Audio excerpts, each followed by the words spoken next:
in a spot like this. Yeah, because the read on James Franklin has been okay if he's favored, even if it's a big game. Like Mm-hmm. these are numbers he usually covers, and we saw it so far in the college football playoff. But the problem comes when he's an underdog. James Franklin has Yeah. not been good in this spot. He has not been good against like top five teams in the AP poll. Going into the Big Ten championship game, ATS, since James Franklin came to Penn State, 8-17-1 as underdogs. Those are not good numbers and not really a Yeah. team that from that standpoint you'd want to back. But again, like this is a short spread. So I'm not sure, if you give that so much run. I think more of it's Mm-hmm. about the players on the field. And it's less to do with James Franklin. It's like, oh, can he win the big one? Well, maybe the other team's just better. I think this is Yeah. pretty much, a mark where both teams are really talented on both sides of the ball. Can they stop Riley Leonard? That's going to be the question. And can the other side, can you stop Tyler Warren? Again, I think the best play is a total in this one. I'm not sure on a side, so I'm not going to pick one. Well, maybe you have a better feeling about Ohio State and Texas. Friday night. It's the Cotton Bowl. You know what? I just decided. The lovely Catherine and I, we're going to go to the Texas watch party. And if we lose, we lose. Whatever. Ohio State is laying 6.5. Ohio State is minus 250 on the money line. Texas is plus 200. Your total is 53.5. This number opened Ohio State around minus 4.5, 5, wherever you shop, and was immediately bet up to 6.5. And I feel like now that I feel good about Texas covering this number, if only for the fact that, A, this is going to be the best defense that Ohio State has played all season long without question, and B, Vegas is going to need Texas in a big way, because I've heard a couple people on this network say, okay, Texas is the call, Texas is the call. But on the whole, Chelsea, I feel like everyone I've heard, and especially the public, is going to be all over Ohio State. And maybe it's the right side.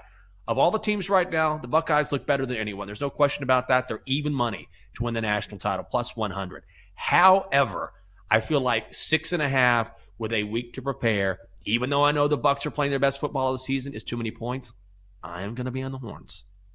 I think this is the toughest part of betting on sports is because you can't be too overreactionary to a small stretch. And I think people are seeing that last game and the game before for Ohio State and saying, okay, this is a team that can't be stopped. I think the level of competition now that we get to the semifinal is going to be a little tighter. And I understand the spread is still sitting at 6 over at BetMGM. And if you're into fading the public, you would be on Texas here because 77% of the money right now over at BetMGM is on Ohio State. So a lot of people are buying into the hype of the Buckeyes, that offense, and what we've seen with some of their star receivers. So here's the matchup that's going to be really interesting. When you have somebody like Jeremiah Smith and you have a defense like Texas, though, because here's the thing. If there's any defense in the country that maybe can slow them down, it's going to be Texas. And here's the other thing I want to bring up. It's not like Texas doesn't have their own playmakers on their offense. Guys like Matthew Golden, who were huge in that last game against Arizona State. So as far as dudes go, I don't think there's that big of a divide between the talent on Texas and the talent on Ohio State.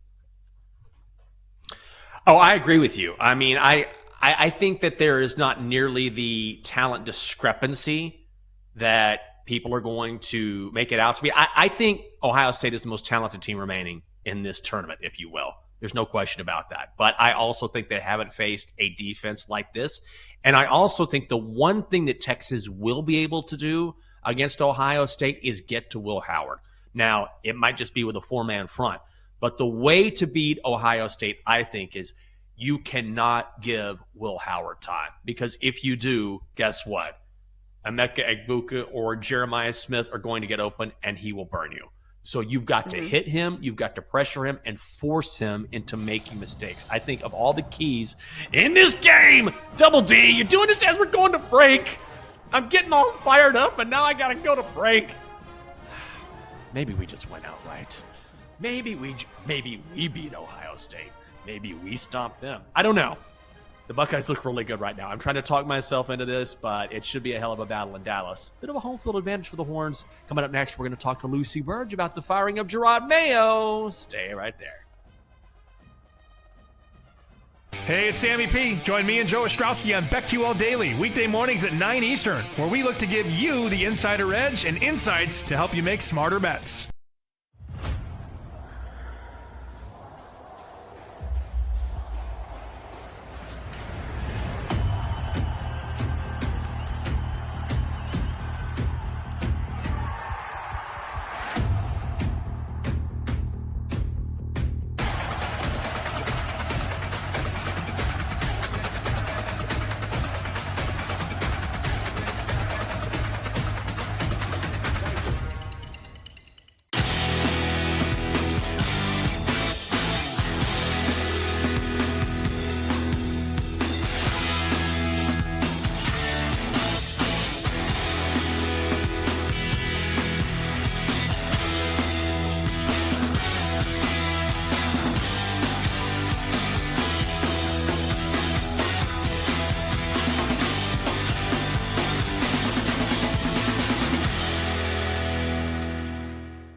Welcome back to the Daily Tip, presented by BetMGM. The sportsbook born in Vegas. Download the app today with Michael Jenkins and Chelsea Messenger on the BetQL network. Welcome back to the show. The Daily Tip from BetQL, presented by BetMGM. Great to have you along with us.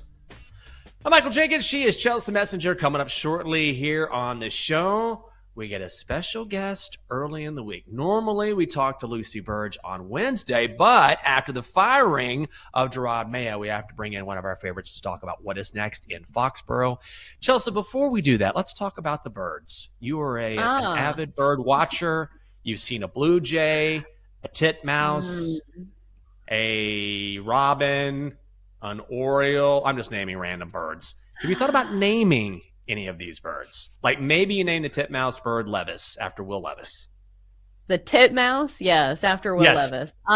No, here's the thing. My 5-year-old names these birds, but the names never make any sense. Like she's named one of the birds Bluey, which you would say, okay, is the bird blue? No, the bird is black and white. And I'm like, Blake, you can't be naming this bird Bluey. It's black and white. She's like, no, Bluey for the show. Because there's a show named Bluey.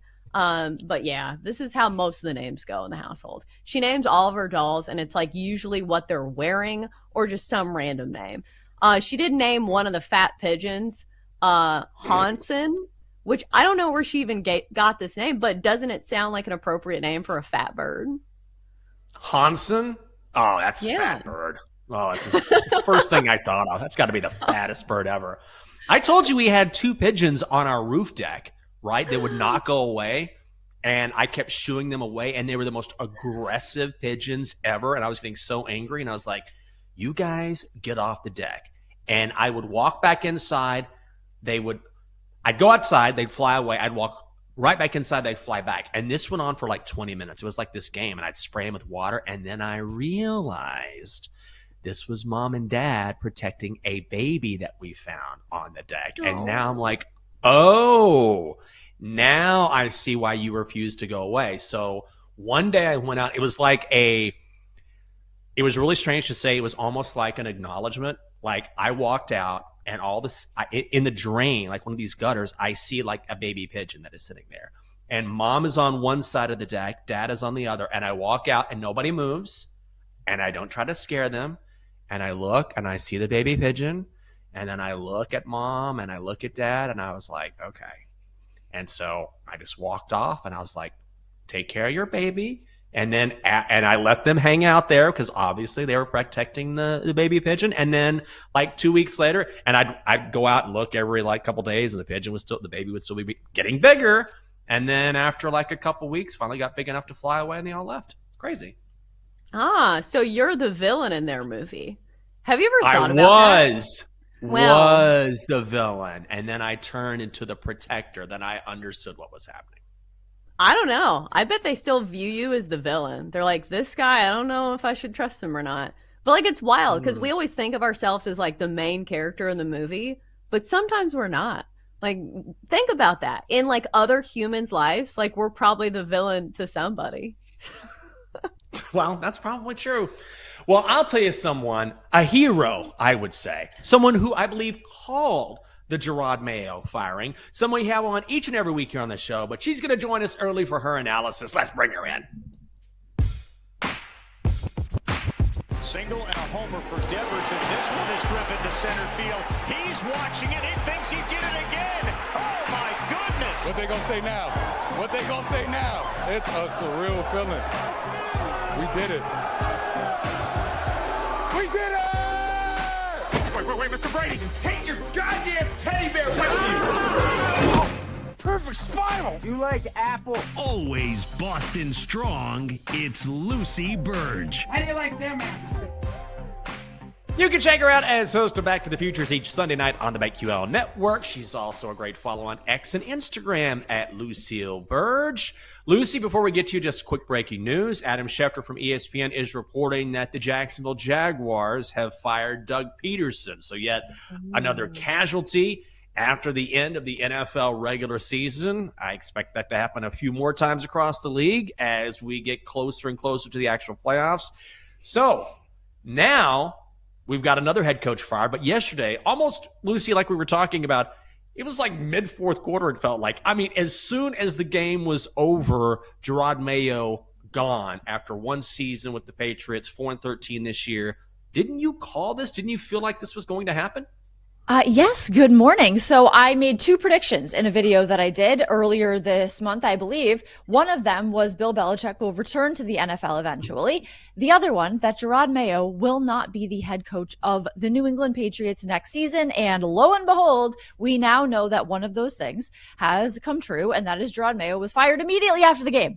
Like this had to have been planned before. They had to have known this was going to happen. There was a very stark shift in the days leading up to this final game, which, by the way, the Patriots had to lose. All you got to do is do what you've been doing, and that's losing games, and just keep doing that. And no, they couldn't even do that. But leading up to this game, there was a shift in the way the future of Gerard Mayo was reported on, where before this, people were speculating, oh, Robert Kraft will bring him back. He's a rookie head coach. It's his first year. Give him another chance. And then suddenly you have Adam Schefter saying, no, he is out. Like, he's not safe in the safer leave or whatever the game they were playing. Is Gerard Mayo more on the side of out? Reporters around here started to be hesitant when talking about the future of Gerard Mayo here. And then we find out right after, quicker than I will say, I did not expect it to be right after the game. I thought maybe it would be a couple days, maybe today, a couple days later. But they had him coach that game, knowing they were going to fire him, and had him meet the media after the game, knowing that he was fired. Except if they maybe Robert Kraft had a scenario where if we lose the game, we don't fire him. If we win the game, we fire him. They win the game, which I did say Patriots plus 3.5, because I knew that they were going to mess this up, and now they do not have the number one pick in the draft. And then they fired Gerard Mayo. So it was surprising, not that it happened, but how quickly it happened. Yeah, thanks for the number one overall pick. You're welcome, Chelsea. Said me and the rest of Titans fans. So we are benefiting from it. But here's where timing matters on this, because now that Doug Peterson is fired, we have several head coaching opportunities that are going to be available. So if you drag your feet and you don't fire your head coach, like, you are not, open to getting the best available candidate, which I feel like if you fire a first-year head coach and you don't even give him a chance to succeed, it means you have somebody waiting in the wings. So I think that the biggest question now is, do the Patriots go after Mike Vrabel? Yes, I do believe that they will. And I think the impetus of this firing was Mike Vrabel's meeting with the Jets. And Robert Kraft saw that and thought, we can't lose him, because that is exactly what he said about Gerard Mayo. And when he said that he hired him or had him in mind for the lineage of coaching after Bill Belichick 5 years ago, he had this prepared, he said. And he said that it was when Gerard Mayo was asked to interview other places that he thought, I don't want to lose this guy. And that is probably what he thought about Mike Vrabel, seeing that he was interviewing with the Jets. And Mike Vrabel would be a perfect fit. He is a Patriots Hall of Famer. He has taken teams to the playoffs before, so he has experience. And I think that is the one thing the Patriots will be looking for, is someone with experience this time. And hopefully they do it right this time, because last time they didn't interview anybody. So once again, they could have somebody in mind and not interview anybody else, but I would hope that they do. But I think Mike Vrabel is the target here, and I think that they, exactly you said, they would not have fired Gerard Mayo, and especially this quickly, if they didn't have somebody else in mind. And I think that person is Mike Vrabel, and I think he will be the next head coach of the Patriots. Lucy, when you look at Gerard Mayo, and I'm trying to understand, because sometimes it's wins and losses, and then sometimes it's the fit isn't right. And Gerard Mayo was supposed to be a defensive guy. The Patriots defense wasn't that good. And also, he sort of had missteps throughout the season where he called his team a soft football, and then he said, hey, we're going to spend all this money in free agency, and he had to walk that back. He said, we're going to be smart. We're going to be judicious with how we spend money. And so in your mind, was that part of it as well? It wasn't just what we saw on the field. It was just kind of how he managed the media and managed the team? Yes, I think if the communication and the messaging was streamlined, I think he would be back next season. I think that was a massive part of it. So during the season, he did a weekly interview on Odyssey Station, WEI, on the Greg Hill Show. And it seemed like every week he was saying something and then the next week walking it back. And the messaging was very confusing. I think the beginning of all of this, and this is where I think there was a turn, Jelani Tavai on that show last week, he said something that he absolutely should not have said that seemed like the beginning of the end for Gerard Mayo, when he said that fans booing, Patriots fans who were rightfully booing the team during the Chargers game, which was just a horrible mess all around. And he said the fans should know their place, don't boo us. And he also said he did not know that they'd had the number 1 pick at the time, which is just like, how do you not know that? And he definitely knew that. And like, what are we doing? Like, the messaging is all over the place, but he said fans should know their place. There's a reason why they are fans, and fans, rightfully so, I being one of them, did not like that at all. Gerard Mayo then said, oh, we handled it internally. I spoke to him. And then Jelani Tavai comes back to the media and doesn't really apologize, but says, I'm sorry if anyone was offended. That's not me. And if you're a fan, be a fan, not a critic. So I think that the messaging is all messed up. And I think that was a big part of it. Let me ask you this. How much confidence do you have in the front office right now when it comes to the Patriots? Because now that we're looking at it, in hindsight, I'm trying to think, as somebody who is like a casual viewer of the Patriots franchise, like, how much of the success was Tom Brady and Bill Belichick, and how much was the front office? Do you feel confident in this front office moving forward? Not really. And I don't think many people do, because they haven't given a reason. They have not given any Patriots fans a reason to feel confident in them. Though, if they hire Mike Vrabel and he works out, then maybe they redeem themselves. And maybe if the Patriots make the playoffs, at least, because they have a quarterback now, which is the only shining light in this organization, is Drake May, basically. But not much confidence, because unless they do it right, there's really no reason to be confident in them. And it is just wild what a struggle it has been for this organization to recover from losing Tom Brady and Bill Belichick. And after yesterday, Bill Belichick and Tom Brady each won their divorce with the Patriots. Both of them now, even though Belichick is not back in the NFL and Brady is retired, but he then won a Super Bowl without them. But Belichick he has a job, and his successor with the Patriots does not. So I think both of them won this, and it's very difficult for the Patriots to move forward from both of them, but they have to figure it out, because you have to keep going. And very little confidence, I think many people have, because this is a disaster. The whole thing is a disaster. So confidence level 0, not midnight. And they have to prove. They have to prove now that they can be able to redeem themselves and this team from just an absolute disaster of a season. Lucy, before we let you go, we got a couple minutes here, and I think it was on TikTok, and it was like the prediction for 2025, yes. And I cackled because it was like, I'm probably wrong here, it was like Lucky Leaf and then something, and then it was weightlifting and casket. So I'm like, casket. So Lucy's going to hit the gym, she's going to work out really hard, and then die. That's what I took. What, am I wrong? What in the world? Well, here's the thing, Jinx. I don't know either. What is that? So this filter on TikTok, which I could find quite fun, it was just a mishmash, a cosmic gumbo of things that will happen to me this year. And it ended with death. And I was like, I think I said at the end, I hope so. It was bizarre. It was I'm going to be like get stronger than I've ever been, like weightlift, and then just like pass away. I don't know, but here's the thing I thought of after. I was like, well, they do have something in mind when they put this together or something. I don't know what it is. It wasn't in the middle. What if it was like Lucky Leaf, casket, weightlifting? Like, that wouldn't make any sense. So at least it had a nice little narrative to it. But I don't know. I don't know what that was. But stay tuned, I guess. Well, here's how I think here's how you spin it. Like, if you're a fortune teller, you're like, well, it's symbolic. It's the death of something. Maybe it's not you, but maybe the death of a chapter of your life. So that's how you spin it. Correct. And then what? Oh. You have to stay tuned for the next filter on TikTok, because those are definitely accurate. Definitely mean something. Though they are kind of fun, and you get to choose the song with them. Super easy. Just pop it up on TikTok, gets a lot of views. So I found those to be quite successful. If not, Lucy, great to see. Yeah, well, I'm hoping it's incorrect. I'm hoping the casket so is absolutely incorrect. Yeah, Great to see her on a Monday. She is Lucy Burge. Make sure you check her out across the BetQL network and on Back to the Futures each Sunday night. Lucy, thanks so much. Thank you, guys. I'll talk to you soon.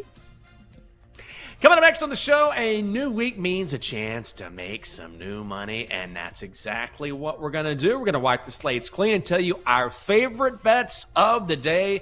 Where are we going to go? No football tonight? Maybe some basketball, maybe some hockey, maybe Chelsea's got some college hoops. We'll talk about that next on the Daily Tip from BetQL. It is presented by BetMGM.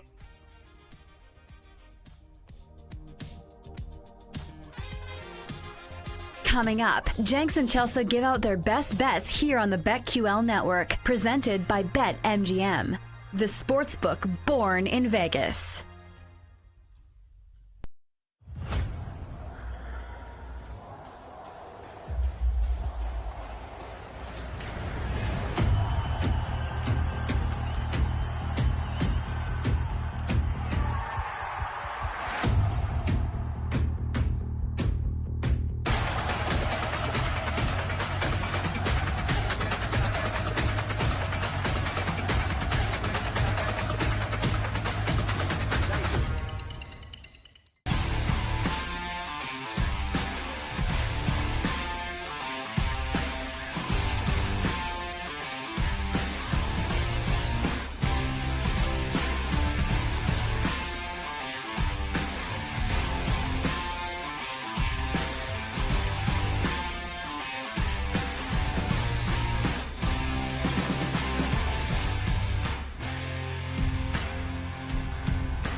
Let's get back to the Daily Tip with Chelsea Messenger and Michael Jenkins on the BetQL network, presented by BetMGM.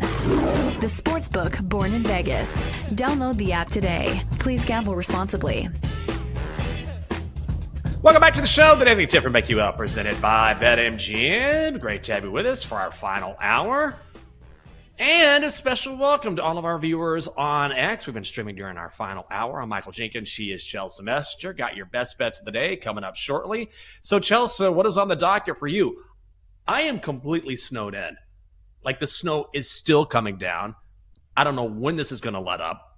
I'm working from home until we can make it into the studio, but I don't know how many inches that we have gotten. I need to check the Daily Tip 9,000 Doppler.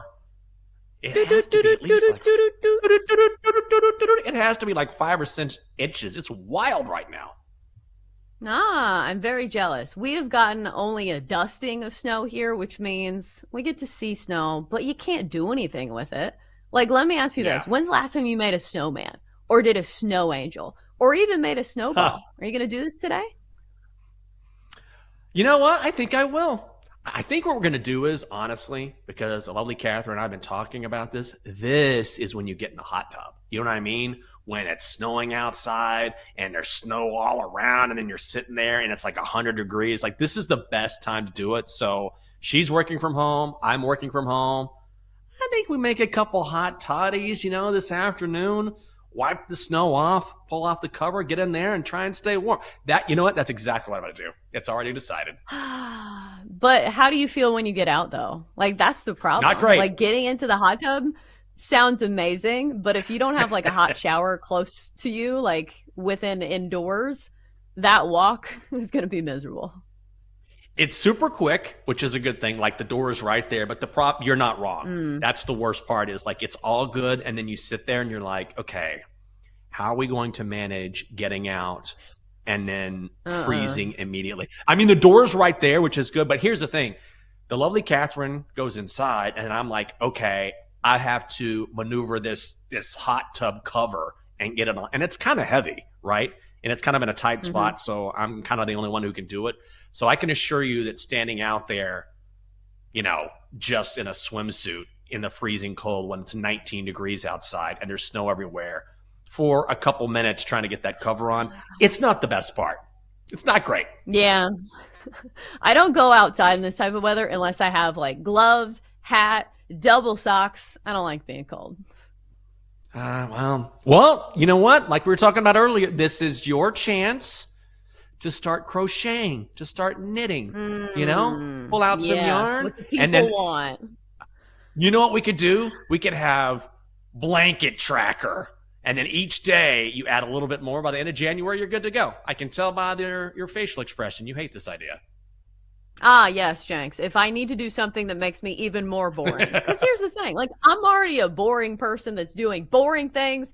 I don't need to be more boring. So I'm already watching birds. I'm already like a suburban housewife. Already, like, my favorite activity today is going to be taking a nap. So I don't know. I probably need to do something more exciting, not something more boring. Dude, that sounds freaking awesome. I love a good nap. That's not boring at all. Okay, that's a power move. You're like, yeah, I got a lot of stuff to do, but guess what? Mama's going to have a drink and take a nap.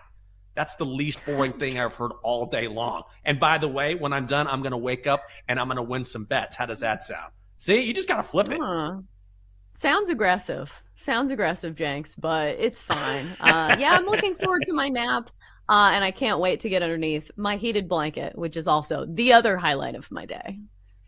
Hell yes. That's what I'm talking about. Heated blanket, maybe a drink later, and we'll win some cash. Coming up next on BetQL Daily, Odyssey insider Jason Lockard-Ford will be along. He'll talk about Week 18 in the NFL, and Lock is always good about giving out early picks. So if you'd like to jump on numbers early on and say, okay, I like this, I like that, he's one of the guys you want to listen to, so stick around for that. If you just missed our conversation with Lucy Burge, she always has an opinion when it comes to Boston sports, and she gave us her insight on Gerard Mayo getting the axe in Foxborough.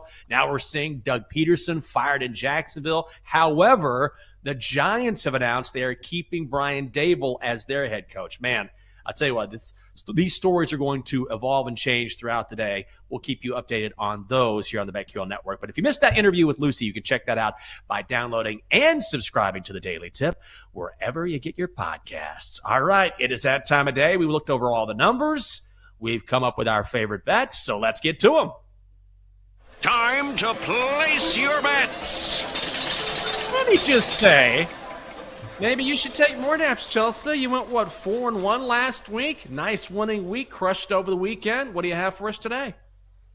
Yeah, because I got to bet on football. Today I have to bet on basketball. I'm betting on the NBA. Lord, please find some favor for me, because normally the NBA is not where I like to bet.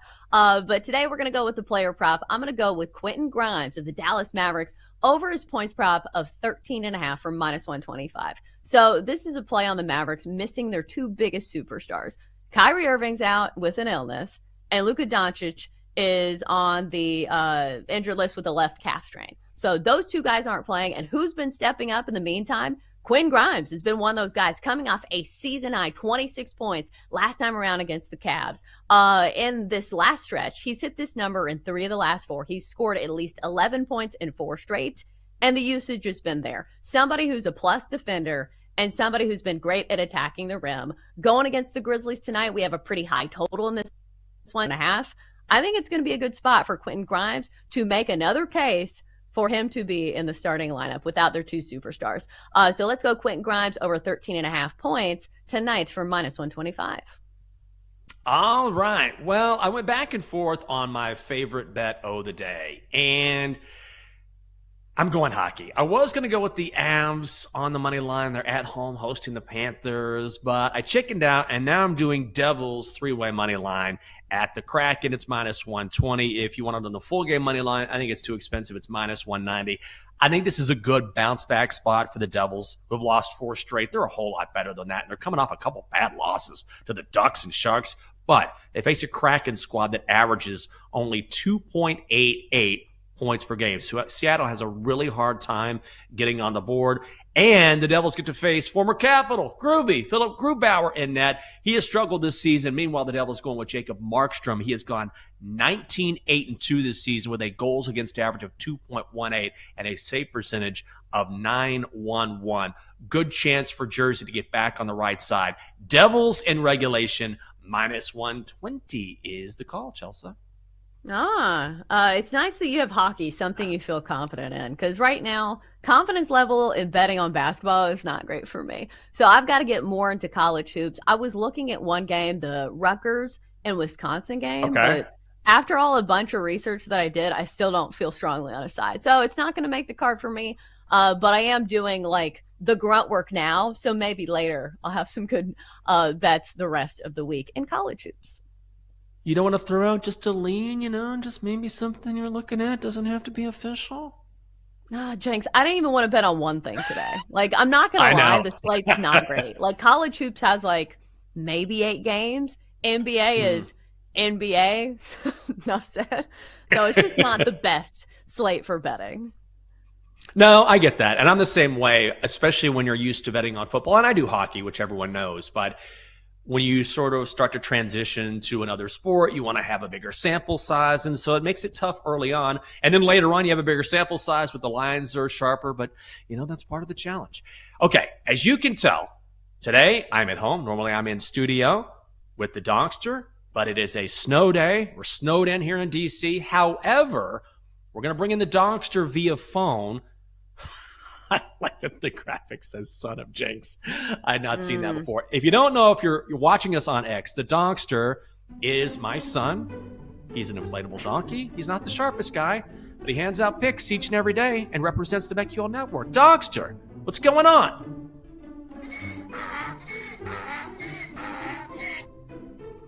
Good morning! It's crazy outside. Some people say it's a blizzard or a snowstorm. I call it a winter wonderland. I'm playing in it right now.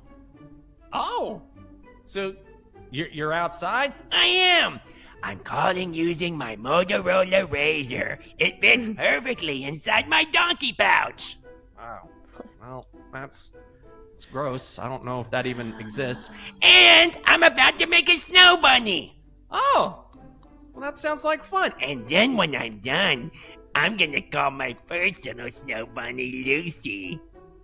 Oh, no. And there it goes. Only you could turn. There it is. Only you could turn a snow day into something pervy. Please give us your favorite bet of the day. Chelsea, we're both playing the NBA. Mavericks at Grizzlies. Under 223.5. Okay, there you go. Want to follow the Dockster? It's one of the BetQL 5-star best bets today. Well, guess what's coming up next? Our good buddy Joe O on BetQL Daily. And let me tell you something. No one has been a bigger fan of the end of the NFL than Joe Ostrowski. Joe O, Yes. Good morning. What's happening on this Monday? How are you? Yeah, very much so. Because now we get to go to Super Wildcard weekend. It's going to be awesome. And we got the Thursday, Friday college games, Thursday through Monday. Oh, I mean, that's why we're here. That's why we do this for a living. It's going to be fantastic. It is. You don't do this for like Cubs Rockies on like August 1st. Like that's what I'm here for. Yeah, let me ask you this. All jokes aside, I thought that week 18 was more entertaining than I thought it was going to be. Yeah, but how low was that bar going into the weekend? Like it was the lowest, right? It was a little bit better. It was. I was laughing yesterday on BetMGM Game Day. They usually save the good games for the end. And, of course, everybody was talking a lot about Minnesota-Detroit, and that was a little disappointing. I think we thought it was going to be better. But it was like, okay, what's the second best game that we're going to end with? Dallas? Like Washington? Like that was in the team picture as what was supposed to be one of the better games. But we got our matchups, and I'm excited. We got a couple of large point spreads here. Couple rookie quarterbacks, which some people like to fade. A lot of intriguing matchups, some that we've already seen in the regular season. So it's best time of the year, guys. Joe, look at this. From I'm over it to best time of the year. That's what I'm talking about. Have a great show, Joe. We appreciate it. That's going to do it for us on this edition of the Daily Tip presented by BetMGM. I'm Michael Jenkins. She's Chelsea Messenger. Have a great Monday. You've been listening to The Daily Tip, presented by BetMGM, the sportsbook born in Vegas. Download the app today. If you missed any of the show, listen back anytime on the new and improved Odyssey app.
A happy Monday. Welcome into Send It In, presented by BetMGM here on the BetQL Network. I'm your host, PJ Glasser. Quiet sports day today, but we got a lot to get to previewing Wildcard weekend in the NFL. We obviously got the 2 college football playoff semifinals. We'll talk a little college basketball as well. Henry Ettinger is going to join us here in moments. He's going to give out a few NBA player props that he likes on today's slate. Kate Constable going to join us later on in the show for Model Making Money as well. We had a lot of snow in the DC area, so we're remote today. Still able to take all your questions, so anything that you guys like, twitch.tv/BetQL, YouTube/ Odyssey Sports. Make sure you send in your questions. If you miss any part of the show as well, you can check out the Send It In podcast available wherever you get your podcast. A lot to get to on the show today. Glasses in session. Go to the Glasser guest line. And Henry Ettinger joins us. Great to have Henry back on the show. Give him a follow on X at hedging_Henry. Follow him on TikTok, Instagram as well. A lot of great gambling content from Henry. And what a week, Henry. I mean, the slate that we have, it's like 5 straight days of playoff football with the 2 college games and then wild card weekend. It's going to be awesome. Let's start with the NFL. And after we started to figure out who the teams were going to be that were going to make the playoffs, what the games were going to end up being, was there any lines that immediately jumped out at you that you betted right away, or any games that you're thinking about betting? I've already made 3 bets, PJ, and I'll just give them to you right now. The first one that jumped out to me big time was the Bills against the Broncos. I think this is a nightmare spot for the Broncos. Personally, you can't play man coverage versus Josh Allen. He has annihilated it in his career, and it's no different this season. The Broncos play a ton of man coverage. They've only got 1 win over a real playoff team this season. I don't really count the Chiefs in Week 18, obviously, with Carson Wentz at quarterback.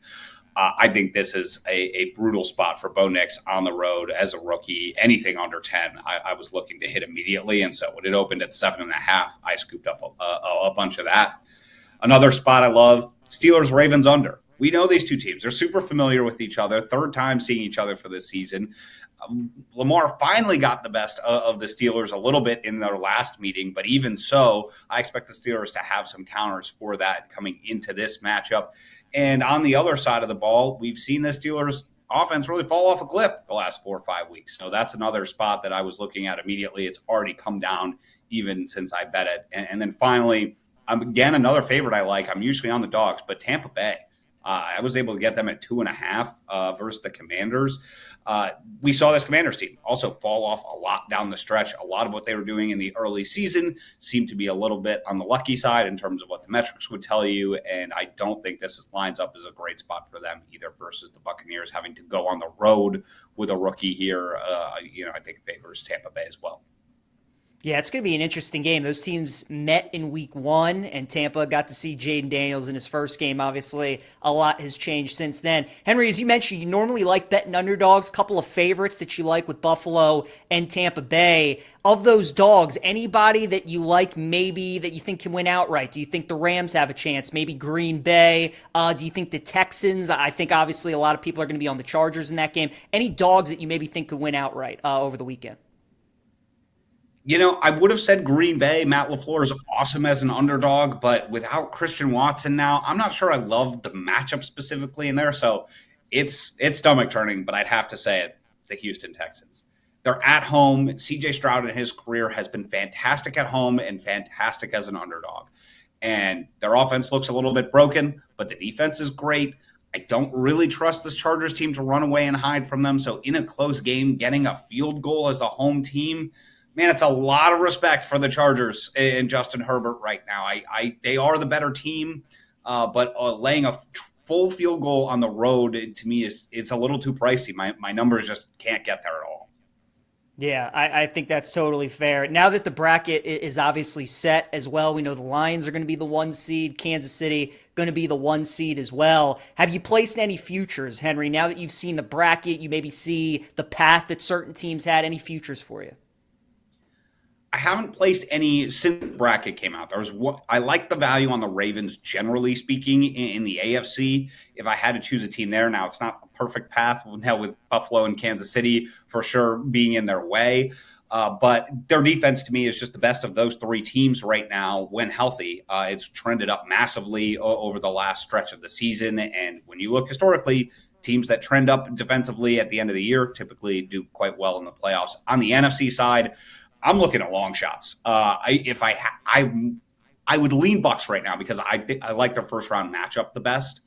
But I look at the NFC and I think it's wide open. I still don't trust that Lions defense, with another secondary injury in that game. I mean, there's nobody I'm really, banging the table for. So I'd look long shots, and the Bucks with their offense are probably the most explosive to me, and I think have the best chance. Yeah, I agree, man. I think that NFC got a chance to get some good value with some of those teams. Henry, let's turn the page over to the college football playoff. We got 2 semifinal games, Notre Dame, Penn State, Ohio State, and Texas. Let's start with the Orange Bowl in Miami between the Irish and the Nittany Lions. Notre Dame, 1.5-point favorites, total of 46.5. Any thoughts on this matchup between the Irish and Penn State? These are two teams I was really looking to fade coming into the college football playoff. So I'm a little annoyed that they end up playing one another. I think this is not going to be a popular take, but I actually like the over in this game. So I'm going to wait a long time for that because I think it's going to trend toward the under. But if you look at Penn State when they stepped up in class as a defense, I didn't like what I saw. Ohio State ran the ball on them a lot more, even though Ohio State can't run the ball on anybody. Oregon scored a ton of points on them in the Big Ten championship as well. Even SMU moved the ball. They kept turning the ball over, so they didn't score. I think Penn State's defense is sneaky vulnerable, even though the metrics won't really tell you that. And Notre Dame, same thing. They didn't face a lot of passing offenses with a pulse this season. When they did, USC put up almost 500 yards on them. Louisville put up almost 500 yards on them. They get Georgia's backup quarterback, so they're not really threatened in the last round. So I'm going to wait a while, and then I think I'm actually going to look towards the over in this game. Okay, I like that. And then what about the Cotton Bowl, Henry? Ohio State, obviously what they've done in their last 2 games against Tennessee and Oregon. Now this line goes all the way up to 6.5, taking on Texas. Is this too many points, or do you still think that we're undervaluing Ohio State? I think the sharp play is going to be Texas. I tell you what, I actually still think it's Ohio State. Anything under a touchdown. I bet it before it even got to 6. I think sometimes in college football, we've had this happen before where the dominant teams don't show themselves until late. And Ohio State, I think, might be that team if Will Howard's going to keep playing this well. I think they're the most complete on both sides of the ball. Texas, once again, the numbers will tell you that secondary is great. I thought Clemson went after some of those guys in the secondary quite successfully. They've got some high-end talent like Barron that Ohio State probably can't attack. But I am worried about this Texas defense versus Ohio State. And on the other side of the ball, Ohio State's defense to me is the most underrated part of this. I mean, yes, their offense has had fireworks in the first 2 games, but Tennessee and Oregon couldn't move the ball at all against them to start either of these games. Since they moved Caleb Downs into the middle of the field, they haven't really given up any points to anybody. Even in that Michigan game, they didn't give up anything really on the defensive side of the football outside of one long run. So, it's public, but I think the Buckeyes are on a roll here, and I already had them as my number 1 team power ratings wise coming into the college football playoff, and I just keep upgrading them more and more at this point. I mean, is it safe to say that you think the winner of Ohio State, Texas is probably going to win the title, or do you think that maybe Notre Dame or Penn State could present a challenge to one of those 2 teams? I do think the winner of that game is going to win the title. Now, Texas is not a perfect matchup necessarily. I think with Notre Dame specifically, but coming into the college football playoff, my power rankings had Ohio State 1, Oregon 2, and Texas 3, and then a little bit of a drop off before we got to anybody else. So at this point, the winner of that game to me, I will be looking probably to back in the national title as well. All right, very good. And then, Henry, before we let you go, obviously you're locked in on NBA player props. Got a great slate today. I saw you on X saying that you love the board today. So excited to see some of the plays you got for us. What do you got for today? So I've got 6 total plays. I won't go through all 6, but let's hit on a couple to start. Emmanuel Quickly over 16.5 or 17.5 points. He's absolutely destroyed the classic Bucks drop coverage with Brook Lopez. In his time in Toronto, he's played 30 minutes against them twice. He had 23 and 25 points in those matchups. He's only played a couple of games this season, but his numbers mirror exactly what he's done in previous seasons, so not too worried about it there. Victor Wembanyama over points versus the Bulls. The Bulls are the worst team versus the pick and roll man. They give up a ton of catch and shoot threes as well. They're not very good versus post-ups. That's all a recipe for disaster against Victor Wembanyama. And finally, in that Raptors game as well, Giannis to score 30 points. The Raptors, foul the most in the NBA. They're not very good at protecting the basket as well. They're not good in transition defense either. Giannis leads the NBA in all three of those categories. Fouls drawn, transition baskets, points in the paint. Not a good matchup at all for the Raptors there, so I'm looking to back Giannis to go over as well. All right, very good. A lot of great stuff from Henry, as always. NFL, college football, NBA. Make sure you give him a follow on X at hedging_Henry. Also follow him on Instagram, TikTok as well. Puts a ton of great gambling content out there for you guys to enjoy. Henry, always great having you on the show, man. Good luck this upcoming week, and we'll catch up again soon. All right, thanks, PJ. You got it. All right, great stuff there from Henry, guys. Let's keep it rolling here on Send It In. It is a Monday, so you guys know we always look at the games that I would bet right now here on the slate. And let's look at Wildcard Weekend. Some of these games that I find fascinating. We'll start with Ravens and Steelers. And I think this game is really interesting. The Ravens opened at 8.5, and this game now is up to 10 on BetMGM. The total in the game is at 45.5. And look, I get it, right? I mean, the way these two teams are playing, Baltimore's won 4 in a row. The Steelers have lost 4 in a row. The Ravens right now look like one of the best teams, if not the best team in the NFL. The Steelers, they look terrible right now. At the end of the day, though, this game is still Ravens-Steelers. And I think a lot of people are forgetting that. And I think there's so much recency bias going into what we saw in Week 16 when these two teams played 3 weeks ago. The underdog is always the play in this rivalry. This is the largest spread in the history of this series. 9 is the largest spread. So if this closes at 9.5, 10, this will be the largest spread that we ever see in Ravens-Steelers. Since 2015, the Ravens and Steelers have played 20 times. Only 4 of those games has the final score been decided by 7 or more points. The underdog in this series in that same time span, 16-3-1 against the spread, right? We all know these trends. Like, these games are always close. They always come down to the wire. And I think a lot of people, again, think these games are different, or that this game will be different, because it doesn't feel like there's ever really been this big a gap between the Ravens roster and the Steelers roster. But these games are always close, guys. Keep in mind, too, that game in Week 16 could have gone very differently very quickly. Nobody talks about the fact that Lamar Jackson got sacked on the first play of the game, lost the ball, and the Ravens recovered. Nobody talks about the fact that on their second possession, when they were receiving the punt, they fumbled the punt and they recovered it. Russell Wilson and the Steelers were driving inside the 10. The Ravens recovered the fumble. Justin Tucker makes a field goal. If he misses that 50-yarder, the game flips on his head. And then, of course, the play that decided it was when Lamar throws a pick. 2 plays later, the Ravens get it right back with a pick 6. So that's what this game is all about. Normally, any other game, it's about X's and O's, or it's about which team has an advantage here, or it's about power ratings or spots or these kind of things. Ravens-Steelers, it's all about which way the ball bounces. And normally in this rivalry, Pittsburgh is usually the team that gets the bounces. When these two teams played in Pittsburgh earlier in the year, Derrick Henry, who never fumbled in that game. Tucker misses 2 kicks. Isaiah Likely fumbles before the end of the half. Ravens are dropping passes. So I think this game is going to be a lot closer than people think. I think the recency bias is kind of driving this line out of control. It's still Ravens-Steelers. I know Pittsburgh isn't playing well, and I know Baltimore is, but these two teams know each other better than any two teams in the NFL because of how many times Harbaugh and Tomlin have gone head-to-head. So now that we're getting a 10, I mean, could you imagine 3 weeks ago if you were getting a 10 in Ravens-Steelers? You would have took that blindly. Now I think a lot of people like Baltimore. I'll take Pittsburgh in the game, plus 10 against the Ravens. We also got the Packers, plus 5.5 against the Eagles. I like Green Bay in this game. Now, the Christian Watson injury is a big deal. And there's going to be a lot of talk this week about Green Bay and their record and the fact that they're 0-5 this season against the Vikings, the Lions, and the Eagles, which is significant because those are the 3 best teams in the NFC record-wise. However, the Packers, even though they're 0-5 against those teams, 4 of those 5 games were decided by 5 or fewer points. They lost to the Eagles by 5, they lost to Minnesota both times by just 2, and then they lost to Detroit on Thursday night about a month and a half ago by 3 points as well. So even though Green Bay hasn't been winning these games, they've been keeping it really tight with a lot of these teams. And again, I know Watson's banged up. I know Jordan Love left that game against the Bears, even though he said he's going to be okay. But Green Bay's been competitive against a lot of these top teams. I think now that we're getting 5.5 with Green Bay, I think taking them plus the points is a good bet. Yeah, we don't need them to win the game. We just need them to keep it close like they've done with most of these teams all year. I'll take the Packers plus the points. And then finally, give me the Rams plus 2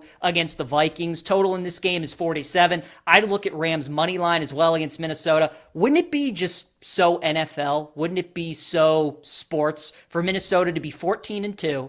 They're a win away from getting the number 1 seed, and then next thing you know, they lose 2 games in a row and they're out of the postseason. Like, I just feel like that's something that would happen in Major League Baseball. Like a team that's in a division race, they win 100 games, drop to the wild card, lose in a best of 3, and then their season's over just like that. Feels like something that could happen to the Vikings. We saw Sam Darnold last night in a big game, biggest game of his life, and he was a no-show. He kept overthrowing his receivers, missed a lot of great opportunities. You wonder if the moment's starting to get a little big for Sam Darnold. This was one of the 3 regular season losses that the Vikings suffered was to the Rams. This is the game that kind of got the Rams jump-started on their season, and the Rams were able to rest a lot of their guys, yesterday against Seattle and get Stafford and Kupp and Puka a rest, so they're going to be fresh and ready to go. I like the Rams plus 2 against Minnesota. See B Mills in the chat. Mark Andrews anytime touchdown plus 140, hitting 6 straight in 7 of its 8 games. I think that's a good look, B Mills. I would more so look at rushing props for the Ravens, especially in this game.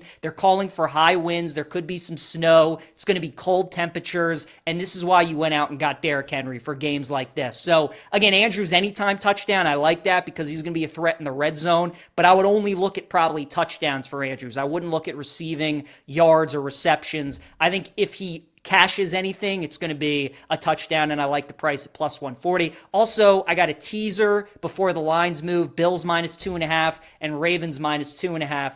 I mean, it feels like a lot of people are going to be on that, right, B-Mills? It feels like it's too easy getting the Ravens and the Bills under 3. I think that's a lot of the reason why the Ravens line has moved up so much, and the Bills as well.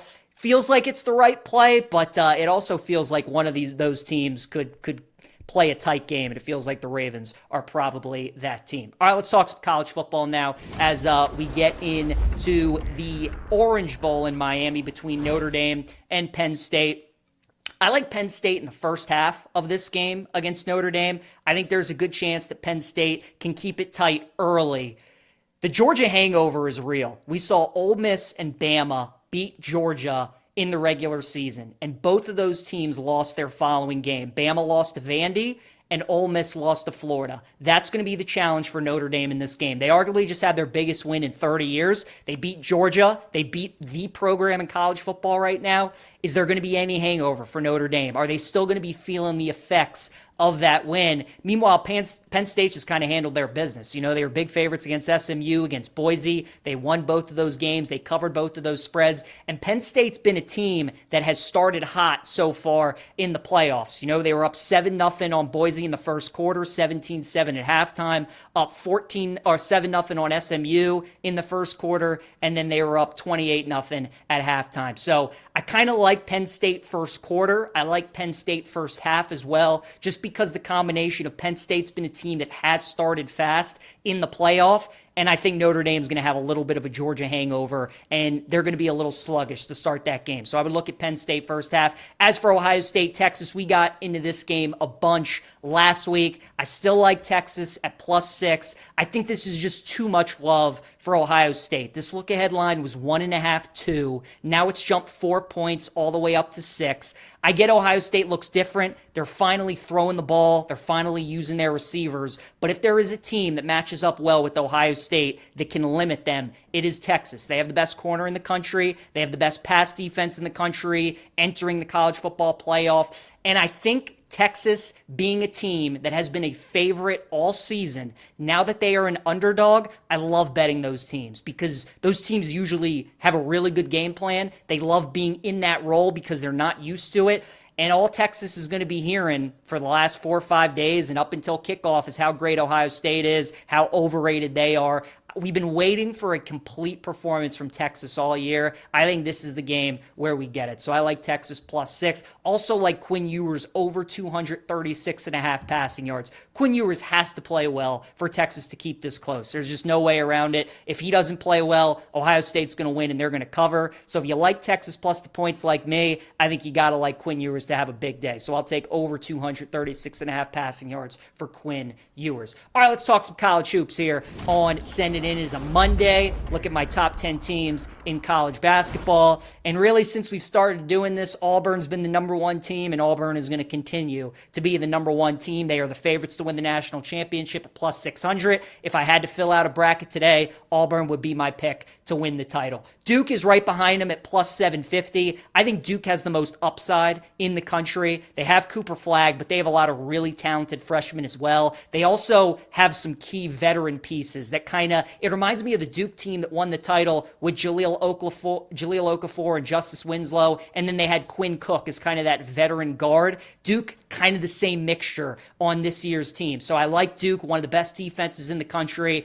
And as the season goes on and those freshmen get more and more reps, they're only going to continue to get better. Next up is Tennessee. I'll put them as my third best team in the country. They're number one in the AP poll. They're undefeated, but it just feels like the same old Tennessee. You know, you look at Ken Pom right now, they're number one on offense, they're number one on defense, they're number 20 on offense, and that's kind of what Tennessee is. You know, they're always going to be a great defensive team. They're kind of like Houston, though. The question is, when they get to the tournament, are they going to hit enough shots? Are they going to score enough points? I think their offense with Dalton Connect was better last season than it is this year, and especially at the price at 10-1, no interest in Tennessee. Iowa State's my number 4 team at 14-1. Iowa State, along with Duke, are the only team right now in college basketball, according to Ken Pom, top 10 in offensive and defensive efficiency. Iowa State's interesting. I didn't think their offense would be this good. We still got a long season to go, but they're consistently putting up 70, 80 points to go along with that defense that's always going to be top 10 in the country. Cyclones, I think of all the Big 12 teams, they are the one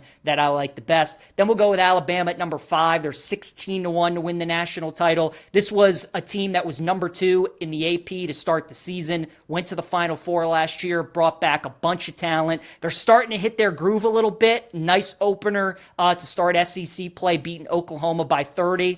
What I've been surprised with Bama about this year is that they haven't been shooting the ball from 3 all that well. If they can start hitting their shots and their defense can pick up a little bit, that could be a team that could definitely be dangerous in the SEC. I'll put Kentucky right behind them at 20-1. Kentucky-Florida was an awesome game on Saturday, and Florida's my number 7 team. Reason I have Kentucky ahead of them is because they just beat them. I actually think I like Florida a little bit better long term. I love Florida's guards. I love Clayton and Richard and Martin. They have athletic bigs. It's just all going to be about the defensive side of the floor for both of these teams. Both Kentucky and Florida can really score. Florida's defense is a little bit better, but Kentucky's got a senior veteran team this year. Those could be 2 teams to watch. Then I'll put Houston at number 8. You know, with the Kelvin Sampson team, they're always going to be good on defense. Can they score? It's just what I was talking about with Tennessee. Problem is, Houston's offense is not as good this year as it's been the last couple years. They don't have a Jamal Shedd. They don't have a Marcus Sasser on this team. So I'm not interested in placing a future on Houston. Then after that, we got Illinois, who cracks the top 10 at number 9. Really impressive performance against Oregon in Eugene over the weekend. They have one of the best guards in the country in Yakimonis. He is awesome. They can really score. Illini are a team to watch. And then I'll put Kansas at number 10 at 18-1. Jayhawks had a couple of interesting losses in the non-conference to Missouri and Creighton. Ever since then, they've played a lot better. They do have some nice non-conference wins. Just feels like Kansas doesn't have a guard this year that can go get them instant offense, that can go get them buckets, and I think that's what's going to be their downfall. Good defensive team, but they're lacking a lot of offense. So those are the top teams for me in college basketball. Auburn, Duke, Tennessee, Iowa State, Bama, Kentucky, Florida, Houston, Illinois, Kansas round out the top 10. All right, let's go to Model Making Money now. Check in with Kate Constable joining us here on Send It In. And Kate, what are the 5-star plays that BetQL has for us today? Hey PJ, yeah, 5-star play in the NBA today. We have Bucks and Raptors. The model likes over 230.5. It's making this game 236, so you're getting about 5.5 points of difference from where the total is at. And the Raptors being at home this season, they're 12-7 to the over. So again, 5-star play, Bucks Raptors over 230.5 today. All right, very good. That's what the BetQL model is going with tonight. Kate, let's talk NFL playoffs. Finally got the bracket. We got all the teams. It is here. Looking at all 6 of the wild card matchups, which underdog do you think has the best chance of winning outright? Yeah, PJ, you said it earlier in the show. I'm worried about the Vikings. I think the Rams, especially being at home, could be a team that scares, at least it's scaring some Vikings fans here in Minnesota. I mean, the Rams with Matthew Stafford, with Sean McVay, that duo right there is tough to beat on its own. And then you look at the matchup that these two teams had earlier this year. Matthew Stafford threw almost nearly 300 yards, 4 touchdowns, and the Vikings really struggled in the run game there, only 64 yards on the ground. I think especially after last night's loss to the Lions, like maybe this is a little bit deflating for their season. And it would be totally wild to go from a team that is contending for the number 1 seed in the NFC to a team that loses in the wild card round. But this is the NFL and crazy things happen. So I'm a little worried about the Vikings as favorites going on the road against the Rams. It's going to be a tough game, no doubt about it. They opened at 2.5 on BetMGM now. They are down to 2. Kate, let's talk about some favorites now because we know it's been the year of the favorites in the NFL. We have some big spreads in a couple of these games. Any favorites that you like in Wild Card Weekend? Yeah, I'm going to take the 2 teams that are going up against rookie quarterbacks on the road, and that is the Bucks going up against the Commanders and Jaden Daniels, and then the Bills going up against Bo Nix and the Denver Broncos. In terms of the Buccaneers, I mean, their offense can certainly match whatever Jaden Daniels tries to throw at you offensively. The Bucs can score in boatloads, and they had some success in the postseason last year. I know they lost in the divisional round, but Baker Mayfield has played in these big games and these big moments before, and that's the same thing with the Bills and Josh Allen. I mean, you have a phenomenal offense there, and Bo Nix, again, sure, he was great the other day against the Chiefs yesterday, 4 touchdowns or so, but going on the road in a playoff environment, especially into Buffalo, where those fans are crazy, I think that is going to be a very tall task for a young quarterback. So I like the Bills and the Bucs to move on in that first round. All right, very good. Kate, also, we know it's Black Monday in the NFL. We got some coaches that are being fired. We had Gerard Mayo last night, Doug Peterson this morning. We'll see if there are any other that get fired as well. You're obviously a Bears fan, and we know that they're looking for a new head coach. What do you think Chicago is going to end up doing? If you had to make a guess today of who the new head coach is for the Bears, who do you think that's going to be? Well, I'm just going to go with who I want, PJ, because there's no predicting what this organization is going to do. They're an absolute wild card. I would love Ben Johnson. I feel like that's an easy answer, but the creative play calling that we've seen from him numerous times throughout the year, and especially even last night against the Vikings, a very good defense. Like, he is just phenomenal. I think the Bears need to hire an offensive-minded head coach. So Ben Johnson from the Lions. I also think Joe Brady from the Bills could be another option as well that I would be okay with. I mean, what he did at LSU with Joe Burrow, phenomenal. Now going to the Bills and kind of fixing up Josh Allen into an MVP caliber player. I would love to see him do that for Caleb Williams. So either of those 2 offensive-minded coaches would be okay in my book. All right, yeah, it's going to be an interesting offseason for Chicago, finding out what they decide to do at head coach. Kate, always appreciate the time. Thanks for joining us on Send It In. We'll catch up later on in the week. Sounds good. Thanks, PJ. You got it. For those people who want to continue to bet but don't have the time to research each individual game, you need to download the BetQL app. Rates each game on a 1 to 5 star scale based on its unbeatable analysis from spreads and over-unders to player props. Stay up to date and bet confidently with BetQL's help. We also got a promo from our friends at BetMGM. Do you think that you know playoff football? You can prove it at BetMGM's free-to-play game. For each round of the big game playoffs, you'll have the opportunity to answer 3 historical playoff football questions. If you answer all 3 correctly, you'll win a share of $1 million in bonus bets. First entry period, 3 questions about wild card games, $250,000 in bonus bets. Second entry, 3 questions about divisional games, $250,000 in bonus bets. And the third entry period, 3 questions about the conference championship games, $500,000 in bonus bets. How does it work? You can access the $1 million playoff football challenge promotion at BetMGM.com on the BetMGM app. You answer 3 questions per round during the big game playoffs. If you answer all 3 questions correctly, you'll win the share of the bonus bets in the playoff round. So make sure you take advantage of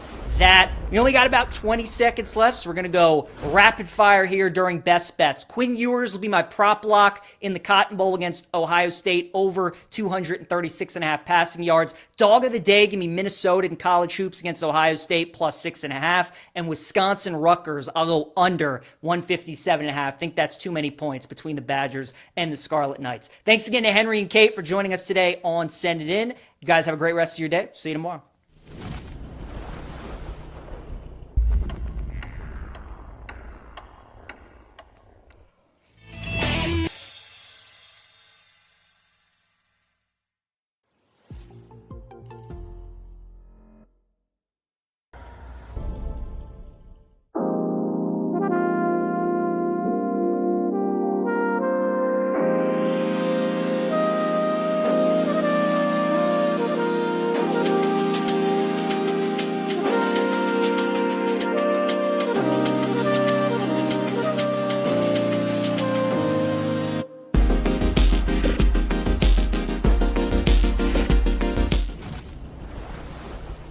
A happy Monday. Welcome into Send It In, presented by BetMGM here on the BetQL Network. I'm your host, PJ Glasser. Quiet sports day today, but we got a lot to get to previewing Wildcard weekend in the NFL. We obviously got the 2 college football playoff semifinals. We'll talk a little college basketball as well. Henry Ettinger is going to join us here in moments. He's going to give out a few NBA player props that he likes on today's slate. Kate Constable going to join us later on in the show for Model Making Money as well. We had a lot of snow in the DC area, so we're remote today. Still able to take all your questions, so anything that you guys like, twitch.tv/BetQL, YouTube/Odyssey Sports. Make sure you send in your questions. If you miss any part of the show as well, you can check out the Send It In podcast available wherever you get your podcast. A lot to get to on the show today. Glasses in session. Go to the Glasser guest line. And Henry Ettinger joins us. Great to have Henry back on the show. Give him a follow on X at hedging_Henry. Follow him on TikTok, Instagram as well. A lot of great gambling content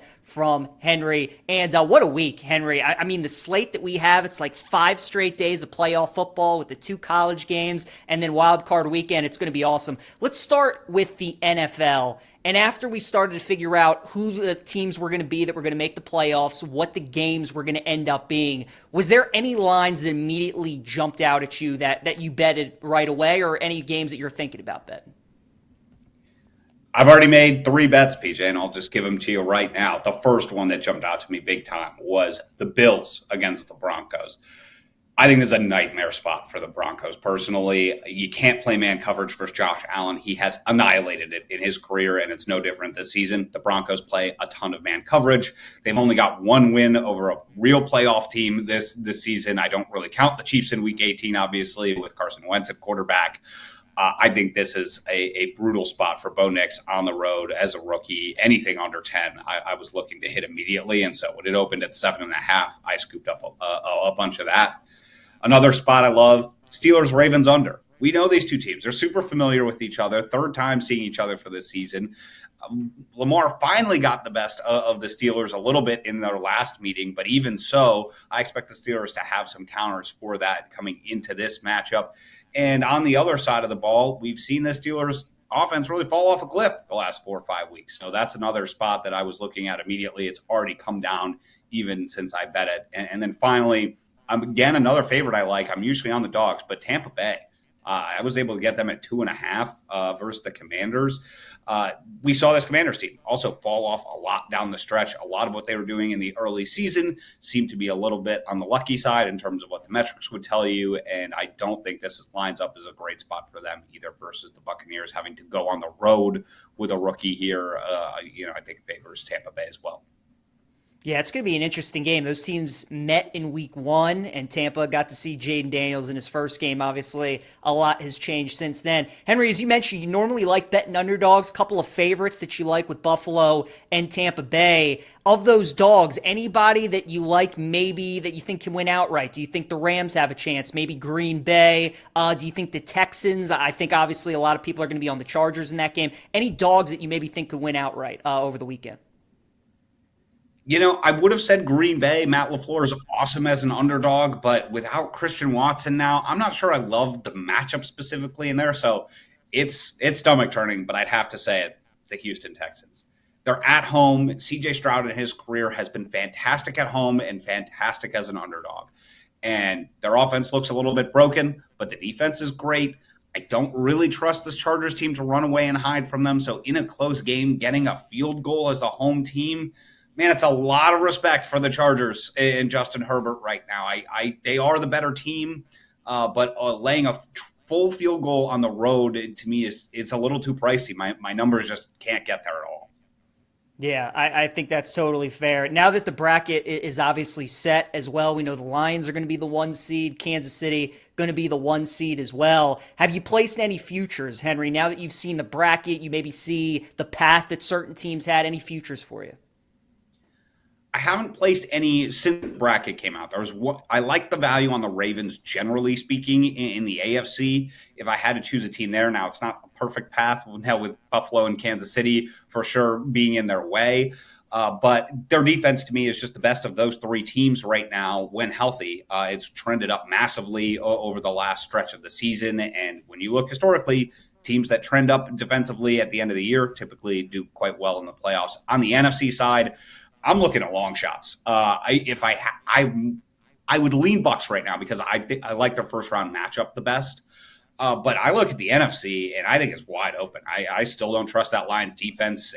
With another secondary injury in that game, there's nobody I'm really banging the table for. So I'd look long shots, and the Bucks with their offense are probably the most explosive to me, and I think have the best chance.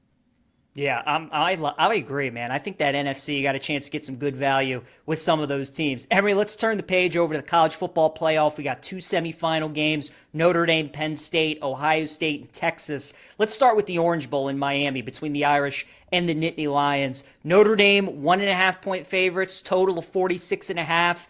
Any thoughts on this matchup between the Irish and Penn State?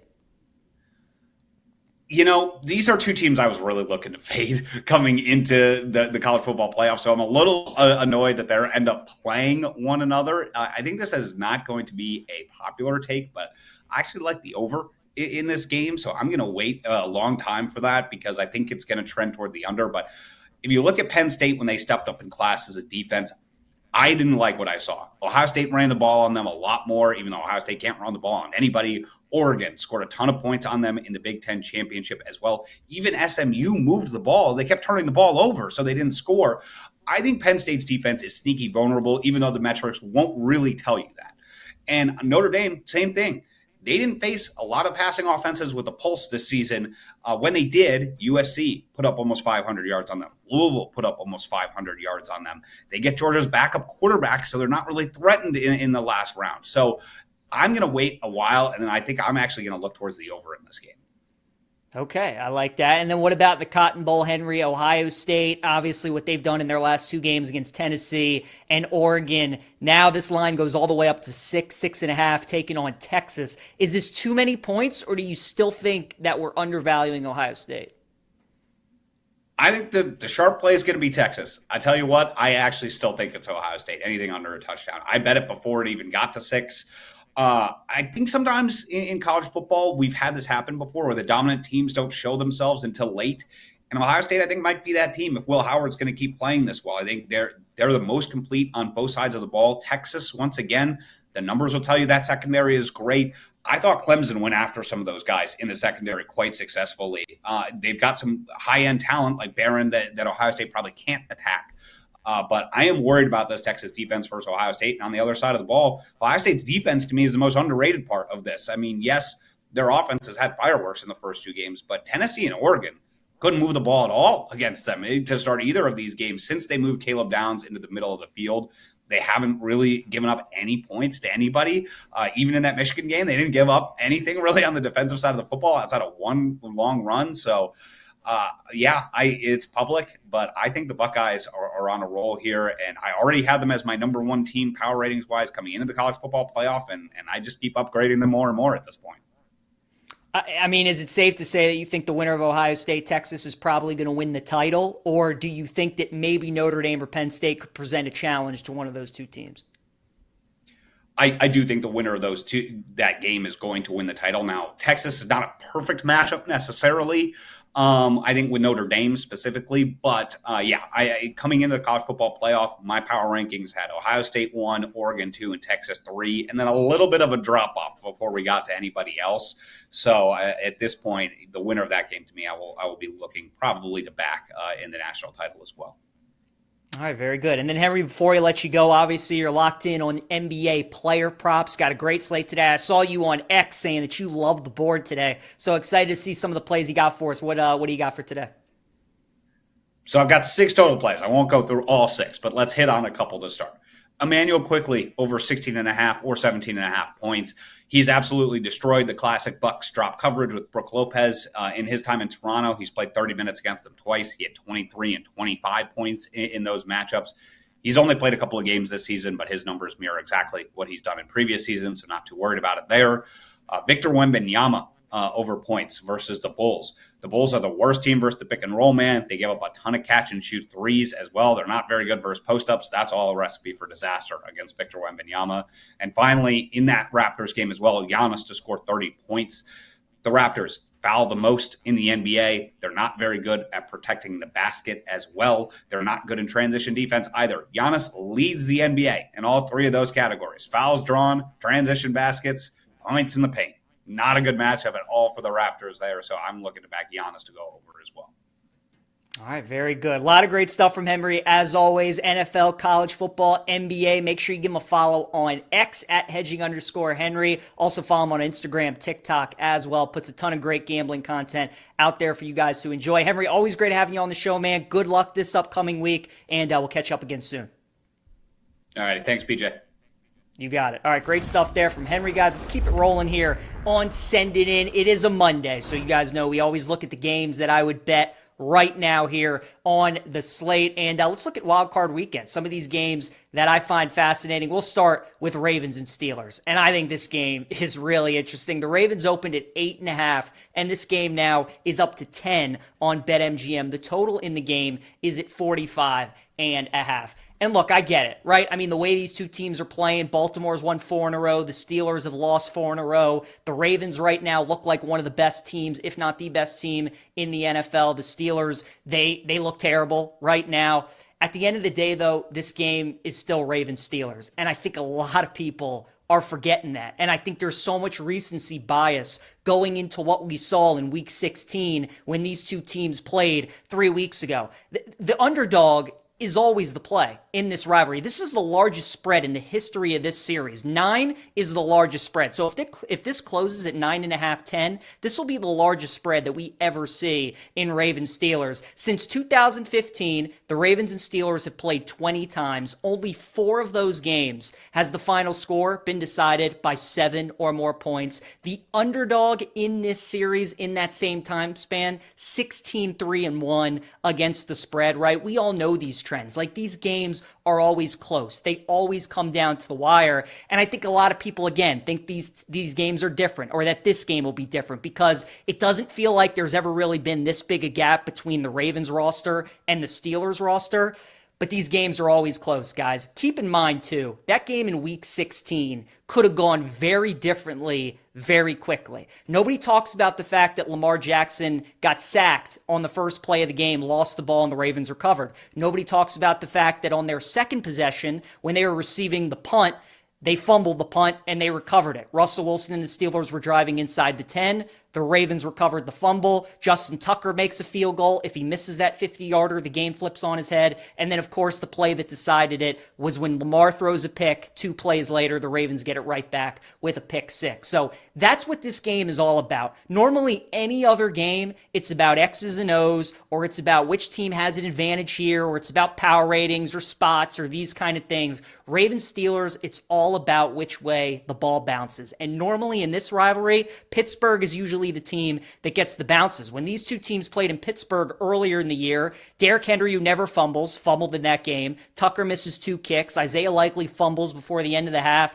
Ravens are dropping passes. So I think this game is going to be a lot closer than people think. I think the recency bias is kind of driving this line out of control. It's still Ravens-Steelers. I know Pittsburgh isn't playing well, and I know Baltimore is, but these two teams know each other better than any two teams in the NFL because of how many times Harbaugh and Tomlin have gone head-to-head. So now that we're getting to 10, I mean, could you imagine 3 weeks ago if you were getting a 10 in Ravens Steelers, you would have took that blindly. Now I think a lot of people like Baltimore. I'll take Pittsburgh in the game plus 10 against the Ravens. We also got the Packers plus 5.5 against the Eagles. I like Green Bay in this game. Now the Christian Watson injury is a big deal. And there's going to be a lot of talk this week about Green Bay and their record and the fact that they're 0-5 this season against the Vikings, the Lions, and the Eagles, which is significant because those are the three best teams in the NFC record-wise. However, the Packers, even though they're 0-5 against those teams, 4 of those 5 games were decided by 5 or fewer points. They lost to the Eagles by 5, they lost to Minnesota both times by just 2, and then they lost to Detroit on Thursday night about a month and a half ago by 3 points as well. So even though Green Bay hasn't been winning these games, they've been keeping it really tight with a lot of these teams. And again, I know Watson's banged up. I know Jordan Love left that game against the Bears, even though he said he's going to be okay. But Green Bay's been competitive against a lot of these top teams. I think now that we're getting 5.5 with Green Bay, I think taking them plus the points is a good bet. Yeah, we don't need them to win the game. We just need them to keep it close like they've done with most of these teams all year. I'll take the Packers plus the points. And then finally, give me the Rams plus 2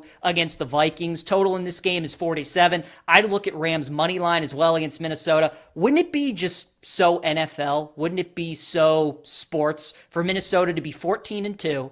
They're a win away from getting the number 1 seed, and then next thing you know, they lose 2 games in a row and they're out of the postseason. Like, I just feel like that's something that would happen in Major League Baseball. Like a team that's in a division race, they win 100 games, drop to the wild card, lose in a best of 3, and then their season's over just like that. Feels like something that could happen to the Vikings. We saw Sam Darnold last night in a big game, biggest game of his life, and he was a no-show. He kept overthrowing his receivers, missed a lot of great opportunities. You wonder if the moment's starting to get a little big for Sam Darnold. This was one of the 3 regular season losses that the Vikings suffered, was to the Rams. This is the game that kind of got the Rams jump-started on their season, and the Rams were able to rest a lot of their guys, yesterday against Seattle and get Stafford and Kupp and Puka a rest, so they're going to be fresh and ready to go. I like the Rams plus 2 against Minnesota. See B Mills in the chat. Mark Andrews anytime touchdown plus 140, hitting 6 straight in 7 of its 8 games. I think that's a good look, B Mills. I would more so look at rushing props for the Ravens, especially in this game. They're calling for high winds. There could be some snow. It's going to be cold temperatures,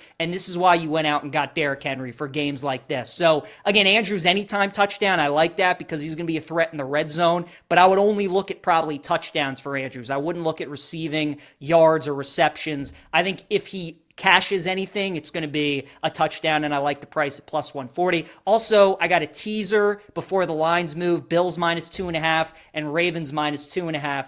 I mean, it feels like a lot of people are going to be on that, right, B-Mills? It feels like it's too easy getting the Ravens and the Bills under 3. I think that's a lot of the reason why the Ravens line has moved up so much, and the Bills as well. Feels like it's the right play, but it also feels like one of those teams could play a tight game, and it feels like the Ravens are probably that team. All right, let's talk some college football now as we get into the Orange Bowl in Miami between Notre Dame and Penn State. I like Penn State in the first half of this game against Notre Dame. I think there's a good chance that Penn State can keep it tight early. The Georgia hangover is real. We saw Ole Miss and Bama beat Georgia in the regular season, and both of those teams lost their following game. Bama lost to Vandy, and Ole Miss lost to Florida. That's going to be the challenge for Notre Dame in this game. They arguably just had their biggest win in 30 years. They beat Georgia. They beat the program in college football right now. Is there going to be any hangover for Notre Dame? Are they still going to be feeling the effects of that win? Meanwhile, Penn State just kind of handled their business. They were big favorites against SMU, against Boise. They won both of those games. They covered both of those spreads. And Penn State's been a team that has started hot so far in the playoffs. They were up 7-0 on Boise in the first quarter, 17-7 at halftime, up 7-0 on SMU in the first quarter, and then they were up 28-0 at halftime. So I kind of like Penn State first quarter. I like Penn State first half as well, just because the combination of Penn State's been a team that has started fast in the playoff, and I think Notre Dame's going to have a little bit of a Georgia hangover, and they're going to be a little sluggish to start that game. So I would look at Penn State first half. As for Ohio State, Texas, we got into this game a bunch last week. I still like Texas at +6. I think this is just too much love for for Ohio State. This look-ahead line was 1.5, 2. Now it's jumped 4 points all the way up to 6. I get Ohio State looks different. They're finally throwing the ball. They're finally using their receivers. But if there is a team that matches up well with Ohio State that can limit them, it is Texas. They have the best corner in the country. They have the best pass defense in the country entering the college football playoff. And I think Texas, being a team that has been a favorite all season, now that they are an underdog, I love betting those teams because those teams usually have a really good game plan. They love being in that role because they're not used to it. And all Texas is going to be hearing for the last 4 or 5 days and up until kickoff is how great Ohio State is, how overrated they are.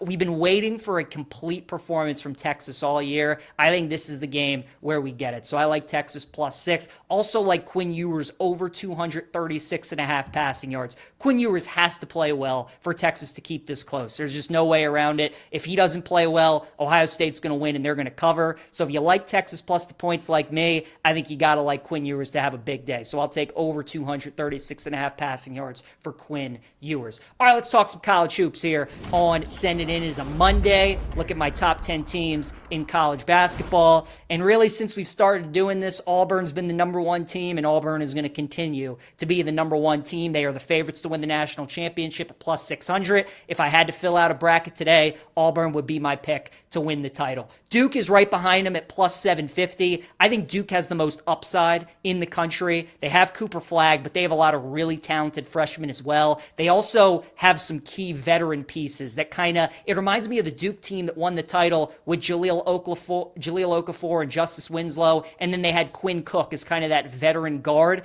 Duke, kind of the same mixture on this year's team. So I like Duke, one of the best defenses in the country, and as the season goes on and those freshmen get more and more reps, they're only going to continue to get better. Next up is Tennessee. I'll put them as my 3rd best team in the country. They're number 1 in the AP poll. They're undefeated, but it just feels like the same old Tennessee. You know, you look at Ken Pom right now, they're number 1 on offense, they're number 1 on defense, they're number 20 on offense, and that's kind of what Tennessee is. You know, they're always going to be a great defensive team. They're kind of like Houston, though. The question is, when they get to the tournament, are they going to hit enough shots? Are they going to score enough points? I think their offense with Dalton Connect was better last season than it is this year, and especially at the price at 10-1, no interest in Tennessee. Iowa State's my number 4 team at 14-1. Iowa State, along with Duke, are the only team right now in college basketball, according to Ken Pom, top 10 in offensive and defensive efficiency. Iowa State's interesting. I didn't think their offense would be this good. We still got a long season to go, but they're consistently putting up 70, 80 points to go along with that defense that's always going to be top 10 in the country. Cyclones, I think of all the Big 12 teams, they are the one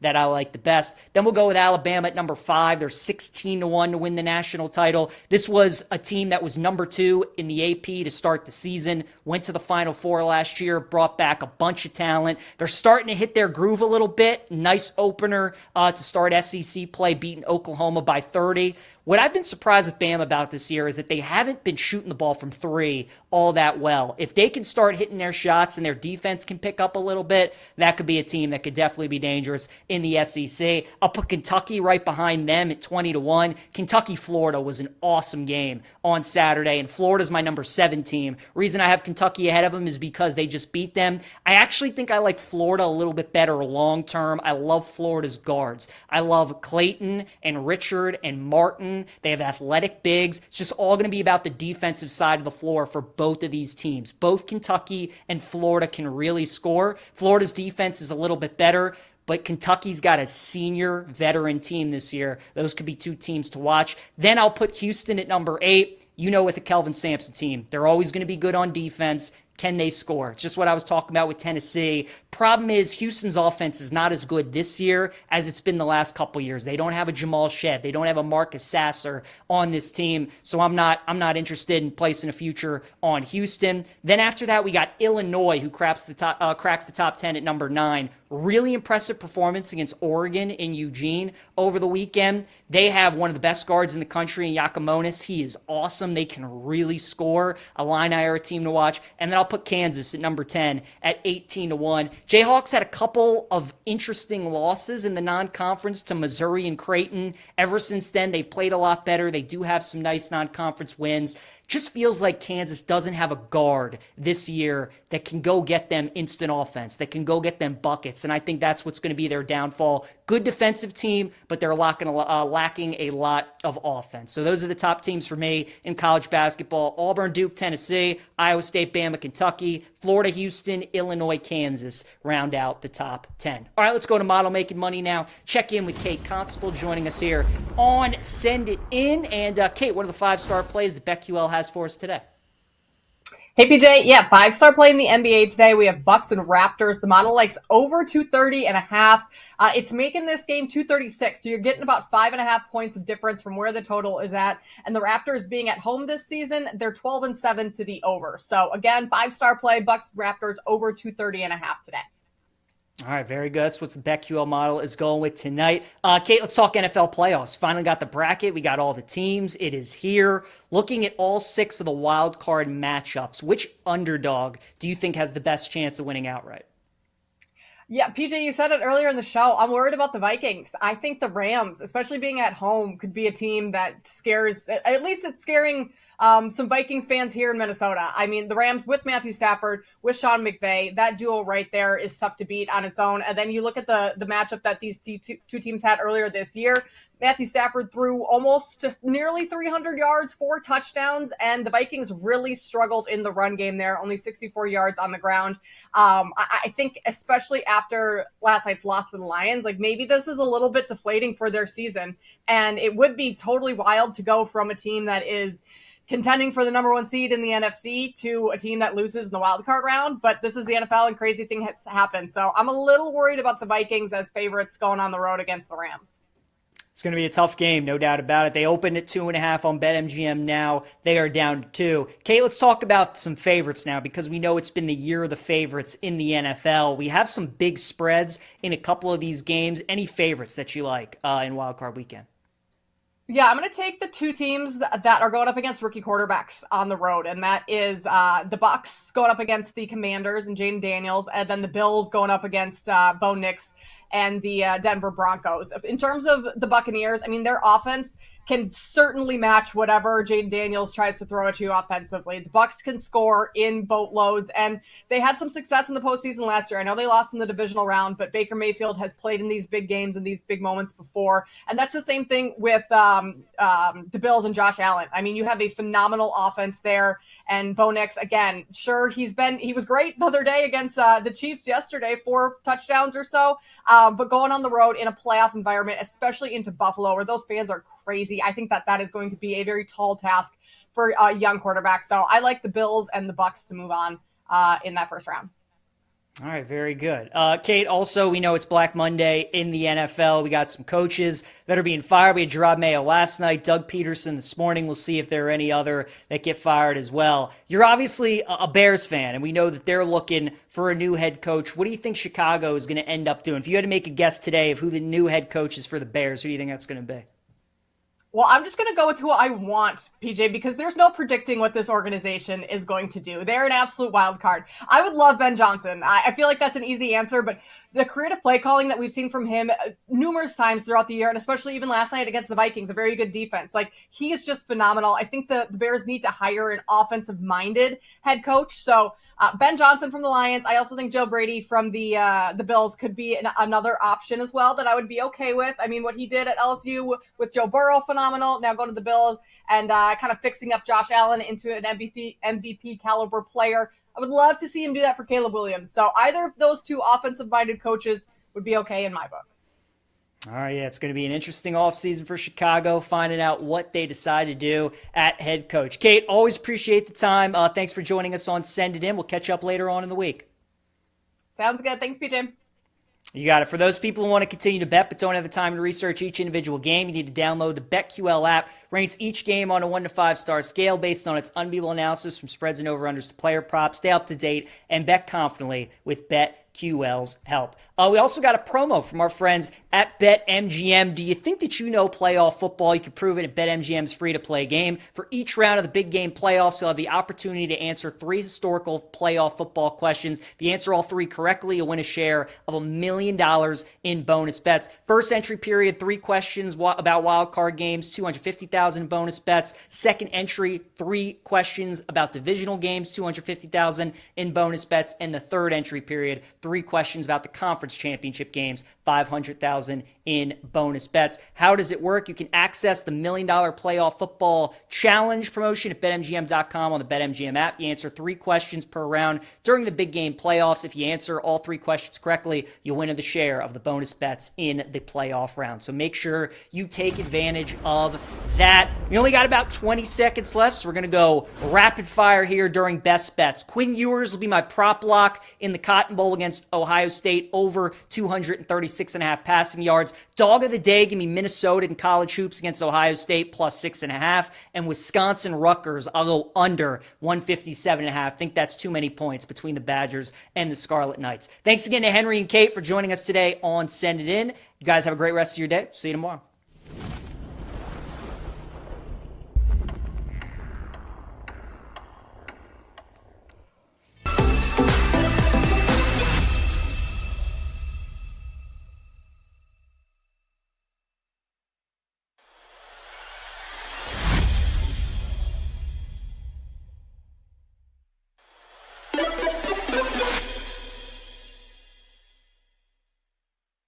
For his first career game-winning drive to end his first season. It'll come down to Cairo Santos from 51 yards. Good snap, good hold. The kick on the way by Santos, and it is good! The Bears' losing streak comes to an end on the final play of the regular season. Welcome back to BetQL Daily with Joe Ostrowski and Sam Paniotovich. Presented by BetMGM, the sportsbook born in Vegas. Who cares? Oh, they were so mad at me, Sam. Oh, you're so miserable. You're the worst kind of fan, because my reaction was, Watch it go to Thomas Brown. Watch them give this job to Thomas Brown. Obviously knowing it's not going to Thomas Brown, but this family is so dumb they don't know how to react when they beat the Packers, but they did yesterday. Kate Cosmo brought it up, and I laughed it off. I should have bet it because I was on the Bears plus 10. You were on Bears plus 10, and I didn't even realize, but she had mentioned yesterday morning it's Virginia McCaskey's 102nd birthday yesterday, maybe hanging with Sister Jean, possibly. Oh, and she got to celebrate it with a Bears victory in the last moment in Lambeau. And yay! I'm like, cool.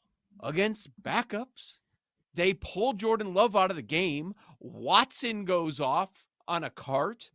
Dobbs didn't even play. I'm like, it is what it is, man. Like, okay, you can celebrate it, end of the streak. You can think there's a rivalry. There's certain rivalries that were rivalries in 30s, 40s, 50s, 60s, 70s, maybe 80s, that are not rivalries anymore. You know what I mean? When you go a few decades and you're dominated by one side, I don't really view that as a rivalry. But anyways, that's not why you came today. But anyways, I laughed. Yeah.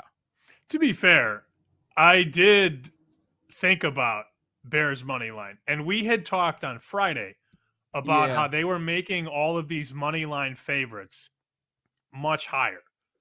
Like the correlation between the spread and the money line was off.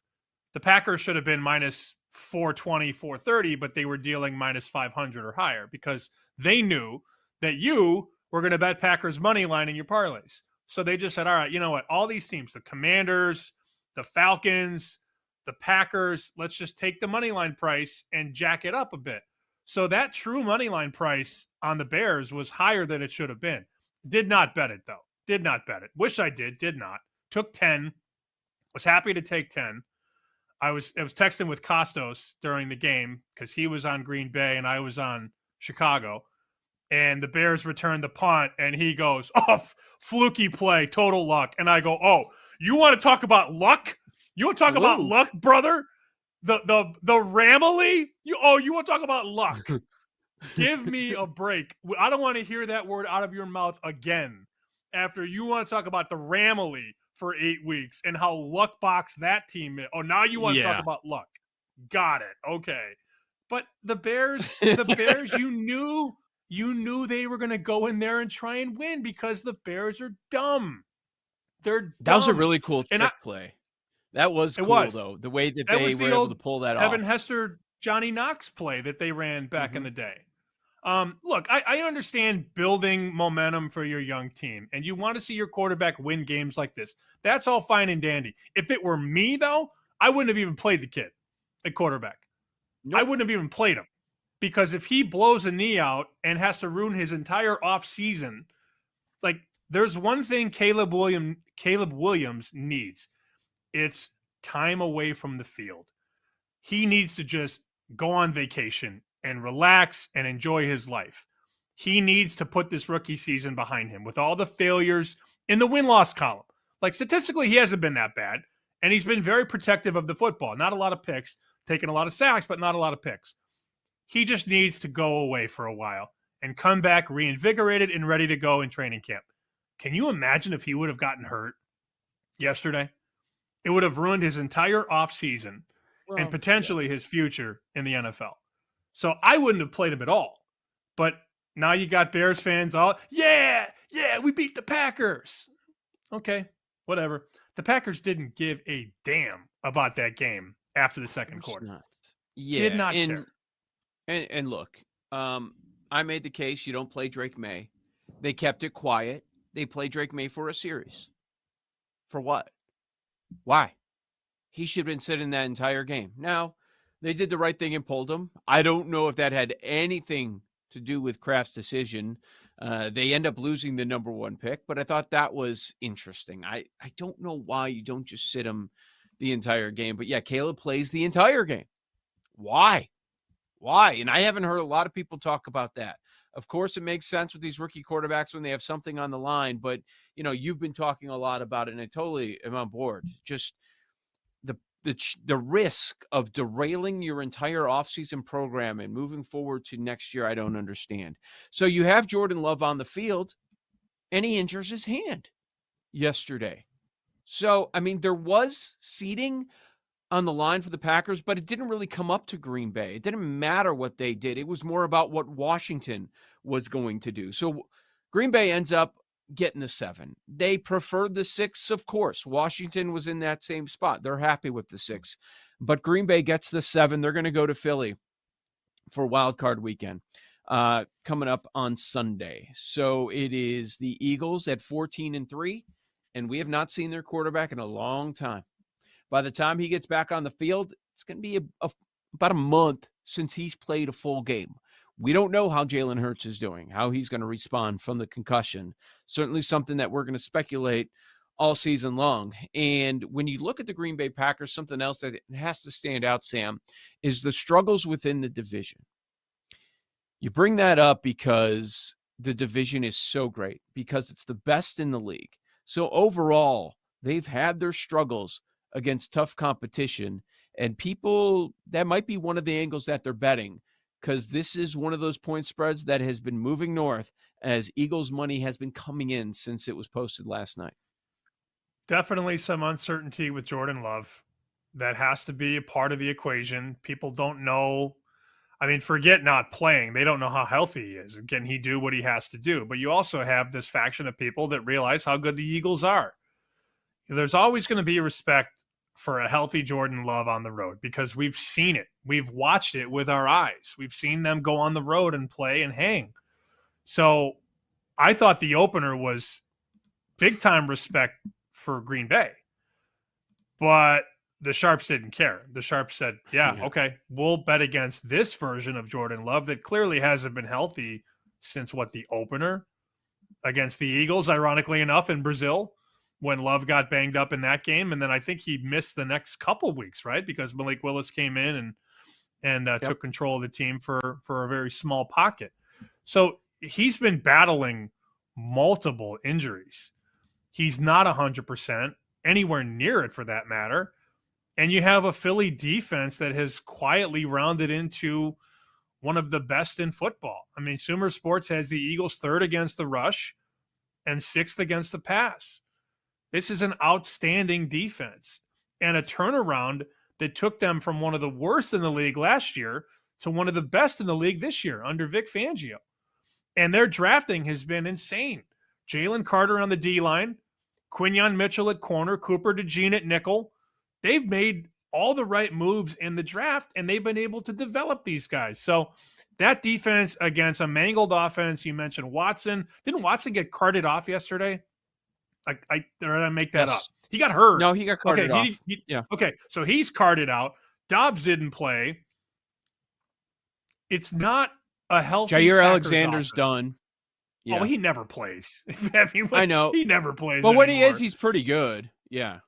Yeah. I don't know who plays more, Jair Alexander or Antoine Winfield. I don't know. I mean, they're always out. The secondary guy for Tampa. But that's, I believe, the reasoning for the move on Philly. Great defense at home against an offense that just isn't healthy right now. When JLC mentioned 6, I was thinking, this ain't getting to 6. Sam, this is getting to 6. BetMGM's at 5.5, and I see a number of 5.5s out there. A couple 5s. I see a rogue 4.5 that's a little bit juiced. South Point's still at 4.5 at -110. But when are we going to get pushback on Green Bay? The only one I know is saying bet Green Bay is Horvat. And he's always going to – it doesn't matter what the number is. He's going to say bet Green Bay because that's his team. He's a fan. So, I mean, maybe some injury news could decide which direction this ends up going with some of those other pieces, and also talking about Jalen Hurts. But, yeah, they got a chance to rest. Philly did all their guys. Jalen Carter, offensively, the weapons there. Offensive line, they ended up resting at least a few starters yesterday. So Packers coming in hobbled, and then the Eagles are going to be fresh. So it should be a big Saquon game. Looking forward to seeing what that number is. The second game, and this is going to be your Sunday night game on with Tirico and Collinsworth. It's going to be Tampa Bay, Washington. This one might not budge that much. A lot of movement with that Philly game, but this just could be a rock-solid 3 all week. No movement on the side, no movement on the total. Bucks, your home favorite, going against another rookie quarterback here. Could see anything happen in this game. Could make a case. Favorite, dog, over, under. Great game. Awesome for betting action. Tampa will be popular in parlays. We know that. People are going to moneyline parlay Tampa with a couple things, likely. I can't wait to watch Jaden Daniels in the playoffs, man. I cannot wait. And I think the obvious angle is to look at Baker Mayfield and Jaden Daniels and think over.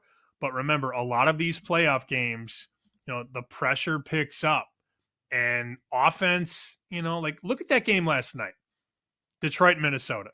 The total was 57 at kickoff at a couple places.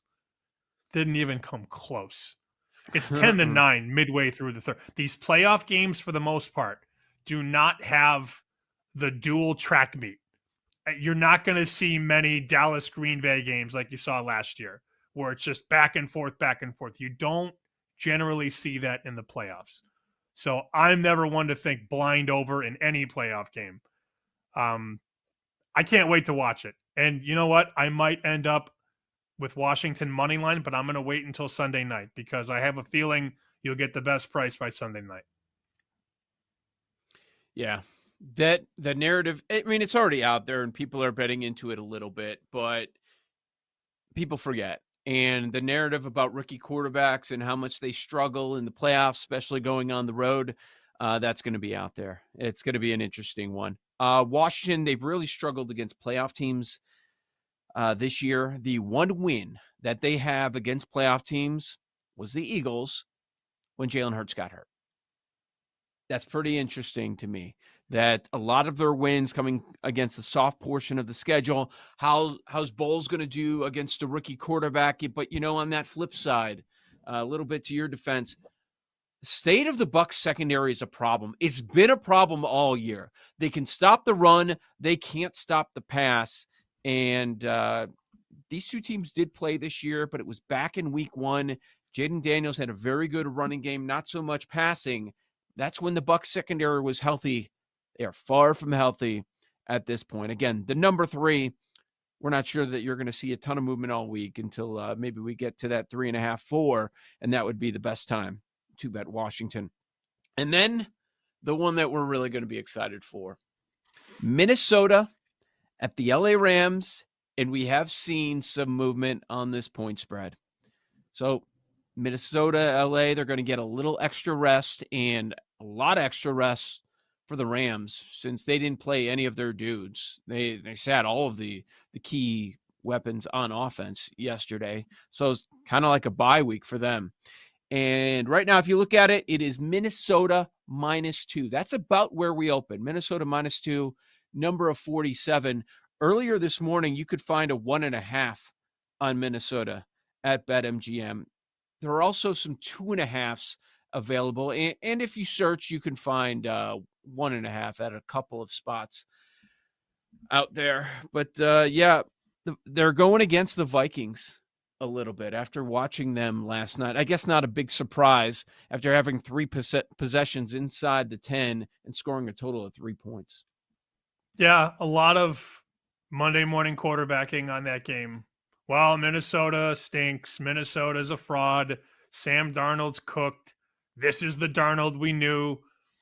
Okay, if you want to take a team that went 14-3 and point to maybe their worst game in 2 months, go for it. Have at it. I'm seeing everybody say Rams so far. Your guy Danny Parkins last night was begging for a Rams line to bet the money line. So that's where we're at. Everybody wants to bet Rams and fade Vikings because Vikings lost to Lions, even though score was 10-9 third quarter. This is going to be a very good conversation. And I don't want to jump in and just say, just fade the Rams, just fade the Rams. Great offensive minds on both sides. I'm really looking forward to this game. High-ish total. We'll continue the conversation. We'll empty the notebook. A few other things we need to get to. Oh, we've got the announcement, the winner for Circa Survivor. How many of them? That's on the other side, BetQL Network. You're listening to BetQL Daily with Joe Ostrowski and Sam Paniotovich, presented by BetMGM, the sportsbook born in Vegas.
Welcome back to BetQL Daily with Joe Ostrowski and Sam Paniotovich. Presented by BetMGM, the sportsbook born in Vegas.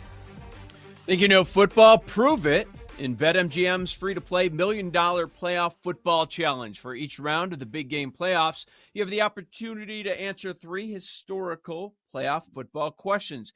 If you answer all 3 correctly, you'll win a share of $1 million in bonus bets. In the first entry period, there are 3 questions about the Wildcard game with $250 in bonus bets up for grabs. Second entry period, 3 questions about divisional games, $250K in bonus bets up for grabs. Third entry period, 3 questions about conference championship games, $500,000 in bonus bets up for grabs. Here's how it works. Access the $1 Million Playoff Football Challenge promotion at BetMGM.com or the BetMGM app. Secondly, you answer 3 questions per round during the big game playoffs. And then if you answer all 3 questions correctly, you'll win a share of bonus bets for that playoff round. So go check that out. Joe Ostrowski, Sam Paniotovich here with you on BetQL Daily. We've been going heavy NFL. Of course, we got the college football playoff picks back up on Thursday. We'll certainly talk a lot about those games as well. Circa Survivor. It all wrapped up yesterday, Sam. So going into week 18, there were 18 entries still alive for $14.3 million. In the end, 8 winners go 20-0, last all 18 weeks. And before Uncle Sam steps in, each of them get about $1.8 million each. So, man, what a sweat. God, I hate to bring it up, but I know it's about the celebration for those people. What about getting to this spot, the 20th pick, and then you get bounced with a dumb team like the Atlanta Falcons or Green Bay Packers? What if brutal. the Bears killed you in Survivor? The Bears had happened lost for a couple. How many games in a row? Was it 10? 10 straight losses? 10 or 11? And then they the haven't Bears, won a Sunday road game in like 4 years. They hadn't beaten the Packers since 2018. And they make that field goal. Imagine watching that game, this pathetic Bears team that hasn't won since, October?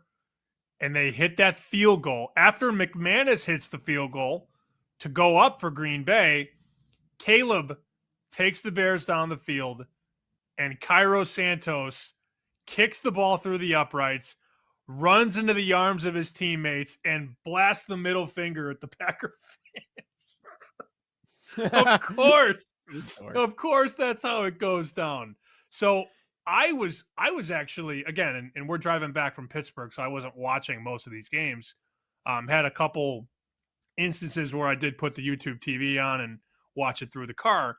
But there was a stretch, and I did take a screenshot of my phone at 3:43 p.m. Eastern. The Bears are up 21-19. The Panthers and Falcons are tied 31-31. And the Saints have the ball at midfield down 20-19. So all 3 of those teams, Packers, Falcons, Bucks, are hanging in the balance. Fourth quarter. I mean, that had to be one of the better Survivor sweats of all time, considering the 3 most popular teams were all either, one is down 2, one is tied, and one is down 1. The Colts game went to overtime. And the Colts game went to overtime against Jacksonville. That's right. So, and all of those games were early. And so there was a point where those top 4 picks all sweats. And then what's left? Arizona in the afternoon, 1 entry where they were envisioning, what if I get all $14 million? That was a possibility and for a short period of time yesterday. How about the Falcons? You got this great pick, and you're getting a favorite of more than a touchdown in the last week of Survivor for $14 million. 8 entries end up taking them. I can't fault them at all. You're at home. Carolina puts 44 on your ass. 44. that's been the hesitation with Atlanta all year. And that's why we were saying, Sam, guys, go bet the Bucs to win the division when it was about 3-1. The second half schedule's so soft. And do you really trust the Atlanta Falcons? Do you really? Sometimes we were joking around with Ian McMillan about it, but no, we didn't. We didn't trust the quarterback, and certainly not the defense, which can't get any pressure on opposing quarterbacks. Bryce Young strolls into Atlanta, has 5 total touchdowns. That's rough, man. That is life-changing money for a lot of people. 8 of them have Atlanta. They go down in flames. That was overall the most popular pick yesterday. I didn't realize, too, that the Cardinals scored 21 points in the fourth quarter to win 47-24. So even that game that was close. Was sweaty. Yeah, it was 26-24 after 3 quarters. And then Arizona gets 3 touchdowns in the fourth quarter to win handily. But every player or every group of players in the Survivor Week 18 had to sweat. And that's the name of the game. I saw some videos, Derek Stevens hanging out with the regulars, hanging out with the guys in the contest. They're all boozing. I was watching one of the guys took his shirt off and ran around the book. That's was it Mike awesome. Palm? No, it was not Mike Palm. It was one of the contestants. Mike Palm took his shirt off later in the night. That's what you want, though. And there was a group of 6 guys. They all went in together. I don't know where they're from, but they had the Colts. So they get the field goal in overtime, and they were going nuts. And Jeff Schwartz works for one of our competitors, and he goes, "Hey, we just had these guys on our show. They were bombed." Oh, yeah? I believe it. I would be too. I mean, I'd be bombed without $14 million on the line. But great contest. And people always say, well, Survivor will never get bigger. Okay. Let's see what the pot is next year. You think? Because it was wild this year. How it was dogs early and then a lot of favorites, as we've been chronicling on this show. Yeah, it's going to keep getting bigger. I think you're right. If they could make it, I know because of the regulations they can't. If it were able to be a national contest where you didn't have to go to Vegas to sign up, just imagine what that number would be. But you got what? So 8 in the end? 8 out of how many people? That's a pretty good number. For everybody to walk away and say they won almost $2 million, that's pretty darn good. And the guarantee will go up. I find it fascinating that Survivor has lapped some of the ATS contests out there. Those used to be the thing in Vegas, and Survivor comes in and it is completely taken over. So I find that interesting. I always laugh. Who you can thank, by the way? Sorry, you know who you can thank for the inability to do these cross-state contests? Oh, there's one who was person? in charge of that? Yeah. Oh, yeah. 1961. This guy passed the Interstate Wire Act of 1961. Who passed it? Bobby Kennedy. Yeah. Well, didn't pass it. I mean, they had to pass, but it was his idea to pass the legislation which would make the gambling legal across state lines. And then where his we brother, are now, JFK. Do you think it'll ever change? I don't know. Don't know. I was just thinking with legalization, but these states, they want their piece. And I always wonder, would it go national? I don't think it will. It's just, we've gone too far. I think the states want to do their own thing. Of course they do. They all have different tax rates, right? They all live by different rules. They do whatever the hell they want, even though legalization was going to fix all of that. Yeah. I always joke about how much I like Survivor and I suck at it, but I finally got a winner through. It was not the biggest prize, but I got through in a 25K one. Had to make 2 picks. Seattle, Arizona was left, so I went with them. So there were 7 of us that got through. So $3,500. It's okay. Not the dream scenario, but at least we got home with at least one of the revivals because I kept joining them. I'm like, at least I won some money on the damn thing. That is frustrating. Are you up? Are you up this year on Survivor or no? Yes. Good. Yes, I am. That's not, but not. Yeah, I guess if I include I'm not. Circle one. I'm not up in Survivor. Oh, and you know what? And I don't know if Paul saw this, but I guess it was like a refund in Kelly's college football survivor, because I made a little bit of money on that one too. Because all of a sudden it ended because you had all the favorites win. And remember, those favorites played the week before. So it's impossible to still be alive, because in the first weekend you had to make 3 picks, and then the second weekend you had to make 2 picks. But all the teams that already played, it was impossible to have enough selections. So the contest is over after 2 weeks. We'll have to mess with Kelly about that on Thursday. How funny is it that Kelly ran 2 of the worst survivor pools ever in the same season? It was bad, man. I was really looking forward to it. And do you remember when I asked her, I said, well, what happens if you get a couple of teams that are playing in the first week and they go all the way? And she was like, not my problem. Well, but she over adjusted a lot like the books did in this Ohio State-Texas game. She realized, okay, I didn't do enough double picks in my first contest, so now you have to pick 3 games in the playoff. So she went too far.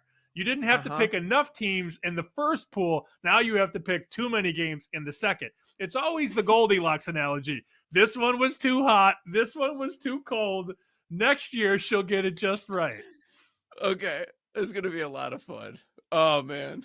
So we're going to start the conversation on Thursday. Why do you suck at survivor pools? Why are you the worst survivor horde in the world? You ran the 2 worst survivor pools we've ever seen. How you doing? Thanks for joining us. Yeah. Hashtag splash. How many made it all the way? The one where you got like 50 cents back? Everybody. It's like 2 people were knocked out of 2,000. I actually am curious. Hold on, stand by. Because I thought my partner and I were like, oh, we're going to be in the money. And then of the 1,100 entries, there were 296 survivors. Wow. Yeah, that was a lot. For as long as the season was, that ended up being a lot. With revivals, I'm not surprised that, there were 7 left at the very end. I've got to look. The rich people pool, talked about our guys from the 108. They ended up winning that one. But, they chopped. The one where I had a pot of around like $65,000, there were 4 guys that chopped. They didn't play in week 18. Good. So that's what they ended up. I love to see people make money. That's what it's all about. I will never knock somebody from making money. I'm looking at my splash page right now. We had 2 entries, and that was $100 a piece. So we came in with 200 down, 200 on the table, and we won $338. So our net is $138 in this 15-week college football survivor pool. Oh, man. So, okay. So now I'm checking the. And you were pressuring me too. Remember, you're come on, join the second one. And I said, no. You would have made a little money. You would have made a little profit. No. Nope. But yeah, I know. Paul was all over it. He was texting me. He's like, so what are they going to do here? I'm like, I don't know, man. I realized I didn't win, but nobody won. Second round, it ended. What a survivor pool. It ends in the second round for the entire pool. She's legendary. My revival one that I ran, 15 survived, and one of them was our guy, Nate Jacobson. He survived. So I don't know what they're all going to get. It's about $24K, 15 left. So at least they got a little bit of something. Not a huge prize, but they got a good 4 figures back. So that's good. That's better than my $138. Yeah, and a few cents, like just sitting there. Are you going to do? You can do a NFL playoff survivor. Stop. Those are fun. Stop. You have a problem. Stop. Well, I see 50K guaranteed. I got money sitting there. Why not? Don't you want to use it? You don't want to use the money sitting there? Nope, I do not. 50K? It's not going to be like Kelly where they make you make 5 picks a week. Nope. I just need my Barkley money to hit, and I might retire. Well, you'll get there. So, we got a surprise for the people coming up next. I've got to go to my scale, apparently, because I was guessing how much weight Sam gained over the last couple of weeks. He did not tell me, but we're going to find out on the other side. And that now I've got to take a look over the last couple of weeks, see how much. Oh, it's going to be an ugly few moments. I might be late for the break. We'll do that on the other side. Joe O, Sammy P, BetQL Daily, right here on the BetQL Network.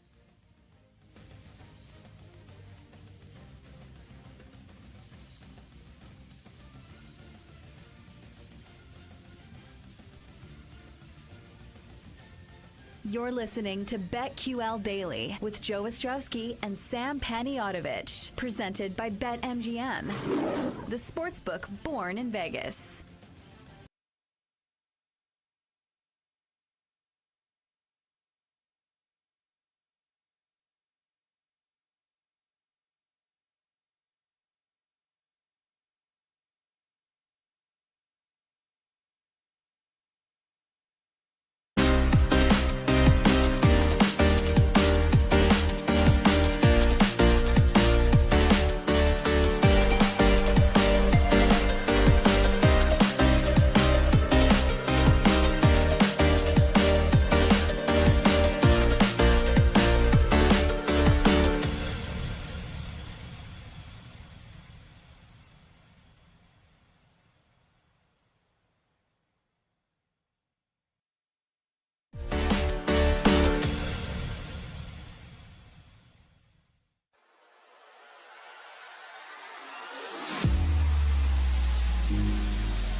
Welcome back to BetQL Daily with Joe Ostrowski and Sam Paniotovich. Presented by BetMGM, the sportsbook born in Vegas.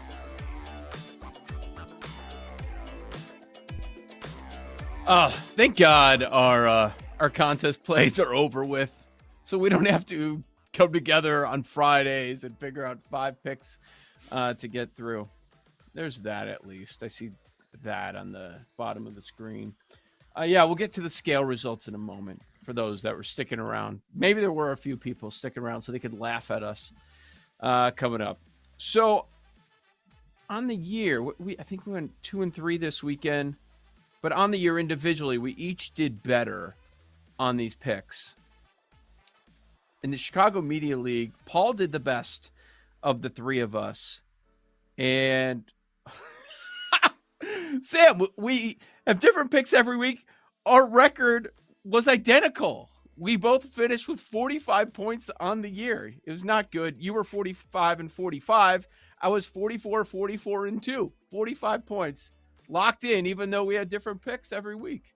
It's wild. I'll tell you what, I am content in the year of the public NFL betting that went down. I'm content being 500. It could have been a lot worse for me, to be honest with you. Yeah, I agree. I mean, at least the bartender went 33-21 this year. He came into the season all time in 4 seasons of stats. He came in picking 42%. 42%. He went 33-21 this year. If that doesn't tell you everything you need to know, I don't know what to tell you. But that makes sense, though, right? Because it's going to happen one of these years.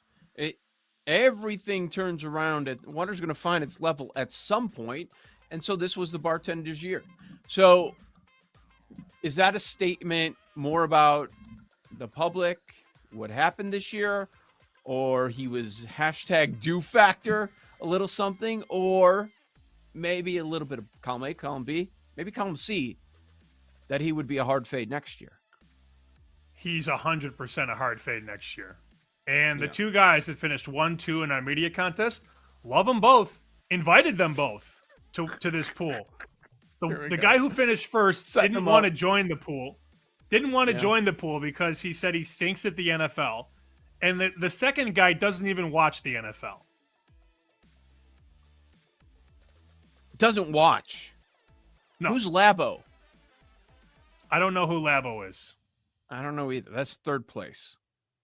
Okay, but the winning record, 53-35-2 in our contest. So congratulations there. We admit it. Been a tough NFL regular season. Hopefully the playoffs 60% treat us a little better. Wow, 60%. 60%. It's tough, man. Best in the world. It's tough for them to get to 60%. All right, we're putting it off here. Scale results. I'm glad I did it. I'll say that. In my mind, I thought it was going to be worse. And what we're talking about is we're being general about the last couple of weeks, basically the holidays. How much weight did you gain the holidays? And this is why the gym is packed. Friday, I went to the gym, Sam. I couldn't get in. I was pissed off. I just left. I'm like, I'm out of here. It was so packed. I'm like, oh, yeah, new year, new me. Yeah, okay. See you in a couple weeks. Oh, wait, no, I won't see you. But anyways, I'm glad I got the data, the hardcore number. So are there any guesses in the room on each of us what the results are as far as packing on the pounds over the holidays? I need guesses. This is dangerous. I need guesses. Are we guessing a round number, or are we guessing the amount of weight gained? Yeah, let's not do the number. We'll never guess it. Weight gain. Yeah, up or down. Definitely not down. Just up. And just for context, I left Boston on December 20th, weighed myself that morning. I weighed myself this morning, January 6th. I weigh myself the same time. I weigh myself the same way. I'm not wearing a bunch of clothes when I weigh myself. So this is very straightforward. No, almost. You wish. Okay. Weighed myself December 20th in the morning. I just Weighed got myself naked. January 6th in the morning. 2 weeks in Chicago of drinking almost daily and eating the worst possible food. Paul, how much weight did I gain? So I'll give guesses on each. Like Joe saying he thought it would be worse makes me think sub 10. Let me say that my last weigh-in was the 14th, so I have one extra week. I don't know if that changes anything. All right. I'll just fire from the hip. More of Jake's move usually, but I'll say Sam 10, Joe 8. I'm also going to go Joe 8. That was the first number that popped in my head. I'm going to go Sam 12. Ooh, 12 on the dot. 12. What? 12? 12. I didn't know that was 12. possible. That's like a On competition you just won. On God. Well, when I got halfway 12 through, I pounds in just 2 thought to weeks. myself, dude, I was going through my photos. There's 3 individual days where pizza was consumed on top of the steak and the pasta and the desserts and the latkes and the whiskey and the late night orders. Yeah, forget it. Destroyed myself over Christmas. Being at home, I had an advantage. Like, even though I wasn't going as often as I would like, I was able to get to the gym here and there. So a little bit of an advantage. But, you know, once it started going downhill, it all went downhill. Both of you guys a little bit high. Here's why I'm frustrated. I was frustrated because I was actually going in the positive direction the last time I weighed in. And then as of a few moments ago, I went up 6.2. So up 6. Not great, but man, I'm 6.2 over almost a month. Like, a few I feel like you're being a And, little like, hard the on holiday yourself. month. Yeah. Yeah, but I was like dropping pounds right before, too. So it's annoying. Had some wiggle room. There.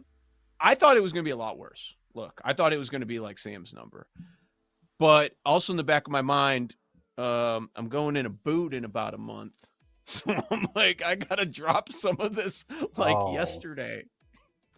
Yeah, You'll put on weight for sure. Yeah, Yeah, you will. That one. I'll be able to lose that 10. I'll be able to lose that 10 in 2 weeks. No problem. Yeah. So what's the plan? Well, how are you going to lose Back to what You're not going to fast? Light breakfast, salad for lunch, protein for dinner. That's what I usually do when I'm not a scumbag. Yeah. What was the best meal you consumed? Probably the prime rib on Christmas. Outstanding. Delicious. Mm-hmm. But, I mean, I had the White Castle in there. I had the Portillo's in there. 3 different types of pizza. She wanted deep dish one day, so that's 4 kinds of pizza. Yeah, forget it. It's just I wouldn't say there was a meal that stood out. It was just gluttonous behavior. Just nonstop. Any excuse. Oh, day's already gone. Let's just keep on going. Oh, wife, thanks. Making cookies now. Okay, good. Let's dive in. Well, we got to knock these cookies out because tomorrow's Monday, so let's just eat the entire tray. Like, it's just ridiculous. For sure. I mean, the kids these days and the influencers, they love the trends, right? So on covers.com, it says Sam ate unhealthy in 13 of the last 14 days. That's the trend I just saw on covers.com. It's good. It's a good one. Yeah, it's great. What was the day that you were healthy? That's my big question there. Probably when I didn't leave bed that day. So, are we allowed to talk about Joy Taylor or not? I just saw the light go out behind Paul's eyes. I do work tell for me Fox no. Sports, so I'm just going to turn my microphone off. Apparently, I have a lot of reading to do. I'm not going to get into it. I don't even know all of this stuff these details that you guys know. You're just kind of.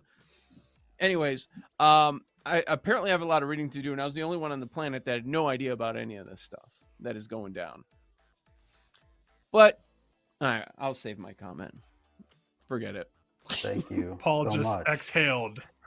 Very like no one else is talking. Everyone else is just like wired shut. What's he gonna say? Going. And I was like, what's he gonna gonna say next? I was gonna make a comment about Well, like some companies not. have history, but you know what I Oh, mean. if you don't think that I Let's thought not. about couching it in the shower Yeah. this morning, like how am I going to deliver this joke? I just decided, you know what, forget it.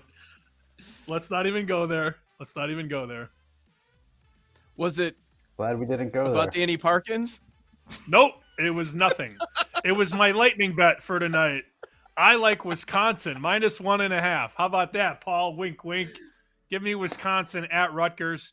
I'm going to play a little Montana State in the FCS championship tonight, -3. Montana State. Okay. There you go. Montana State against North Dakota State tonight, 7:00 Eastern. I'll be honest, I got nothing, man.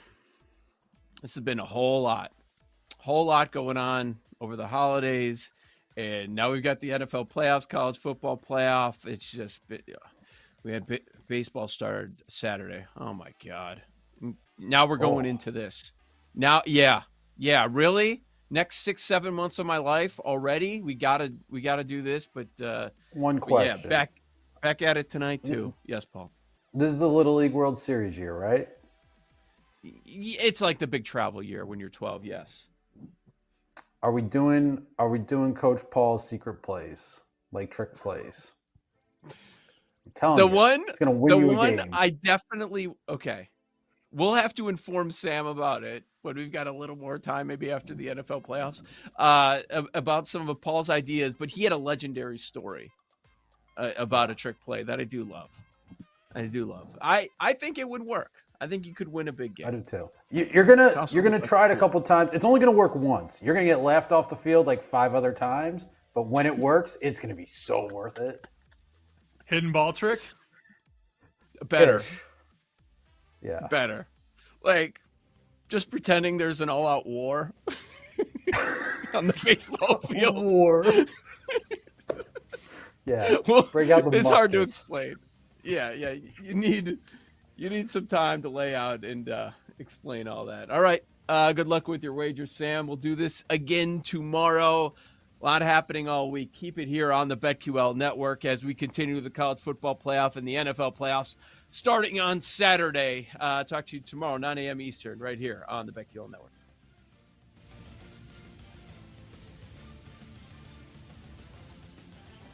You've been listening to BetQL Daily, presented by BetMGM. The sportsbook born in Vegas. Download the app today. Please gamble responsibly. If you missed any of the show, listen back anytime on the new and improved Odyssey app.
ready? It's time to laugh, to win, and to live the thrill of the action. Hey, baby, let's go out there like a bunch of crazy dogs. What the hell's going on out here? No idea what's going on, but I am excited. Every pick, every play, every game-changing moment. This is You Better You Bet, brought to you by BetMGM, the sportsbook born in Vegas on the BetQL network.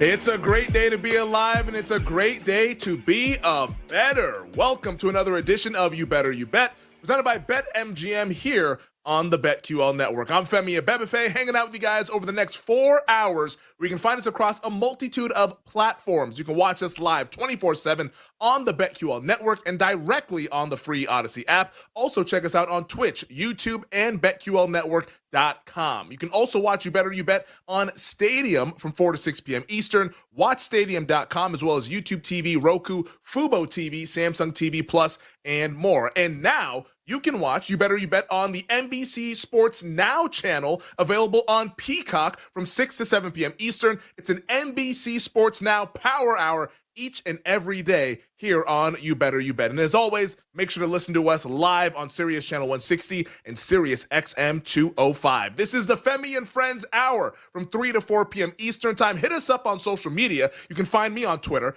at Femi Abebefe. You can find the show on Twitter at You Better You Bet. The whole crew's hanging out with us. Tyler Morales, Jake Hassan, Bill Zimmerman, Mike Brown, Sean Huss, Steve Gorgie, Nick Costos, the Prop King, joins us 1 hour from now with his thoughts on the Detroit Lions clinching home field advantage last night with a win over the Minnesota Vikings, and of course all the fallout from Black Monday in the National Football League. We have some head coaching vacancies, and we will discuss all of them. And we also have some teams who are retaining their head coaches. A little bit of head scratching decision making going around the league in the NFL. We'll get into all of that coming up 60 minutes from right now. But if you miss anything across these 4 hours, make sure you check us out in podcast form. Just search You Better You Bet wherever you get your podcasts. And while you're there, subscribe, rate, and review. You guys tell us how much you love the wagertainment. You tell us how much you love tailing the bets and cashing some winners. NFC South, Tampa Bay Buccaneers, fire the cannons. Well, go ahead and subscribe, rate, and review while you're there. And go ahead and boost us up those podcast charts. We really do greatly appreciate all of the support. We have one awesome guest joining us on this magnificent Football Monday, and he'll be joining us in the Power Hour at 6:20 Eastern Time. Betting analyst for NBC Sports Bet, the one and only whale capper Drew Dinsick joins the program, co-host of the Deep Dive podcast. He's going to give out his best bets for the Super Wildcard round in the NFL playoffs. We have made it. We've gone through 272 regular season games, and now we have side and total markets for the 6 playoff games coming up later on this week, and can't wait to talk about that with Drew a little bit later on in the show. That's coming up at 6:20 Eastern Time. But we also want to hear from you guys as well, because, boy, it's been an interesting weekend in the National Football League, hasn't it? And we want to know from you guys over on social media, which NFL franchise has had the dumbest 48 hours and why? Which team are you looking around and saying, what in the world are they doing? We want to know, is it either the Patriots winning yesterday against the Buffalo Bills, costing themselves the #1 overall pick? Is it the Jacksonville Jaguars retaining general manager Trent Baalke? Or maybe it's the New York Giants saying, hey, you know what?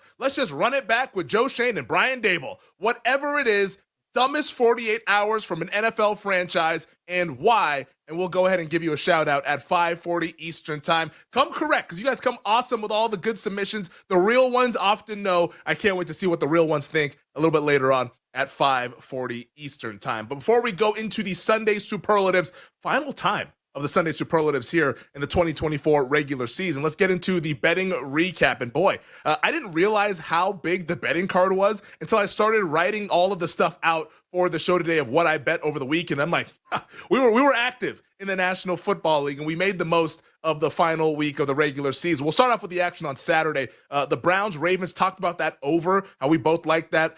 Nick and I, that was over the total of 41, thanks to Derrick Henry with that touchdown in the fourth quarter. Greatly appreciated that one. It lands on 45. Bengals-Steelers, I love the under. Talked about it all week long in the game. I said this is going to be more like a playoff game, a little bit close to the vest. We're going to see the clock running. It did help out that we got a lot of red zone inefficiency, especially from Cincinnati. I mean, they were in like the red zone 4 times or so in the game, only coming away with 1 touchdown. So that goes under the total of 48.5. A no sweat winner there. Like the Eagles laying the 2.5. Shout out to Tanner McKee getting it done. Maybe the New York Giants, they knew the assignment to secure that 3rd overall pick, but that goes ahead and gets to the window. Eagles laying the 2.5. Jacksonville +5. They get to the window. Also bet some Jags money line. Unfortunately, they lose. They lose the game in overtime. That tends to happen. It's like, and it wasn't even from a touchdown either. Like I when you lose the +5 in OT, it's because the other team went down the field, scored a touchdown. Indianapolis kicked the field goal, but then Jacksonville did nothing and they ended up having to face like a 4th and 22 to try to keep their drive alive. Of course, they did not do that as they lost the season finale. I did lay the 2.5 with Buffalo. That was not. It was not great. And I'm watching the game early on. I'm saying, hey, Buffalo's, they're churning along. Here's Trubisky. He's doing this thing. Because Josh Allen, I thought he'd play a series. He played 1 play. and I don't even hate him for it. Go out there, get your consecutive start streak, and keep that thing rolling and get the heck out of Dodge. And that's what he did. But the Bills, I think the Bills tanked the game. I think the Bills said, we don't want the New England Patriots to get the 1st overall pick because here's Mike White. Like what in the world was going on with Buffalo? Also have to credit Joe Milton. He looked pretty good in the effort. Maybe earmark that one for August when we start breaking down preseason games. If Joe Milton's getting a lot of reps on that New England Patriots team, I think that could be a nice team to bet on in the preseason after the way that he looked yesterday against the Buffalo Bills. So Bills laying 2.5 does not hit. Chiefs +11. I don't think we've made a worse bet all season long. Just from Jump Street. Here's Bo Nix, 17 of 17. I'm just like, all right, this is a fake game. Whatever. I watched, I think, about 30 minutes of it the first half, and after that, I just said, you know what? Let's turn this bad boy off and watch something else. And I watched the Rams cover 6.5 against the Seattle Seahawks. The market hated this one. I bet 6.5. It closed 7. There was even some 7.5 out there. Doesn't matter. Rams only lose by 5. Jimmy G gets to the window for us as we cash that ticket. Lions laying the 2.5 in the big game. That was my bet that I loved all week long. Talked about that. Hey, I like the Detroit Lions under a field goal. Bet this. They win in really impressive fashion, which we'll get to shortly here. And then finally, a couple of teasers and parlays that did not cash for yours truly, thanks to none other than the Atlanta Falcons, which I'll get into. I had the Steelers-Falcons teaser. That did not cash. And I also had a Falcons money line paired with the Jets laying the 1 because I liked the Jets all week long. And then the market kind of got away from me, so I wanted to parlay it with something that I thought would cash. Silly me. I bet on the Atlanta Falcons. That did not cash, so we lost the teaser and the parlay there. But let's get into the Sunday superlatives here on this Monday after Week 18. And the most impressive team, it has to be the Detroit Lions. The Detroit Lions, they beat the Minnesota Vikings 31-9, winning the NFC North, and most importantly, clinching home field advantage throughout the playoffs in the NFC. The Lions are your 1 seed. First time in franchise history, Detroit has been the number 1 seed. 15-2 record with all of the injuries that they had to overcome, especially on the defensive side of the ball. This last night, to me, and I was watching the game, and it's funny, it's such an interesting dynamic. Like, I bet the Detroit Lions. My wife, my beloved wife, who I love dearly, she's a Minnesota Vikings fan. She's from Minnesota. So the whole time I'm like having to sort of suppress my feelings in the game. And I'm like, oh yeah, if they just get Justin Jefferson going, maybe they'll get back into the game. When inside my head, I'm like, shut his ass down. Let's go, Aaron Glenn. Let's go. It was, I've not told her. I don't know if she's going to listen to this. Maybe when she's at work, she's going to find that I bet the Detroit Lions. But it was an interesting evening last night watching the game with a diehard Vikings fan. I'm sitting here holding Lions laying the 2.5 in the biggest game of the season. But you know what? I love my wife, but hey, I'm trying to also make a little bit of money. And maybe we'll go ahead and buy her something nice with the winnings that we got from the Detroit Lions last night. But Detroit really reminded everyone of who they are. This is a team, and we have this conversation all throughout the season. All right, who's in your Super Bowl bucket? And for me, over the last month or so, last quarter of the season, maybe in the last third of the season, it's always been the Chiefs, it's been the Ravens, and it's been the Lions. Those 3 teams. Because I think the Lions, from a coaching standpoint and what they have on both sides of the ball, they have the makings of a team that can win the Super Bowl, to actually win the Super Bowl. And we saw it last night. And I don't know what's going to happen with some of these other guys like Carlton Davis, Terrion Arnold, their rookie cornerback. He gets carted off. So now you add him to the list of guys in the secondary who are banged up. They're still going to be injured coming out of the bye week. But man, Like Alex Angeloni's presence last night, just in that linebacker crew, like it made so much this team. They were flying around. The home field advantage was rocking all throughout the pregame show. They're telling us how, hey, this is the loudest I've ever heard it for a regular season game in anywhere. Like that place was on fire, and this team lived up to that. Dan Campbell making the shrewd fourth down decisions once again, and we have to give big time praise to Aaron Glenn, the defensive coordinator for the Detroit Lions. He deserves all the head coaching interviews this week. Like the job he did, like yes, he got Anzalone back, but the secondary was banged up. The defensive line's been banged up all season long. Aiden Hutchinson standing on the sidelines. Who knows when he comes back? If they make the Super Bowl, he seems to think that he can get back and help this team out. But for Aaron Glenn in the biggest game to shut down this Kevin O'Connell, Sam Darnold offense that had been cooking all season long, and shut them down to only scoring 9 points, no touchdowns in the game. I mean, we've been seeing Jordan Addison go off against everyone quiet in this game. Justin Jefferson, he had been going off against everyone quiet in this game. The Vikings had been so efficient, and for the Lions to just shut them down, it was a really, really, really impressive performance by the Detroit Lions. And now they'll get the week off, which I'm sure will do them wonders, and then they get healthy, and now they have the chance to just play 2 home games to get to the Super Bowl. Like whoever they play, whether it's the Packers or the Commanders or the Buccaneers or the Rams or whoever they end up facing, like they're at a pretty big advantage at home. And then all of a sudden, maybe it's that matchup with the Philadelphia Eagles in the NFC title game, in a game that which they will be favored. You gotta love where Detroit is sitting at. And right now, the betting market has it that way as well. The Detroit Lions are now plus 280, once again, your favorite to win the Super Bowl heading into the postseason. I don't know. I think the Chiefs should be favorites, but like you look at the Lions and how they played last night, and now that they have home field advantage, hard not to fall in love with what this team can do in the month of January. Big time performance by the Detroit Lions. Dan Campbell, bang up job as always. And this team, hey, the road to the Super Bowl is going through the Motor City. And I don't think all these teams in the NFC want to go out there and have to play in that raucous environment, because that place is loud and that team is even better. I think the Detroit Lions are well on their way to perhaps getting to the first Super Bowl in franchise history.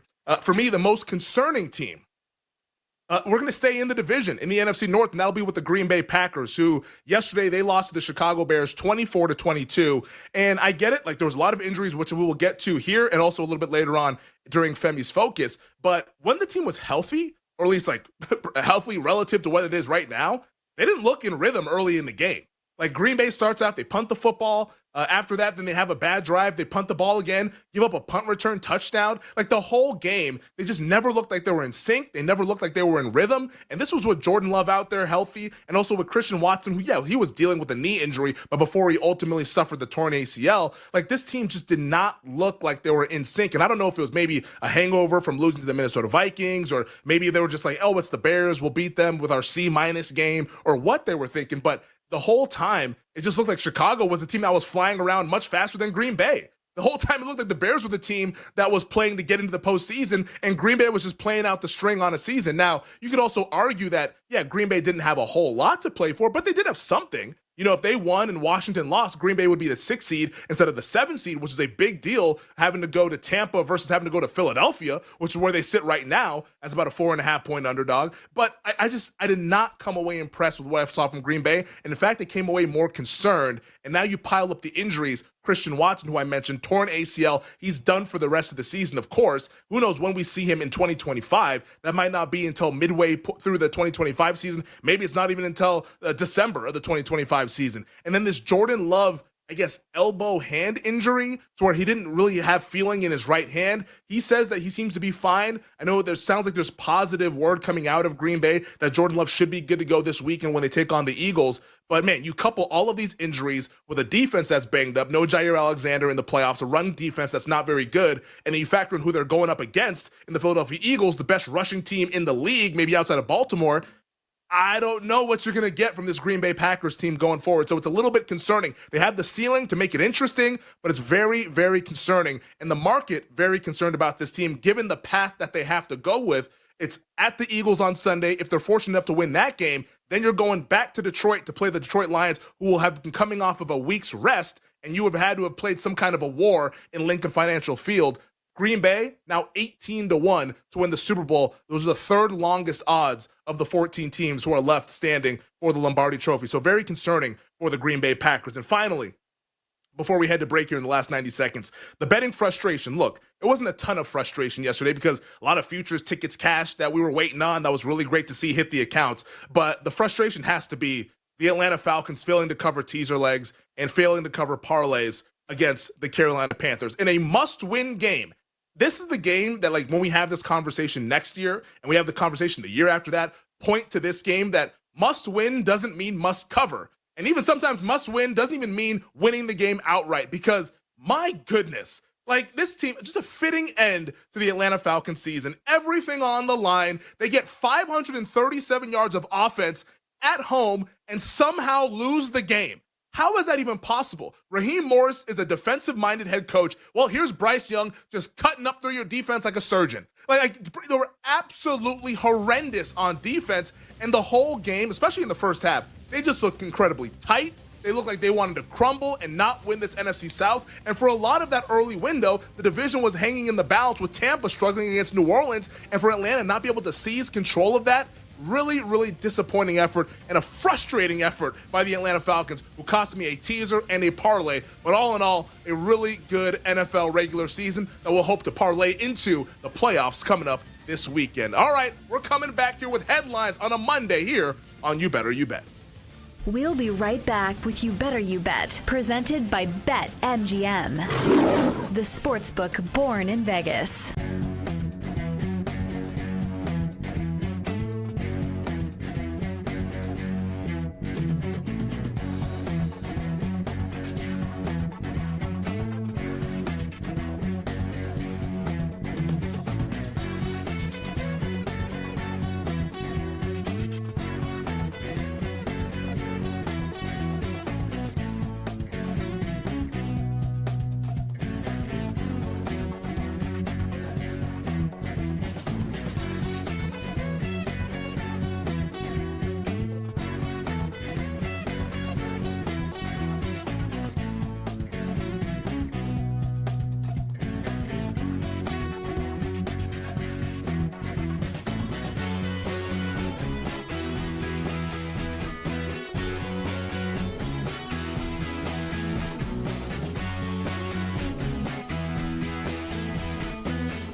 10 years from now, when the LA Lakers have been renamed the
This is You Better You Bet, presented by BetMGM. Welcome back. We are rolling along here on You Better You Bet, here presented by BetMGM on the BetQL network. I'm Femi Abebefe, hanging out with you guys during this Femi and Friends hour. 40 minutes from now, we'll be joined by Nick Kostos with his thoughts on the Detroit Lions clinching home field advantage last night with a win over the Minnesota Vikings, as well as all the fallout from Black Monday, the day after the final day of the regular season, where we see coaching changes across the league. Maybe not as many as I expected across the NFL, but we'll get Nick's thoughts coming up in 40 minutes. We also want to hear from you guys as well, because it's been a long 48 hours in the National Football League, but we want to know from you, which team had the dumbest 48 hours this weekend? Let us know who and why. It could be the Patriots beating the Bills and costing themselves the first overall pick. It could be the not the New England Patriots, but obviously it could be the New York Giants retaining Joe Shane and Brian Dable. It could be Jacksonville Jaguars retaining Trent Baalke. Whatever it is, let us know which team had the dumbest 48 hours and why, and we will give you a shout out at 5:40. Also, 20 minutes from now, Femi's Focus will go Sunday superlatives continued, upset of the weekend, duds of the weekend, because there are plural, as well as the biggest injuries and how that will impact the playoff games that we have coming up this upcoming weekend with Super Wild Card Weekend. But joining me right now, as he does each and every weekday here on the show at 3:20, it's our executive producer, Bill Zimmerman. Bill, we have a lot to get to on this day after, the Monday after the regular season. Buddy, how's it going? It's going well for me. I'm feeling good. My Chicago Bears, a disastrous season, but the top story in headlines was good news for the Bears, so I'm in a good mood. Now the real season begins. For us, that two teams suck. The real season begins. That other stuff was just like games for revenue. Now this is the real season for the Chicago Bears, the Dallas Cowboys, the New York Giants, et cetera, et cetera, et cetera. But let's waste no more time. Bill's right. We have a lot to get to. What's the number one thing we need to know on this Monday? All right, Femi. Well, let's start with the big surprise of the day. Now, head coach in Jacksonville, head coach Doug Peterson was let go. That was expected. But what was borderline shocking is that owner Shad Khan decided to retain GM Trent Baalke. A lot of people around the league thought Baalke had to go in order for the Jaguars to be considered an attractive job. But Femi, Baalke is back, despite a lot of noise from the Jaguars fan base and around the league that he needed to go. Yeah, this is incredible. I just went ahead and put into Google what happens when you put up Trent Baalke. The first thing that comes up is Trent Baalke not fired. Like this is like the biggest story in the NFL. The fact that this dude, of all people, gets to keep his job. How many coaches are we going to run through in Jacksonville before this guy goes? Like he's now going to be on his third coach hire. You bring in Urban Meyer. That's a flagrant failure, like a disaster of epic proportions. You almost ruined the career of Trevor Lawrence with Urban Meyer. You bring in Doug Peterson. You have one good year in the year after Urban Meyer. You win the division. You win a playoff game. Since then, it's been a disaster. And now you're going to let Trent Baalke still be hanging around when you bring in a new head coach. Now, Shad Khan's going to spin this and say, well, you know, the new head coach is going to report to me. He's not going to report to Trent Baalke. So both Baalke and the new head coach will both report to the owner in Shad Khan. But that's not the issue. The issue is that Baalke is still in the building. The issue is that Baalke still has player personnel control, unless they're going to bring in a coach who's going to go ahead and get that control. But I don't think you're going to get a head coach who's established enough to do that, to want to go ahead and take that job. This was a job in Jacksonville that was seen as like a potential like top 2 job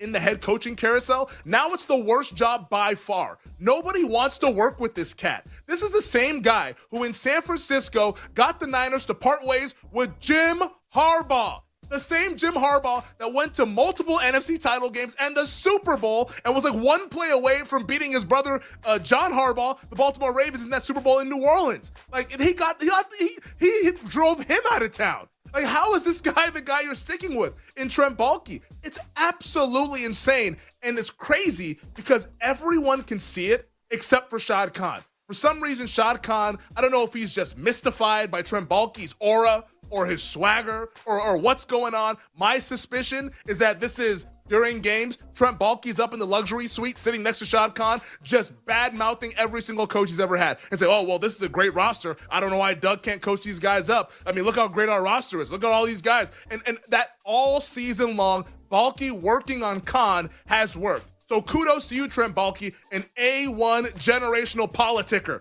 This man is politicking like nobody's business, and he saved his own job, at least in the interim, but I cannot believe that Shad Khan fell for it, and I do feel for Jags fans, who are a really cool fan base that has to suffer through this and have to live through Trent Baalke another year. Even if it's one more year, it's 1 year too many. This dude should have been gone with Doug Peterson, and somehow he's still there, and it's going to hurt them in their head coaching search. Bill, give me the next story.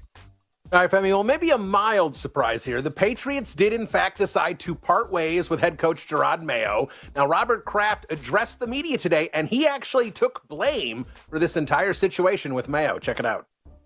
This whole situation is on me. I feel terrible for Jerod because I put him in an untenable situation.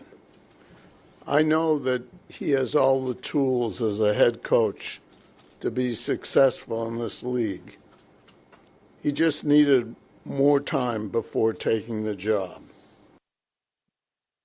So there you go. Robert Kraft said that Mayo wasn't quite ready for the job, Femi. Now the entire world has seemingly already given the job now to Mike Vrabel. Do you agree with that assessment, or do you think it might be a little more open in New England? Well, before I address even the Mike Vrabel aspect of it, which I mean, I love Mike Vrabel. Like, you will not find a bigger Vrabel fan, maybe his family, than I am. But, like, what is this Kraft comment? It's like, this was untenable. I set him up. Like, apparently, Robert Kraft told the broadcast early in the season that he had this earmarked for 5 years, that Jerod Mayo was going to be the successor. And this was not some surprise that Bill Belichick just, oh, I'm retiring, see you later, and now we're scrambling. What do we do? Like, you known that Mayo was going to be the head coach for 5 years. You told us that. Get out of here with this nonsense. Now, that's not to say that I don't agree with this decision to fire Mayo, because I thought Mayo was in over his head, but miss me with like these pleasantries of being like, well, I set him up to fail. And that's Kraft just trying to fall on the sword, trying to win the PR battle. No, like, you didn't want to be the head coach. It wasn't the toughest decision you ever had to make, because you literally fired him like 90 minutes after the game. Like, knock it off, dude. Like, you knew you were doing this for weeks, man. Like you're not fooling me. You're not fooling me at all. Now, with that said, this is a very attractive head coaching position because you have a dude at quarterback in Drake May. Like, I feel pretty confident, even though the team didn't win that many games, like, Drake May is a dude. And with all the cap space that they do have, like, if as long as they're willing to spend that money and build around Drake May while he's on that rookie contract, if you could just find the right coach, which would lead me to somebody like Mike Vrabel, I think that this team could be cooking with hot fish grease as early as 2025. Like, it would not shock me if the New England Patriots are in the playoffs. We're talking about the Patriots on Super Wildcard weekend, or maybe even the Patriots winning the AFC East. I know that sounds crazy right now, sitting here on January 6, 2025, but they have a quarterback and they have the resources to really improve this roster like almost overnight. So I think that that's on the table for New England.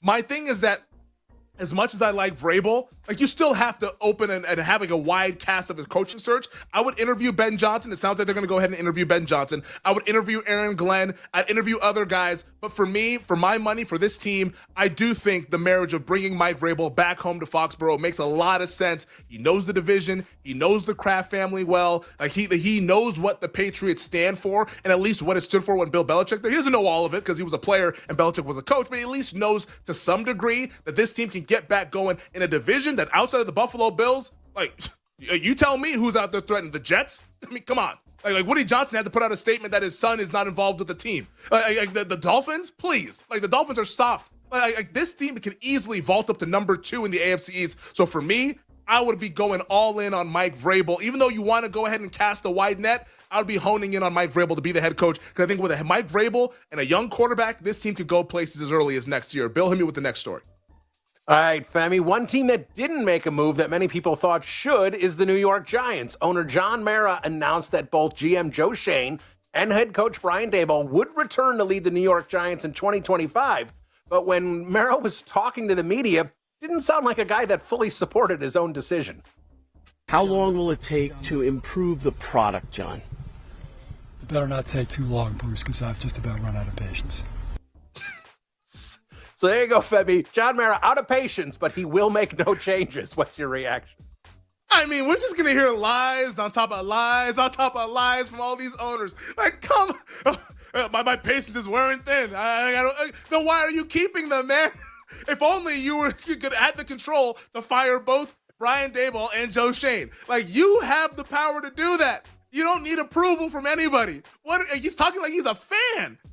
What are we doing? Like, it's ridiculous. And it's also ridiculous that he's retaining these guys. And it's just a sad situation that, like, in the NFL, I think as fans and as bettors too, like, we all probably know this because we're a little bit more jaded than most fans are, but like, there's only like, I don't know, 8 teams that are actually serious about trying to win a Super Bowl. There's a lot of legacy franchises, the Giants being one of them, my team, the Dallas Cowboys, being another one, where it's just like, you know what? We're just content cashing checks. We have the Lombardi trophies. We walked by them at the facility. They're nice and shiny, even though that sometimes they get a little bit dusty because they're pretty old, but they're still nice and shiny. And we just make money hand over fist, baby. That's all that matters. Hand over fist. That's what we're doing, because winning cannot be the priority. You cannot tell me winning is a priority when simultaneously you're telling me they're running out of patience while also admitting that you think the roster this year was worse than the roster in 2022 that Schoen and Daboll inherited. Like, there's no way those two things work together. So what is it? Like, what is the problem? Clearly, you know the problem. You just don't want to make the decision. And for that, John Mara, you're a fool, because you should fire both of these guys and start fresh. But unfortunately, you're just going to fire them after week 5 when the team starts 0-4 next year. Bill, hit me with the next one. All right, Femi, another team that didn't make any changes was the Indianapolis Colts. I know you've been critical of this franchise. A lot of people coming into the weekend thought that maybe Shane Steichen would be safe, but Chris Ballard would go. But in fact, Jim Irsay comes out and says both of them will return in 2025. And Femi, that is not a move that's going to inspire confidence for Colts fans. I mean, from one unserious franchise to the next unserious franchise. This is what Black Monday is all about. It's all about these teams that have no idea what in the world they're doing. I mean, this is the same head coach in Shane Steichen who, 2 weeks ago or whenever it was, said, well, guys aren't going to be on time all the time.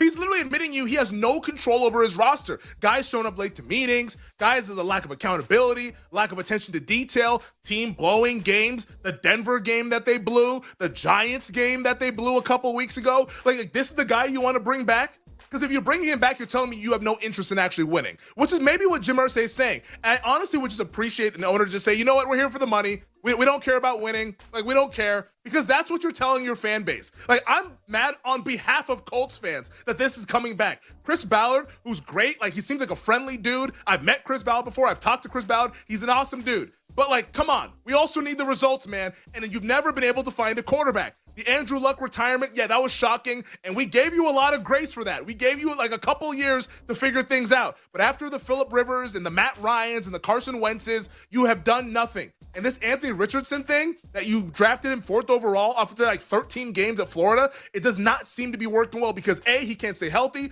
and B, apparently he has low stamina because the guy can't stay on the field because he's tapping out because he's exhausted. Like, this is just a bad situation, and the veterans in that locker room are telling everyone that this is not a winning organization. And I think going forward as bettors, when the win totals start to populate like late March and early April, this is a team that I think you can circle, hey, as long as they don't make any like big time decisions, I would be looking to bet this thing under because I think this feels like off the rails, mid-season firing, just like the Giants. The Colts are in that same boat next year in 2025. Hit me with the next one, Bill. All right, Femi. Well, the Miami Dolphins missed the playoffs, and Tyreek Hill is not happy about it. When he was asked about his status with the team, he said, "I'm opening the door. I'm out." So, Femi, looks like Tyreek Hill pretty frustrated about not being in the playoffs this year and may want out of Miami. Yeah, we finally found somebody who's not like happy with just like losing and cashing checks. We finally found somebody who wants to win a game. Shout out to Tyreek Hill. This is a big one for the Miami Dolphins. And Miami, also one of these like losing teams, apparently. They went ahead and retained Chris Greer, their general manager, and head coach Mike McDaniel. Anytime that you have to put the statement out that, oh, we will not be making changes, you know that you should actually be making a change. You just don't want to admit that you made a mistake hiring that person in the first place. That's all it is. I went through this last year with my team when Jerry Jones had to put out a statement saying we're retaining Mike McCarthy, even though we lost by 75 points in a home playoff game. Like anytime that's the case, you know you have to actually make a decision. You just don't want to do it. And for the Miami Dolphins, if I'm a player like Tyreek Hill, why the hell would I stay around for this mess? Like this team is terrible. Tua, you can't count on him to be healthy during the most important games. Like, he misses the last couple of games with a hip injury, missed a bunch of time mid-season with the concussion stuff. It's no fault of his own, but like, let's just deal with the reality. Like, the guy can't stay healthy. So why would I keep going out there just running cardio when Tyler Huntley's out here dropping the football in the pocket? It's a bad situation. It's a bad football team that I think is going nowhere quick, fast, in a hurry. And if you're Tyreek Hill and you see your football immortality standing in your way, your football mortality standing there, like, you're looking to say, hey, I got to go ahead and find a team that can win and find a team that can win in a hurry, because I'm not going to win here in Miami. He knows what time it is in South Beach, and it's not a good time. Bill, hit me with the last one before we head to break. All right, Femi. Well, the NFL regular season is over, which means the Tennessee Titans are on the clock. Plenty of teams had a chance here, but the Titans end up with the number one pick. I'll go out on a limb and say they will take a quarterback, number one, to replace Will Levis. Yeah, we can report that exclusively here on You Better You Bet. On January 6th, the Tennessee Titans will be taking a quarterback per sources.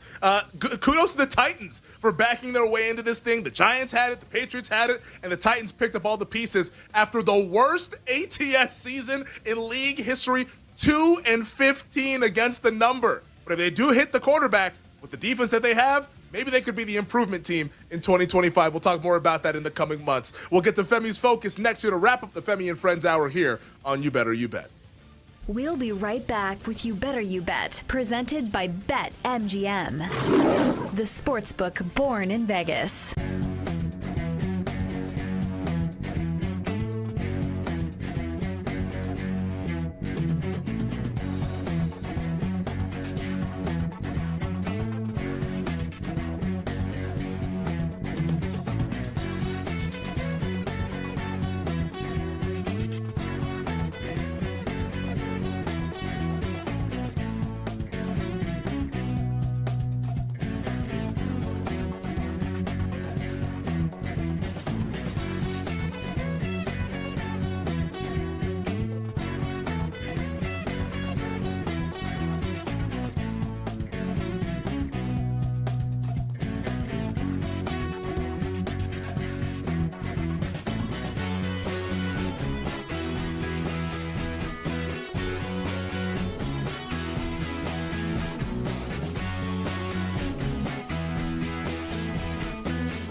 10 years from now, when the LA Lakers have been renamed the LA Jameses, and it's just LeBron and his kids in the starting five, I'll look back on this moment and realize this is when it all started going downhill. I had forgotten. The James 5. The James 5. Bryce James has committed to Arizona.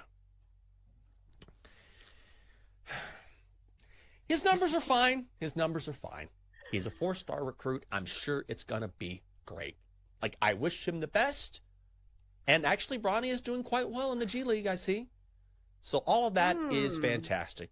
But the groundswell of hype that will accompany Bryce through college and eventually when he is drafted by the Lakers in the second round, I don't think – I'm just getting over Bronny. I'm not ready for Bryce. Can I just have a little break first? No, you may not. No, you may not, Jenks. Because here's the thing. Like, LeBron can only play for so much longer. Is this a goal of his to play with both of his sons? Like, Maybe. He's got to keep, like, upping the ante. Because I think I saw somewhere where he thinks he can still play for, like, several more years if he wanted to. He's going to make us sit through this again, isn't he? He probably is. Now, he said he's not going to. But the thing is, the crazy thing is, he probably could. Like, he's still playing at a crazy high level. Yeah, Imagine. It could be a year from now. Oh, no. LeBron, Bronny, Bryce. What's his wife's name? Get her in the game. Savannah. Who is it? Savannah. Sharpshooter. Bronny drives inside, kicks it out. Savannah from the corner. Got it. Let's just get the whole James. It's happening. So when LeBron says, I'm not going to. Head coach. Yeah. You know, they've gone through so many head coaches, and LeBron always picks them anyway. Why not make it a complete family affair? Savannah can be head coach, the CEO, per se, of the Lakers.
Welcome back to You Better You Bet. All right, folks, it's time for Femi's Focus.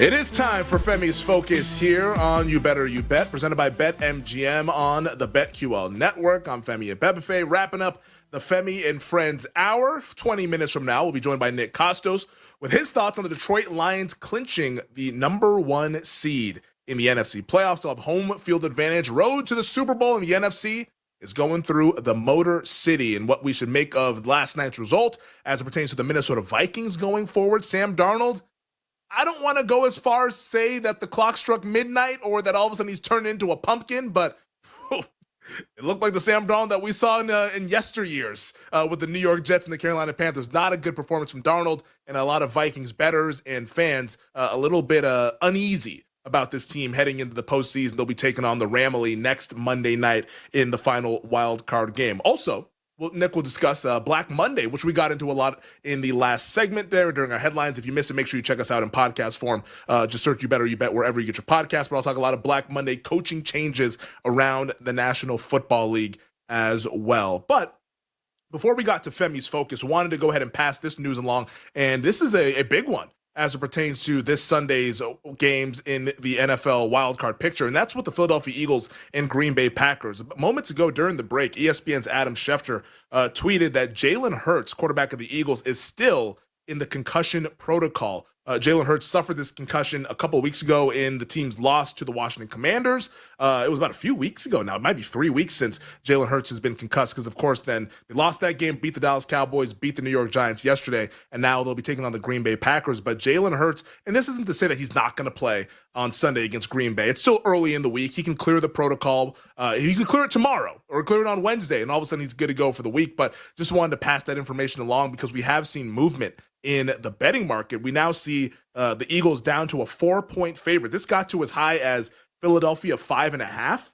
And then we got word that Jordan Love might be doing better than what we thought. Now it got down to 4.5. Then since then, this Hurts news, we're now down to 4. The total sitting at 45.5. But the news, Jalen Hurts still in the concussion protocol. That's something that we'll be monitoring all throughout the week. We don't know when he'll be cleared of the protocol. It could happen tomorrow. It could happen Thursday, Friday, Wednesday. It doesn't matter. It could happen at some point this week, or maybe it doesn't happen at all. It's also not a guarantee that he clears it. But I think this is a game that you want to keep your eye on with both quarterbacks dealing with injuries, but Jalen Hurts definitely with the concussion, chief among them there as the Philadelphia Eagles, a 4-point favorite now against the Green Bay Packers, total sitting at 45.5. But let's go ahead and get into the Sunday superlatives here to kick off Femi's focus. And we'll start off a little bit different today because the upset of the weekend, duds of the weekend, we'll get into that in a little bit here. But I want to start with the biggest injuries because these are the injuries that are going to impact the betting markets this weekend for the wild card round. And we'll stay with this Eagles-Packers game. We talked about Jalen Hurts' concussion protocol. Jordan Love dealing with the right hand and elbow injury. I know NFL Network's Ian Rappaport earlier today reported that things seem to be good for Jordan Love, that it's good news coming out of Green Bay.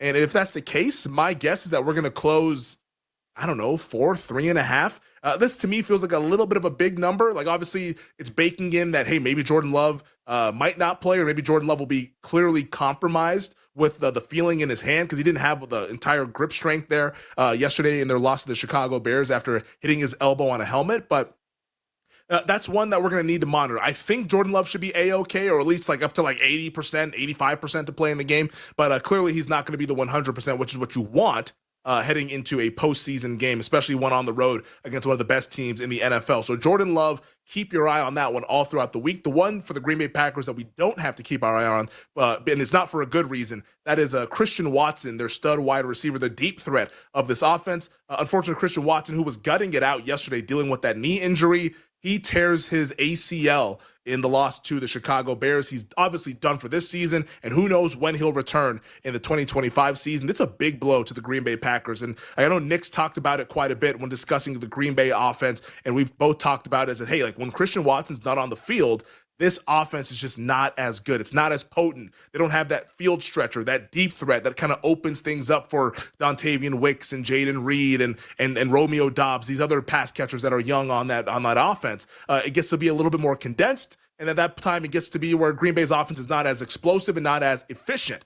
And Christian Watson not being on the field next Sunday, or this upcoming Sunday, I should say, is a big blow for the Green Bay Packers. Now, is it a blow to where the market should go crazy? I don't think so. The Packers have played a lot of games without Christian Watson because he's a guy who, quite frankly, has struggled to stay healthy throughout his career. It's whether it's been a hamstring or an ankle, this time a knee, Christian Watson has struggled to stay healthy. So the Packers should at least have a good plan of what they want to do without Christian Watson. They have a week to figure it out. This is not a surprise injury. They knew this yesterday when he went down and got carted off, and now it got confirmed this morning. But the Green Bay Packers, I would expect a coach of Matt LaFleur's caliber to at least have something good despite not having his field-stretching deep threat in Christian Watson. So those are the big news in the Green Bay Packers and Philadelphia Eagles game. Christian Watson obviously not going to be playing. Jordan Love and Jalen Hurts, a couple of quarterbacks that you want to keep your eye on, of course, that will dictate where the betting market goes. And we'll see who gets the good news between Green Bay and Philadelphia. Another injury to keep an eye on. This one happened Saturday afternoon, and that is Baltimore Ravens wide receiver Zay Flowers. So Zay Flowers, right now the Ravens are listing him as day-to-day, but listening to John Harbaugh speak earlier this morning, the way he phrased it, he said, it's not season ending, but it's day to day. So it feels like John Harbaugh's given us a lot of wiggle room there. A lot of the insiders seem to believe that, hey, it would be a real challenge for Zay Flowers to play on Saturday. Of course, Ravens are playing Saturday after playing last Saturday against the Pittsburgh Steelers. Against the Cleveland Browns. They're playing the Steelers this Saturday. But I don't think that we're going to see Zay Flowers on the field. And the betting market doesn't care. like the Baltimore Ravens continue to get steamed up in this game. I now see a few tens in the market. Baltimore favored over the Pittsburgh Steelers. The total is like down to 43.5. That's been bet to the under, with Zay Flowers not looking likely to be on the field on Saturday. But man, like at some point, I get that the Steelers are a really bad team and they've lost 4 straight and it feels like the wheels are coming off. But like, dude, I mean, 10 is a massive number. They're division rivals. They always play close games. I know the last game wasn't close in Baltimore, but they tend to play close games. And now we're sitting at 9.5 or 10. Boy, like we're going to discuss all of our bets. And I have plenty of bets in the wildcard round. I have 3 totals. I got a couple teasers. I even have a side bet. I've not bet the side of this game, but man, the more that I look at that, maybe it is a bet on the Pittsburgh Steelers getting all of those points, even though it's looked bad. Like Tomlin, he at least can maybe get his team like rah-rah, like let's go, like nobody believes in you. And it's true. Like he doesn't have to manufacture this nobody believes in you speech. The betting market's telling you that. I think if you polled most football fans, they will tell you they do not believe in the Pittsburgh Steelers either. So Zay Flowers could be a big loss for the Baltimore Ravens passing game. When he left the game against Cleveland, the passing offense didn't look as crisp. I'm sure that the Baltimore Ravens can still figure things out, but just something to keep in mind ahead of Saturday night's clash in the AFC North between the Ravens and the Steelers. But let's get back to the Sunday superlatives and keep it moving forward with the upset of the weekend. And the upset of the weekend is similar to my betting frustration.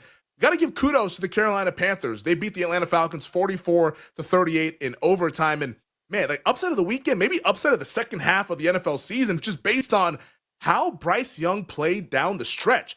5 touchdowns yesterday, 3 passing, 2 rushing. I mean, you look at his passing numbers, 25 of 34, 251 yards, 3 TDs, a QBR, because once again, QBR from 0 to 100, 100 being the best, a QBR of 94.3. And he played about as well as a game as you could ever play in the National Football League. And in a game where obviously like they had no playoff stakes, the Carolina Panthers have been eliminated for a long time. But the way they ended this season, it's got to keep you at least optimistic about Carolina going forward. And the thing about Bryce Young that's always interesting to me, because like there's such a rush for these quarterbacks to be good immediately.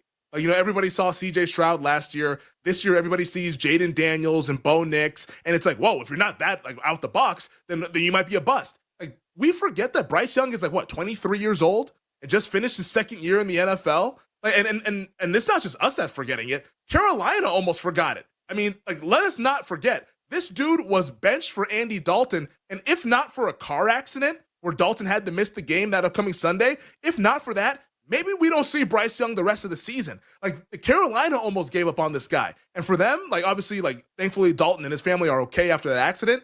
Like, that might be one of the more, like, fortuitous events that happens in Carolina Panthers franchise history, because if Bryce Young turns out to even being, like, a decent quarterback, I mean, even a good quarterback, man, like, that really is a game changer for the Carolina Panthers. And the way that Dave Canales, the head coach, talked about Young after the game, and their owner, David Tepper, they're fully on board with Bryce Young being their guy. So shout out to the Carolina Panthers. Kudos, full marks, all of the above. Carolina with a really, really impressive win and an upset win against a team that needed the game like they needed air to breathe. And they were able to go in there and win it. And at Carolina, like, just can't say enough good things about Bryce Young, a guy that I think a lot of people are just rooting for organically because it felt like he was about to get thrown out with the bathwater if we rewind all the way back to September earlier this season.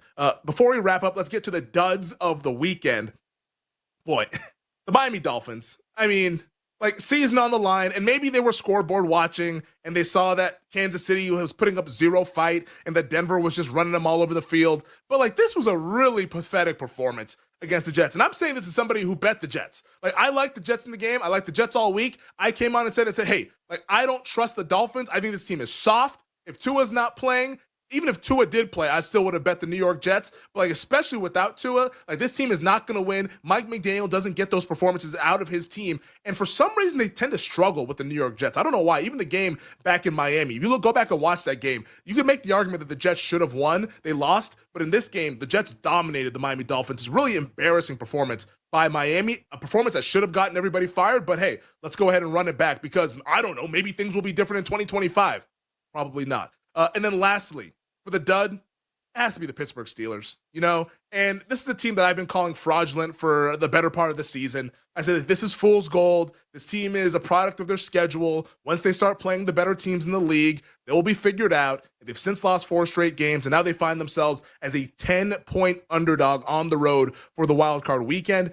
Like, Cincinnati is not very good. And Cincinnati did everything to keep Pittsburgh into that game, and for the Steelers to not be able to capitalize. I mean, you want to talk about a dud performance? How about George Pickens? Every time they threw him the football, he was dropping the ball. He's dropping it like he had a bad habit. I'm like, what are you doing, man? You're supposed to be the number 1 wide receiver. This is the guy that they've been missing in their offense. They get him back, and he's out there like he's a double agent. A bad performance by the Pittsburgh Steelers, and what has been a bad month for the Steelers, who now limp into the postseason against their division rivals. We have a lot coming up, though, on You Better You Bet. NFL on the radar, all of our early bets for Wildcard Weekend. Drew Dinsick, but coming up next, Nick Kostos, the prop king, with his thoughts on the Lions clinching home field advantage in the NFC.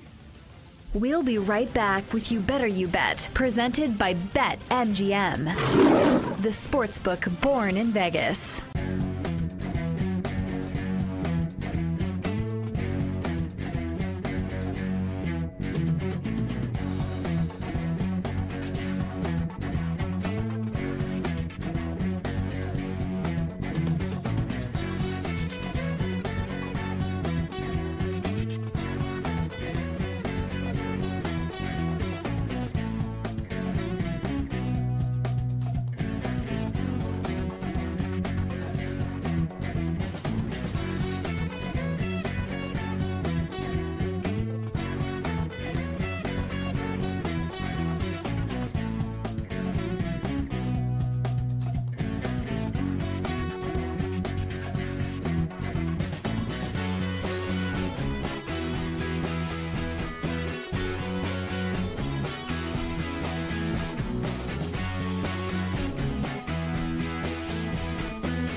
And you're going to hear a very common name from several people out here in Boston, Mike Vrabel. That's been talked about, ruminated for the last, 48 hours or so.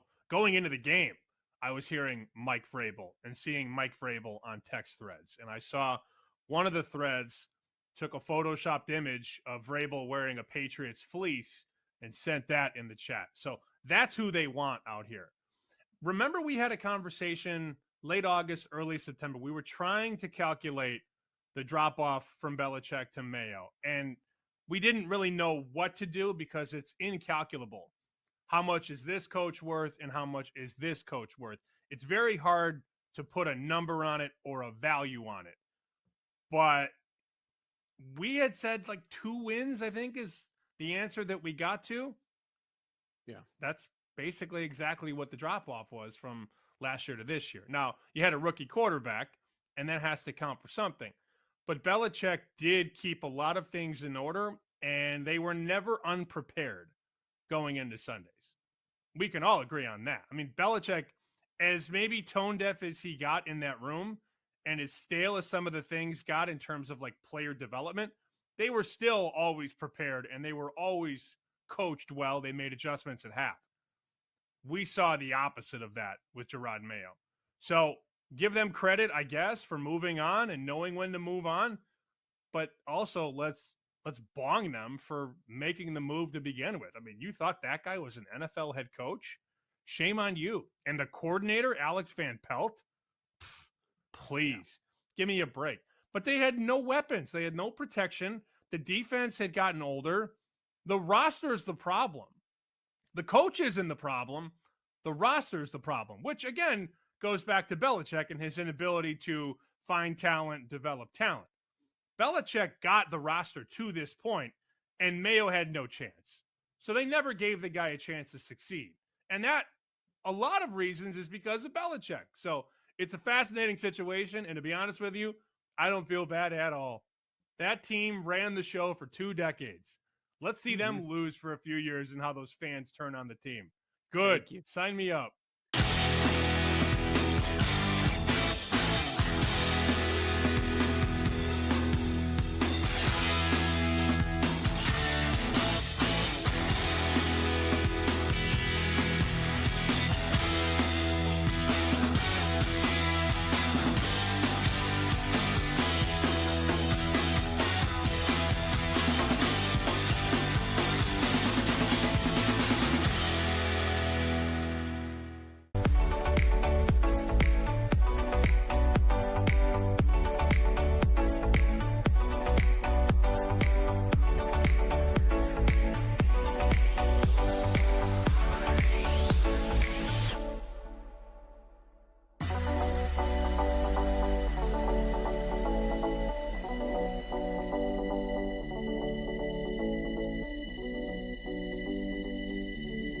BetQL Network presents to you the show where anything can happen. Yeehaw! It's the king of wagertainment, the prop king himself. Your boy has got this ish figured out like I always have. Nick Costos. Go eat your Five Guys burger with your 1-star take. You better, you bet. We need to celebrate betting on sports. This is You Better You Bet, brought to you by BetMGM, the sportsbook born in Vegas on the BetQL Network.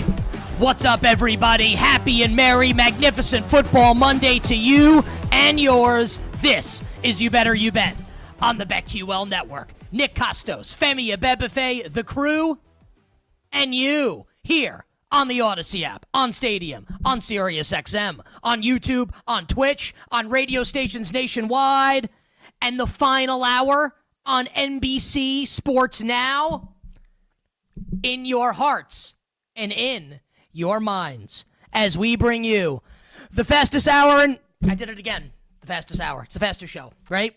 In 3, 2, 1, we're live. 3, 2, in the fastest show in all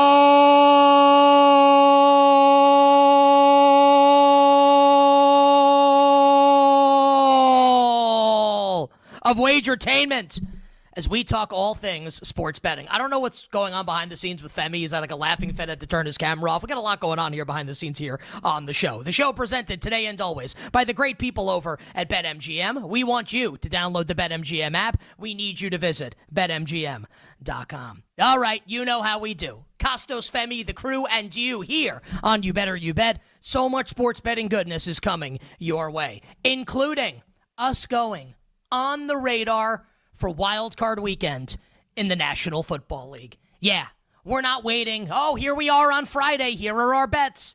Everyone else has chimed in. Now here's what we like. No, we're not waiting till Saturday. We're not waiting till Sunday. We're not showing up next Monday night and talking about the Rams and the Vikings for the first time. No. We are here today, the first show after everything was announced, to give you all of our early thoughts, all of the early analysis, all of the early bets that have been placed, and believe me, there are bets for Wild Card weekend. 2 games on Saturday, 3 on Sunday, and 1 a week from today.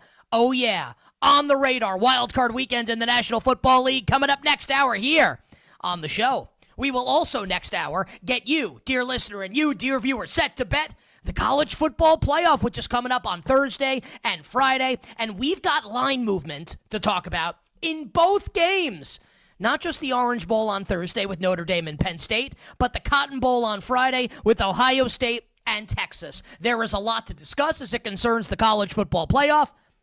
Ohio State's just going to win. We could basically end the conversation there. But look, we're a talk show. We're on for 3 hours. We got to do more on it. So we will talk about the 2 games coming up later in the show. Line moves that I actually think, and sometimes I say this for dramatic effect, even if it's not true, it will surprise you. Sometimes I say that and I'm like, I don't really know if it'll surprise people, but you have to sell it, right? No, I actually think that both of these moves are a little surprising. We will talk about both of them coming up next hour on the show. We will talk about all the coaching changes and lack thereof made today in the NFL. And of course, all our bets for tonight coming up in the final hour, the Power Hour, the NBC Sports Now Hour. 6 p.m. to 7 p.m. Eastern Time, which you, dear listener and dear viewer, can watch on Peacock, NBC Sports. Now, the social question today is one of the best it's ever been. I tweeted it before. I've already gotten a lot of responses. You can tweet at You Better You Bet. Type it in the YouTube chat. Type it in the Twitch chat. There will be no shortage of potential candidates for the answer. The question today, and again, how many good candidates are there? What's the dumbest team in the NFL? As of right now, at this very moment, the dumbest team in the NFL is blank. And why? You know, I think it's my New York Football Giants who are bringing back Brian Dable and Joe Shane for no other reason than, well, we can't keep firing coaches and GMs every 2 or 3 years. Really? You can't? But look, that's just my answer. Maybe you have a different answer. Maybe it's the Jets. Maybe it's Femi's Dallas Cowboys. Maybe it's Bill Zimmerman and Jake Hassan's Chicago Bears. Maybe it's somebody else. Tweet us at You Better You Bet in the YouTube chat and the Twitch chat. The dumbest team in the NFL is blank and why. Billy Z, Bill Zimmerman will read them coming up a little later in the show. But we officially begin today, the magnificent Football Monday edition of You Better You Bet, the fastest show in all of wagertainment, with Sunday Night Football.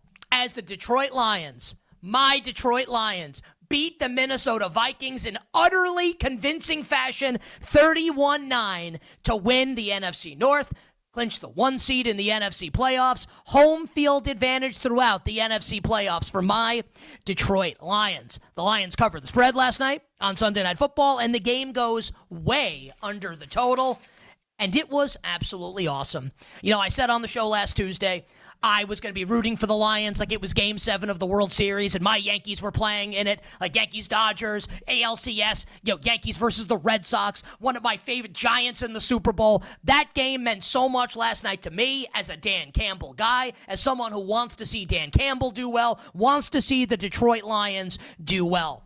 The Lions win and do not have to go on the road this weekend, Wildcard weekend, which would have been a miscarriage of justice. Shout out to Ric Flair at WrestleMania 8. And of course, they won my bet for me in the process. I talked about it last Tuesday on the show following Monday Night Football with the Lions and the Niners. Laid the points with the Detroit Lions, laid 2.5 at the time, and the Lions do end up covering the spread. But look, always honest with you guys here on the show, here on You Better You Bet. I got to come clean. I'm mad at myself. I'm pissed off today. I was pissed off last night watching the game, even though I won the bet that I placed on the Detroit Lions, because I psyched myself out as the week went along. And I talked about it every single day on the show. Like, my confidence grew less each and every day on my Detroit Lions bet. And remember, I came on the show on Tuesday and said, sight unseen, no handicapping, I'm betting the Lions. I like the Lions in the game because I want them to win. Turned out that was actually a decent strategy. Maybe I should do that moving forward. No thinking, just betting. That's when I seem to get myself in trouble, when there is thought applied to the bet that I'm trying to place. And look, all jokes aside, is it a joke? I got seduced by that juice. No, not by the juice. Shout out to our guy, Brad Evans. I got seduced by Sam Darnold and the Vikings offense. I was disenchanted by what we saw last Monday night with the injury-riddled Detroit Lions defense. And I had the utmost confidence in Vikings head coach Kevin O'Connell to come up with a game plan to run circles around that Lions defense and Lions defensive coordinator Aaron Glenn. I was nervous about my Lions bet, and those nerves and that anxiety stopped me from betting more and being more confident in the Lions as the week went on. I even said on the show on Friday and on my shows yesterday, I said, look, I'm in on the Lions already, but if you out there listening, you the listener, you the viewer, if you don't have a bet on the game, I had to recommend something, I'd actually take the 3 with the Minnesota Vikings. How pathetic is that from yours truly? What an idiot I am, because I trusted Sam Darnold. Last night was not 14-2, Sam Darnold. This was not heroes welcome in the locker room, Sam Darnold. No. This was Adam Gase, Sam Darnold. This was Matt Rule, Sam Darnold. This was, hey, I've got mononucleosis. Making out with all the girls in Hoboken. I've got mononucleosis, Sam Darnold. This was, I'm seeing ghosts, Sam Darnold. He was, and he's had a great season. He's had an awesome season, a great season, a wonderful season. He was horrific last night. He was atrocious. He was awful. He was abominable. He was disgraceful. He was pathetic, right? Anyone want to argue that? That Sam Darnold was terrible in last night's game. In the biggest of spots, under the brightest of lights, 19 of 41 passing the football. I'm going to say something that's it's going to sound insane. And I know it's going to sound insane. And I said it earlier, like I was talking to Femi and Bill Zimmerman before the show, and I said it to them. And they probably thought I was nuts. I meant it to them, and I'm going to mean it now when I say this. I want everybody to think about this. And look, Sam Darnold has had a better regular season than the person I'm going to say has ever had. And has played at a higher level this year than the person I'm going to mention ever has. The Minnesota Vikings have Daniel Jones on their roster right now. Someone want to tell me Daniel Jones wouldn't have been better last night than Sam Darnold? People watched Sam Darnold play last night, couldn't hit an open receiver if his life depended on it. I thought Justin Jefferson was going to have a stroke watching this game. He's running around like a chicken with his head cut off. And usually when Sam Darnold does that, you're expecting him to make some great play down the field. Didn't happen last night. He was absolutely terrible. Daniel Jones has won a playoff game. I'm not suggesting the Vikings should have started Daniel Jones. I'm merely saying this is how bad it was for Sam Darnold last night. And I'm not saying that Darnold shouldn't start the playoff game. He should. But that's how bad it was last night. That I think you could have gotten a better result and been closer in the game if you had started Daniel Jones. And it's not just Sam Darnold that I'm disappointed in last night in the Minnesota Vikings. I'm disappointed in Kevin O'Connell. Now, K-O-C-C-O-Y. He's the coach of the year no matter what. We love Kevin O'Connell on the show. He's going to make us a lot of money winning Coach of the Year. And I hope the same for you, our listeners and viewers. Femi was talking about him in August on the show. He's unbelievable. I would love for my favorite team, the Giants, to hire Kevin O'Connell. He's one of the best, 3 coaches in the league? He's great. Also, he got coached under the table last night by Dan Campbell. If you're Kevin O'Connell, choose your slant. Are you going to be conservative or are you going to be aggressive? Are you going to play your game or are you going to play their game? Which is it? Pick a lane and stay in it. He's aggressive early, he's conservative later in the game, and it ends up costing, in my opinion, the Minnesota Vikings last night. With Dan Campbell, you know what you're getting. With Kevin O'Connell, I thought you knew what you were getting. You know what he was last night? A polished Brandon Staley. That's what he was last night. No rhyme, no reason to anything that Kevin O'Connell did in last night's game. And I love Kevin O'Connell again. I think he's spectacular. I was so disappointed last night in Kevin O'Connell and his coaching for the Minnesota Vikings. And now, Kevin O'Connell's going to be fine. Kevin O'Connell, I have supreme, utmost confidence that he gets it together. Maybe one bad game for him. I think O'Connell's going to be fine. Also, it's worth noting, never has been past the wild card round before. Just saying. But I do think he's great, and I am confident in Kevin O'Connell. What's the next 7 days? Because the Vikings don't play again for a week from now, Monday night at the Rams. What's the next 7 days going to be like for the Minnesota Vikings after Sam Darnold's performance last night? Next Monday night, Sam Darnold is a road favorite at Matthew Stafford and Sean McVay and the LA Rams. Does anyone out there want to lay the Vikings in that spot right now? I think it's a fascinating game. And I can't imagine the Vikings are going to draw a ton of betting interest. Femi and I will talk about that game next hour on the show with the Vikings and the Rams coming up on Wildcard Weekend. And now, Dan Campbell and the Lions, they don't have to play on Wildcard Weekend. NFC North champs, #1 seed in the NFC playoffs, and obviously with home field, the most likely team to make the Super Bowl, where they will lose to the Kansas City Chiefs, just like I told you they would back in August. Said it back in August, Chiefs v. Lions, combined record in the regular season, 30-4, #1 seeds, home field advantage. We're on a collision course for that matchup. So the Lions win the NFC North. Congrats to them. Also, congratulations to the Tampa Bay Buccaneers on winning the NFC South. Taking care of business, coming from behind to beat the New Orleans Saints yesterday, 27-19. Wouldn't have mattered because the Falcons, like losers, lost to Bryce, who played great in the game. Bryce Young and the Carolina Panthers wouldn't have mattered, but the Buccaneers did win the game. But the thing that really got under my skin yesterday, period, in life, not just in sports, in life, really got under my skin and rubbed me the wrong way. So Tampa's got the game won.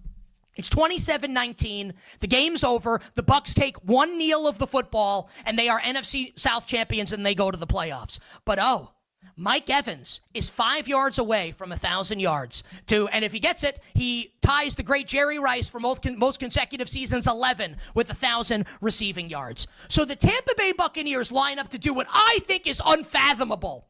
Pass the ball in a spot where if you kneel on it, you win, and introduce an insane outcome to the equation where if there's an interception or a fumble and they bring it back and they go for 2 and get it, all of a sudden you're in overtime.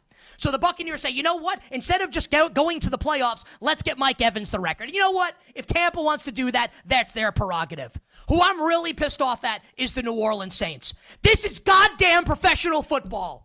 This is not like Mike Evans is not a make-a-wish kid. He didn't win a contest to get on the field and to get 1,000 receiving yards. You don't just let this guy get 1,000 receiving yards and celebrate in your faces. It's professional football. If I were Darren Rizzi and I were the New Orleans Saints, I would have put all 11 guys on that field on Mike Evans and said, you guys can score a touchdown on this play, but Mike Evans is not getting this record over our dead bodies. You want to get the record? You get it in the flow of play. The game's over at this point. No, you don't get to do this. And the Saints let it happen, and it made me sick. And good for Mike Evans. I would have done the same thing if I were Mike Evans. But New Orleans, you let that happen when there's no question that's what they're doing? An absolute disgrace to competition and professionalism last night from the New Orleans Saints. Pathetic. On the other side, speaking of pathetic, we're going to talk about what a lot of NFL teams did last night into today. You better you bet on a Monday. We'll be right back with You Better You Bet, presented by BetMGM, the sportsbook born in Vegas.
if that gets to if it stays at 6.5 or gets to 7, as crazy as it feels to say, I might also take Texas with the points.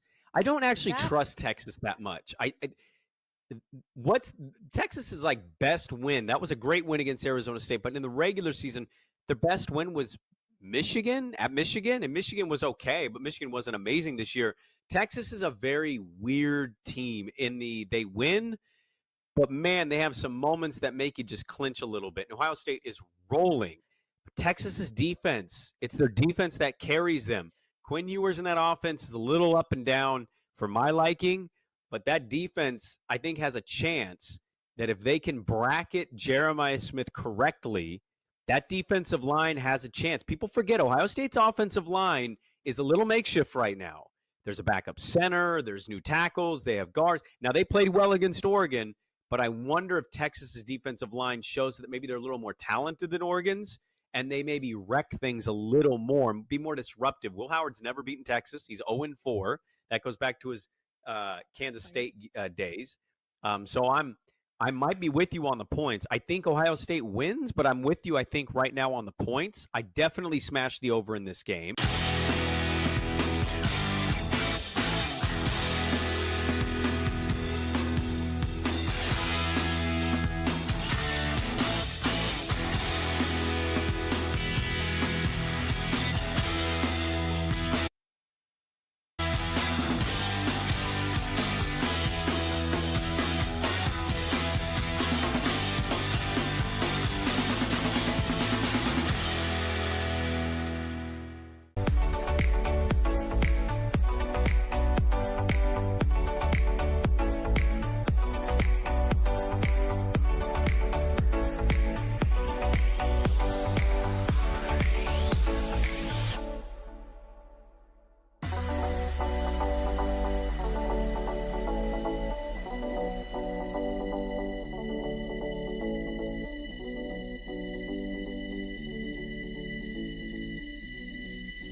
Just came to the decision that staying with both of them is the best course of action for us right now. I think in Brian's case, he was the coach of the year 2 years ago. That didn't disappear all of a sudden. I still believe he can do that again. And in Joe's case, I thought we had an outstanding draft class this year. I thought we had a really good free agency period, and I really like the staff that he's put together and built. And I think that they're the right two guys to lead us going forward. You're tuned in to You Better You Bet with Nick Costos and the crew, presented by BetMGM. Aren't Nepo babies great? Aren't trust fund babies absolutely the best? Born on third base. Not just like, they don't just think. They're convinced they hit a triple. Born on third base. Absolutely convinced that because daddy made all this money and owned an NFL team, that now I, too, am the smartest guy in the room, capable of making all the right decisions.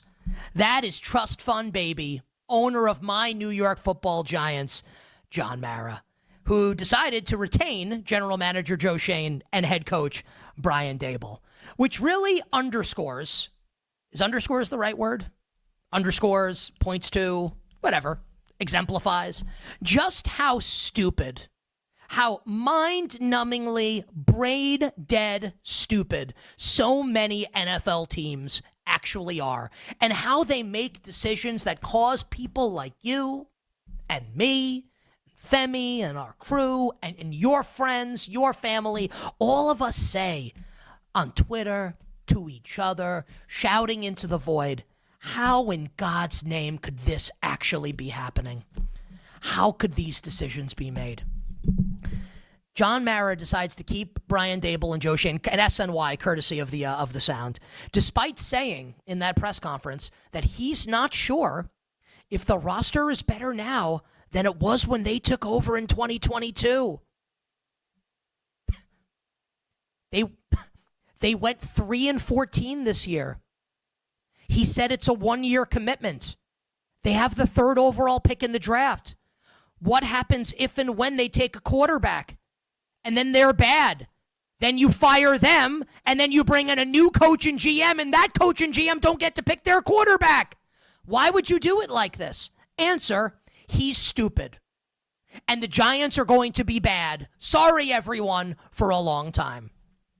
Then you've got the team the Giants share a stadium with, Woody Johnson and the New York Jets, who, it comes out today, have put interview requests in for Houston Texans offensive coordinator, oatmeal for brains, the Pro Football Focus golden boy. Here's my PFF rating for Bobby Slowick, 0. 32 out of 32 for play callers in the NFL. For Bobby Slowick and Arthur Smith. I mean, this is like, it's like an SNL skit.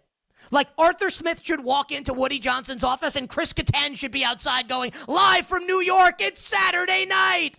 Like, it can't be real. I mean, but with all of this known, I mean, God, if I were a Jets fan, I'd be on my hands and knees begging for Rex Ryan to get the job again. It's not even close. I mean, how about Shad Khan and the Jacksonville Jaguars today correctly firing Doug Peterson, who's been cashing checks for years, more interested in making his tea time than getting the Jaguars to the playoffs. He deserved to be fired. But then they keep general manager Trent Baalke, who is a known weasel, a known snake, a known politician to the point that all the NFL insiders that can tweet their opinion sometimes, not an insult, just saying, the NFL reporters and insiders that will sometimes take the mask off and show their opinion are like, oh, I can't believe this, and neither can anyone else. Remember that when Jim Harbaugh was forced out in San Francisco, Trent Baalke was the guy pushing him out the door in favor of Jim Tom Sula. Remember him? Remember Jim Tom Sula? Now, Baalke stays and Peterson goes. And here's my question for everybody. Seriously. So, the whole league looks at Trent Baalke and says, here's a workplace politician, whispering into Shad Khan's ear like King Theoden? Whatever, nerd alert, in Lord of the Rings. If you're Ben Johnson, or you're Liam Cohen, or you're hotly coveted and desired NFL head coaching candidate, why would you go to Jacksonville to work with this guy? Why wouldn't you, if you're Ben Johnson, why wouldn't it be, hey, I want to come work for you, Shad Khan, and Shad Khan goes, okay, who do you want to be the GM? Guy on the street? Great, let's do it. Please come work with Trevor Lawrence and Brian Thomas Jr. Save my franchise. No. Instead, Trent Baalke stays. And as I've said before, I'd rather have Baalke from Perfect Strangers than Trent Baalke. And somehow, the big winner in all of this, I think, is going to be maybe the dumbest franchise of all. And I don't even say this like my team's extremely dumb. I'm not even saying this to poke fun. I mean, at least, and I said this earlier on the phone to someone, at least my franchise is stupid. At least when I go to sleep at night, I can think about the Super Bowls that I was cognizant for. 25, 42, 46. I've got great memories of my football team actually winning. Unless you're Bill Zimmerman's age, you don't remember watching the Bears win a Super Bowl. You got nothing to think about. You got nothing to be happy about. The Bears might be the dumbest team in the league, and the Bears might have had the biggest W today when Trent Baalke stays in Jacksonville. Because now, if you're Ben Johnson, why wouldn't you rather go to Chicago where Ryan Poles has been, at least we know he's been neutered, right? And Kevin Warren's going to let Ben Johnson run the show. I think the Bears are the biggest winner here. The dumbest team might be the biggest winner. I don't know what the hell's happened to my National Football League. You bet on a magnificent football Monday. Costos, Femi, the crew, and you. Femi, it looks like your Dallas Cowboys are going to keep Mike McCarthy. Your thoughts? Well, are they going to keep Mike McCarthy? Because they got some competition I think so. now. They got some competition now. Now, they obviously have the exclusive rights window that up until January 14th to go ahead and keep Mike McCarthy. They should not keep him. Like that's my personal opinion. I'm 50-50 about whether they will. I keep going back and forth because part of me in my back of my brain says, well, we don't did do this 50-50. with Jason. Give me a little more. Let's say you had to go 51-49. Like if you had to lean one way or the other, even if it's slight, would you say you think they're going to keep him or fire him, even if it's 51-49? I think they let him go out the door, and Mike McCarthy's not the head coach in 2025. That would be me. But I think it's a slight lean just because we did this dance with Jason Garrett 5 years ago.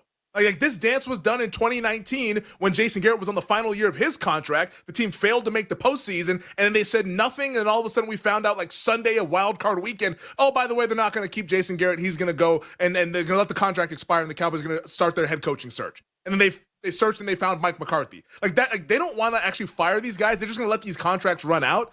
But the thing for me with McCarthy and why I think that he definitely needs to go, and if I was running the Dallas Cowboys, he's 100% out the door. It's not to say Mike McCarthy is not a good football coach. He's won a Super Bowl. Mike McCarthy has a lot of skins on the wall. Has won a lot of football games. Yeah, he's much better than Jason Garrett. I don't even like that comparison. 100%. McCarthy's 50 times better than Jason comparison. Garrett. It's not a comparison. It's just that what the Jones family did when they were presented with a similar situation. But the problem for me with Mike McCarthy is that almost a year ago, this team was a 7-point favorite at home against Green Bay and lost by 700 points in that game.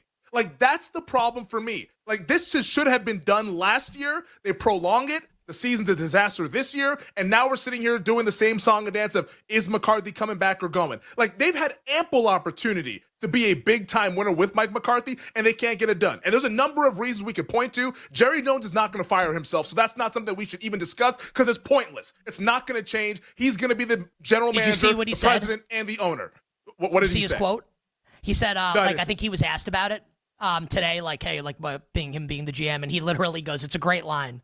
He goes, I bought an occupation. It's like he's basically I know he bought the Cowboys for no money comparatively. He's basically I paid to be the Cowboys GM for life. Good for him. Good for him. Hell of a futures bet. Hell of a futures bet for Jerry Jones. It's worth $10 billion. Cash big time. $10 billion. And the Super Bowls, although dusty, there are 3 of them that he was a part of. But for me, the team just has hit the ceiling with Mike McCarthy, and the quarterback's not going anywhere. They already gave him a boatload of money. So, we can't just keep doing the same damn thing. It can't be that. Unfortunately for McCarthy, yeah, man, they give you a raw deal. They did nothing in the offseason. They said, hey, we're going all in and did nothing. But sorry, buddy. See you later. The team didn't do anything. They didn't respond. And ultimately, they responded too late in the second half of the year when they went 4-5 or 4-4 or whatever it was. But at that point, it was already done when Dak Prescott got hurt. So, I don't want to even hear any argument to keep this guy because what's going to be the difference? What are they going to magically go to the Super Bowl next year? No. Nobody believes that. I still think McCarthy's a good coach, and I disagree but that's separate, though. But that's separate. He's a good coach. Why? Next sentence, they're not going to win the Super Bowl with Mike McCarthy. So here would be my counter. Okay, my issue with the Cowboys is I don't think Dak Prescott's a Super Bowl quarterback. So who do you bring in where, Femi, you as a Cowboys fan say, okay, the Dallas Cowboys will win a Super Bowl with blank. Who is it? And does that person exist? I don't think the person exists. But I would rather try something than sit there and keep doing the same thing. I'd rather try something. You can't just keep running it back. My opinion is, and I understand because I get like this with the Giants, I think you're in the throes of fandom. That's my personal opinion. I'm in the throes of my fandom also. I think it's okay. Still love our team. But they're not.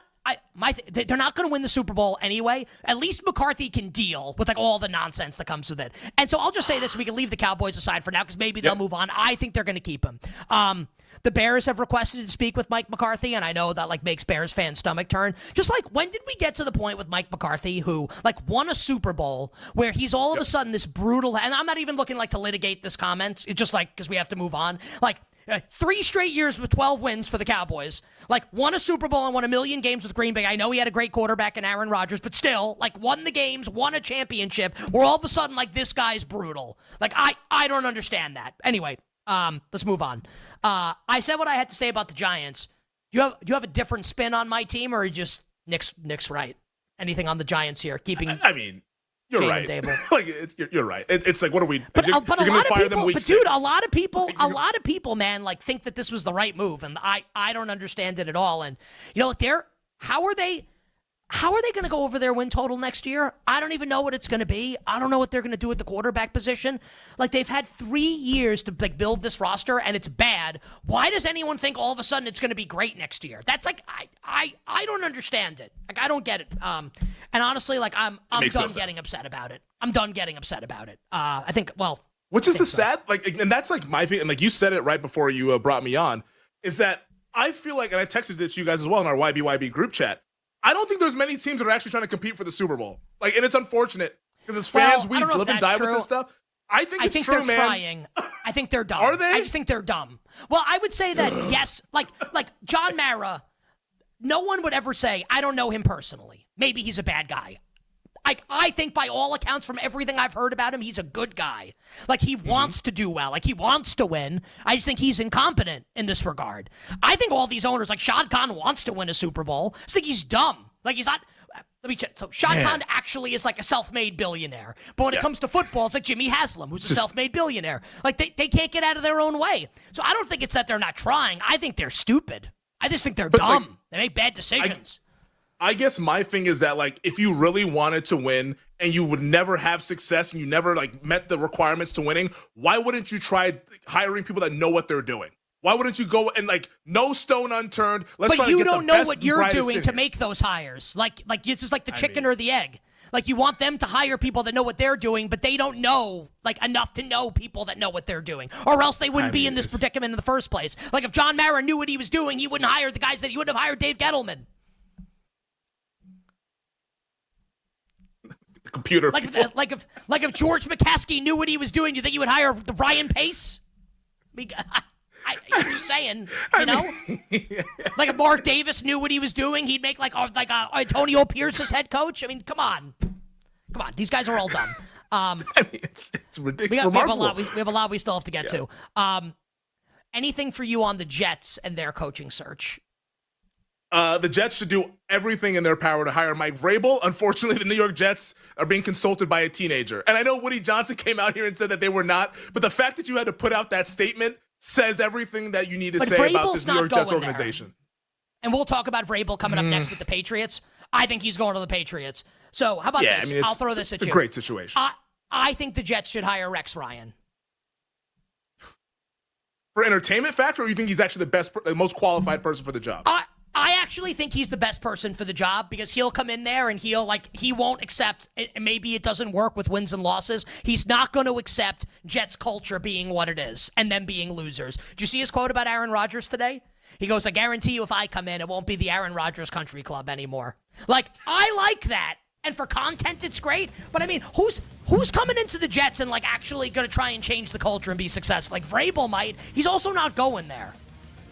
Yeah, he has much better options. I mean, if you're Mike Vrabel, you look at New England and say, let me just go back home to go to Foxborough, where there's a quarterback who looks like he's a dude. Yeah, Rex Ryan's options are like NFL Countdown or the Jets. I mean, get up. I think I think they're both really good shows. On the other side, we'll talk more about NFL coaching hires and firings. We'll focus on the New England Patriots, Gerard Mayo and Mike Vrabel. We'll be right back with You Better You Bet, presented by BetMGM, the sportsbook born in Vegas.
Yeah, there was no question about it. Absolute statement game from Detroit in this one. And here's the difference. When the Lions go for it on fourth down, their personnel is a little different, than what the Vikings have. And I think, that was the takeaway for me, because early in this game, the Vikings kept leaving points on the board. They would go for it on fourth down and go for the touchdown when they needed to go for a field goal, and then vice versa. So Kevin O'Connell didn't do himself any favors in this one. And, the final stats after the game kind of relay that factor. If you look at it in the red zone, the Vikings 0 of 4 in those instances, and then you have the Lions, who went for it on fourth downs, went for touchdowns instead of field goals. They were 3 of 3. So that was the difference in this game, was in the red zone, because early on the Vikings just could not convert. They were getting down the field, but simply the Lions looked like they were in a different class than the Vikings. And now I think we're going to have to talk about the Vikings possibly, maybe, being a little bit on fraud alert.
This whole situation is on me.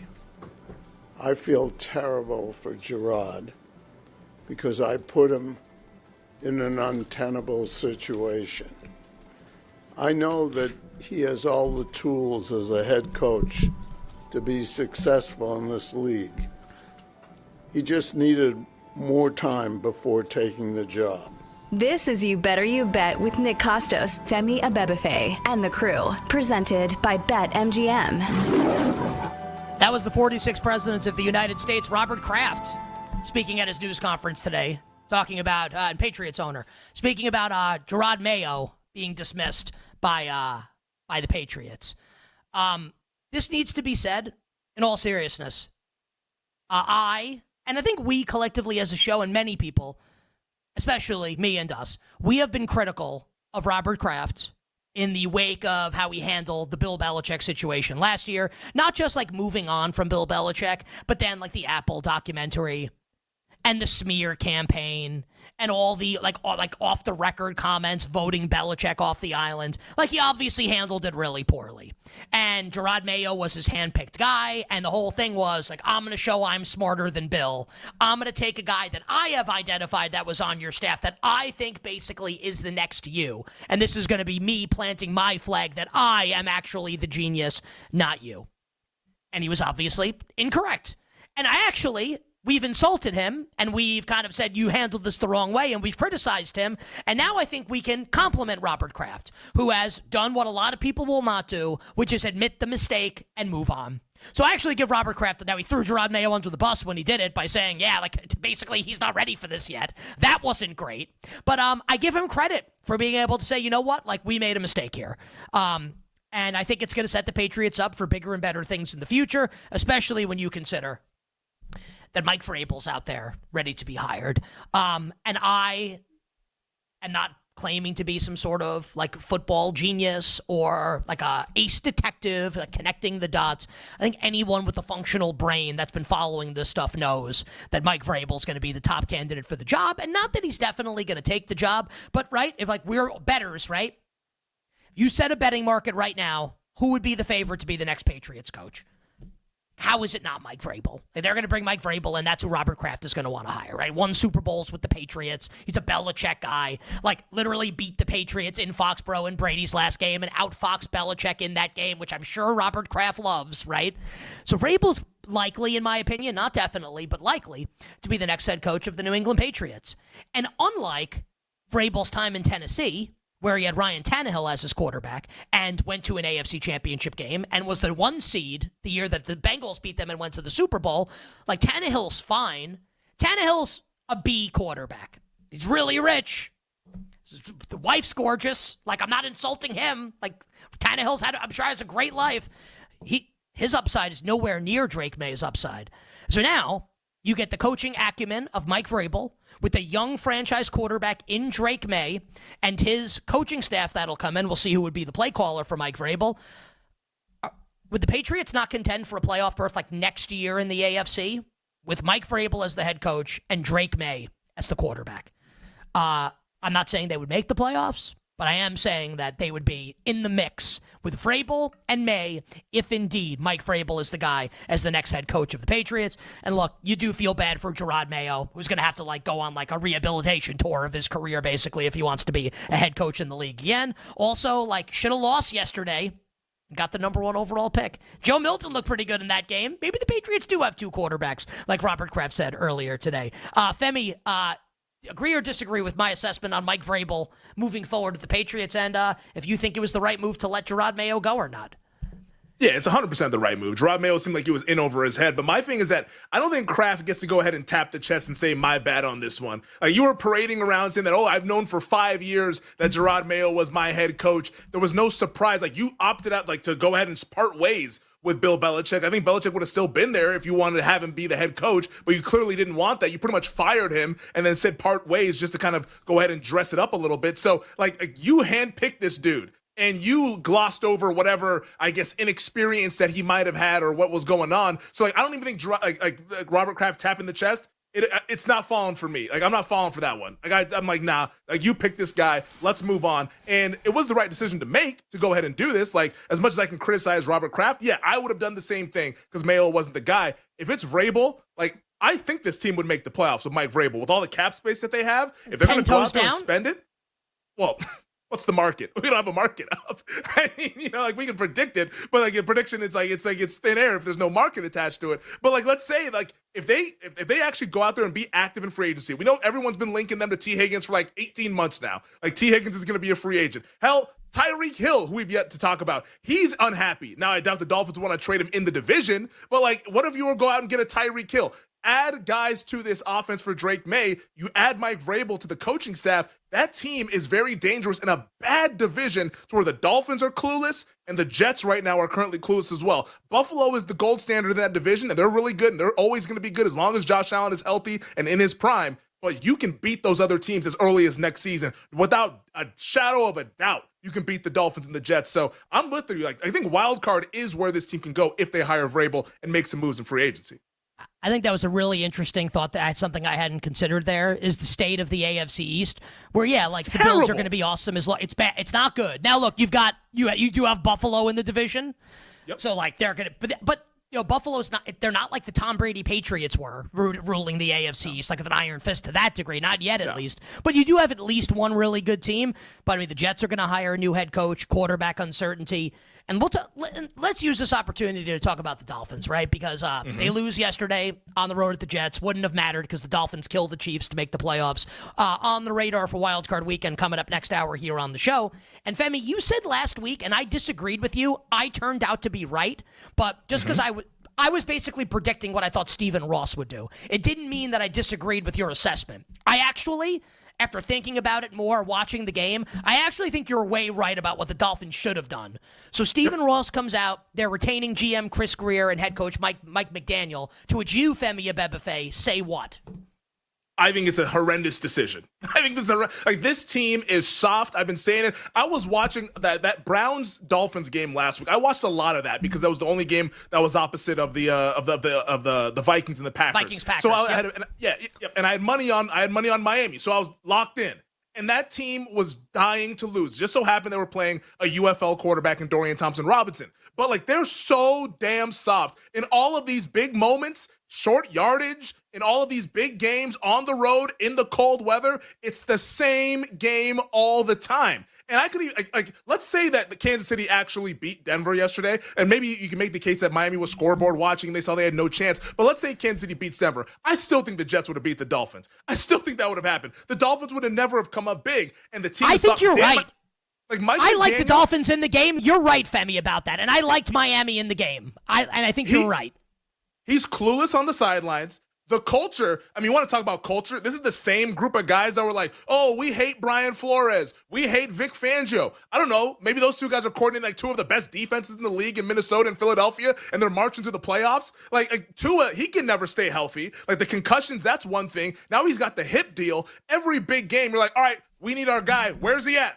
Here's Huntley. Here's Skylar Thompson. This franchise is going nowhere with McDaniel and Tua. If I'm Tyreek Hill, I agree with Tyreek Hill. Get me the hell out of here. I don't want to be here. We've done this dance. This team is not going to win. I'm exiting the prime of my career. I still think I can help a team contend for a Super Bowl. Why would I stay here in Miami, even though it's South Beach and there's no state income tax and you're being paid handsomely? Let me go try to win somewhere. I agree with him. Get me out of here. This team is going nowhere. Not with that head coach, not with that quarterback. And for some reason, especially the general manager, Chris Greer, who somehow keeps surviving year after year, maybe he's another bulky out there. I don't know what Stephen Ross is seeing or what he's not seeing, but he's not seeing the clear picture because his team is not a team that can contend for a Super Bowl or even the playoffs and being a legitimate playoff contender. This team's bad. It's not good. It's not good at all. I'm struggling to come up with a joke that ties in the Tyreek Hill and Jimmy Butler situations, and I'm not finding one, so we'll just move on. #finding joy. Femi's 100% right about the Dolphins. They are a soft team. They are not good up front. They can't run the football effectively at all. And you know how I feel about complainers and whiners and people that are soft. Femi's right, man. You complained about Fangio, you complained about Brian Flores, and he's mean to us, and now you have surf's up, everybody. Let's rip this bong. I'm not suggesting showing my that's ankles. Look how cool I am. Let's have fun, everybody. Yeah, they suck, dude. He's right. Femi's right. All right. Just in the limited time we have remaining here, and we don't have Raiders news yet, so if we get it, we'll do it on the show. If not, we'll do it later this week. The Indianapolis Colts decided, Femi, to keep Shane Steichen and Chris Ballard. Your thoughts? This is another organization where I just look around and say, what are we trying to accomplish? What are we actually trying to accomplish? The players are literally telling you that nobody respects Shane Steichen's program. Nobody respects what he's up to. This team has been off the rails since the incident earlier with Anthony Richardson tapping out. Shane Steichen seems clueless. You highlighted this a couple weeks ago when he said that, guys are going to be late. What can I do? You're the head coach, man. And for some reason, Irsay wants to double down on that. And Chris Ballard, I've met Chris Ballard. I've talked to Chris Ballard before. He's a great dude, an awesome dude to talk football about. But dude, time's up, man. You've done the retread quarterbacks time and time again. Now you have Richardson. That doesn't seem to be working out, or at least not how you envisioned when you drafted him 4th overall. We got to move on. We got to try something else. We got to get a new regime in here. Otherwise, I feel like they're just going to continue to roll down this 7-8 win kind of a season, and that's what the culture going to be. And that's not what the franchise was. Jim Irsay did not take over a franchise like that. This was a big time winning franchise with Peyton Manning, and now all of a sudden they're just kind of the irrelevant team that's stuck in purgatory. Yeah, I look at the Dolphins and the Colts, and I can't believe I'm saying this. Pick one next year to do better than the other. I would still go Indy over Miami. I would definitely go Indy. Definitely go Indy over Miami. Dude, it's bad in Miami. The Dolphins are, dude, they're screwed. Because they paid Tua, and I like Tua, but Femi's right. He can't stay healthy. The whole offense is predicated on timing. Jalen Waddle was bad, and now Tyreek wants out the door. What's this going? It's going to be Jalen Waddle and Malik Washington. That's what the offense is going to be next year with a bad offensive line, no run game, and a quarterback that can't stay healthy. They're screwed. Like, the Dolphins are screwed. I think the Colts are screwed also, but you at least have the chance that Anthony Richardson's still awesome. Like, that could still be a thing. Probably not, but could still be a thing. Man, isn't the NFL great? So many smart... Femi's right. I think Femi's wrong. Like, I think teams are trying to win. There just aren't that many smart teams in the NFL. Hour 1 done, hour 2 for you. Coming up on the other side, and we'll talk about some of those smart teams on the radar. Wildcard weekend in the NFL. We'll be right back with You Better You Bet, presented by BetMGM, the sportsbook born in Vegas.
Look, I get it, right? I mean, the way these two teams are playing, Baltimore's won 4 in a row. The Steelers have lost 4 in a row. The Ravens right now look like one of the best teams, if not the best team in the NFL. The Steelers, they look terrible right now. At the end of the day, though, this game is still Ravens-Steelers. And I think a lot of people are forgetting that. And I think there's so much recency bias going into what we saw in Week 16 when these two teams played 3 weeks ago. The underdog is always the play in this rivalry. This is the largest spread in the history of this series. 9 is the largest spread. So if this closes at 9.5, 10, this will be the largest spread that we ever see in Ravens-Steelers. Since 2015, the Ravens and Steelers have played 20 times. Only 4 of those games has the final score been decided by 7 or more points. The underdog in this series in that same time span, 16-3-1 against the spread, right? We all know these trends. Like, these games are always close. They always come down to the wire. And I think a lot of people, again, think these games are different, or that this game will be different, because it doesn't feel like there's ever really been this big a gap between the Ravens roster and the Steelers roster. But these games are always close, guys. Keep in mind, too, that game in Week 16 could have gone very differently very quickly. Nobody talks about the fact that Lamar Jackson got sacked on the first play of the game, lost the ball, and the Ravens recovered. Nobody talks about the fact that on their second possession, when they were receiving the punt, they fumbled the punt and they recovered it. Russell Wilson and the Steelers were driving inside the 10. The Ravens recovered the fumble. Justin Tucker makes a field goal. If he misses that 50-yarder, the game flips on his head. And then, of course, the play that decided it was when Lamar throws a pick. 2 plays later, the Ravens get it right back with a pick 6. So that's what this game is all about. Normally, any other game, it's about X's and O's, or it's about which team has an advantage here, or it's about power ratings or spots or these kind of things. Ravens-Steelers, it's all about which way the ball bounces. And normally in this rivalry, Pittsburgh is usually the team that gets the bounces. When these two teams played in Pittsburgh earlier in the year, Derrick Henry, who never fumbled in that game. Tucker misses 2 kicks. Isaiah Likely fumbles before the end of the half. Ravens are dropping passes. So I think this game's going to be a lot closer than people think. I think the recency bias is kind of driving this line out of control. It's still Ravens-Steelers. I know Pittsburgh isn't playing well, and I know Baltimore is, but these two teams know each other better than any two teams in the NFL because of how many times Harbaugh and Tomlin have gone head-to-head. So now that we're getting a 10, I mean, could you imagine 3 weeks ago if you were getting a 10 in Ravens-Steelers? You would have took that blindly. Now I think a lot of people like Baltimore. I'll take Pittsburgh in the game, plus 10.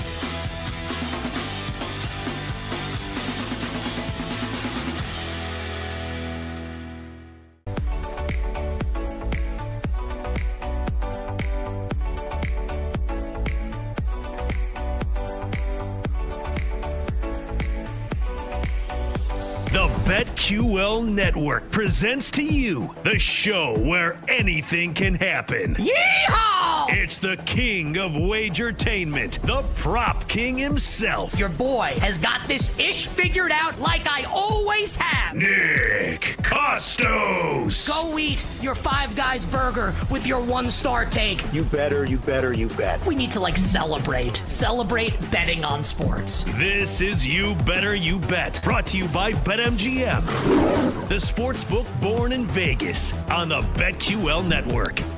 The magnificent Football Monday edition of You Better You Bet rolls on. Nick Costos, Femi Abebefe, and you here, and the crew on the BetQL Network. Awesome first hour of the show on this magnificent Football Monday, breaking down Week 18 in the NFL. The Lions beating the Minnesota Vikings last night, and Sam Darnold's not good, extremely pathetic performance, which will lead into next Monday night. Sam Darnold and the Vikings, a road favorite at the LA Rams. Anyone interested in laying Minnesota in that game? Anybody? Bueller? We'll talk about that coming up momentarily. On the radar in the National Football League is coming up in moments for Wildcard Weekend, and we will also bring you up to speed on some line moves in the upcoming college football playoff games this week. Thursday night in the Orange Bowl with Notre Dame and Penn State. Friday night, Cotton Bowl with soon-to-be national champion Ohio State taking on Steve Sarkisian and Texas. And 40 minutes from now, we're going to talk NFL awards here on the show. Markets are closed. All the games have been played. Who does Femi Abebefe think is going to win these awards? He's going to tell you in 40 minutes. The NBC Sports Now Power Hour coming up 60 minutes from now, featuring all our bets for tonight in the world of sports. But, Femi, the lines are open for Wildcard Weekend. Yeah. They've been open since last night. Before we play the imaging and we get into the games, what would you say your confidence level is overall in the market as a whole right now in all the games? Do you like the board? Do you not like the board? What's your feeling on it? I'm a little scared because I think I love the board. I love the board. Okay. I'm going to have a lot of bets this weekend. Go ahead and everybody get ready for that one. We have a lot of bets, and I still think there's ways to bet the games right now because the lines have moved.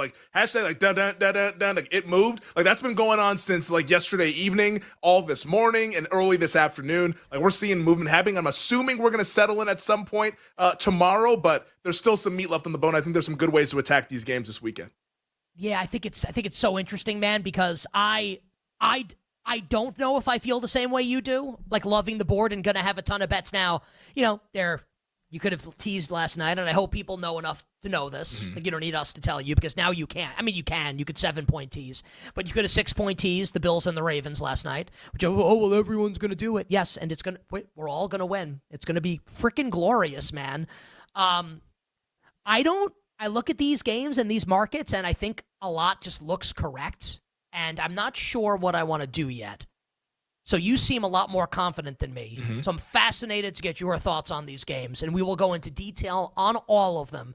Again, we're here on a Monday doing this for you. We ain't waiting for Friday. We're not waiting till Sunday. We're giving you thoughts the first chance we got as we go on the radar, guys, for Wildcard Weekend in the NFL. You Better You Bet is checking what's on the radar. Not that radar, the NFL radar. They did the work so you don't have to. Now that I have my coffee, I'm ready to watch radar. Now, here's Nick Costos and Femi Abebefe. All right.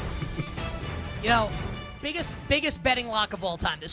You would never even get a market for this. So Chargers score at the end of the game last night to go up 34-13 on the Raiders, right? And the Chargers eventually become the 5 seed.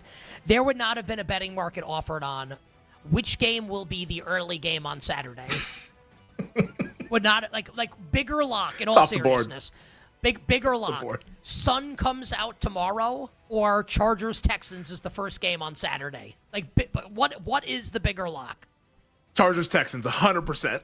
Like 100%. Because there's a chance the sun doesn't come out and humanity ends. There's no chance Chargers Texans is not the opening game. And if humanity ends, this game will still be played at 4:30 Eastern on Saturday. This game will always be. Did you see the tweets? Everybody was tweeting about how all 8 of the Texans playoff games have all been at 4:30 Eastern. It's incredible, man. NFL's just you know what? We don't think that highly of you to put you on Sunday. Let's just put you on this Saturday afternoon window where people are sort of easing into the weekend. Probably going to be the lowest rated game, and that's where the Texans live. So I'm excited here's for my it. question. I went to watch it. Well, yeah, we love football. So here's my question. If everyone on the crew, you can type your answers in, turn your mic, whatever. When you think of the Saturday 4:30 game, the first playoff game, who is the player that comes to mind that most exemplifies the Saturday 4:30 playoff game? I mean, TJ for me, Yates. it's TJ Yates. That's a good. I was going to say Schaub. It's a great call. I was going to say Schaub because he's good enough to get there, but not good enough that you're going to highlight this guy in the weekend. So Schaub for me. TJ Yates is a great one. Yeah. Andy Dalton is a really good one. We had back-to-back with that game. Bengals at Texans. Yeah, and he lost it. So he lost once to Yates, and that was the J.J. Watt pick 6, right? Yeah, I believe that was Schaub, the maybe. Did he lose to Osweiler? Because Osweiler won a playoff game in Houston, right? Did he? Because Osweiler started a Texans game at the Patriots, and they were 18-point dogs, and I bet them, and they should have covered. They lost by 20.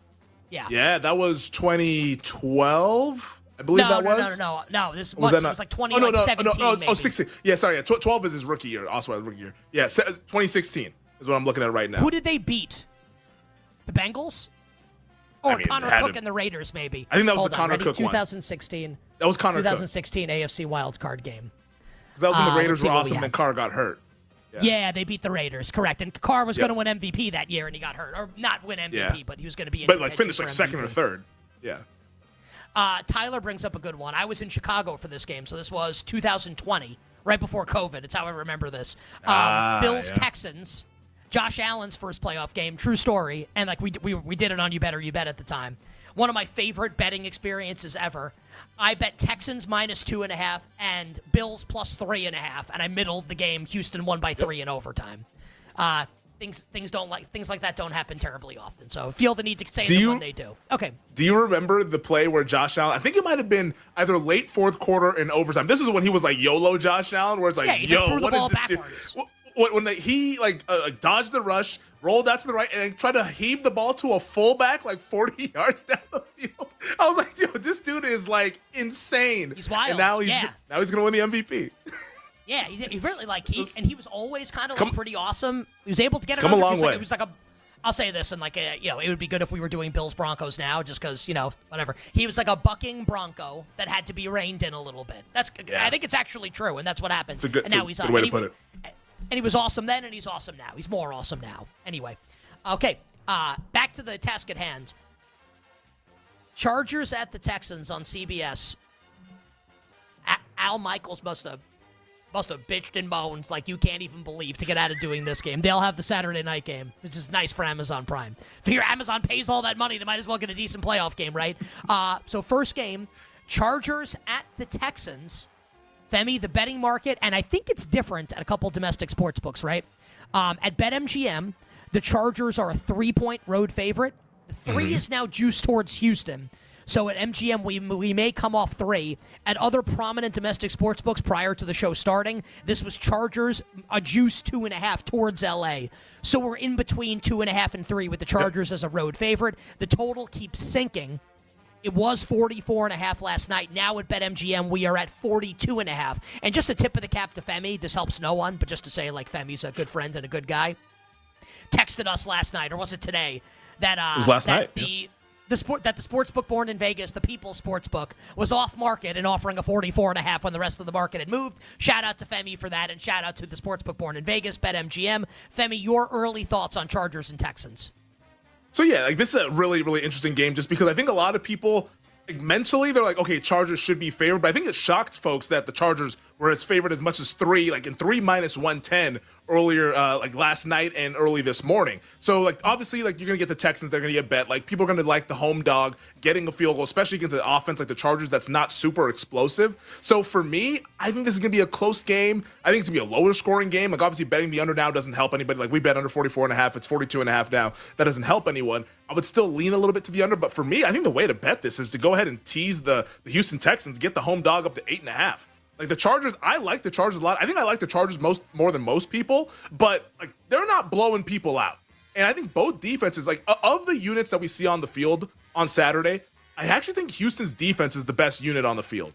Like Houston's defense, like when they're healthy at their ceiling, can still be really good. And now against an offense that's like not super explosive, I think that defense is going to control the game a little bit to where, yes, I think the Chargers win, but I think it's close. I think it's ugly. And I think that this is a game that's going to be right up Harbaugh and DeMeco Ryans' alley, to which these are not your fourth down kind of coaches. These guys are kicking field goals. Like Harbaugh just kicked a field goal yesterday from the half-yard line against the Raiders. Like that's what he's playing at conventional 1996 football. He's a great coach, but that's probably his fault. But like those kinds of coaches play in lower scoring games. Those coaches play in games that are under. So like to me, it's a slight lean to the under, but I think you're looking to tease the Houston Texans up to 8.5 if you can get that. And if you can get a 3 minus 110, maybe you take the plunge and bet the Houston Texans plus 3. But I like the teaser a lot more because I think that the Chargers still win the game. So this begs the question. Okay, so if we want to tease Houston, what are you teasing them with that's still available right now? Look at Monday night. How about the Ramley? Up to 7.5 right now. So I like it just in a, like you're not wrong. Just in a high, like just totals high in that game. Like things can get sideways there potentially. Yeah, it's a little high. Yeah, it's a little high, but I mean, I don't think that the Minnesota Vikings are going on the road and just destroying the Rams. Not a McVay team. Not a team that's like well coached like that. I don't think that's happening. Do you know what's sick? Okay, I just, okay, so this is why we do these things. Projected point spreads, they were look-ahead markets. Not that they have to be right, but just saying. When we did this game last week, Femi, we made the Chargers like less than a 3-point favorite, right? Yep. Okay, so at MGM right now, they're 3. Do we need to bet Houston? Just plus 3? Like, I know what you're saying. Like, wait till and tease them. I understand. But should we just, like, forget the teaser and just bet the Texans? Like, just bet 3. I'm not suggesting. I don't want to bet to take 2.5 with Houston. No. I don't want to do that. But at 3, like, I kind of don't think this number should be 3. Well, I guess here's where, like, betting the playoffs and betting numbers gets a little bit to be, like, art/science because, like, who do you think is actually going to win the game? If you think Houston's going to win, then yes, bet the 3. I don't think so. Houston's It's not that win. I think Houston. It's not that I think Houston's going to win. I don't think. And maybe this is a contrarian take by me. I would not be shocked at all if the Texans won the game. Yeah, I mean, I think it's a fair opinion, which is okay. I wouldn't be shocked. I'd be a little surprised. I wouldn't be shocked. No, it's only a 3-point spread or 2.5, like in between 2.5 and 3. I can't be shocked. I'd be a little bit surprised, but I think just like when I think about it and like the playoffs, I'm like, all right, who do I want to go to war with? I'm going to go to war with Harbaugh and Herbert over DeMeco Ryans and Stroud. And I like DeMeco Ryans and Stroud a lot, but I just trust the Chargers more than I do. I mean, I was the same guy like 6 weeks ago. I was sounding like an idiot saying this team had a Super Bowl ceiling. Like, clearly that was wrong. I don't trust him. I don't trust him at all. Bobby Slowick versus Jesse Minter. Advantage Chargers. Yeah, I guess when you put it like that. But DeMeco Ryans versus Greg Roman. How do you feel about that one? So are So we have, which helps no one. Yeah, just we have it helps no one. We have under 44.5 that we bet last, which helps no one. At current prices, what are you doing? Anything? Are you putting that teaser in? Just like to get this on the record on a Monday. I've done nothing else in the game yet. At current prices, I like that teaser. Yes, I'm putting that in. Okay. Houston up to 8.5, Rams up to 7.5. Okay, let's move on past this game for now. Okay, Saturday night, Amazon Prime, Ravens and the Steelers in Baltimore. At BetMGM, this is now 10. Yeah. This is now Ravens, a full 10. Now it's juiced towards Pittsburgh, but it's Ravens minus 10. The total is 44. All the early money has been on the Ravens after the Steelers lost their fourth straight on Saturday night to the Cincinnati Bengals. And we don't think Zay Flowers is playing in the game, right? Or at least we would say he's less likely to play than like that was all the reporting, like sprained ankle, like probably not going to play. Yeah, I'd lean out.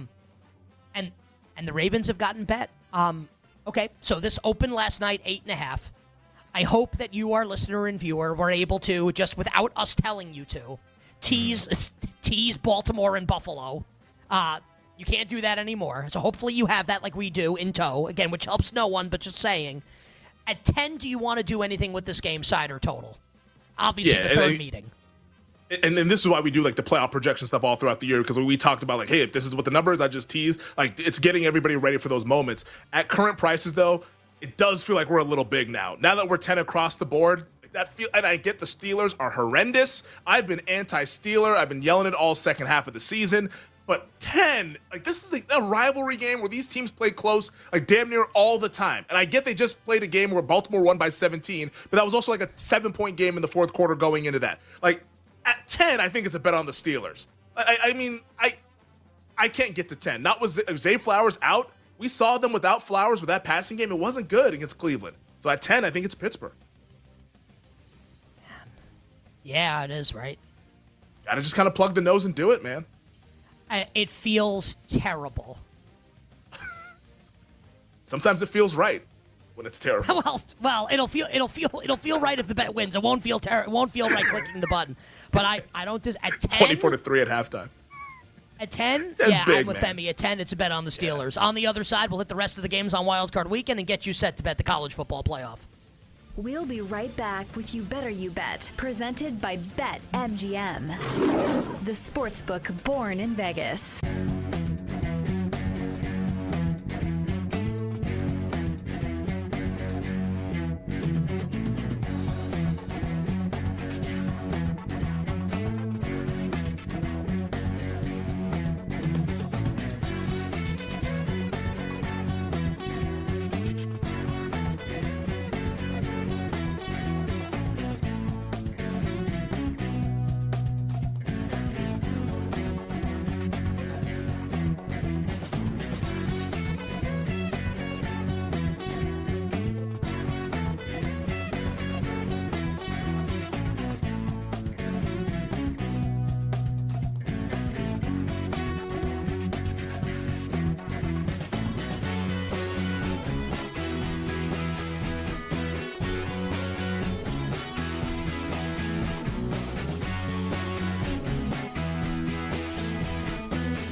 Some people said Texas should be a 2-point favorite. Obviously not right. So when they reopen the game, Ohio State opens 3.5. I was sitting in Miller's Pub, south side of Chicago, watching the line go. So they opened 3.5. And I thought, too light. Another book opens 4.5. And then they just blast it up. So the open, which was a soft open, low limits, but let's just throw a number out and see what happens, was Ohio State minus 3.5. And as this number is opening up across the country, Ohio State is scoring touchdown after touchdown on Oregon. So given what's going on the screen and what's going on, most importantly, on the television, you know the number's light. So by the end of the Rose Bowl, the number is 6. It's not going to go through 7, Joe. It's not. No. So what we touched 6.5. Yeah. There's going to be a push eventually on Texas. When is it? I don't know, because I don't have the financials to make that move happen. I know some guys that potentially could, but the question is, will they come in, and when will they come in? I believe they will. I think eventually you're going to see the 6s go away. The game is Friday. Limits get bigger as we get closer to kickoff.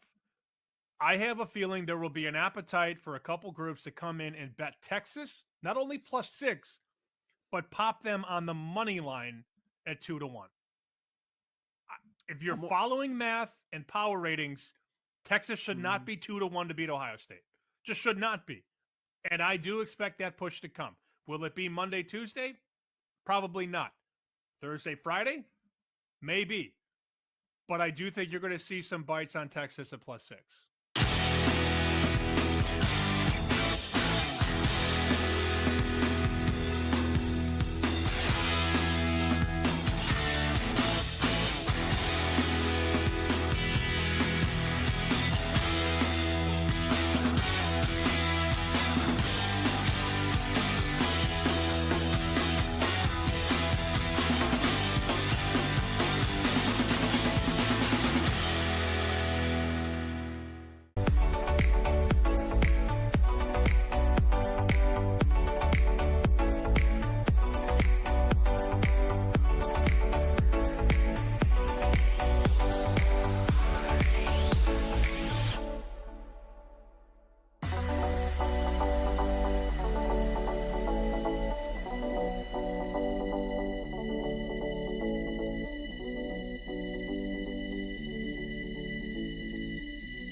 This is You Better You Bet with Nick Costos, Femi Abebefe, and the crew.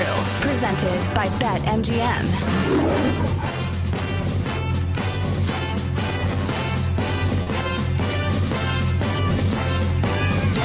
20 minutes from now, Billy Z will come on and read your submissions.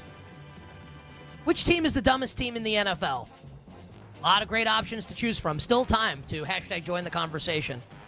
Tweet us at You Better You Bet. Type it in the YouTube chat. Type it in the Twitch chat. For now, we continue on the radar. Wildcard weekend in the NFL. And Femi, we move to Sunday with the Bills and the Broncos as the long odyssey to the 7 seed ends with Denver beating the Chiefs 1,000,000, fueling some to say, do we think Kansas City did this on purpose to knock the Bengals out of the playoffs? I don't think so, but maybe they're just backups are really bad. Anyway, Denver's in. Buffalo opened. I couldn't believe this opener. Not that it's like the worst number ever, but I mean, we literally came on the show last week and said the right number in the game's 9.5. Opened 7.5 in teaser range. Now it's Bills -9 at BetMGM. So Buffalo, a 9-point favorite, early game on CBS on Sunday against Bo Nix and the Broncos, and Nix's first playoff start. Femi, the total of the game is 47. Yeah, before we get to this game, for all the people that are they're acting like the Bengals got screwed or something like that, come on. This team lost to the Patriots. They lost all these teams. They just knock it off. I get we all love Burrow and all that stuff, but they weren't good enough, and that's why they didn't make the postseason. Back to the teams that are actually good enough to make the postseason. With this game, like Nick mentioned it, obviously if you've been listening to us, hopefully you teased right at open when the Bills are around 7.5. At current numbers, I would have a small lean to the under. And this is one that I talked about a few weeks ago, in particular with the Chargers and the Broncos before that Thursday night game. And I felt that like with both of these offenses at current, like when they were back then 3 weeks ago, I thought that there would be unders in the postseason if they got there. Bo Nix, a rookie quarterback, Chargers offense just not that exciting. But we've seen a lot from Bo Nix since then. Like they had a shootout game against Cincinnati. Now, yesterday was the twos for the Chiefs. It was like a preseason game. He was stellar. Got to give him his credit, but also keep the proper context and play that he was going against backups. But I still would lean a little bit to the under, just given the fact that it's a rookie quarterback on the road in a pretty hostile environment. That's the big thing, that Buffalo's a hostile environment. So it would be a small lean to the under, but this is probably the one that I'm least in love with at the current prices available of the games that we have coming up this weekend.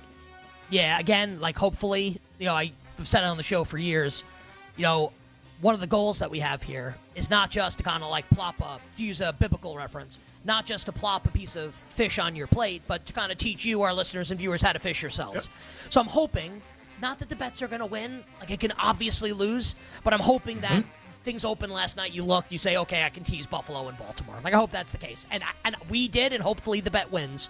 But we're at a range now. I don't think I would ever bet Denver. No. Not at these prices. So I have to decide if I want to bet the Bills or not. If I just want to lay the 9 with Buffalo. That's where I'm at with this game. Okay. What would you need for Denver? On. 10.5. Yeah. I agree. But here's the thing, here's the problem. And it's why kind of like it led me to thoughts on Pittsburgh 10 and Houston 3. Like I think those spreads are a little out of whack. Like I think Baltimore should be in between 7.5 and 9.5. I think the Chargers should be favored less than 3. And if it's Texans 3 and it's Steelers 10, I like those. Like this number's right in line with what I think it should be. Bills 9. Mm-hmm. So I've got the teaser. If I want to bet more on Buffalo, maybe I will. Okay. Eagles and the Packers in the afternoon game. This will be the Tom Brady game, right? Kevin Burkhardt, Tom Brady game on Fox. Philly. So this market's been all over the place today. At MGM, now we've settled the Eagles a 4-point home favorite, total 45.5. So remember we did this last week, and I think like I came up with 2.5. Eagles 2.5. Femi said he thinks the number should be 3. Look-aheads were 3, juice towards Green Bay, coming off 3. Well, Packers lose yesterday to the Chicago Bears, and shout out to the Bears on ending the long losing streak to Green Bay on a Cairo Santos game winner as time expired. And in that game, Jordan Love hurts his elbow and literally says after the game, like, couldn't feel his hand, his throwing hand, but says he's going to play. Matt LaFleur says he's going to play. I don't know. That sounds problematic. And also, the Packers kind of deserve to be raked over the coals for playing Christian Watson in this game yesterday. Christian Watson tore his ACL in the game. Like, he's done. And they lose their deep threat. And you listen to the show, watch the show, we talk about that, him being a huge player on this offense all the time. So, like, yeah, we both thought the point spread was probably 2.5 or 3. Now it's 4. Femi, I don't necessarily think it's wrong. So do you want to do anything with the Eagles and the Packers right now, with Philly laying 4 at home? I am interested in Green Bay. Like around 4.5, I'm interested in Green Bay. Like, that's just, like, I understand the injuries, and like Love, like he says he's going to be okay, but clearly he's going to be compromised to some degree on Sunday. Like, let's say he's like 80% or something like that. Maybe that's high. Who knows how bad this injury is? But he's going to be out there. And maybe he's going to. We just don't know yet. Yeah, we just don't know. We don't have any information. But like, another thing that's interesting, like I'm assuming he'll be okay, but Eagles quarterback Jalen Hurts is still in the protocol. Like Adam Schefter tweeted that earlier this afternoon that like Hurts is in the protocol. My guess is that he clears by Wednesday, Thursday, Friday. He clears in time to play in the game, but like that's a little bit concerning since the concussion happened a couple weeks ago and he still hasn't made it quite through the concussion protocol. So there's information and quarterback injuries on both sides. My guess, both guys end up playing and we close like around here, Eagles a 4-point favorite. And if that's going to be the number, I'm going to like the Green Bay Packers to at least like keep this game somewhat close. I want to buy Green Bay when everyone seems to be selling this team. It's funny. I saw some tweets like when the Packers beat writers tweeted about like, hell, like this is like the Packers are a 4-point underdog on the road at Philly. Oh, should be 40, should be 14. There's no way we win. I'm like, man, like, yes, at least you have a good team. I get that you lost to the Bears and lost to the Vikings, but you still have a good team. I think the sentiment is that the Eagles should roll this team. I'll play against that. I like Green Bay to keep this close.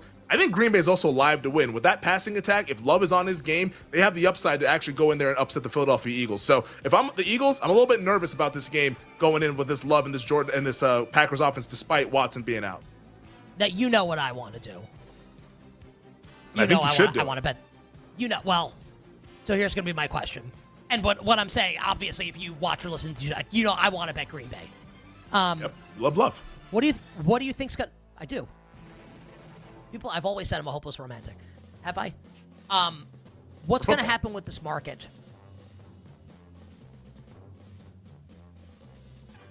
Like just in general, or like you're going to say like what's going to happen to this market if we get something? What do you do? You think? Do you think? Because there was a 5 right earlier. Am I wrong about that? I thought I saw 5. It was 5.5 even at a couple places. Then I think people started to get wind that Jordan Love is going to be okay, and that's when they went down to 4.5, and then it's now down to 4 with the Hurts in the. There's a 3.5 out there, but I think that's just mainly Hurts protocol stuff. Let me ask you a better question. So Hurts plays, Love plays. What do you think the game closes? I think we're at 4. Hurts and Love, because it's a big move to go from 3 to 4 in 1 week. Like, and I think that's your injury stuff right there. Let me ask your opinion. You also have like Eagles kind of like a mini bye as well. Yep. So rested everyone. So here's where like you're a better person to ask this question than me, because I thought 2.5. You thought 3 was the right number in the game, right? That's fair to say. Mm-hmm. Yep. Is Christian Watson's injury and the Eagles resting all their key players yesterday, basically getting a little mini bye here, not a mini bye, an actual bye, is that enough? Do you think that 4 is actually now the right number in the game, and you are going to bet your opinion with Green Bay as opposed to saying, I think the point spread is wrong, which is fine if that's the case. I'm just curious, like, if you agree with that train of thought. Is 4 the right number now? I think 3.5 seems fair. Now, like, we're also guessing on the percentage of health of Jordan Love. Like, if he's really messed up, then maybe 4.5 is the right number. But like, if I think of what it is, if he's really messed up, 7's the right number. He's really messed up, and 7's the right number. Yeah. If you can't grip on Friday, then we have issues. Houston, we have a problem. But I think that if Love is okay, and it's just Watson, who has been hurt like his entire career, like I think Matt LaFleur has figured out how to play without Christian Watson, how to come up with a game plan without him. At least it's not a surprise. like at least they're somewhat ready for it. Maybe they just can't overcome it, but they're at least somewhat ready for it. How are they going to? How are they going to score? How are they score? How are they scoring in the game, Green Bay? I want to bet the Packers. I think they still, even without Watson, they still have a good passing attack. Like Reed and Wicks and Dobbs, those guys are good players. Defense, I don't know, man. I'm not ready yet with Green Bay. I'm not ready.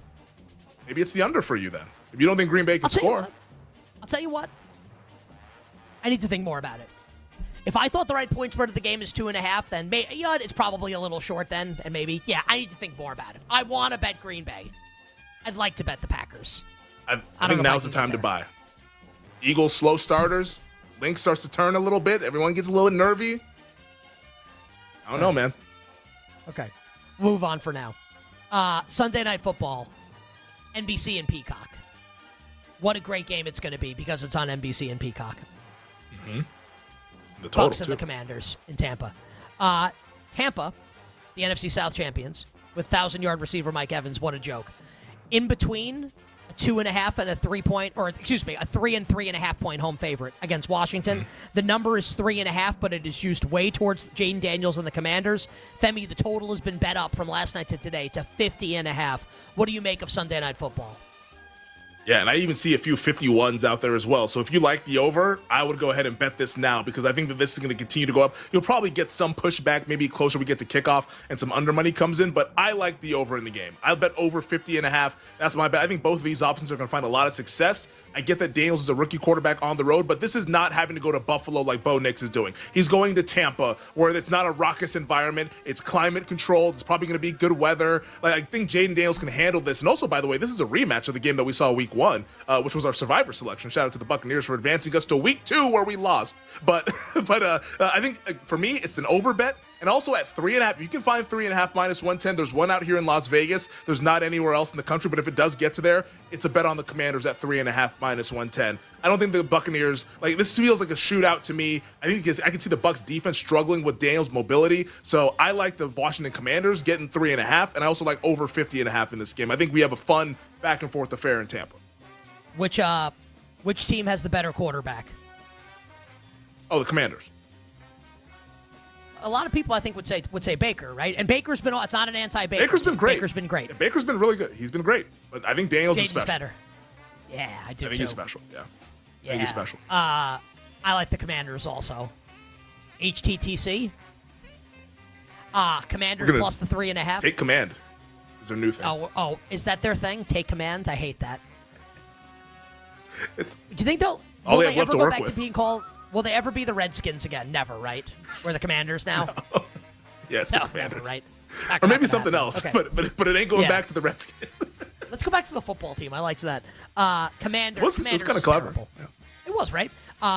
Commanders for me as well. I'm with Femi. Commanders plus. Actually, I think it's my favorite bet right now of the weekend. Ooh. And let's go to Monday, and then we can touch on college football playoff to end the segment and beginning of next segment. Monday Night Football, Vikings at the Rams. So the Rams hold all their starters out. They kind of have a mini bye also for their best players, Stafford, Kupp, Nakua, Kyron Williams. McVay loses, and here comes Sam Darnold. Kind of feels like not the worst thing for the Rams to do. The Vikings and Minnesota, 2-point road favorites right now at Matthew Stafford and the Rams next Monday night. Total in the game is 47. Yeah, and this is one that I teased last night, and I'm going to go ahead and add a little bit of it's 1.5. Now it's 1.5. Okay. Yeah, it's 1.5. We're 1.5 pretty much across the board. There's even a 1 in the market. I actually see a pick'em at a pretty prominent offshore sports book as well. So as you can tell, a lot of people after last night really don't want a whole lot to do with Minnesota after everybody wanted to be on the Minnesota Vikings bandwagon.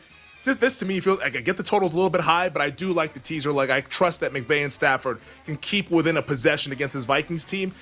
I think it's a coin flip as to who wins. I haven't been in love with the Rams offense recently, but they're getting rest.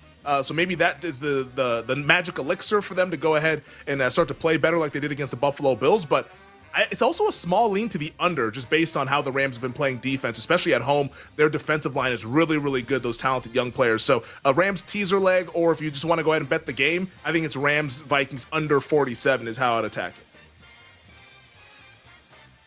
What kind of appetite, if any, do you think there will be for people to bet the Minnesota Vikings this week?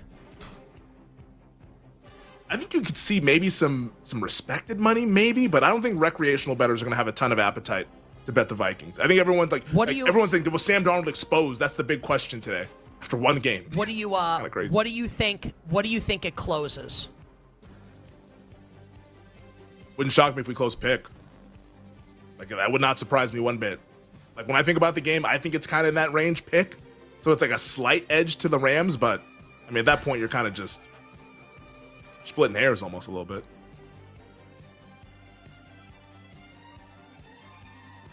Seems like you're contemplating. Okay, let's say at some point this week it goes down to a pick. Does it make you want to make a bet? No, I think we just found our way home as to what it should be. Am I overthinking it by saying, like, Minnesota pick is crazy? It's Sam Darnold in a road playoff game, right? I don't think it's crazy just because, like, the Rams' offense was bad down the stretch. So I don't know if it's crazy. And, like, the Vikings are a well-coached team. I mean, we could laugh about it Tuesday morning and say, wow, how the hell was that a pick? But I think pick is right. I think I'd bet the Vikings if it went to a pick 'em. We'll talk about this game more over the course of the week. On the other side, your social submissions, dumbest team in the league. Femi's going to tell you who's going to win the NFL awards, and we'll give you an update on all the line moves for the college football playoff. We'll be right back with You Better You Bet, presented by BetMGM, the sportsbook born in Vegas.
my money for like 7 months in Major League Baseball until we at least wrap up with college football, but this was just too good to be true, and I got to bring it up. All right, so my family's split, half Cub fans, the smart ones, Cub fans, north side. Smart. The dumber ones that, they didn't grow up as fortunate as the rest of us, Southsiders.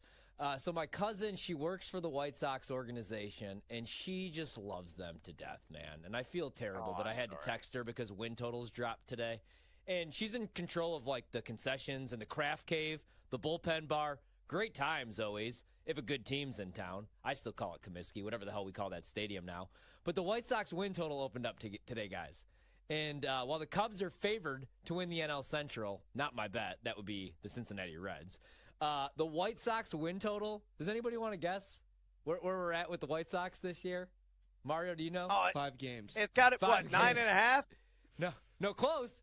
49.5. Oh! You're thinking, come on, man. Like, what is this, the Joliet Slammers? I mean, they got to win 50 games, right? Look at this roster. Justin Anderson, Sean Burke, Kai Bush. Like, is he missing the rest of his name? Who are these effing guys? It reminds me of Major League. This guy right here is dead. Cross him off the list then. The White Sox aren't winning 50 games. I'll tie up my money and just for the run of it, man, just for the fun of it. Give me under 49.5 on the White Sox. That team is nonsense. I did forget they have Andrew Benintendi, though. But, yeah, that's not going to move the needle for me. Under 49.5 on the White Sox. I love this bet.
With Nick Costos, Femi Abebefe, and the crew. Presented by BetMGM. I think it moved. All right, we are 20 minutes away. It moved. We're 20 minutes away from the Power Hour, the final hour, the NBC Sports Now hour here on You Better You Bet, where we will give you, among other things, our bets for tonight.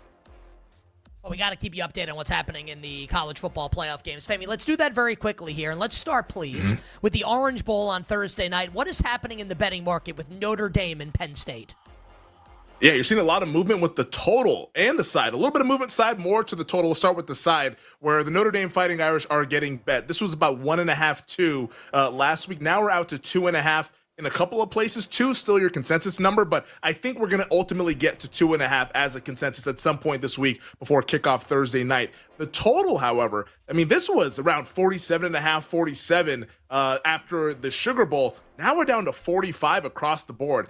Not a lot of points expected in this game. Notre Dame, where we've been joking about how they've struggled to find the forward pass despite getting to the semifinals. Penn State, sometimes you don't know what they're trying to accomplish on offense. So pessimism around both offenses and also optimism about both defenses. Both defenses have fared very well so far in these playoffs. So it makes a lot of sense that a lot of money coming in on the under. 45 is where we sit with the total, and 2 is the consensus number, but 2.5s are popping up all throughout the market. I'm I bet Notre Dame in the game, and I bet them in exactas like to lose to Ohio State. And if Texas does, I don't think it's going to happen, but I think Notre Dame will beat Texas if Texas does beat Ohio State again. I don't think that's going to happen, but just covering my bases. You like Notre Dame in the game also, right, on Thursday night?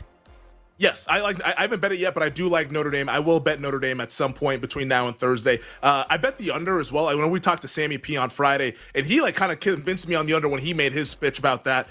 So under 47 is my bet currently, but I'm also going to add 2 or 2.5. Anything under a field goal with the Fighting Irish, I think they get it done. All right, so that's the movement with Notre Dame and Penn State in the Orange Bowl. Femi, I'm a little surprised by the move here. What do we have coming up on Friday night in the Cotton Bowl with Ohio State and Texas? So yeah, this has kind of gone back and forth a little bit. Like we're now out to 6. Like we got down to 5.5. Some interest came in on the Longhorns getting to 6, but then once that happened, Ohio State immediately got bet. So we're back out to 6 pretty much across the board. This game has also seen money coming in on the under. 54.5 is where this opened. We talked about this in our college football on the radar segment immediately, and I said I like the under. I bet under 54.5. That was my favorite bet of the semifinal games. We're now 53.5 with the total. I think we see both of these defenses play well in the game Friday night, especially the Ohio State defense that looked amazing against Oregon, going up against this Texas offense that, I mean, is Quinn Ewers ever going to figure it out? And also, is Sark going to figure it out? We shall see Friday night. But Ohio State is still holding steady as a 6-point favorite, but the sixes are getting bet. A lot of Longhorn money at +6, -110.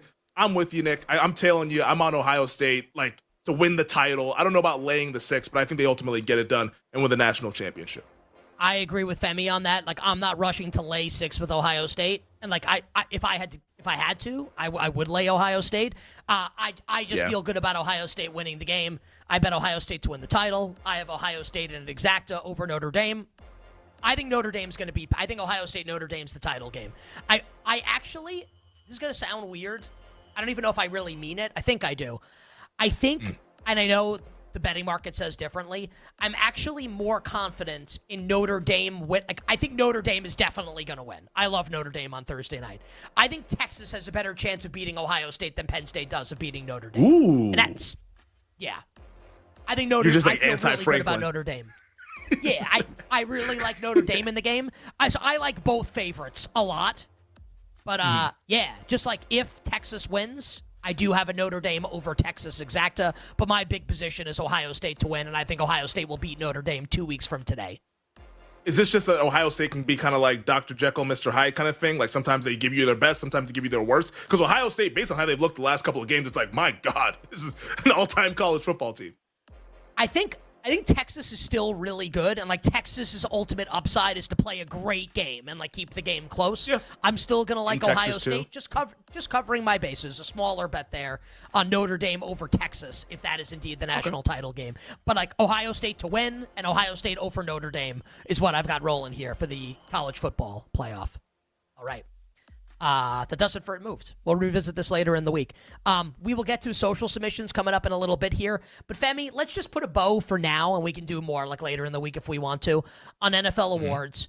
Games are done. Regular season over. Markets are closed. I think Saquon Barkley's going to win Offensive Player. Jared Verse will win Defensive Rookie. Kevin O'Connell's going to win Coach of the Year. Jaden Daniels will win Offensive Rookie of the Year. It's really just who do you think's going to win Defensive Player? Who do you think's going to win MVP? Who do you think's going to win Comeback Player of the Year in a couple minutes?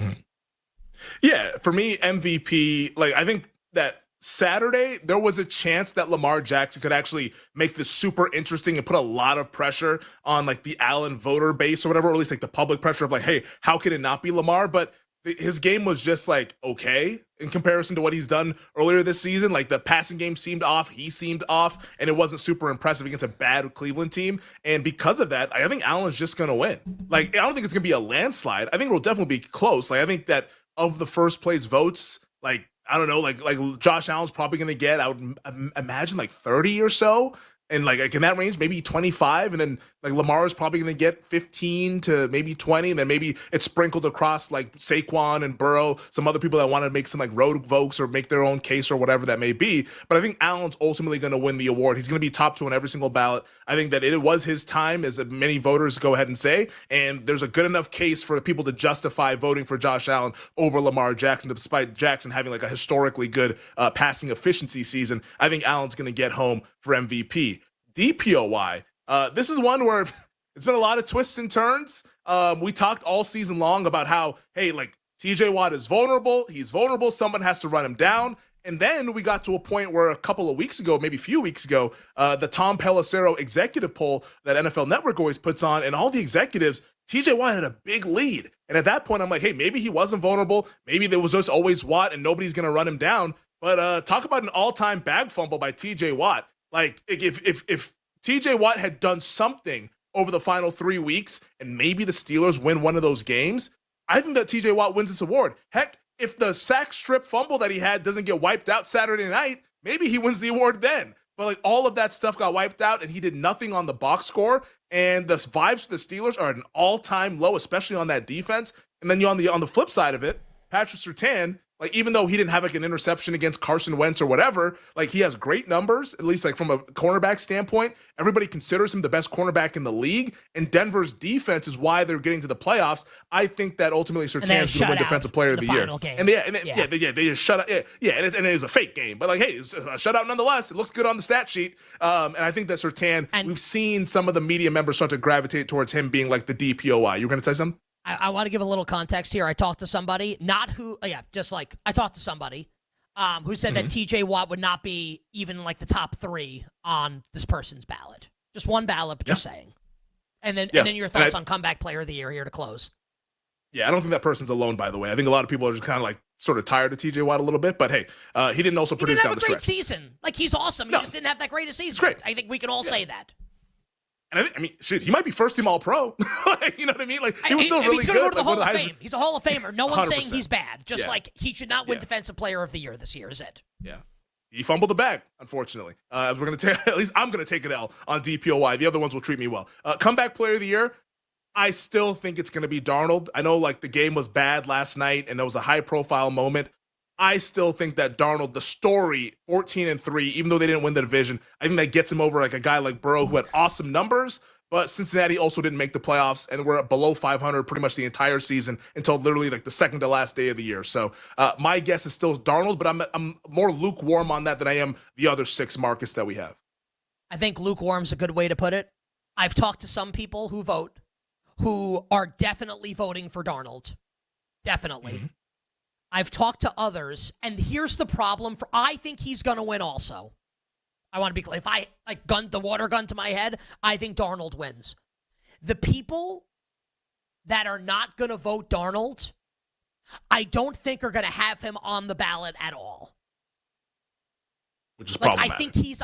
I think he's either first or like not on the list. Because the people that aren't going to vote him aren't going to vote him because they don't think he's in like meets the criteria, the spirit of the new criteria. So again, I just want to be clear on this. I think he's going to win. I win money if Sam Darnold wins. I want him to win. Mm-hmm. I think we're going to win, but I am not saying that with supreme confidence. I could see it going sideways. You agree? It could potentially be like he's the DeMar Hamlin to Joe Burrow's Joe Flacco. Like where DeMar Hamlin got more first-place votes than Joe Flacco did last year, but he was left off of more ballots and Flacco ends up winning it that way. That's definitely a scenario that could happen. My gut tells me because the Bengals season was just so like whatever outside of the individual performances, I think the story gets Darnold over the hump there, but it's going to be really close either way. Well, we'll do more on this, obviously, as we approach NFL honors and the awards being handed out. But for now, today's social question, dumbest team in the NFL is who and why?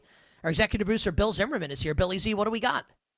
Nick, we were flooded, absolutely flooded by the real ones with submissions on this one. We mostly wanted the last 48 hours, but some of these are so good, we're just going to jump in with as many as we can. Let's start with Twitch, DFlesh10. Jaguars keeping Littlefinger Balky is asinine. Guy creates a horrible culture and always uses the coaches as scapegoats while he oversteps his responsibilities. Let's go over to YouTube. Jay Matrona, it's the Patriots. They were in the lead for the first pick in the draft and decided to win a football game. Let's get some of these from Twitter at Tim and Cashburn. The New York Jets. If the 77-year-old owner has to reassure the fans his teenage son doesn't have a say in personnel decisions, ... Let's move on to at Michael E. Beckman. Bears are really bad, but hard to argue against the Browns. Watson over Baker at that money? They knew he was a pariah and did it anyway. Epitome of stupid. And a couple more to wrap up. MD. The New York Football Giants owner spent 20 minutes today admitting the team isn't better than 3 years ago, told the head coach he can't call plays anymore, and that he hates the defense. He is bringing all of them back with a smile on his face. There is no longer a debate. And we'll wrap up with this one from @Mr. Brad Thomas. Yes, we will be hearing from him in an hour. The New York Giants, they drafted Daniel Jones, doubled down by extending him, and let Saquon walk. There's a little sample from the real ones, Nick. And I just want to walk into traffic. A lot of dumb teams. I think a lot of big blue. Are the Giants might be I think the Jets are the dumbest, but it's close. There are a lot of dumb I think the ones. Patriots. All right. Quick break. Well, wait till the Cowboys keep Mike McCarthy, then we'll ask you for your answer. Final hour, Power Hour, NBC Sports Now Hour. Coming up next. We'll be right back with You Better You Bet, presented by BetMGM, the sportsbook born in Vegas.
Giants, not sure what they were going to do. Well, they've made their announcement.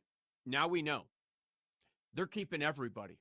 They're keeping Dayball. They're keeping the GM. I cannot wait to see the rant that goes out there from You Better You Bet today. I think it's hilarious. It is a short period of time, just a few years. Shane and Dayball, they bring them in. But with some of the moves and the thought process, I thought Shane would be gone.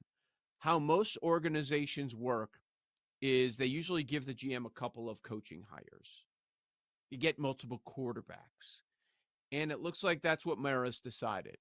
I just thought with the offseason Hard Knocks and all the drama around Saquon and just how they built this team and some of the decision-making around the quarterback that they now criticize. Like, dude, you paid the guy.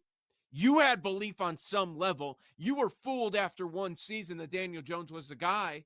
So let's not sit here and say it's all on him, all on him, all on him. They're running it back. They're running it back. The argument that I do understand, Sam, on this is, does Dayball deserve another quarterback? Do you still believe in him as an offensive mastermind? And they clearly do. And they think that he should get a handpicked quarterback. Okay, I can buy into that a little bit. I can't buy into Shane and how he's building this roster. Look at the direction this team is going after a few years. If you're heading in the wrong direction, you're supposed to be ascending at this point, and it is a sharp decline for the G-men.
You're tuned in to You Better You Bet on the BetQL network and streaming live on NBC Sports Now with Nick Costos and Femi Abebefe, presented by BetMGM.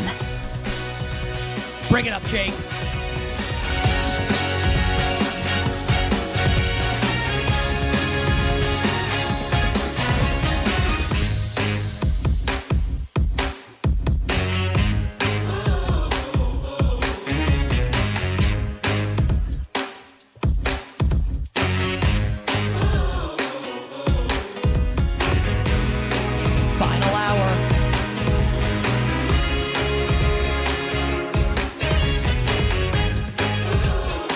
Sports Now Power Hour.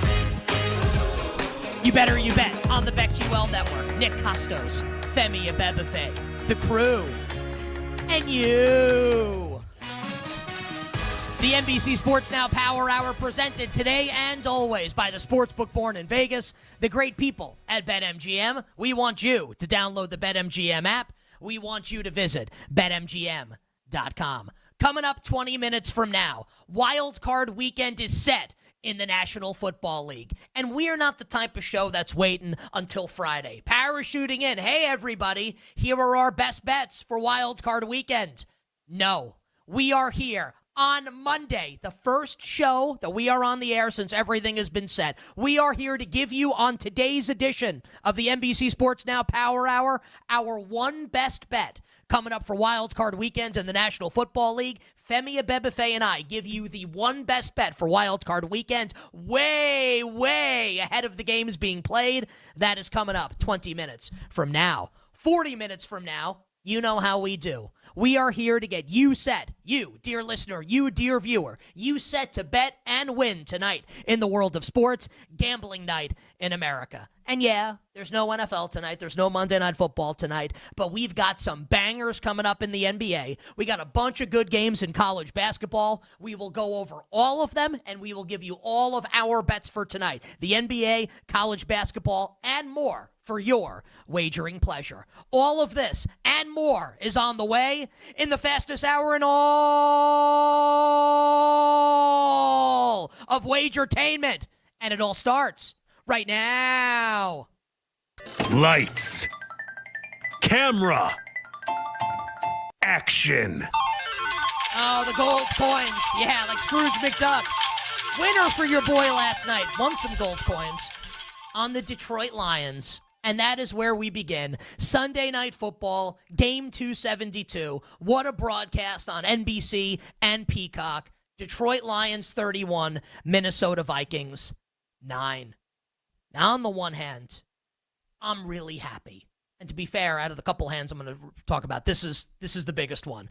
Because I am happy. I did win my bet on the Detroit Lions. And I said in this very spot last Tuesday in the NBC Sports Now Power Hour here on You Better You Bet that I bet the Lions in the game. Following Monday Night Football last week when the Lions beat the 49ers, I said, I don't even care about a handicap for the game. I'm going to be rooting for the Lions coming up on Sunday night. It would be a miscarriage of justice, akin to Ric Flair being jobbed out of the WWF title at WrestleMania 8 by Macho Man Randy Savage, if the Lions had to go on the road Wild Card weekend.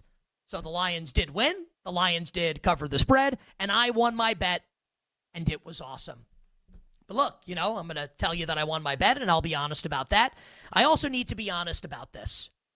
I'm upset with myself. Because as the week drew on last week, I lost faith in the Detroit Lions. I was, and I think a lot of other people were too, and I don't just mean like my friends of mine, the text chain, whatever, like really smart people, professional bettors, people that we have on the show, people that are really good at betting. I think we're all kind of feeling and thinking the same thing. We collectively were convinced that Sam Darnold and the Vikings offense were going to carve up this bad and injury-riddled Lions defense like a Thanksgiving turkey. It got to the point where I said here on Friday in the NBC Sports Now Power Hour that if I had no prior bet on the game, and thank God I did, I would have bet +3 with the Minnesota Vikings. I should have stuck to my original guns throughout the week and just been super bullish and super confident in the Detroit Lions. I got seduced by Sam Darnold. What an awful sentence. I I regret saying it. I got seduced by Sam Darnold. I got seduced by the Minnesota Vikings.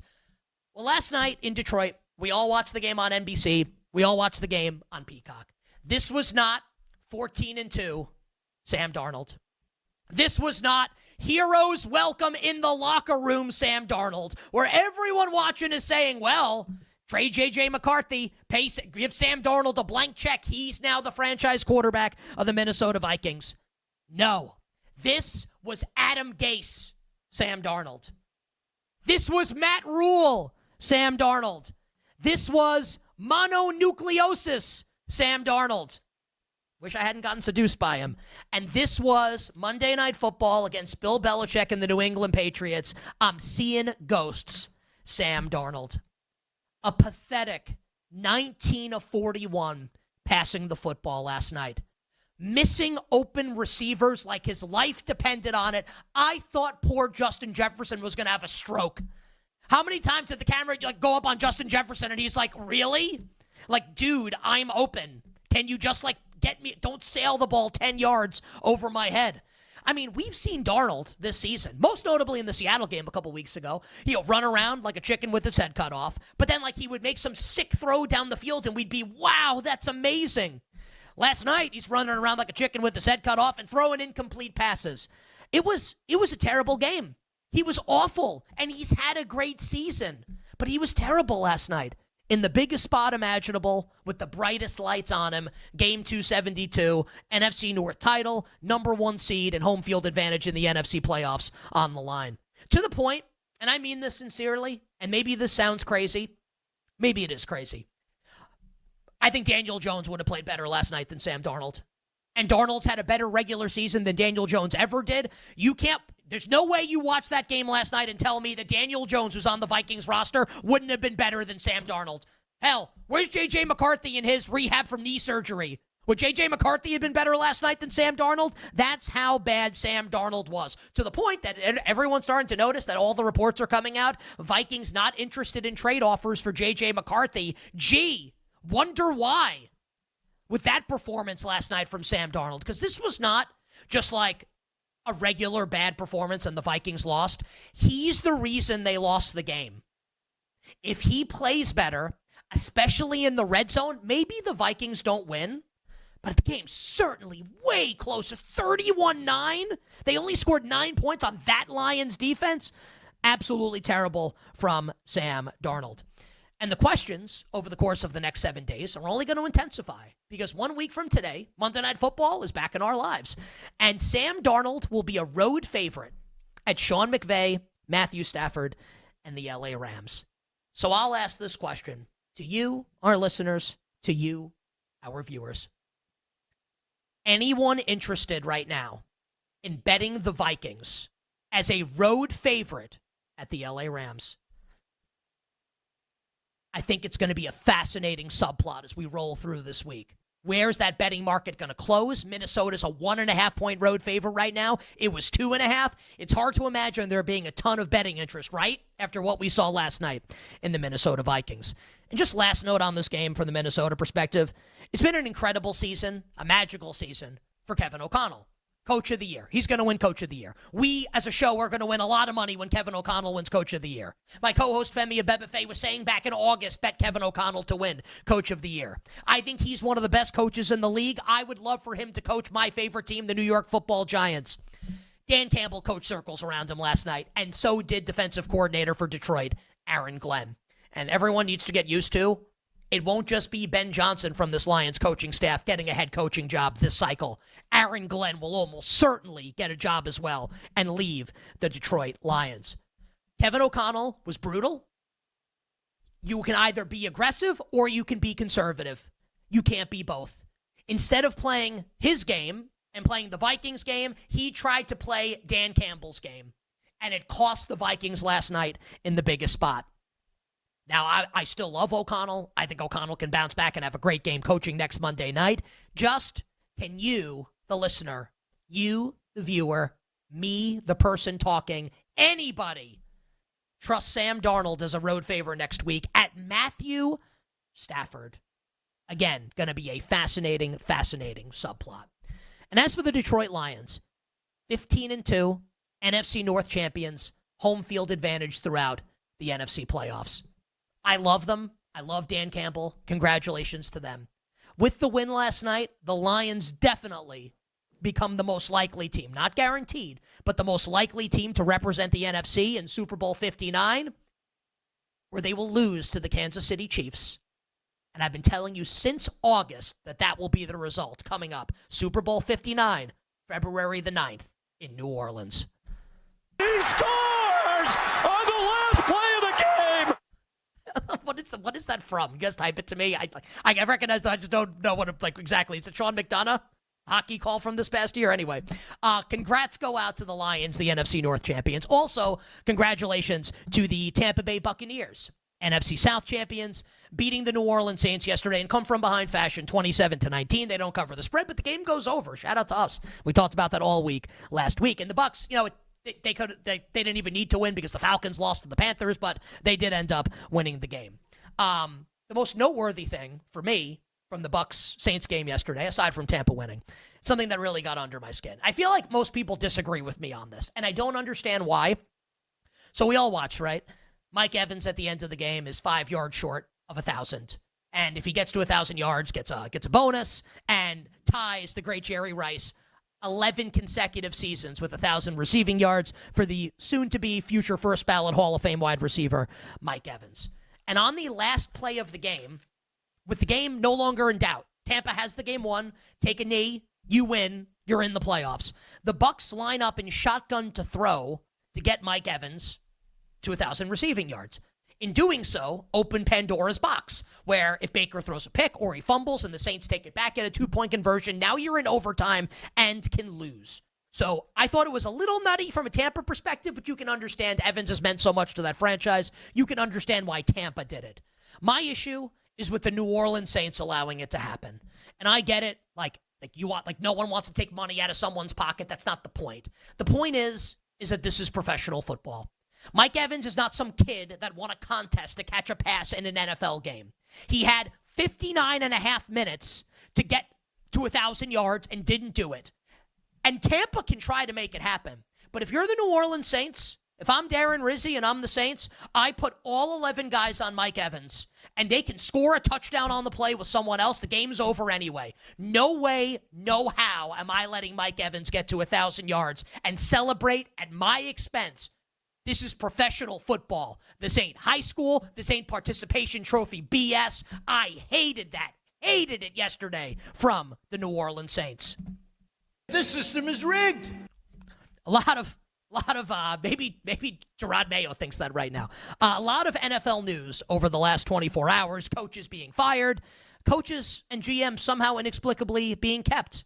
New York Football Giants, I'm looking at you with Brian Dable and Joe Shane. But I think the biggest news that we saw and have heard in the last 24 hours, as far as coaches go in the NFL, the Patriots moving on from Gerard Mayo after just one season in charge of the team.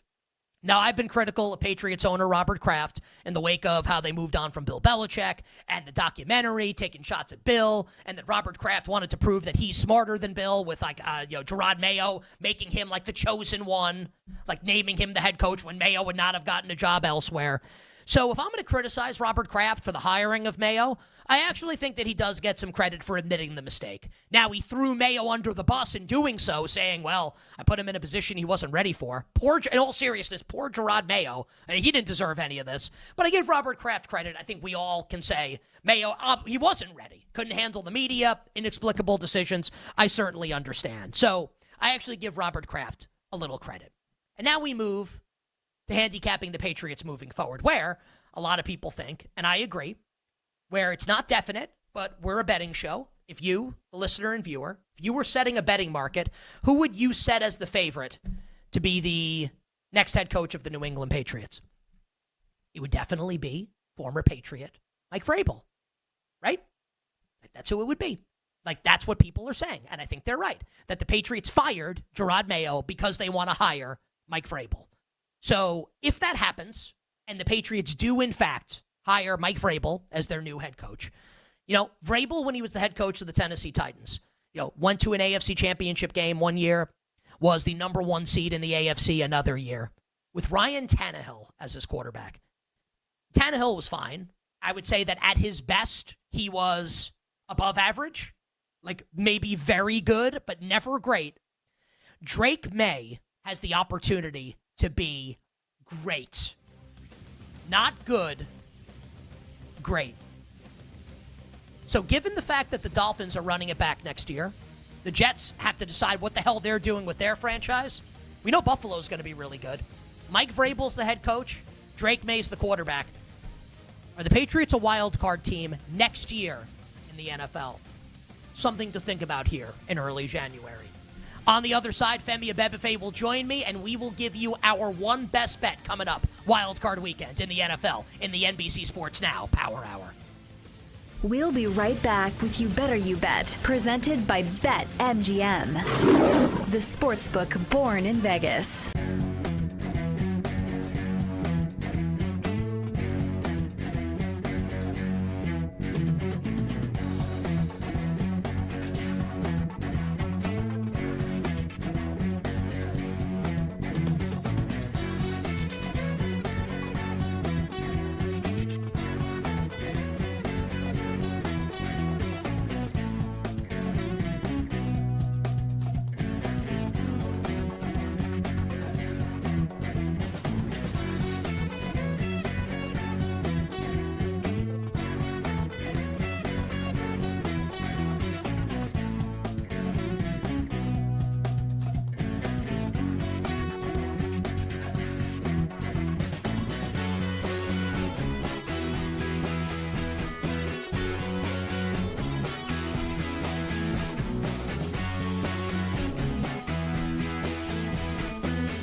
Giants.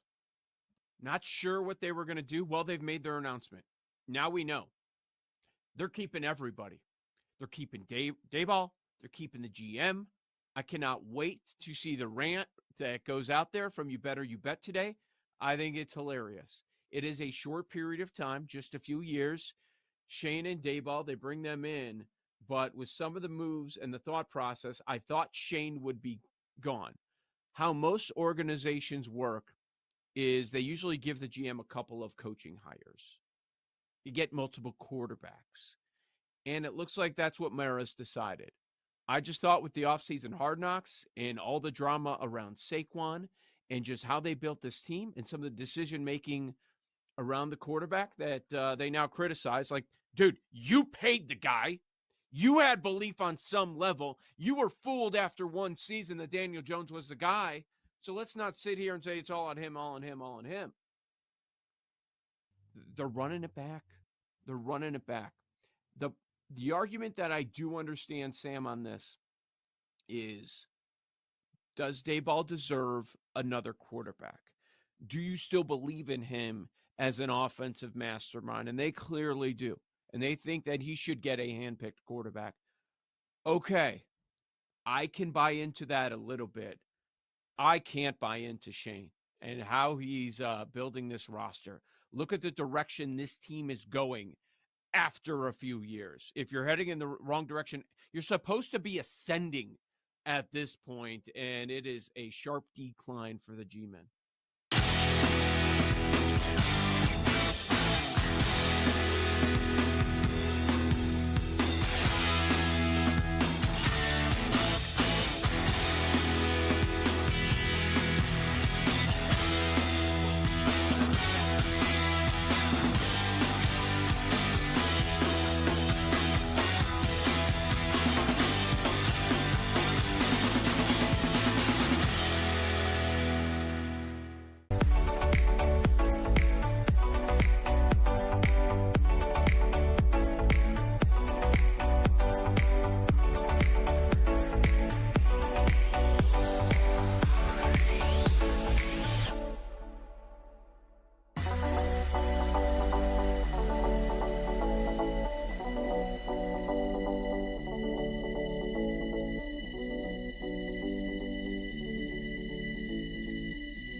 You're tuned in to You Better You Bet on the BetQL network and streaming live on NBC Sports Now with Nick Costos and Femi Abebefe, presented by BetMGM. Okay, so our excellent engineer, Jake Hassan, is still cycling through music beds. We hate this one or no? What is this, Jimmy Eat World, or what are we listening to here? Honestly, like, Femi is multi-talented. Femi's great at a lot of different things. I actually think your best talent is listening to, like, you should be on, what's the show? Name that tune?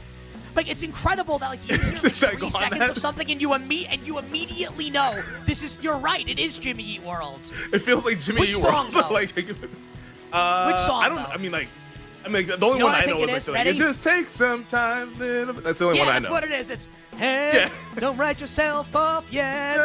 You're gonna be left out or looked down on.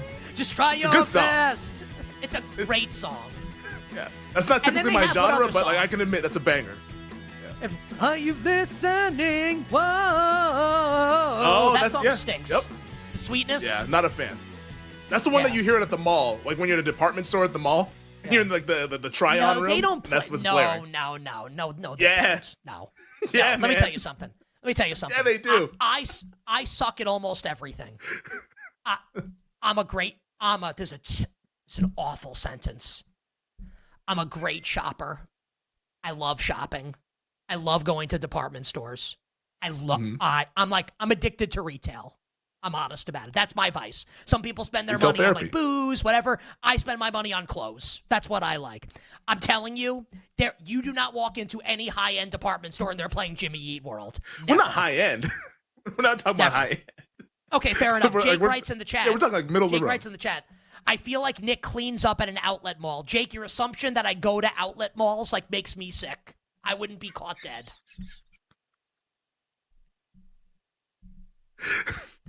What's like the lowest end that you're going to? Like Neiman Marcus? Is that like low end for you? Like where Saks fit? Neiman Marcus. So I'll be very quick here because I don't know, whatever. Neiman Marcus. I'll rate it like this: Neiman Marcus, Saks, Bloomingdale's are the big three. Then like Nordstrom's in a tier by itself. Then Macy's is in a tier by itself, and then like we kind of go down from there. Gotcha. And I don't even really like go to Nordstrom, honestly.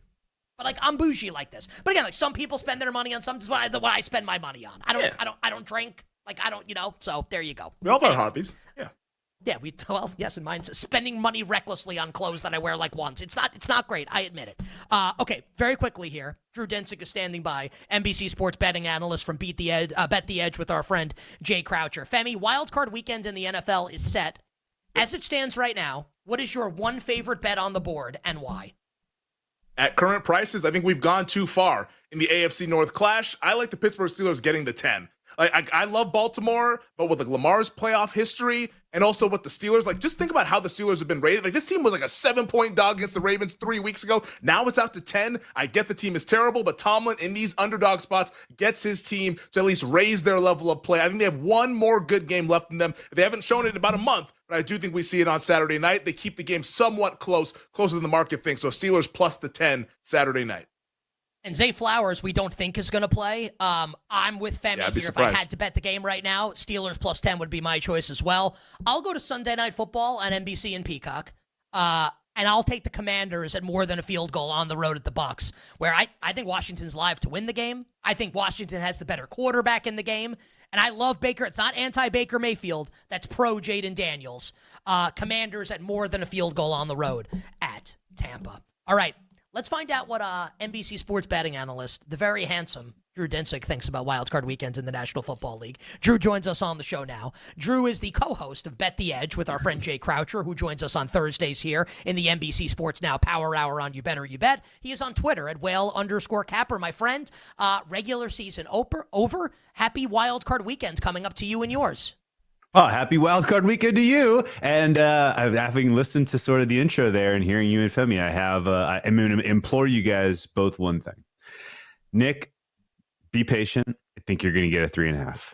And Femi, if you like the points with the Steelers, parlay it with the under. Because really the only way that thing is getting home is if the Steelers defense shows up and keeps the Ravens in like the 17-point range, which I think is realistically possible. And I agree with you. Like, amazing how much of a swing we've had when, that you said it, they closed 7. It opened 5. Like the market was like, no, this needs to be corrected out to 7. Well, now you have the wide receiver, the wide receivers' health situations are flipped. Wide receiver 1 out for the Ravens, wide receiver 1 back for the Steelers, and we're pushing it to 10.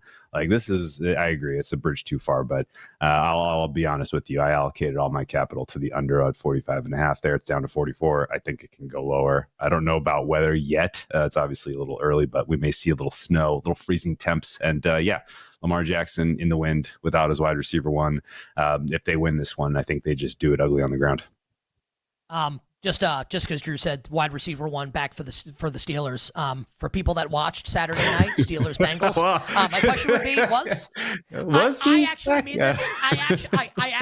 I've been watching the NFL for almost 4 decades.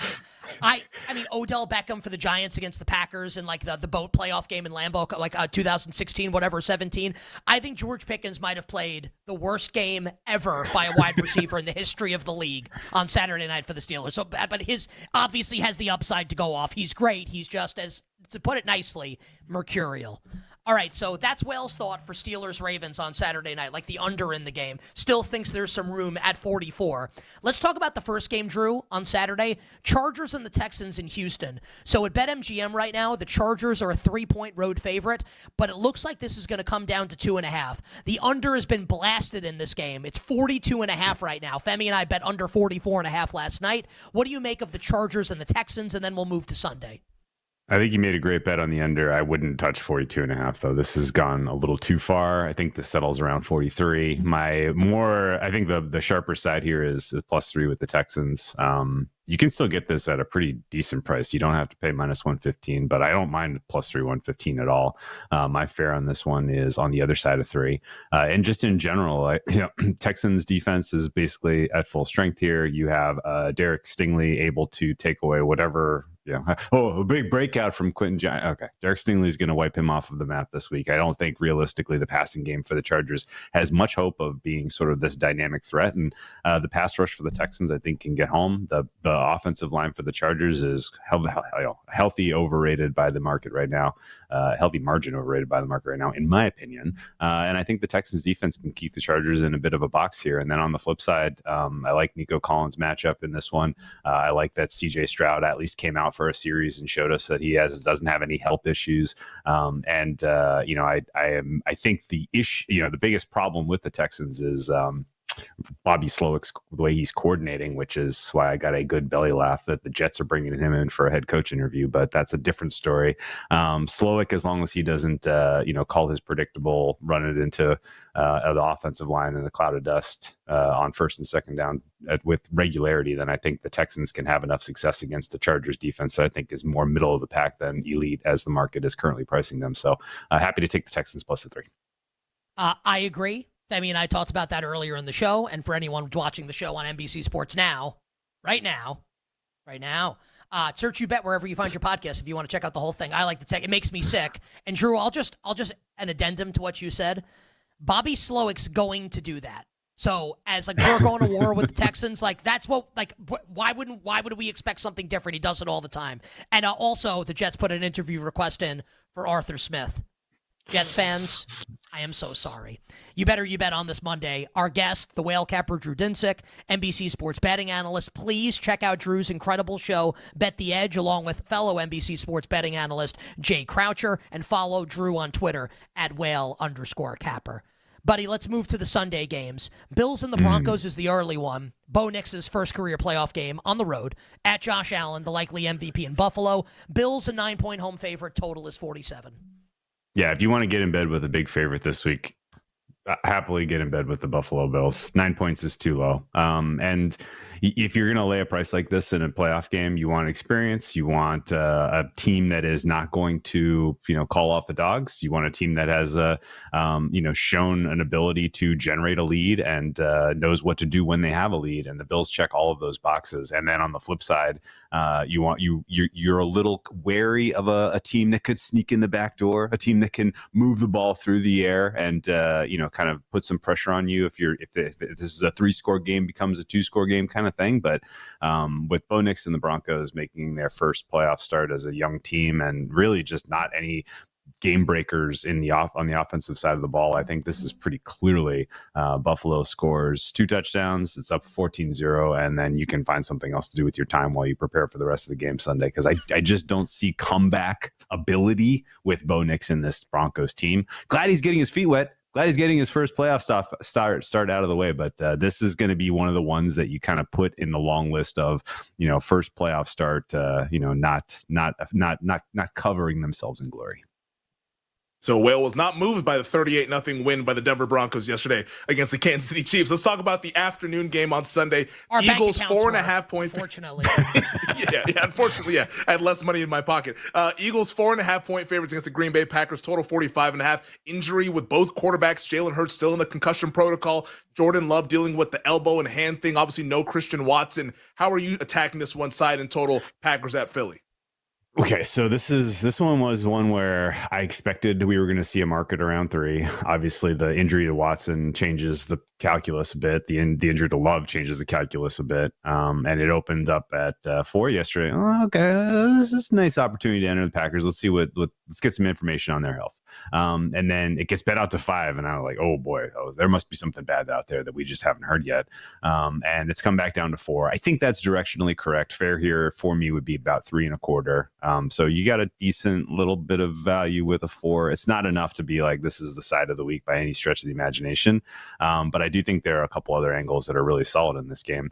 I think the Philadelphia defense matches up spectacularly against this Green Bay offense as currently constituted, and I worry that there will be a healthy amount of rust on Jalen Hurts, who we haven't seen play football in quite a while. I don't think that you really have a healthy dynamic duo and from that wide receiving core right now, although they may come out and absolutely shred what is a pretty weak pass defense in my opinion. But I think that could more manifest in the second half of this game. I think this one's going to get off to a real slow start. And if it weren't for the, kind of Eagles home field advantage here, I would say that there was a realistic chance that they could get popped here. But, to me, this does not set up the same way as it did for the Packers last year with their playoff upset of the Cowboys. That was obviously a much more comfortable environment to go in and get the shocking win. And without a fully healthy complement of wide receivers and with Jordan Love dealing with the elbow, I think this is pretty clearly one where you just look for an under 45.5 for the game. And I'll take maybe some Packers first half here and certainly first half under, as I think this one could go into halftime with just a couple field goals and maybe a touchdown.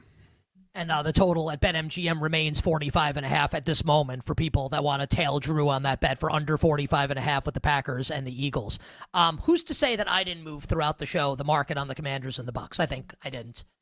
But at BetMGM right now, the number is Tampa 3. It is juiced towards the Buccaneers. But, when Femi and I did this game earlier in the show, this was 3.5 with the juice going towards Washington. So I agree with this move. Like, you want to tell me Tampa 3-point favorite? Okay. Like, I still like Washington, but you'd rather bet 3.5, obviously. The total, Drew, has been bet up to 50.5. This is the Sunday night game on NBC and Peacock. So now that the numbers 3 are in between 3.5, how do you want to bet the Bucks and the Commanders?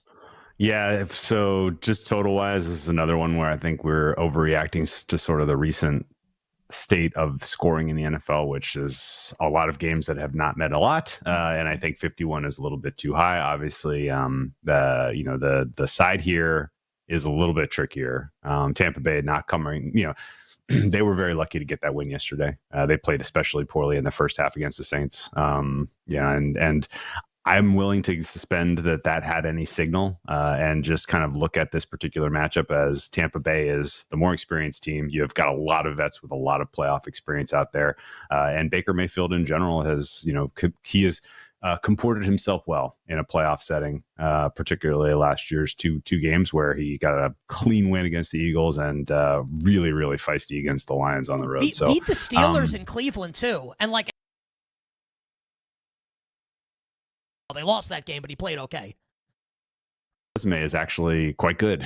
And it's weird, and Liam Cohen is calling a great game. And in general, like, I don't look at this Washington Commanders defense and see a lot of standout players that can either generate a pass rush against a very good offensive line or really go, match up against the passing attack, and particularly the screen game, which has been super effective for the Buccaneers, particularly as they've come down the home stretch here. So I think Tampa Bay is going to score. And the question in terms of the cover, in terms of the win, in terms of futures markets really comes down to what are you going to get from Jaden Daniels in the playoffs? And we don't know anything about how this guy is going to perform in a high pressure situation because he has never faced this in college. This is obviously his rookie season, so this is his first NFL playoff game. And I think, like, you look back through his history, like, what was the highest stakes game he ever played in? The Citrus Bowl, where he just buried the Purdue Boilermakers. Like, he was in an SEC championship game, but he got hurt and ultimately didn't play. So a little bit of rookie nerves could be in the cards here for the Commanders, and I think the Buccaneers will win and cover. We will talk to Drew next Monday night about the Rams and the Vikings for Monday Night Football next week. Drew, check him out. Bet the Edge, along with Jay Croucher, NBC Sports Great Betting Show, and on Twitter at @whale_camper. On the other side, Femi and I get you set to bet and win tonight in the world of sports with Gambling Night in America. We'll be right back with You Better You Bet, presented by BetMGM, the sportsbook born in Vegas.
Giants, not sure what they were going to do. Well, they've made their announcement.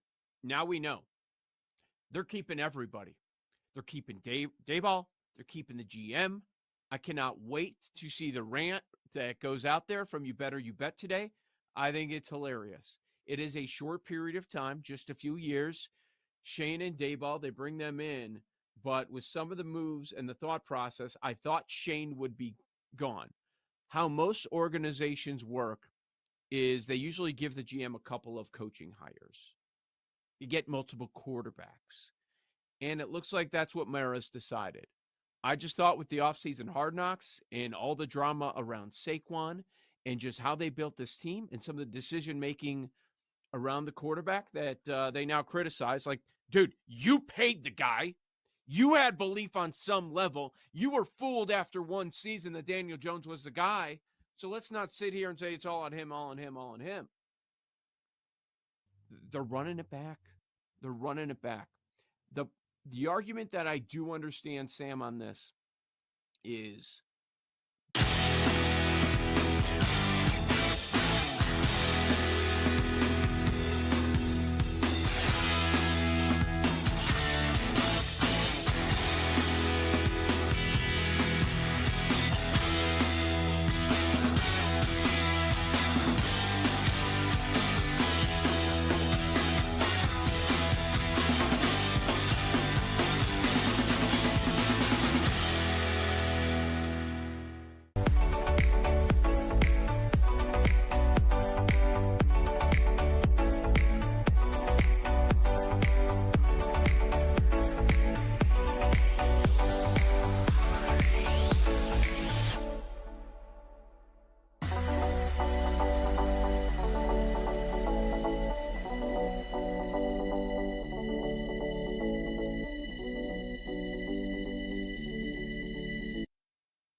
You're tuned in to You Better You Bet on the BetQL network and streaming live on NBC Sports Now with Nick Costos and Femi Abebefe, presented by BetMGM.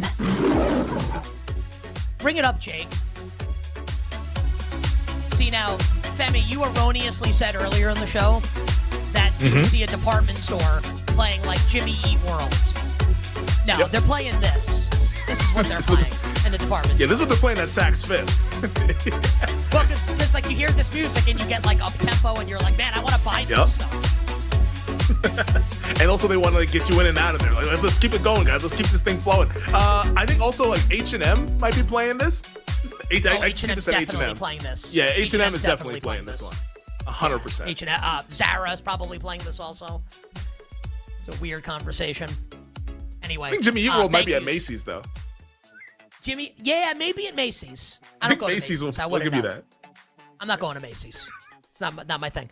Unless they want to sponsor the show, in which case, what's their slogan? Do they have like a famous tagline? In which case, I'm there. I absolutely love it. Okay. I don't know. Thank you, Sadola. Before we wrap up the show with some guests and some bets.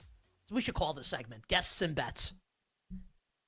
One wonderful guest on today's show, the whale capper Drew Dinsick from NBC Sports. Check out his awesome betting show with our friend Jay Croucher, Bet the Edge, wherever you find your podcasts. Our executive producer is Bill Zimmerman, our technical director, Tyler Morales, our engineer, Jake the Snake Hassan, and our video producer is God's perfect creation, downtown, Mike Brown. Coming up after us on the BetQL network is a 4-hour live betting extravaganza known to you and yours as BetMGM Tonight. So if you're watching this show right now on Peacock and you're like, wow, I love when Brad Evans comes on You Better You Bet. I'd like to check out his show. You can. Radio stations nationwide. You watch on YouTube, Twitch, the Odyssey app, so many different places to consume the amazing program known as BetMGM Tonight with our pal Ryan Horvat and our guest at this time, the aforementioned Brad Evans. Brad, happy Monday. Hola, amigo. Hola, amigos. And breaking, I put my name in for the Bears head coaching job. Brad's a big Bears fan. Who do you want to get the head coaching job in Chicago? I want Ben Johnson to be the main man. I mean, that's the most realistic. I think you're going to get him.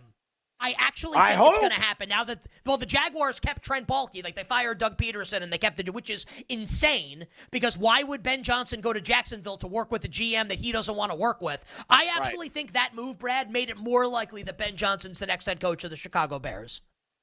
Fingers and toes very much crossed, mi amigo. Wildcard weekend coming up this weekend in the NFL. Brad, if you had to give us one bet right now, a side or a total, we'll do props later in the week. Just one betting take that you've got for the 6 games coming up Wildcard weekends in the NFL. What is it and why?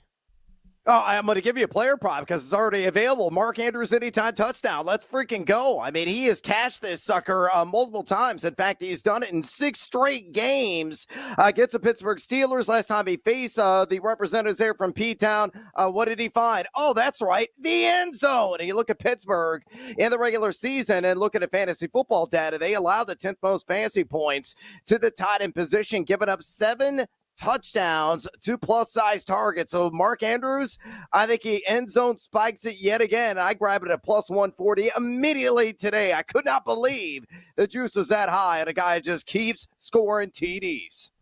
I like when that's just where you said plus-size target, and my mind went somewhere completely different. What's the bougiest store that you shop in 10 seconds?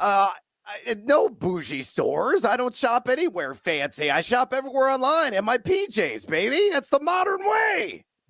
Brad Evans, no one can say he doesn't have Riz. Brad, we appreciate it. BetMGM Tonight, coming up right after us here on the BetQL Network. Have an awesome show. We will talk to you tomorrow. Wisconsin, I'm laying the 1.5. I'm out. So that's unfortunate that Brad likes Wisconsin because I think I'm going to end up betting Rutgers in that game. Femi and I will get into that game. Femi, in a little bit here because we think Dylan Harper is going to play in this game. He's warming up like in full regalia for the Rutgers. Starting to sound like he's going to play. College hoops. Oh, yeah. Big time player. If anybody's seen him play, like this dude's going to be like a top 2 pick in the NBA draft. You know, Ron's son. He actually is Ron Harper's son. Yeah, he actually is. It's not actually. It's not a joke. All right, Brad Thomas from NBC is going to join us momentarily. Femi and I will give you our bets momentarily for tonight in the world of sports. But before we get to all of that, we got to pay the bills. Gambling night in America, and we need our pal Jake the Snake to kindly drop the dope ass beat.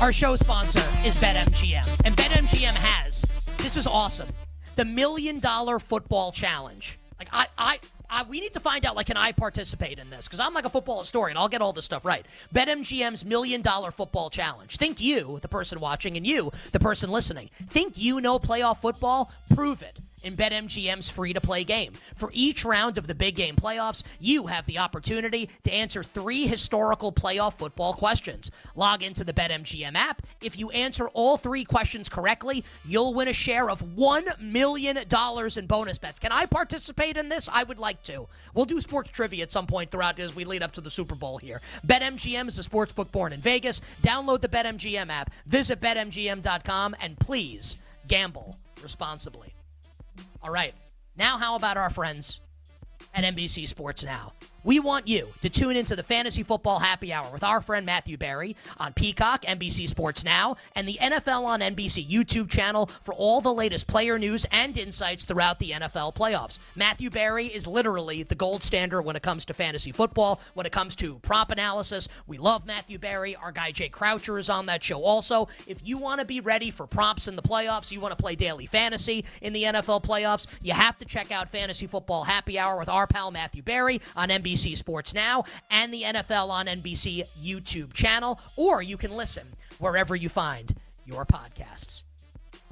Joining us right now to give us some bets for tonight and Wildcard Weekend in the NFL, NBC Sports betting analyst, the great Brad Thomas. Now, people might have noticed or not. I'm extremely vain, so I always think people notice things I do.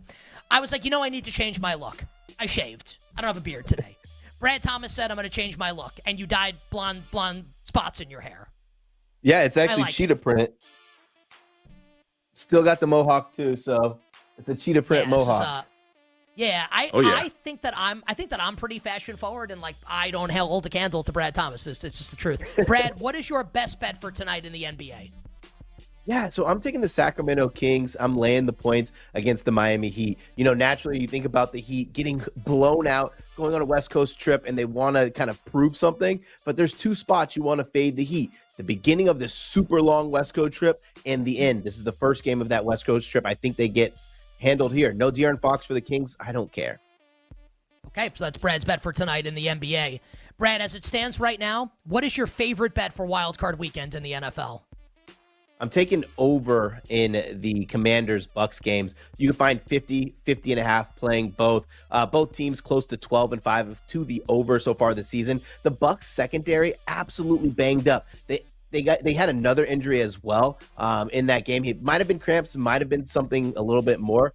I just think Jaden Daniels in a revenge game from week 1 has a chance to put up a ton of points. And we know Baker Mayfield threw for 4,500 yards in the season. He's not just going to let his team go down without a fight. I think we see fireworks in that game. Brad, our friend Tyler Morales on our show chat said that you've got the Cisco look going on here. Fill in the blank. Ready? All night long. Let me see that thumb. That thumb. That what? Yes, I was going to say, baby, that. That thumb. I hit the. I like the way you move that thing. Yeah. That's the best part of the song. I like the way you move that thing. Yes. Whoa. That's awesome, man. You're the best. That dress so scandalous. That dress so scandalous. Oh my it's God, tremendous. classic. So is Brad. At Mr. Brad Thomas on Twitter. Good luck with the bets. We'll talk to you soon. Thanks, guys. Have a great one.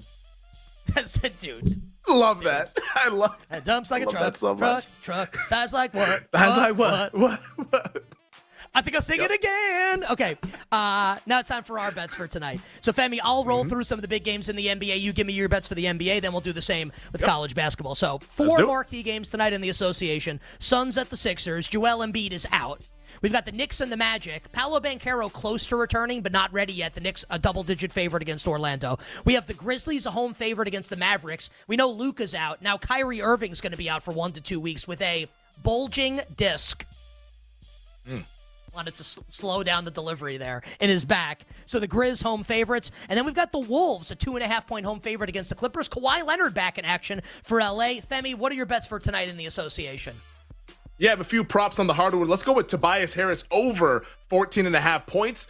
He's gone over this number the last 3 games. I think he's starting to take some more shots, be a little bit more aggressive. I expect that to continue against a bottom 5 Portland defense. Speaking of Portland, how about their former star, Damian Lillard, over 23.5 points against the Toronto Raptors? Dame Dollar coming off 3 awful shooting nights, 21%, 30%, 33%.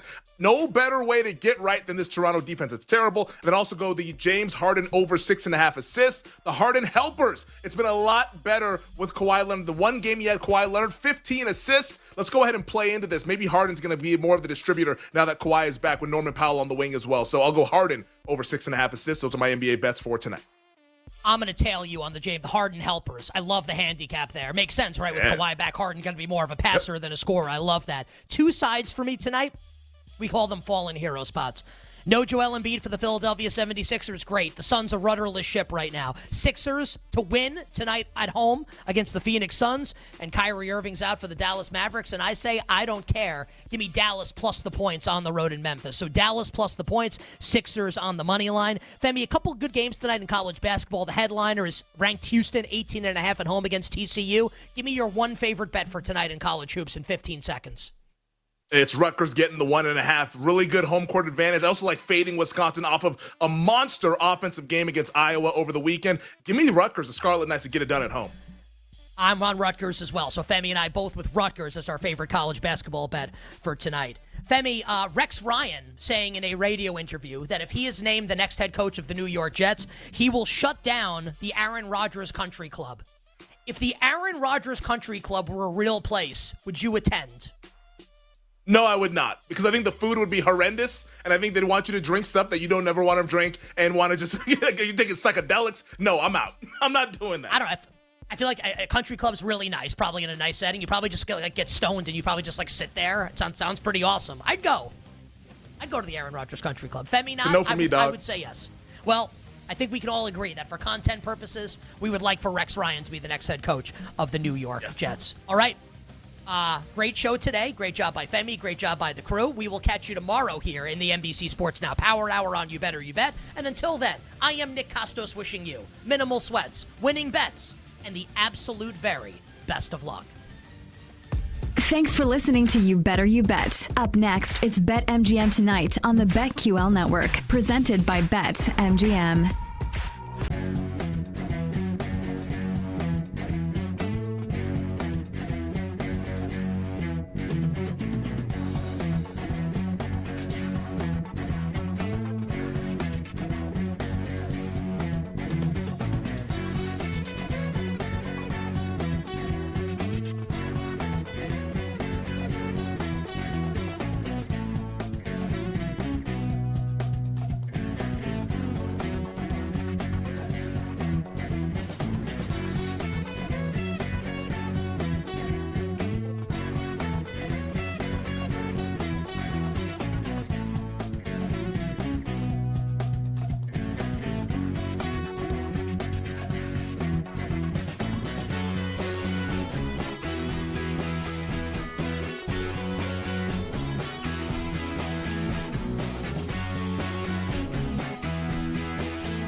We get into the Orange Bowl in Miami between Notre Dame and Penn State. I like Penn State in the first half of this game against Notre Dame. I think there's a good chance that Penn State can keep it tight early. The Georgia hangover is real. We saw Ole Miss and Bama beat Georgia in the regular season, and both of those teams lost their following game. Bama lost to Vandy, and Ole Miss lost to Florida. That's going to be the challenge for Notre Dame in this game. They arguably just had their biggest win in 30 years. They beat Georgia. They beat the program in college football right now.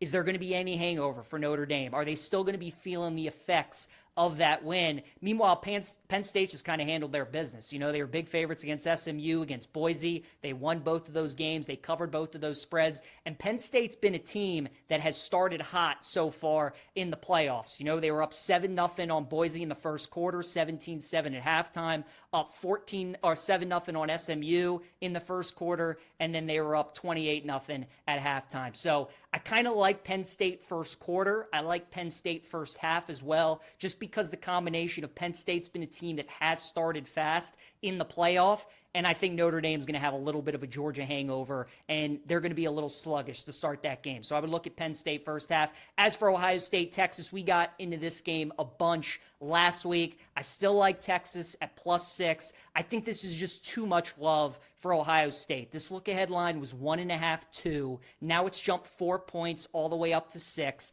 I get Ohio State looks different. They're finally throwing the ball. They're finally using their receivers. But if there is a team that matches up well with Ohio State that can limit them, it is Texas. They have the best corner in the country. They have the best pass defense in the country entering the college football playoff. And I think Texas, being a team that has been a favorite all season, now that they are an underdog, I love betting those teams because those teams usually have a really good game plan. They love being in that role because they're not used to it. And all Texas is going to be hearing for the last 4 or 5 days and up until kickoff is how great Ohio State is, how overrated they are. We've been waiting for a complete performance from Texas all year. I think this is the game where we get it. So I like Texas +6. Also like Quinn Ewers over 236.5 passing yards. Quinn Ewers has to play well for Texas to keep this close. There's just no way around it. If he doesn't play well, Ohio State's going to win and they're going to cover. So if you like Texas plus the points like me, I think you got to like Quinn Ewers to have a big day. So I'll take over 236.5 passing yards for Quinn Ewers.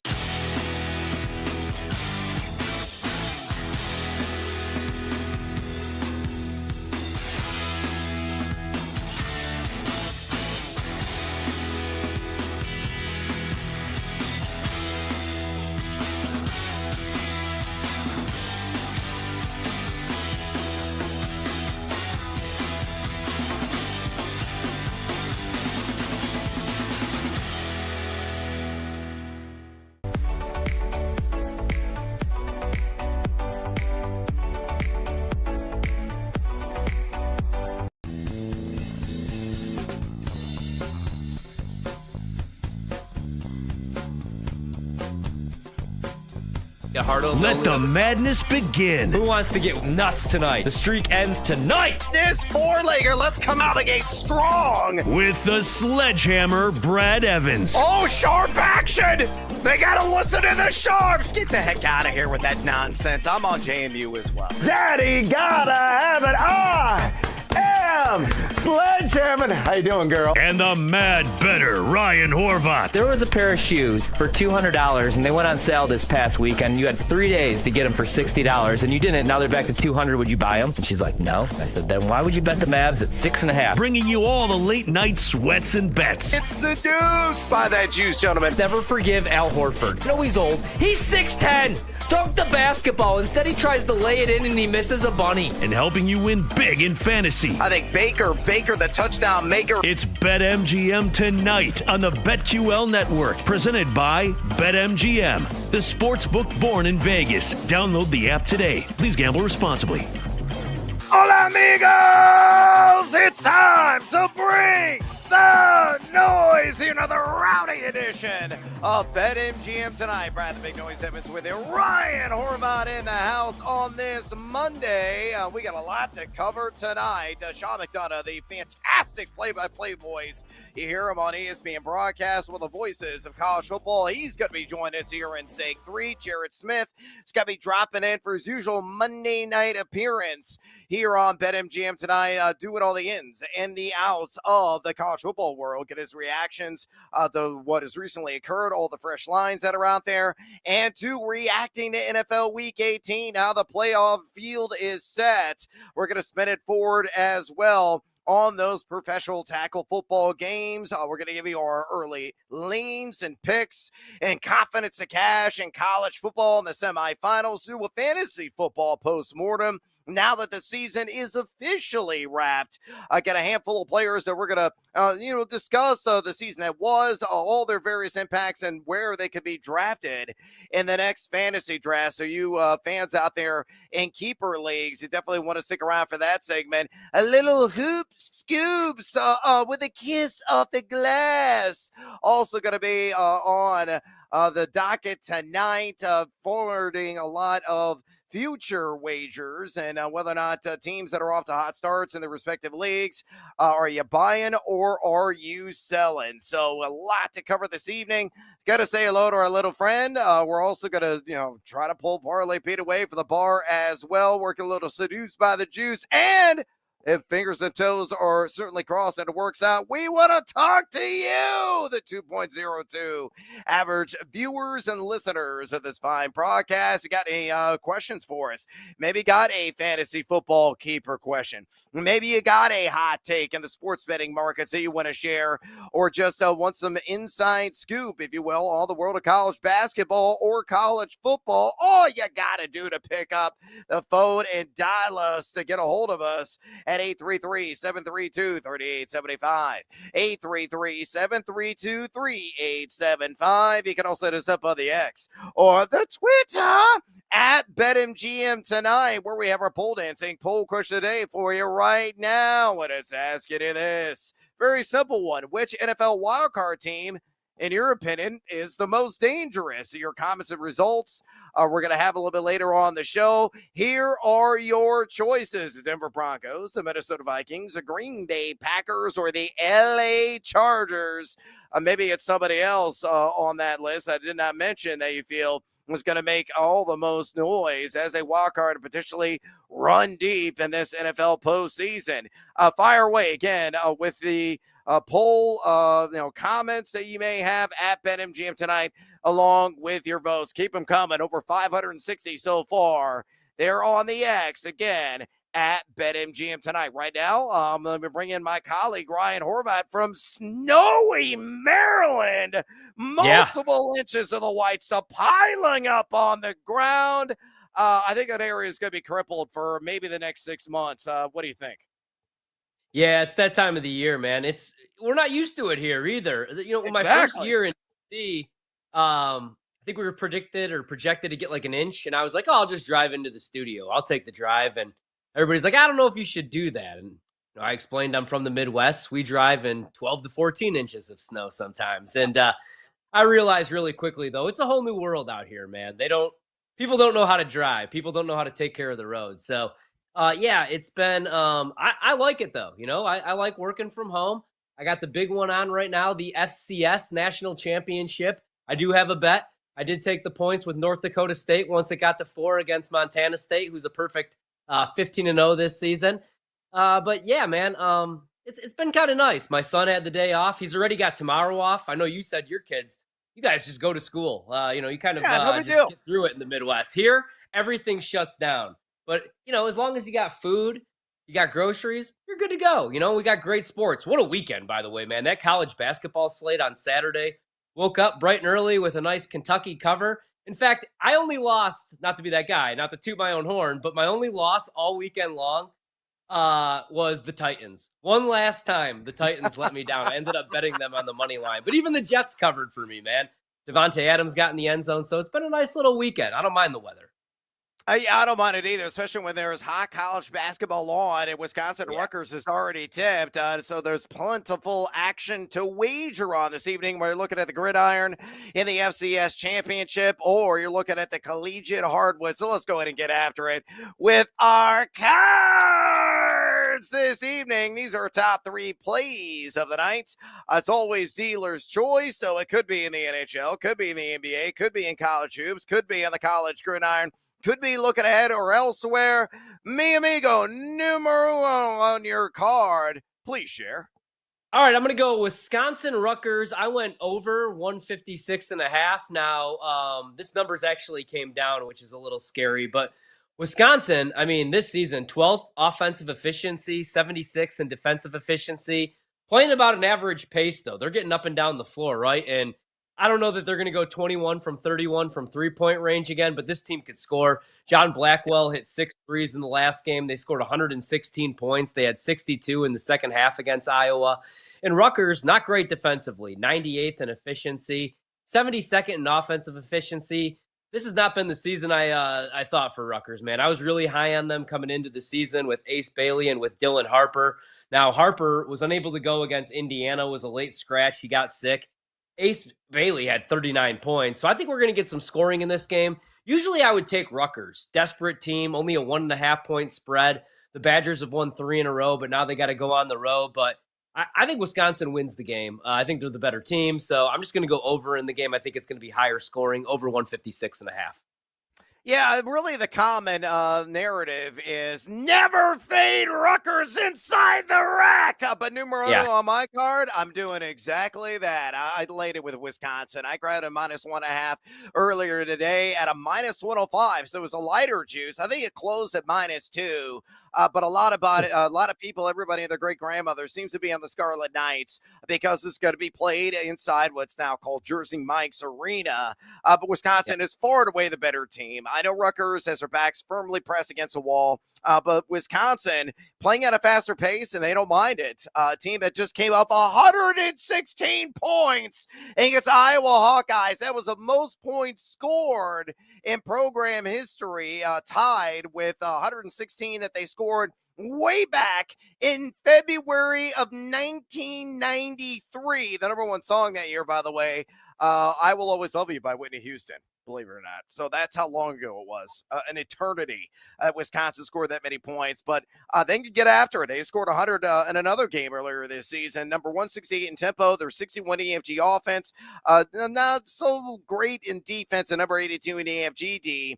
But a team, if it isn't at Pentucket Fair, they can really build a lead on the charity stripe. They're shooting 85.3% as a club from the free throw line. That's number 1 in the country. Rutgers, they like to run as well, which is uncharacteristic of Bikel coach teams. They usually like to live in the half court and grind away, but it's all about the giddy up this season.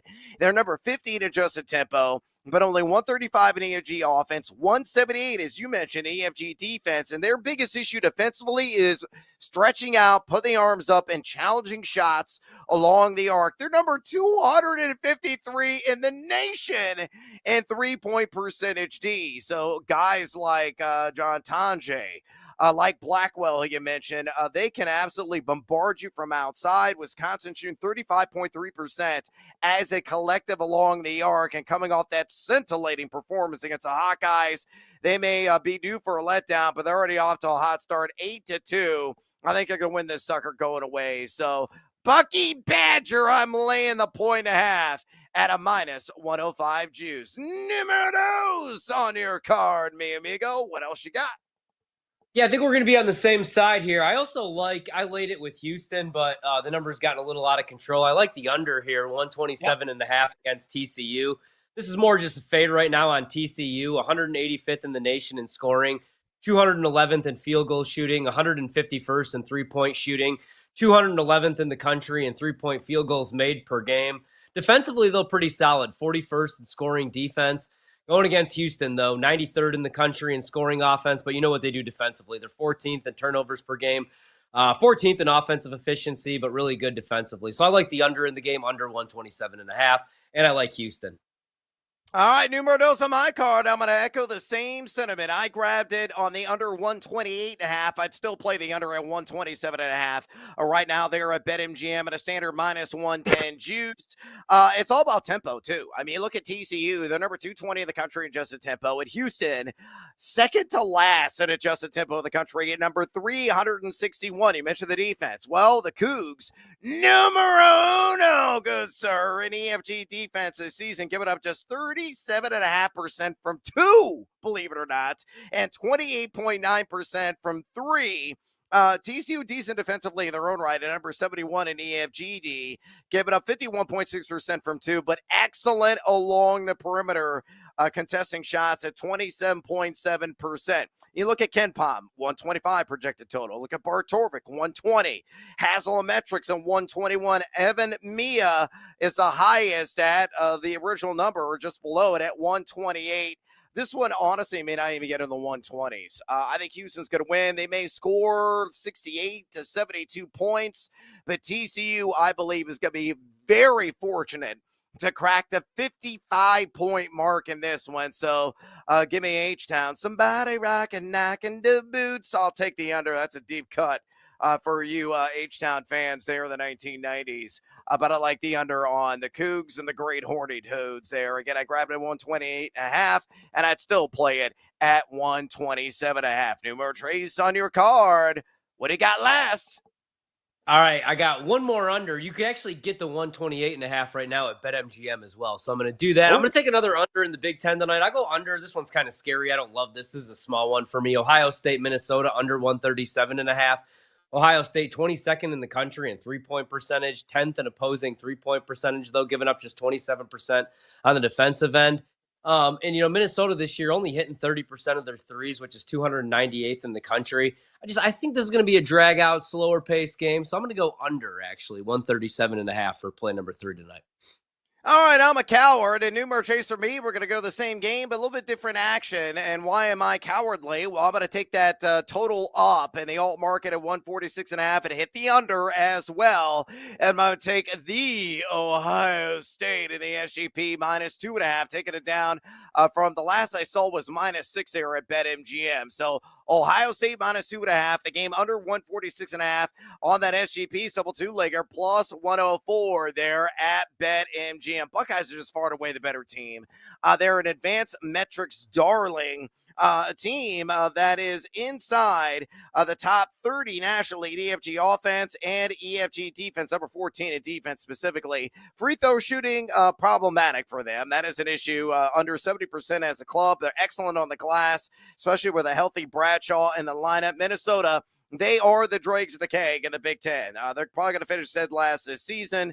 A team that's also number 360 in tempo. So they like to live there in the half court. Only 191 EFG offense, 96 in EFG defense. Their strength is inside because of Dawson Garcia's presence.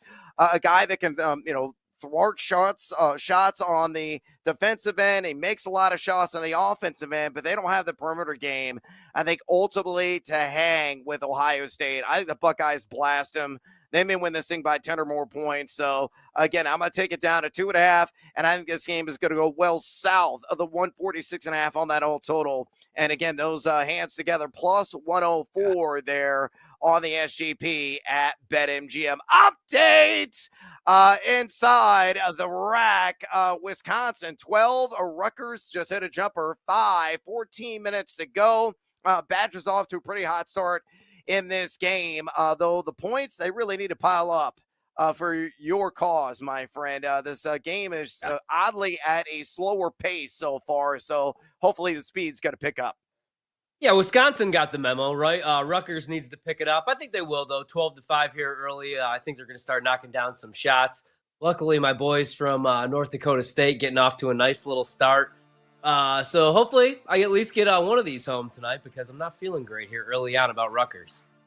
Well, plenty of action left. So still 13 minutes to go in that first half. All right, we got to take a little siesta here on BetMGM tonight. When we come back, Parlay Pete's going to stop by. We're going to say hello to our little friend and roll the shoulders. It gets the news by the Jews. Stick around. This is BetMGM tonight. BetMGM tonight will be right back on the BetQL network, presented by BetMGM. The sportsbook born in Vegas. Download the app today. Please gamble responsibly.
Now, Brad Evans and Ryan Horvath bring out their sledgehammers on BetMGM tonight. Presented by BetMGM, the sportsbook born in Vegas.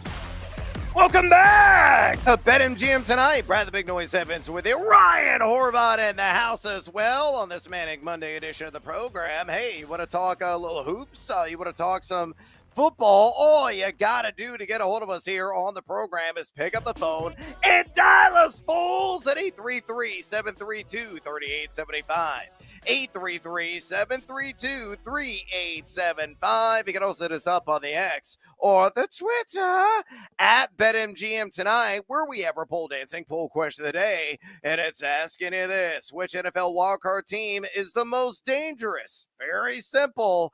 We're going to have your comments and the poll results a little bit later on. Your choices are the Denver Broncos, the Minnesota Vikings, the Green Bay Packers, or the LA Chargers. I'd left a couple of teams off that list, but let us know your 2 cents if you're a buyer of one of those other teams or one of the teams I enlisted. I'm going to read, again, your comments and the poll results a little bit later on in the program. We're keeping an eye out right now. Wisconsin and Rutgers, 11:24 to go. Tighten it up as Rutgers just nailed a 3 by Acuff. So it is 14-11 Wisconsin. 11:24 to go there in the first half inside the rack, a.k.a. Jersey Mike's Arena in Piscataway, New Jersey. And Wisconsin just answered with another jump shot. Their own Blackwell's has been money, and he proved it yet again. 16-11, 11:06 remaining. We'll keep you up to date in this affair. All of the scintillating action going down there. And Dylan Harper, by the way, is back and in the lineup for the Rutgers Scarlet Knights. Sean McDonough is also going to be joining us, the outstanding college football voice from ESPN, in the next segment. So you want to stick around for that interview, get his insights. He's going to be on the call in the Notre Dame-Penn State game. Slightly meaningful one there in the Horvath household. I will say that much. So we're going to get his 2 cents on that matchup, the other college football semifinal game, and general thoughts about the sport that I'm curious to get his opinion on. But right now, we got to get more bets on the board. So let's get after it. And pardon me for a moment. Hey, you! Didn't eat at the bar, get hammered on rum, get over here! Yeah! Shiver me timbers. Parlay Pete is in the house, and I'm here to make some booty. Yeah, Parlay Pete unfortunately lost his parlay because Sam Darnold got swarmed under repeatedly last night and didn't find the end zone. The 2 times that he needed him, Baker Mayfield did his job. So unfortunately, he's down 3.62 units lifetime. But let's get a little bit back tonight. This is what Parlay Pete is playing in the world of college basketball. 3-leg money line, which means all these teams got to do is win straight up. Leg numero uno is going to take the Ohio State Buckeyes in their matchup against Minnesota. Leg numero dos, McNeese against Northwestern State. And leg numero tres, Wichita State taking on South Florida. I will reserve the juice. Let me give you the reasons why Parlay Pete is on each one of these games and legs. Ohio State, really for all the reasons I mentioned earlier, Parlay Pete agrees. It's the fact that Minnesota is probably going to finish dead last at Big Ten this season. A lot of question marks outside of Darson Garcia. Sketchy guard play, sketchy defense, and horrendous offense. Number 191 in the country EFG offense. Ohio State, very balanced across the board, should be able to merge with a victory there in the land of 10,000 lakes. Leg numero dos, McNeese taking on Northwestern State. You look at McNeese, 56.5% of their points are coming from inside the arc this season. And Northwestern State, a little bit shoddy defensively on 2-point shots. Number 152 in the country in that category. Number 311, yikes. And 3-point percentage, D, giving up 37%. Not a strength of McNeese. They really get after you. In terms of defense, they force a lot of turnovers and sprint outs. In fact, they're forcing a turnover on 22.1% opponent possessions. Another big weakness for Northwestern State is the fact they don't protect the ball all that well. They are number 248 in the nation in turnover percentage. Offense, number 260 in EFG offense overall. So that's why Parlay Pete is riding with McNeese. And then leg numero tres, the Wichita State Shackers He likes them against South Florida. Wichita State really dominates the paint and the post. They're scoring 55.8% of the points from inside the arc, and South Florida, number 229, 2-point percentage D, giving up 52.7%. Wichita also excellent on the free throw line at 22.1% of their points coming from the charity stripe at South Florida, number 146 in terms of highest foul rate of any team in Division I college basketball. So to recap, shiver me timbers. 3-leg money line action for Parlay Pete in college hoops. Ohio State, McNeese, Wichita State, uno, dos, and tres, mi amigos. A cool plus 111 built there at BetMGM. Now it's time to pivot, and say hello to our little friend, Ryan Horvat. What is a phrase that pays? Feeling good about this one, too. Daddy wants, daddy needs, daddy's got to have it. Give me the sledgehammer. Not the real sledgehammer. Yeah. Horn comes on for about 80% this year. So you know what? I just actually, if you're paying attention, anybody that's actually associated with the show, you're going to see I pulled an audible. It's going to go with a college football pick, but I'll save that for later because we're going to be talking about these games. So I can't wait because this number is about to get out of control, or it's going to come back down and I'm going to look like a dummy. But I like the Ravens. I'm going to play the Ravens right now as 10-point favorites against the Steelers, which is crazy, right? Because the Steelers made me money on Saturday. I was on Steeler Island. They did cover the number. That's what Mike Tomlin usually does in the division, 72% of the time. I hate this matchup, though, and I think Pittsburgh's cooked. They couldn't muster up 200 yards of offense against that Bengals defense. Now they're going against the Ravens defense, who, like we've talked about, really the last 7 weeks since week 11, number 1 in EPA against the pass. They benched Marcus Williams. Great move. They moved Washington to full-time free safety. Marlon Humphrey's working more out of the slot.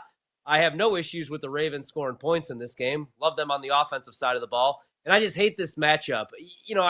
I'm tempted to take the 10 points, or I was initially with the Steelers, but Russell Wilson's really struggled, and he's really struggled against man looks all season long. And the Ravens are playing, if you're watching like the last 4 or 5 weeks, a ton of man coverage. And, Russ has been really good against zone all year, but his efficiency's really dropped against man, and he's looked bad. George Pickens is really their only offensive threat on the outside, and he's struggled. So I'm going to lay it with the Ravens. I think this has blowout potential. So Baltimore, -10 before this gets out of control.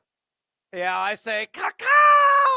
I think the Ravens are also going to fly high in that one and smash. I totally agree with you. Quote the Raven, nevermore. And that is certainly going to be the case against the Pittsburgh Steelers. They should march on with a sweat-free victory and cover for you. So love that sledgehammer special. I'm a degenerate, so let's go back to the world of college basketball. Daddy want, daddy need, daddy gotta have it. Yeah. Oh, baby. This line, I think, is completely out of whack on the total. And I'm going to go to the SWAC. You love some SWAction? Well, let me give you some of that action. Southern and Prairie View A&M. I'm going to take the over on the total at 146.5. Are you going to get this kind of advice in any other gambling show in the known universe? Hells to the no, but you get it here on BetMGM tonight instead of -110 juice. Why do I like this? Well, both these teams were up tempo in nature. You look at Southern, a team that is number 158 in adjusted tempo. Prairie View A&M at number 44, one of the fastest teams in the country. Both are lousy offensively. You look at Southern, number 349 EFG offense. Prairie View A&M, a little bit better, number 250. They're shooting nearly 34% from distance, but the defense, even worse for both these schools. You look at Southern, 271 EFG defense. They're going up 50.3% from 2, 37.8% from 3. Meanwhile, Prairie View A&M, they are dead last in all of college basketball. And not 3-point percentage, but they're right there in that conversation. And just overall defense at 362 at EFGD, they're giving up 62.6% from 2, 37.3% from distance, and a team that should be able to make a few buckets in their own right because of Southern's difficulties challenging and defending shots. You look at Kempom, 150 is a projection. Bart Torvik at 151. Haslemetz is to 154. Evan Maya at 149.7. All I need is 147 total points. And Southern, Prairie View A&M, and we cash at a minus 110 juice there at BetMGM. All right, it's time to roll the shoulders, my man. It gets seduced by the juice. Plus money is a requirement. Please share, and thank you, bartender, for the generous pour. Yeah, I'm gonna go with I'll go with the Rams actually, plus 105 on the money line against the Vikings. I think they win the game. I worry a little bit about my guy Sam Darnold. Hopefully, he gets those comeback player of the year votes because we bet that 30-1, but. I think he's come back down to earth. I love Kevin O'Connell. He's been terrific all season. And I know that last night was a one-game sample size. On the road, though, Darnold missed a ton of throws. It was like he was throwing a George Marison out there. He was throwing high. He was under pressure. He was holding on to the ball too long. Aaron Glenn's defense was great last night. 22 pressures. Darnold against the blitz when pressured last night, 3 of 13 passing. I know the Rams are outside the top 20 if you look at pass rush win rate, but I think they're going to get creative. And I worry a little bit about the Vikings even on the defensive side of the ball right now. I know that was the Lions offense, but Jahmyr Gibbs, 170 all-purpose yards, 4 touchdowns. It's Sean McVay going against Kevin O'Connell. So we get the, the master against the pupil here. I like the Rams. I think, unfortunately for the Vikings, their season comes to an end. I think they really needed home field advantage, one of the toughest places to play in the NFL. Now they have to go on the road. Give me the Fighting McVays here on the money line, plus 105. All right, I'm going to roll the shoulders against the news by the juice on a live dive wager. And it's all about Southeastern Louisiana basketball. The Lions from Hammond, they're down 26-18 right now to UT Rio Grande Valley. And it's plus 340 for them on the money line. I'm going to do a live dive and take it right now. I think this team has got a very good chance of coming back and win this game straight up. They're the fastest team and the entire conference. They're a team that should, have a ton of possession opportunities. Number 7 EFG offense, Rio Grande Valley, and number 10 EFG offense through 3 conference games. Number 7 EFG defense, so Southeast Louisiana, they are slouches defensively. Number 11, probably the reason why they're down 8 points so far, but they are at home. And a team that does shoot the free throw at a pretty good clip. So if the points pile up there with the charity stripe, they start chipping away, and they're doing so right now. They're at the charity stripe, 26-19. I think they have an entire realistic shot to come back and win this game. And now plus 300 with 6:39 to go in the first half. So Southeast Louisiana, my seduced by the juice play on the money line.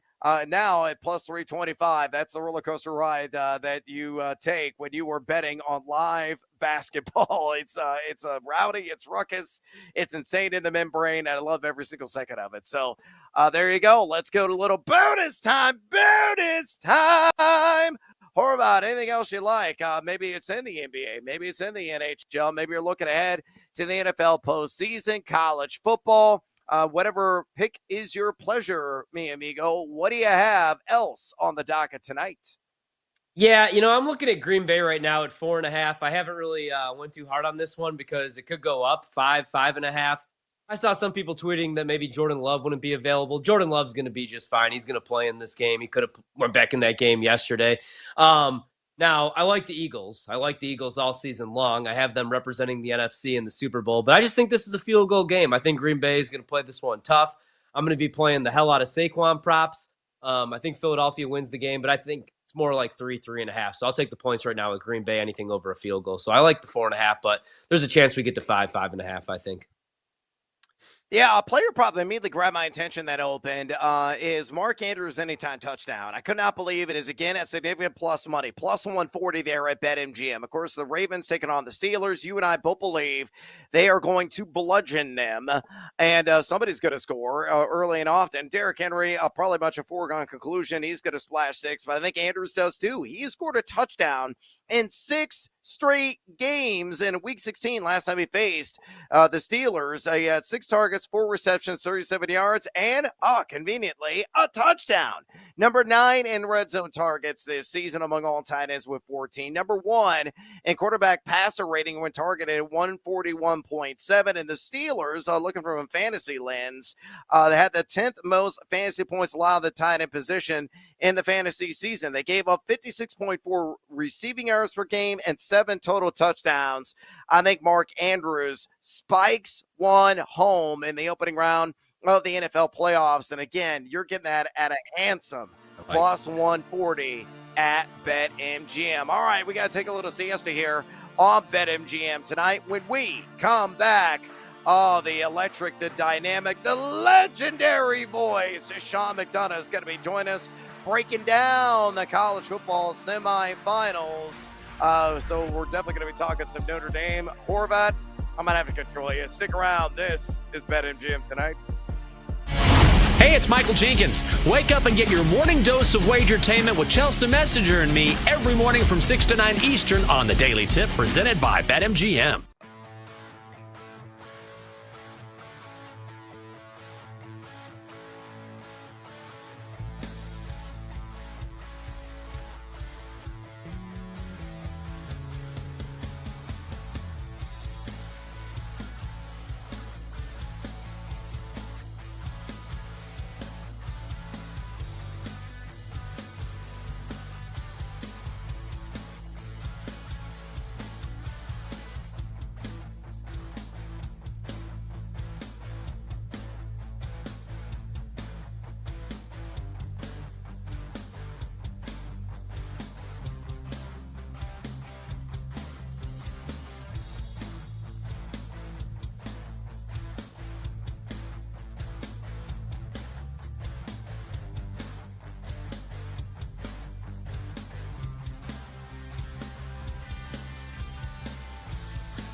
It's time to dive back into the world of betting with Brad Evans and Ryan Horvat on BetMGM Tonight, presented by BetMGM, the sportsbook born in Vegas.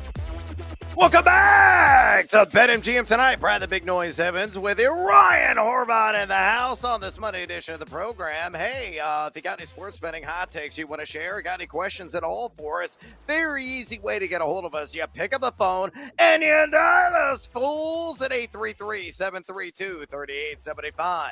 833-732-3875. You can also hit us up on the X or the Twitter at BetMGM Tonight, where we have our pole dancing poll question of the day. And it's asking you this very simple one: which NFL wildcard team is the most dangerous? Your choices are the Denver Broncos, the Minnesota Vikings, the Green Bay Packers, or the LA Chargers. Disagree with any of the teams listed there? You got a better one in the wild card ranks you think is going to make a deep run? Let us know. Drop in your comments at BetMGM Tonight there on the X, and keep the votes coming. We're going to share your 2 cents and the poll results a little bit later on. So again, keep them coming at BetMGM Tonight. We're going to keep you up to date on the action. College basketball, Wisconsin up 38-26, under 3 minutes to go inside the rack in Piscataway, New Jersey, taking on the Rutgers Scarlet Knights. But right now, let's head out to the phone lines and talk to Sean McDonough, one of the voices of college football. Of course, works as a play-by-play commentator for ESPN. Is going to be on the call for Notre Dame and Penn State in the semifinals, the expanded college football playoff. Sean, welcome back to BetMGM Tonight. Straight out of the gate for me, since Horvat is a giant Notre Dame fanboy, I'm going to reserve any questions of the game that you're going to be on the call for him. But let's focus on the other matchup between the Ohio State, I have to say that for copyright purposes, and Texas. Where do you see the advantages in this game, and how do you see this affair shaking out between the Buckeyes and Horns? Well, I wish I'd give you a really well-informed answer, but, our group has not had either one of those teams in person this year, and obviously haven't spent much time preparing for it because we have the other game and we're fully immersed in that. But, you'd have to say, watching the teams play so far, that Ohio State is playing the best of any team, in this playoff. And, they've just been really, really impressive. People have talked all year about their talent level, and I think that's fully on display now. And it really seems like they've found a rhythm, particularly on offense here at the right time. That Jeremiah Smith, the wide receiver, the freshman for Ohio State, he's playing as well as anybody in the country, maybe better than anybody in the country right now. So I think most people believe of the 4 teams left, if there's a favorite, it would be Ohio State. Sean, it's before we get to the matchup on the field, I'm really interested in the matchup with the coaches, man. A lot of people were down on Marcus Freeman, especially early on at Notre Dame. And then the knock on James Franklin at Penn State is he can't win the big game, even though there's really only 2 teams he can't beat. Unfortunately for him, it's Ohio State and Michigan. But now 2 wins away from being a national champion, both of them. How impressed have you been with both of these head coaches and what they've been able to accomplish this season? Yeah, I've been particularly impressed with Marcus Freeman. I just think a lot of their success is kind of the leadership he provides and the tone that he has created around the whole program. Talking to Mike Denbrock, who's their offensive coordinator, who's been there been around a long time, and this is his 3rd stint at Notre Dame. He just talks about, and so does Al Golden, the defense coordinator, what a great leader of men Marcus Freeman is. And, the players love him. They play hard for him. They play really good complementary football, in all phases of the game. You watch them play. I said it, we did the Georgia game. They're just a really well-coached team. And, they have had those surprising losses. But, to Marcus Freeman's credit, he used the Northern Illinois loss as a motivator. Remember, we talked to him earlier today, and he said he was still playing clips from the Northern Illinois game for the team to make sure they don't get too fat and happy and overconfident. They can, remember what happens if you don't focus and take care of business. I don't think you really have to worry about focus when you're talking about being in the Final Four of the college football playoff. And I think you're right about James Franklin. That's, it has been the knock, and it has been in particular those teams you mentioned that he hasn't been able to beat.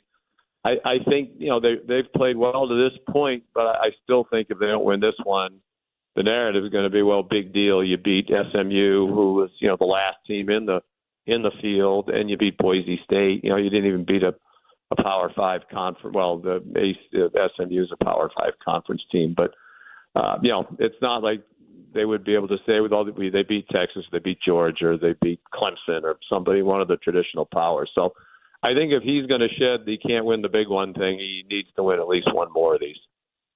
Yeah, and Sean, like Brad said to start off the interview, I am a bit of a Notre Dame fanboy, and that was one of my favorite moments other than the birth of my son, me and my wife, our wedding day. And you were on the call for it. I thought you guys did a tremendous job. Also talking a little bit about like Riley Leonard after that loss to Northern Illinois, was down on himself, had the meeting with Marcus Freeman, had to be escorted by the police or asked for a ride home. I mean, it's just a great story watching him right now. As far as the on-field matchup against Penn State, don't want to sell them short. A remarkable season for them as well. Two teams that like to run the ball, two really good defenses, two hot quarterbacks right now. What's the matchup that you think decides this game come Thursday? Yeah, I think you hit on it. I think they're really similar teams. Two quarterbacks that are playing their best football right now, clearly very confident. They're a little different in that Riley Leonard is more of a running threat. He really is a dual threat quarterback. And I think if he can run the ball effectively, that would greatly help Notre Dame's chances. He did just enough really against Georgia to help them win the game. He was very good down the stretch. When they were trying to run out the clock, he made the big plays to help them run out the clock. I think the health of stars on either side, Jeremiah Love, who's the terrific running back for Notre Dame, as he's had a knee issue, an injury suffered in the game against USC, their last regular season game. There was video of him online today at practice with a big knee brace and not looking like he was moving particularly well. And then, Abdul Carter, the Big Ten Defensive Player of the Year, the terrific pass rushing defensive end for Penn State. He's had a shoulder injury, and his status is a little bit up in the air too. So, I think if one of those guys is healthy and the other guy isn't, then that's going to help the chances of the team whose player is healthy. But a lot of times in these games, and particularly with these two teams, it comes down to turnover margin. I think that was a huge part of how Notre Dame beat Georgia. They were +2 in the takeaways. They had the big strip sack that led to a touchdown right before the end of the first half. And Penn State's taken the ball away 7 times in these first 2 games of the playoffs. So I wouldn't be surprised if it comes down to which team wins the turnover margin. We're talking to the silky smooth voice of ESPN college football. Sean McDonough right now is going to be on the call for the Notre Dame-Penn State game. Sean, let's kind of pan out wide here. Get your thoughts on this. What's your take on the expanded college football playoff this season? Do you feel the number of teams is enough? What changes do you see shifting the landscape ahead of next year's playoff, if any? What would you like to see?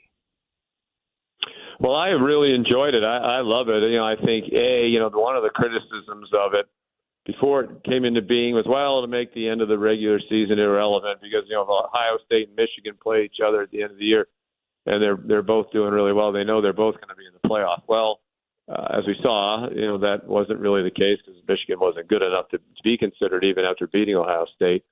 But I just think there were many more games at the end of the regular season that were meaningful in all the conferences. It made the end of the season, and it made the conference championship games that much more meaningful. You look at Clemson, for example. They knew going to the ACC championship game they had to win it to get in. If they didn't win the ACC championship, they weren't going to get in. So, and that was the case in some of the other conferences as well. So, I just think the format's great. I love the home field in the first round of those first four first-round games. We were at Notre Dame. The atmosphere there was electric. And, I don't know if they change anything. I would think, there's been a lot of talk about changing a few things. I do think I'm all for the conference champions getting the automatic bid, but I don't think they should get the automatic buy into the quarterfinals. They should put them in the field of 12, but then seed the whole thing 1 through 12. so that you don't have what we had this year where, Oregon is number one seed, has to play Ohio State right out of the gate. So I think that would be one change. Just seed it 1 through 12 and don't necessarily give the automatic berth into the quarterfinals to the conference champions. And, if they go, and then people were saying, well, the teams that had the bye, they all lost. Well, that might have been a coincidence. I think the biggest reason they all lost is the better team won all 4 games. I mean, Notre Dame played better than Georgia. I think Penn State's better than Boise State. Texas is better than ASU. And, Ohio State's probably better than Oregon, even though Oregon was undefeated going in. I think now we're seeing that Ohio State probably is the most talented team. So if I were the committee, I wouldn't overreact to the fact that the 4 teams with the bye all lost. I think just in every instance, they weren't the better team. Yeah, no doubt about it. Excellent answer there, Sean. We're up against it, man. Really appreciate the time. Again, leading play-by-play commentator for ESPN. He'll be on the call, and Notre Dame and Penn State, my friend, enjoy the action. I'm sure you will. Yeah, thank you very much. Happy New Year, guys. Happy New Year. There we go. Sean McDonough from ESPN. Notre Dame, Penn State, the voice of college football, and a voice that is going to be resonating in your ears, to say the least, come the action this weekend. As you being the ultimate Notre Dame fan, you're slightly nervous, aren't you? Yeah, I think they're going to lose. I want to bet Penn State. Yeah, I think Penn State's the side. I really do. But I can't do it, so. I'm going to stay away from that one. I only have one bet in the college football playoff. I'll have a couple props. Problem is I have to come to D.C. to bet those. You can't bet those in Maryland, player props, for whatever reason. But, yeah, I am really nervous about this one, man. I mean, Notre Dame's a little bit beat up right now.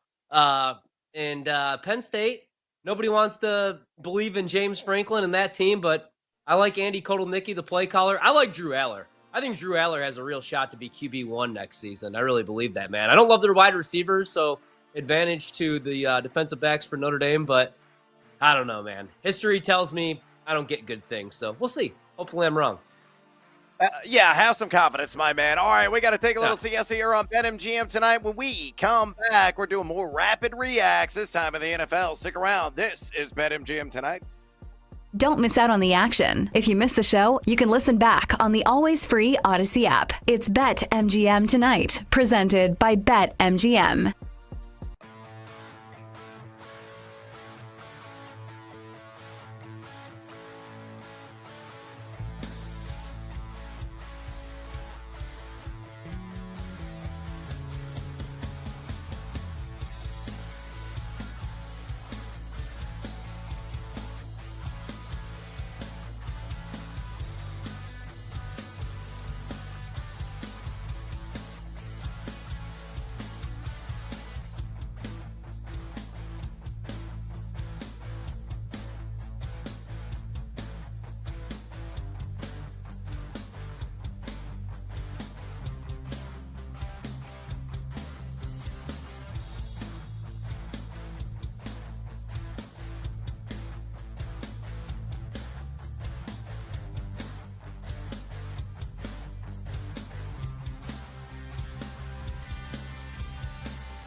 Let the madness begin. Who wants to get nuts tonight? The streak ends tonight. This four-legger, let's come out of the gate strong. With the sledgehammer, Brad Evans. Oh, sharp action. They got to listen to the sharps. Get the heck out of here with that nonsense. I'm on JMU as well. Daddy gotta have it. I am Sledgehammer. How you doing, girl? And the mad better, Ryan Horvat. There was a pair of shoes for $200, and they went on sale this past weekend. You had 3 days to get them for $60, and you didn't. Now they're back to $200. Would you buy them? And she's like, no. I said, then why would you bet the Mavs at 6.5? Bringing you all the late night sweats and bets. It's seduced by that juice, gentlemen. Never forgive Al Horford. No, he's old. He's 6'10". Dunk the basketball. Instead, he tries to lay it in and he misses a bunny. And helping you win big in fantasy. I think Baker, the touchdown maker. It's BetMGM tonight on the BetQL network. Presented by BetMGM, the sportsbook born in Vegas. Download the app today. Please gamble responsibly. Welcome back to BetMGM tonight. Brad the Big Noise Simmons with you. Ryan Horvat in the house on this Manic Monday edition of the show. We're going to be talking some rapid reacts to the NFL here momentarily, but a friendly reminder, if you have any sports betting questions for us at all, maybe a hot take as well, all you got to do to get a hold of us here on the show, pick up the phone and dial us fools at 833-732-3875. 833-732-3875. You can also reach out to us on the X or the Twitter at BetMGM tonight, where we have our pole dancing poll question of the day. And it's a simple one, asking you this: which NFL wildcard team is the most dangerous in your opinion? I will accept your comments and write-ins as well. Denver Broncos, choice number 1. Option number 2, how about the Minnesota Vikings? Number 3, the Green Bay Packers. And number 4, the LA Chargers. Over 570 votes cast. Make your voice be heard. Exercise your democratic right. Again, we'll accept your write-ins, so we're going to read those a little bit later on along with your comments. And keep the votes a-coming at BetMGM tonight. Again, at BetMGM tonight. There on the X. And I got a sweet promo to tell you about as well. Think you know playoff football? Well, prove it. And BetMGM's free-to-play game for each round of the big game playoffs. You have the opportunity to answer 3 historical playoff football questions. If you answer all 3 correctly, you'll have a win share of $1 million in bonus bets. Here's how it works. Access $1 million playoff football challenge promotion at BetMGM.com or the BetMGM app. Number 2, answer 3 questions per round during the big game playoffs. And number 3, if you answer all 3 questions correctly, you'll win a share of bonus bets for that playoff round. So get into the action today, again, at BetMGM. All right, let's give you an update real quick. Wisconsin Rutgers, off to a hot start for Rutgers. First shot out of the gate there in the second half was a 3, nailed by Bailey. It is 43-37 Badgers, 6-point margin. They were quite comfortably in that game. Rutgers made a nice little comeback there at the end of the half. Blackwell hits a shot at the buzzer, got it to 9, and immediately straight out of the gate, Rutgers drains a 3. So 43-37, 19-18 to go in Piscataway between the Badgers and the Scarlet Knights. We'll keep you updated there. We're watching a lot of additional action in the world of college basketball. But right now, we got to talk some NFL gridiron. Week 18, the end of the regular season, now in the books. So we are entirely playoff focused and looking ahead. Let's go and rapid react to a handful of teams here in this segment. And let's start off with a team and we both might be fading, and that being the Pittsburgh Steelers, a team that is offensively broken right now, to say the least. Over the last 5 weeks, the Steelers, number 30 in EPA per play offense, 23 in EPA per play defense. They're catching 10 in that opening round matchup in Baltimore, with a total of 44 in that game. Remember, in week 11, they beat the Ravens 18-16, but in week 16, they lost 17-34 there in Charm City on the season. Pittsburgh's above 500 on the road at 5-4 straight up away, but I don't think they have a puncher's chance to win this game or even covering. And Horvat, I believe you feel the same. Yeah, usually I'm a Mike Tomlin apologist, man, but I get the frustrations, of being a Steelers fan right now. I mean, you haven't won a playoff game in 7 years. Man, you just ended the regular season with 4 consecutive losses. I think that's the first time in 25 years the Steelers have 4 consecutive losses. Another winning season, though. I think this is a terrible matchup. 10 points seems like it's too many, but to start off the show, I laid it, man. I mean, this Pittsburgh offense looks broken. Russell Wilson hasn't looked good in over a month. They couldn't even muster up, like I said, 200 yards of offense against the Bengals defense. The Bengals just fired their defensive coordinator, Lou Anarumo, today. And I don't think it gets any easier this week. The Ravens defense, the first 10 weeks of the season, they were a mess. That's why I didn't believe in the Ravens. That's why I didn't buy in this year on Baltimore. They were 30th in pass defense EPA, but since week 11, number 1, they benched Marcus Williams, made a couple different moves, and Russell Wilson really struggles against man coverage, and the Ravens have upped their man coverage. I almost feel like you go with Justin Fields, right, and use his legs. If the Ravens are still playing a ton of zone, I could maybe make the case for the Steelers to generate some offense, score some points in this game. But, yeah, I hate this matchup for them, and we'll see what they do this offseason, what they're able to do, man. I mean, they still have some awesome pieces, TJ Watt, but it doesn't seem like George Pickens wants to be there whatsoever. And it's been a real crappy end of the season. If I'm buying in on teams usually going into the playoffs, it's the hotter teams, not the teams that have lost 4 straight. So I have some concerns about the Steelers. Don't really like this matchup for them. Yeah, this just in. George Pickens registered another drop. He only had 3, 4 of them in that last game. And there were a couple of actually accurately thrown balls, sent him straight in the hands. You can blame the cold all you want, blame concentration issues, but George Pickens royally sucked in that last game. But do you think he's going to show up against a Ravens retooled secondary? If you look at Baltimore, they are number 1 in drop back EPA defense over the last 5 weeks. They're going to get smoked. They're going to get rolled. They're going to get absolutely pummeled in this one. I'm going to lay the 10 all diggity day long. I know you're on that side as well. And that line should climb. I wouldn't be surprised if it's like 11.5, 12.5, maybe as high as 13, 13.5 by kickoff. And I would still not be scared of laying it there with the reps from the Charm City. All right, let's go ahead and move on to the Denver Broncos, a team that just obliterated a bunch of backups. The Kansas City Chiefs winning in convincing fashion against KC. They're at Empower Field. And the team that's really rolling here without a whole lot of fanfare and garnering a ton of headlines. Broncos over the last 5 weeks, number 8 in the NFL EPA per play offense, number 5 in EPA per play defense. Now you see what they're catching against the Bills. They're catching 9 points at open, the over-under at 47. A decent away from the Mile High City this season, 4-5 straight up.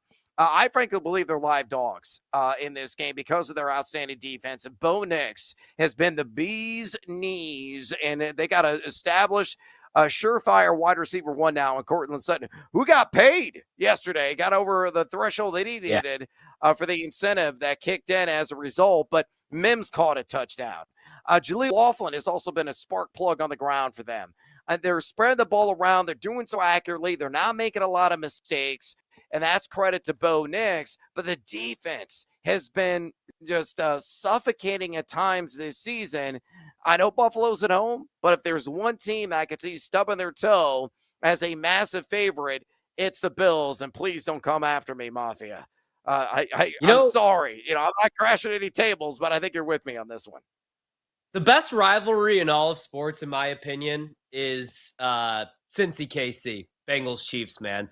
The pittiness. Yeah. Now, I know that the Chiefs had nothing to play for yesterday. They already have the bye. They already have the 1 seed in the AFC. But granted, they played backups, man. They showed no effort yesterday because they did not want Kansas City to have any hope of seeing the playoffs. And I love that. So I agree, though, with everything that you said, man. We get back to 10.5. I think that the Broncos are the side, and I can see, as crazy as it sounds, them being live in this game. I feel like there's 2 cases you make in this game, right? Now, Bo Nix was awesome again yesterday. Granted, it was against a team that wanted to watch the Bengals rout at home this postseason, but, another 300-yard passing game. I'm buying in on the Broncos, their future as a team with Bo Nix and Sean Payton. It's but like I said, you could look at this all right, you got Sean McDermott, a Buffalo defense going against a rookie quarterback, Josh Allen. the Bills. Or you could look at it like, man, you got a really hot offense right now. You got Sean Payton in his bag, Bo Nix in his bag right now, and the Bills' defense is in bad shape. 26th in pass defense EPA going back to week 11. So while the Ravens are all of a sudden number one, the Bills have fallen off a cliff. There have been some injuries, and that's what scares me about Buffalo, man. Like, it's hard to win in the playoffs, especially in cold weather games, in shootout fashion. So I kind of like the points with Denver, and I like their future as a team. And none of us wanted to believe in Bo Nix. I know Sean Payton kind of has the training wheels on. Everything's kind of at the line of scrimmage. It's not like he's really pushing the ball down the field, but, man, it's looked good. So I think Denver's going to keep this game close. Yeah, I was a Bo Lever at the beginning of the season. I wrote about it on thegamingjuice.com. I thought he was going to be a fantasy football sleeper, like a true Rip Van Winkle, not somebody that's like mid-round pick. Oh, I got a monster sleeper, guys, and never even heard of him. Yeah, all right, man, I've heard of that guy. But Bo Nix, people heard of him, but nobody was willing to invest except in the, bigger fuzzy hours of their draft, and he delivered on all fronts. And, probably the second half of the season, he was your QB1, even in 12-team leagues this year. So I like Bo Nix quite a bit. I think Denver is certainly going to cover the 9 and could win that game outright. Let's move on to Tampa, a team that didn't make it easy against New Orleans. Really came down to the fourth quarter. Mike Evans got his $3 million incentive on one of the last plays of the game. That was very well scripted for him. I like this team a lot. And a team that has blossomed offensively all year. They really didn't show it yesterday, but the number 3 EPA per play offense over the last 5 weeks. And the number 4, that's what's key in EPA per play defense. It's starting to tighten up, especially there on the back end. They're against Washington. They're laying 3 in that game at home with a total of 50.5. Remember, they beat the Commanders back in week 1. 37-20, and that one being played in Western Florida where they were 5-4 at home this season. So your thoughts on Tampa, and would you lay the chalk against them, or are you going to go Commanders +3? Man, that's tough. I kind of want to take the points with the Commanders here, but again, it's a rookie quarterback going against a hot defense right now. Tough betting against Baker Mayfield. What a season he's had. Yeah. Liam Cohen. I think, if you can't have Ben Johnson and you need an offensive-minded head coach, you have a Caleb Williams or a Trevor Lawrence, a young quarterback that needs some help right now. I think Liam Cohen should be option 1B to Ben Johnson. I really do. I'd rather have him than Cliff Kingsbury, only 31 years old. Totally. I thought there was going to be a regression, man, losing Canales for Baker Mayfield. Instead, he got even better this season. 8th in EPA and completion percentage over expectation. 4th in passer rating again yesterday, man, in a must-win game. I think that was his first comeback when he trails by double digits as well. He was 21 of 32 passing, 222 yards, 2 tutties, 1 pick, but 2 big-time throws. He was excellent, man. 13 of 16 passing on downfield attempts for 198 yards on throws 10 or more down the field, a 131.8 passer rating when pushing the ball down the field. So I don't really want to bet against Tampa right now. It's probably going to be the public play, but I'll probably bet an over in Commanders Bucks, to be honest with you, even with those 2 defenses getting hot. I love what I'm seeing from Baker, from Liam Cohen, and that Tampa team. They were fun all season long. Imagine if they had a healthy Chris Godwin all season. Well, look, Jalen McMillan has really filled that void, and brilliantly so. Had a monster touchdown reception in that game yesterday. Yeah, he might be. And honestly, I'm probably going to invest in him in the anytime touchdown market once it opens at BetMGM. It's probably going to be at like plus 150, 160. And I'll say, take my money, take it, BetMGM. Jalen McMillan could be a difference maker this opening round of the NFL playoffs. Let's go to Minnesota because we're getting up against here. Just a couple of minutes left in this segment. A team that was humbled, to say the least, yesterday. They're on the road against the LA Rams. Number 13 EPA per play offense the last 5 weeks. Number 8 EPA per play defense. Nothing really scoff at there. They are 1.5 point favorite, on the road with a total of 47. Remember, they lost the Rams in LA back in week 8, 20-30 in that one. Those 6-2 away from Minnesota this season.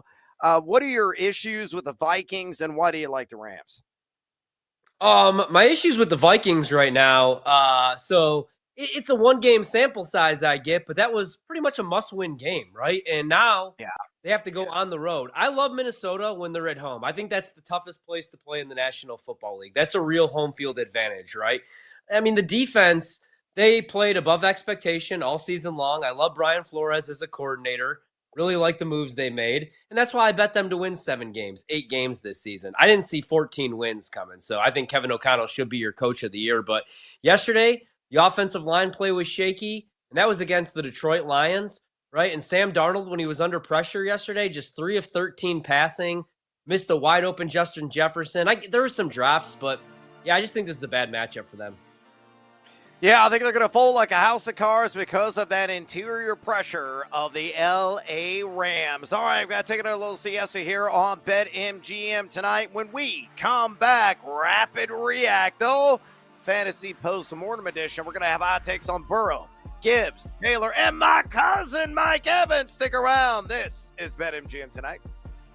BetMGM Tonight will be right back on the BetQL Network, presented by BetMGM. The sportsbook born in Vegas. Download the app today. Please gamble responsibly.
Welcome back to BetMGM Tonight on the BetQL Network, presented by BetMGM.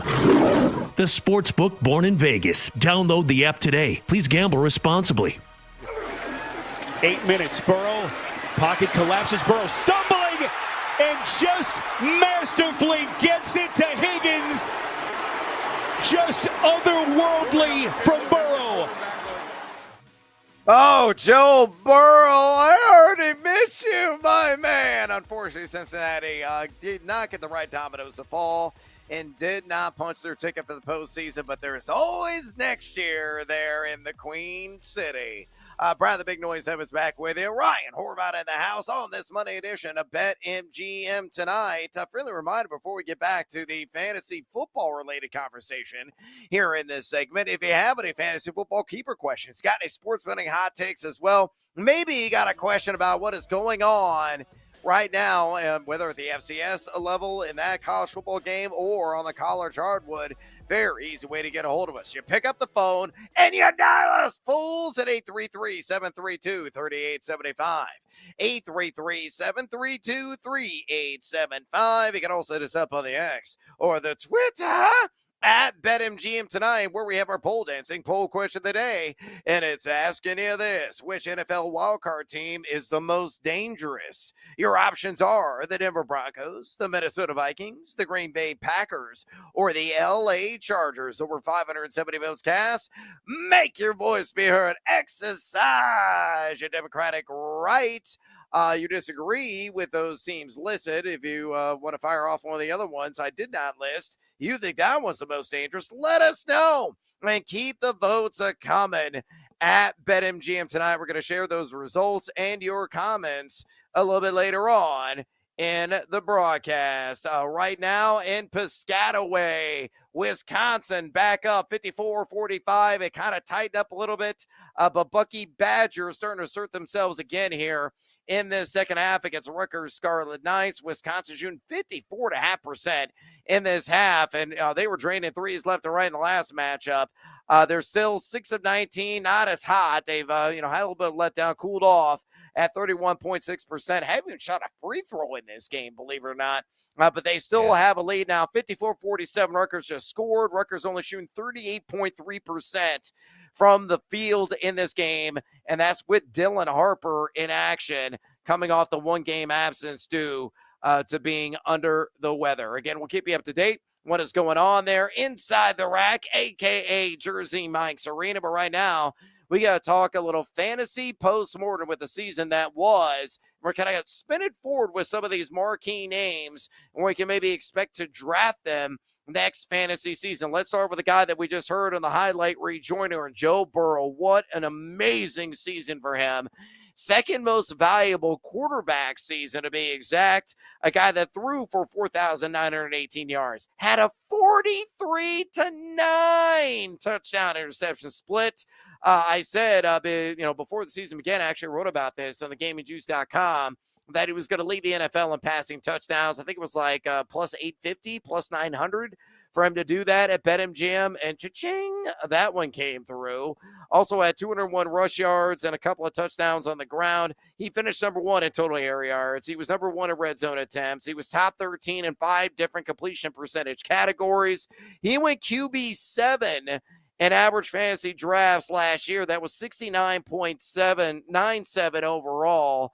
Obviously, that is going to rise. Probably going to be maybe the second or third quarterback off the board behind, I would imagine, Josh Allen and Lamar Jackson. But your general thoughts on Joe Burrow and a guy next year, can he replicate the amount of success he had this season? Only going to be entering his, age 29 year, I believe.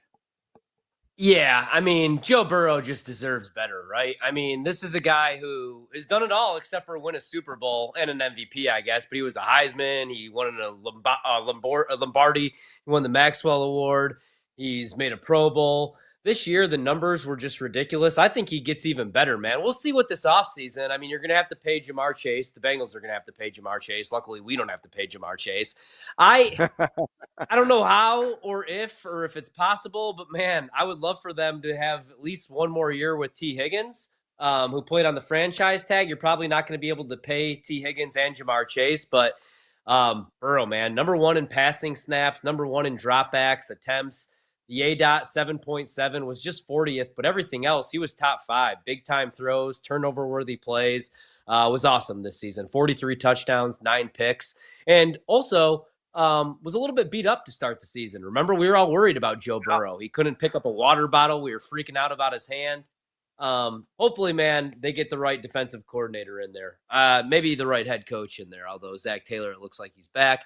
Yeah, I think Joe Burrow, I'll be looking to take him early on, definitely in fantasy. I'm probably going to look at quarterbacks a little bit differently next year as well, too. Yeah, I think everybody should. Everybody devalues quarterbacks because of the depth that is out there. But if you get a guy like Burrow on your roster, I mean, it's set and forget it, right? You don't have to worry about much of anything. He usually stays upright as long as he's got some clean pockets. He's got nothing but spectacular weapons around him. And the defense, hopefully it stinks again, because it's going to thrust him in some high volume games. Again, he had 652 pass attempts this year. That's what you love to see with his kind of talent level and the weapons around him.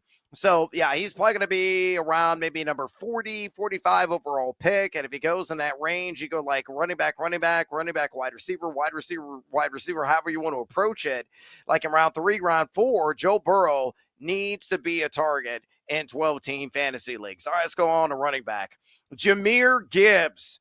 Holy Sonic. And he levied the boom last night. Multi-TD game for him. Believe it or not, he usurped Saquon Barkley, if you include week 18, in total fantasy worth. So he was number 1 overall in the fantasy football ranks in half-point PPR leagues. A guy that had 250 carries, over 1,400 rush yards, 16 rushing touchdowns, 52 receptions for 517 yards, and 4 receiving touchdowns. The advanced analytics, also spectacular. Number 8 in yards created per touch, number 12 in yak per attempt, number 5 in missed tackles forced. He was the 5th overall fantasy running back off the board in drafts this past year with 14.30 overall. But it's pretty easy to argue he's in the number 1 overall conversation for next year's drafts, no matter what his role is with Dave Montgomery on roster. Yeah, completely agree. I've always been a big Jahmyr Gibbs fan. I feel like I've known about Gibbs before anybody else. I bet him to win the Heisman when he was at Georgia Tech. He ends up transferring over to Alabama. I loved him as a route runner, as a pass catcher, obviously as a running back, and I know some people worried, can he handle a full workload? David Montgomery's not going anywhere. He'll be back next year. I mean, the Lions re-upped him. I guess the only concern would be Montgomery's still there, touchdown vulture, and you're probably going to lose Ben Johnson as the play caller, but Gibbs is a number 1 back anywhere else, and I think he is able to take on a big workload, 20 to 25 touches per game. And last night, I mean, even if you listen to his interview and then he was on with Scott Van Pelt after the game, you could tell, like, he's a team player, loves David Montgomery, but would also like a bigger workload. He was like, yeah, it was kind of my coming out party, and I finally got the touches, and that was my first 4 touchdown game since college when he did it against Tennessee. So I think he's only going to continue to get better the more and more touches he gets. I'm going to bet him to win Offensive Player of the Year. I did it this year. Unfortunately, it didn't work out. I'll do it again next year. Yeah, look, I actually like the tandem with Montgomery. And maybe Montgomery takes on a little bit more of a lighter role. Maybe it's like a true 60-40 advantage Gibbs, but that keeps him upright, right? I don't think you want to burden him with 20 to 25 touches every single week, every single game, because he's going to break down eventually. And the other strong takeaway about Detroit, that offensive line is still going to be the best in football next year. Yep. So you have a superior offensive line, great offense, with or without Ben Johnson, won't matter. Jahmyr Gibbs, very much in the top 3 overall conversation heading into next year's fantasy drafts. What about Jonathan Taylor? Former, arguably, number 1 overall pick just a handful of seasons ago. He had a monster finish to week 18, elevated his overall stock to number 9 at the running back position at half-point PPR leagues, finished with over 1,400 rushing yards, 11 rushing touchdowns, also had a receiving touchdown. The advanced analytics profile, though, unsightly. Number 52 in yards created per touch, number 44 in yak per attempt, 27 in missed tackles forced in 14 games. But still a guy that fairly or came close to delivering on his RB4 ADP that was 11.96 overall in August drafts last year. We know what the story is. Who's going to be quarterback? Is it still going to be Anthony Richardson? He was a misadventure, to say the least. But what's your take on Jonathan Taylor. Surefire round one running back? I have some questions. I have some questions too. I mean, the numbers like on paper look great, but if you look at like some of the rushing grades, man, it dipped this year. He's going to be another year older. He's still only 25 years old. My concern, even coming out of Wisconsin, was he had a heavy workload there with the Badgers. I worry a little bit about Shane Steichen. Going into the year, I was kind of high on the Colts, man. I was a big Steichen fan, and he was a mess this year. The quarterback position's a little bit of a mess, and if you're one-dimensional, and you have Anthony Richardson behind center who can't throw the football, teams are able to stuff the box, commit more men in the box. I worry a little bit about Jonathan Taylor as a first-round pick. I mean, he's still going to put up numbers. I think you might be able to get him in the second, third round. I'm definitely there's guys I like that are younger, right, over Jonathan Taylor, definitely going into next year.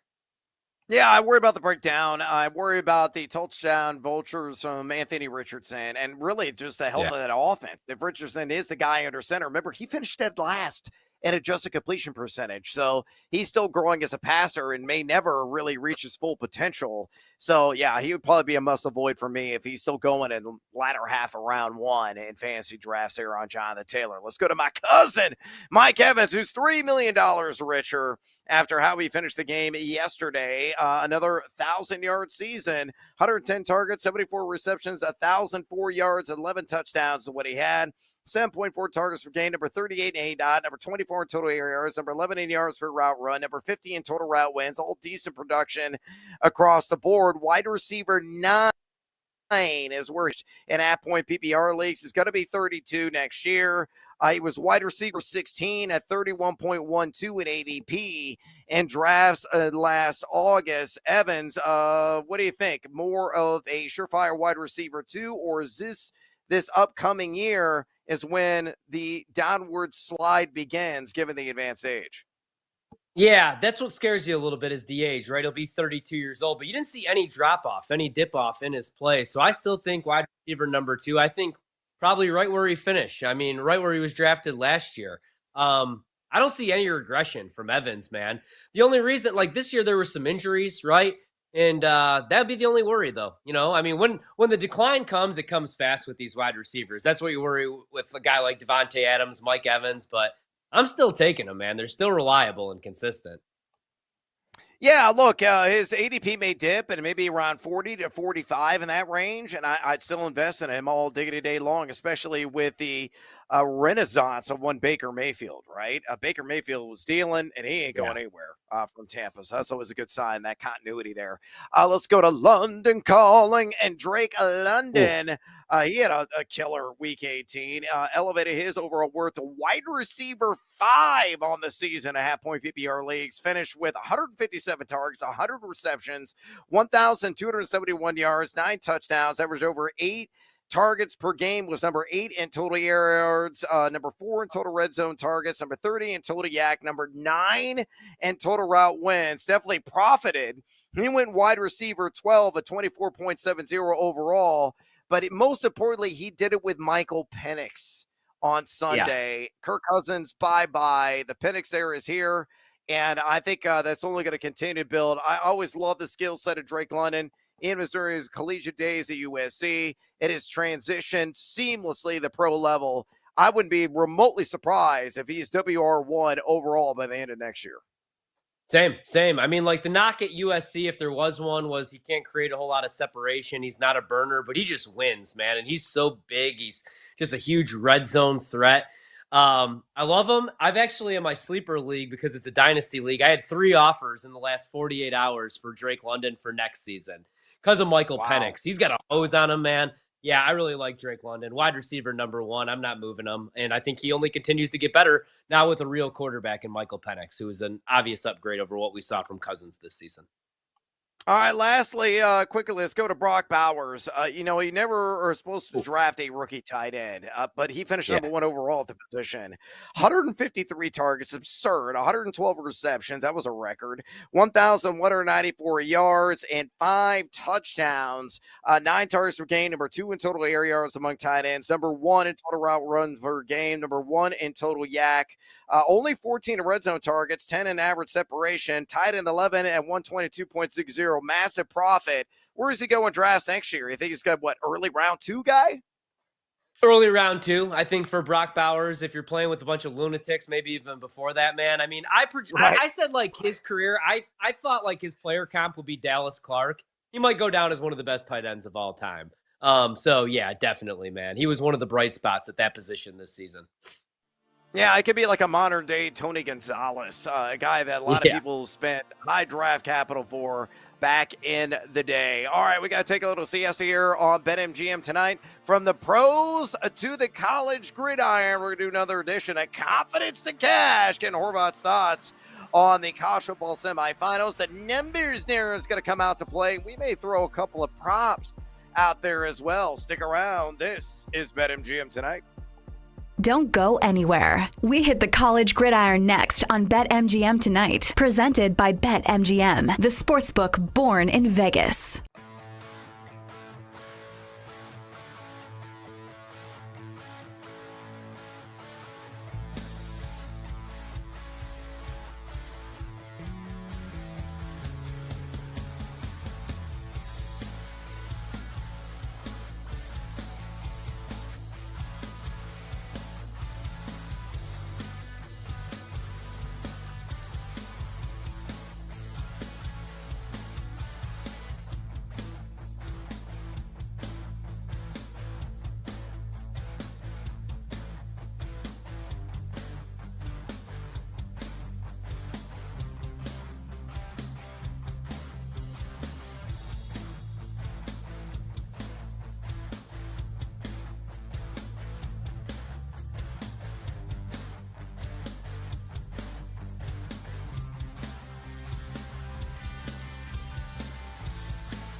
It's time to make money on the college gridiron on BetMGM tonight with Brad Evans and Ryan Horvat. Presented by BetMGM, the sportsbook born in Vegas. Play action.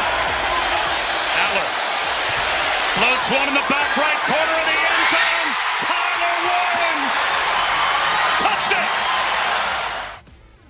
Stock rising right now for Drew Aller of Penn State. Going to be taking on that mighty Notre Dame defense. Credit to ESPN for that rejoin highlight. Brad the Big Noise Evans back with you here on BetMGM tonight. Ryan Horvat along for the ride as well. We're going to do a little addition of Confidence of Cash here momentarily.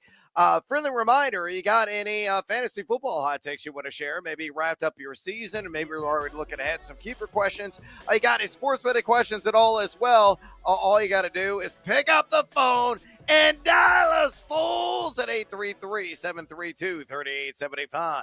833-732-3875. You can also hit us up on the X or the Twitter at BetMGM tonight, where we have our pole dancing poll question of the day, and it's asking you simply this: which NFL wildcard team is the most dangerous?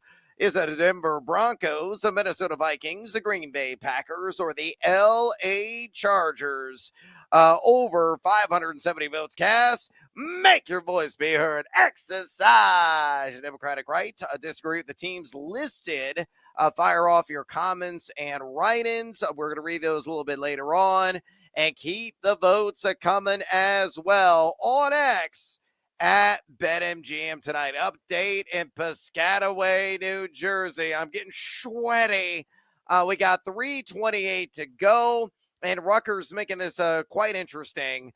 They're inside Jersey Mike's Arena. It is 65-59 Wisconsin.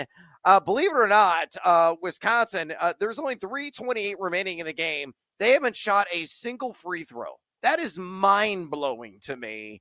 Team that usually gets the line, usually can make you pay in that capacity. Well, they even got a single opportunity yet in this game. You look over the course of the game, Wisconsin shoot 52.7%, 31.8% from three. Rutgers not shooting the ball particularly well, and that's kind of been their MO all season. Only 35.9% for the game, 32.3% the second half. They've hit 7 threes, so the great equalizers have matched the number of equalizers drained by Bucky Badger. And Rutgers got a line 13 times.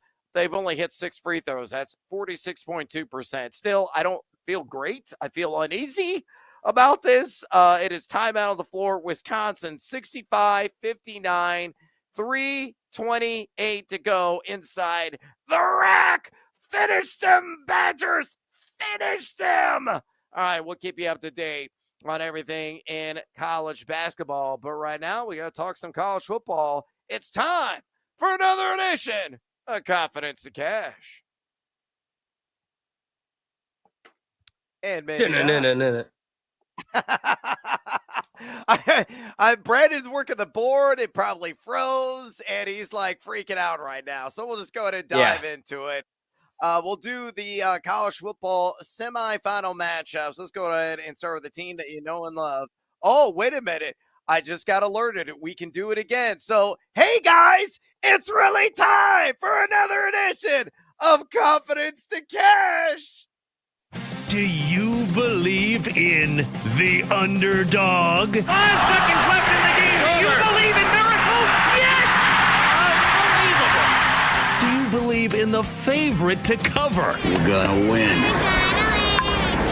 We're gonna win! It's Confidence to Cash on BetMGM tonight. All right, here's how this little game works. And thanks, Brandon, for fixing the sounder there. There's a scale of 1 to 5, 1 being the lowest confidence, 5 being the highest confidence for Ryan Horvat.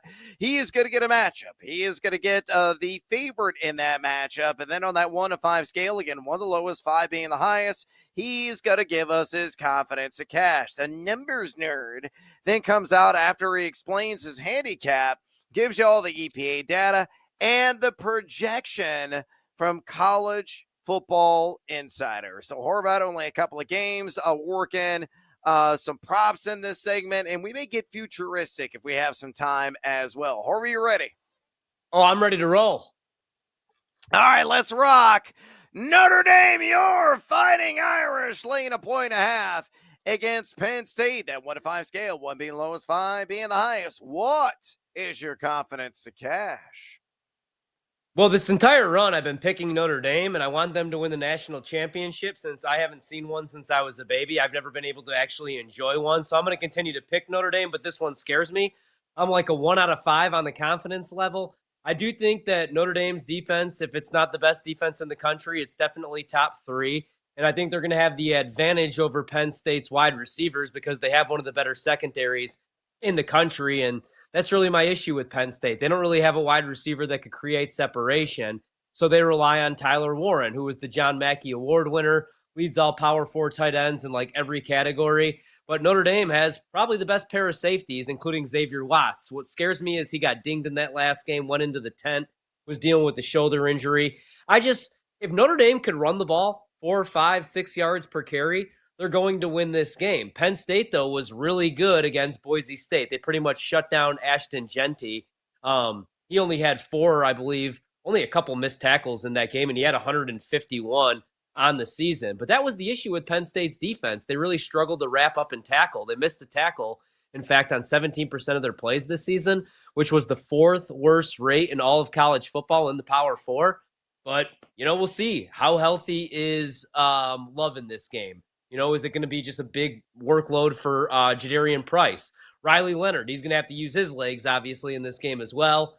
I'll pick Notre Dame, but I don't feel great about this one. I think Penn State has the better quarterback. I think Andy Cole-Nicky is one of the better play callers in the country, but I can't pick against Notre Dame. So let's go Irish, 20-17. Oh, man, I thought for sure you're going to do the reverse psychology card there. All right, numbers nerd comes out to play. Notre Dame, number 14, EPA per play offense on the season. Number 2, EPA per play defense. Penn State, number 9 in offense, 7 in defense. The projection, according to College Football Insiders, Penn State, 22.87. Notre Dame, 22.62 for a difference of 0.26 in favor of the Nittany Lions plus the 1.5. All right, let's move on to the other semifinal game. The Ohio State, whether it's 6 or 5.5, I think it's at 6 now. Let's just go with 6. Take it on Texas on that 1 to 5 scale, 1 being the lowest, 5 being the highest. What is your confidence to cash? Yeah, I got really excited on Saturday morning show, and I grabbed Texas at 6.5. You could still get Texas at 6. I just think the number has gotten a little high, and now everybody has to pay the premium with Ohio State. Nobody wanted to buy in Ohio State a couple weeks ago against Tennessee as 7.5-point favorites. People were betting Oregon. I think Ohio State, and I've said this all season long, they're the most talented team in the country. Jim Knowles is the real deal as coordinator. I think that's a really good defense. I've had no issue with Will Howard. I think he's a really good college quarterback. Jeremiah Smith is going to be a top 5 NFL wide receiver in 2 years. They spend so much money on that roster, man, but I like Texas. You're giving me 6 points with Steve Sarkisian. Sark extra time to prep. As long as Quinn Ewers doesn't throw a bunch of picks, protects the football, they get the ground game going. Texas's defense is really damn good as well. So I think this is going to be a field goal game. I'll take the points here with the Longhorns. 4 out of 5 on the confidence level for me. Numbers nerd says the Ohio State numero uno EPA per play offense, numero uno and EPA per play defense on the season. Texas number 6 in offense and 3 in defense. The projection, according to College Football Insiders, Ohio State 23.47, Texas 19.21 for a difference of 4.25 advantage. Oh, Texas plus the 6. So an agreement there. All right, let's pivot and prop till you drop. Give me a favorite player prop that you've seen either one of the 2 semifinal games. Oh, yeah. All right, let's go Tyler Warren, under 5.5 receptions. I talked about it. I think Notre Dame has – now Caleb Downs, that guy's pretty good too for Ohio State. But with the X-Men, I think Notre Dame's safeties are some of the best in the country. I think they're going to look to limit Tyler Warren. What scares me is actually Nicholas Singleton a little bit in this game. I think his receiving yards are around like 26.5 27.5 is what I'm seeing. I like his over, and I like Tyler Warren if you could find receptions under 5.5. I think Notre Dame's going to lock him down in this game, and you could actually get plus money on that, plus 105 right now. All right, I believe in Notre Dame, and I am pulling for your squad. So here's how I'm going to play it a little SGP. Give me Riley Leonard. All I need is one or more passing touchdowns, and I'm going to take the game total up to 54.5 and hit the under on that. Believe it or not, it's plus 108 on that simple little two-leg SGP. So great way to play it there. Riley Leonard should be able to find the end zone with the arm. He's done it in 10 of his last 11 games, 60.5% completion rate inside the 20-yard line, and a 12-0 on the season touchdown interception split inside the red zone. That shakes out to a 202.8 passer rating, which is utterly preposterous. I look at Penn State, number 16 and drop back success rate defense. So decent, but they're not like ultimately locked down. They have ranked number 21 in fewest pass yards per game allowed at 187.9. Again, they're a very good secondary, excellent defense across the board, but not historically great. So I think Riley Leonard will fire one of the end zone with success and connect. So give me the one passing touchdown, and I think the game goes well south of the all total there at 54.5 at plus 108. All right, let's get a little futuristic very quickly. Looking at the future market tied to these semifinal matchups, what do you like? So I'm going to go, if I was going to place a bet today on the future market, it would only be Texas plus 450 to win the national championship. Great defense. The only issue, Quinn Ewers, but I like the roster and I love Sark. Texas to beat Penn State, that exact result, plus 950. Everybody thinks we're going to get Notre Dame, Ohio State, right? And get Ryan Day going against Notre Dame after the whole Lou Holtz thing. But I don't know. I kind of like that price, plus 950, Texas to beat Penn State. Oh, I believe in the Ryan Day narrative. I'm going to take Ohio State to beat Notre Dame for the national title at plus 260 there at BetMGM. All right, we got to take a little siesta when we come back. Hoops Scoops! We got to break down major action that went down over the weekend. Stick around. This is BetMGM tonight. Finish the Badgers! Don't miss out on the action. Brad Evans and Ryan Horvat are hitting the hardwood next on BetMGM tonight, presented by BetMGM, the sportsbook born in Vegas.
Let the madness begin. Who wants to get nuts tonight? The streak ends tonight. This four-legger, let's come out of the gate strong. With the sledgehammer, Brad Evans. Oh, sharp action. They got to listen to the sharps. Get the heck out of here with that nonsense. I'm on JMU as well. Daddy gotta have it. Sledgehammer. How you doing, girl? And the mad better, Ryan Horvat. There was a pair of shoes for $200, and they went on sale this past weekend. You had 3 days to get them for $60, and you didn't. Now they're back to $200. Would you buy them? And she's like, no. I said, then why would you bet the Mavs at 6.5? Bringing you all the late night sweats and bets. It's seduced by that juice, gentlemen. Never forgive Al Horford. You know he's old. He's 6'10". Dunk the basketball. Instead, he tries to lay it in and he misses a bunny. And helping you win big in fantasy. I think Baker, the touchdown maker. It's BetMGM tonight on the BetQL network. Presented by BetMGM, the sports book born in Vegas. Download the app today. Please gamble responsibly. Welcome back to BetMGM tonight. Brad the Big Noise Evans with you. Ryan Horvat in the house on this Manic Monday edition of the program. We're going to do some hoop scoops here momentarily. Talk all college basketball all the time because we absolutely love it. And the conference season is in full swing. As Wisconsin Badgers, speaking of conference, they just wrapped it up 75-63 inside the rack. Rutgers does lose games on occasion at home, especially this team. They're not playing any defense. And Wisconsin, again, scoring a pretty healthy amount of points. Again, what was crazy about this game up until like the last 3 minutes of the affair, the Badgers had not shot a single free throw in the game. They ended up going 6 of 6 at the line. They shot 54.4% overall. And Rutgers, a team, I think it's going to be lucky to make the NIT. Yes, with probably 2 NBA lottery picks there on roster. With one Ace Bailey and Dylan Harper. And Dylan Harper did return, only played 15 minutes, though. Went 0 for 2 in the game. So maybe still trying to get his legs back underneath him. But Wisconsin drubs Rutgers on the road. Badgers are now 12-3. Unlikely to be a quarter one victory when it's all said and done. But given how rough and rugged the Big Ten is, you just never know with the overall strength of schedule. So big win for Bucky Badger there. Easy cover as well at a -1.5. You may hear that a little bit later on with the card, as that was my top selection of the evening. Friendly reminder, if you got any college basketball questions for us at all, any hot takes in that sport, maybe something football related, go ahead and pick up the phone and dial us, fools, at 833-732-3875. 833-732-3875. You can also hit us up on the X or the Twitter at BetMGM tonight, where we have our pole dancing poll question of the day posted there right now. And it's asking you this: which NFL wildcard team is the most dangerous? Very simple. Is it the Denver Broncos? How about the Minnesota Vikings, the Green Bay Packers, or the LA Chargers? Over 580 votes cast. Make your voice be heard. Exercise your democratic right. Disagree with the options I rifled off. You prefer one of the other teams I didn't mention. Go and let us know. Fire off your comments and keep the votes coming there at BetMGM tonight on the X. Again, at BetMGM tonight on the X. Right now, let's talk some college hoops with another edition of Hoop Scoops. Let's hit the hardwood to bring in the cash. Here's Michael at the foul line. A shot on Elo. Good! The Bulls win! They win! Set the Cleveland Cavaliers! And find the Cinderella story. Clark in a straight check. Oh, he didn't do that! He threw it away! It's Hoop Scoops on BetMGM tonight. All right, let's go ahead and get after it. Busy weekend of college basketball. Horvat's already mentioned this, and let's go ahead and start off from the jump with a team that put up 106 on the Florida Gators in a game that took our breath away. Yeah, cue the Birdland there in the background. That was ridiculous. 206 points scored between the Kentucky Wildcats and the Florida Gators. Florida maybe a slight big bounce back game tomorrow, taking on number 1 Tennessee in Gainesville. We're certainly going to have a pick on that on tomorrow's BetMGM tonight. Let's focus our attention, though, on Mark Pope's Wildcats. Again, a team that just had a monster performance over the weekend. They're number 19 right now overall in Ken Palm. Wins above bubble as tracked at Bar Torvik. They're number 10 in that category, which is an important metric. Very healthy overall resume.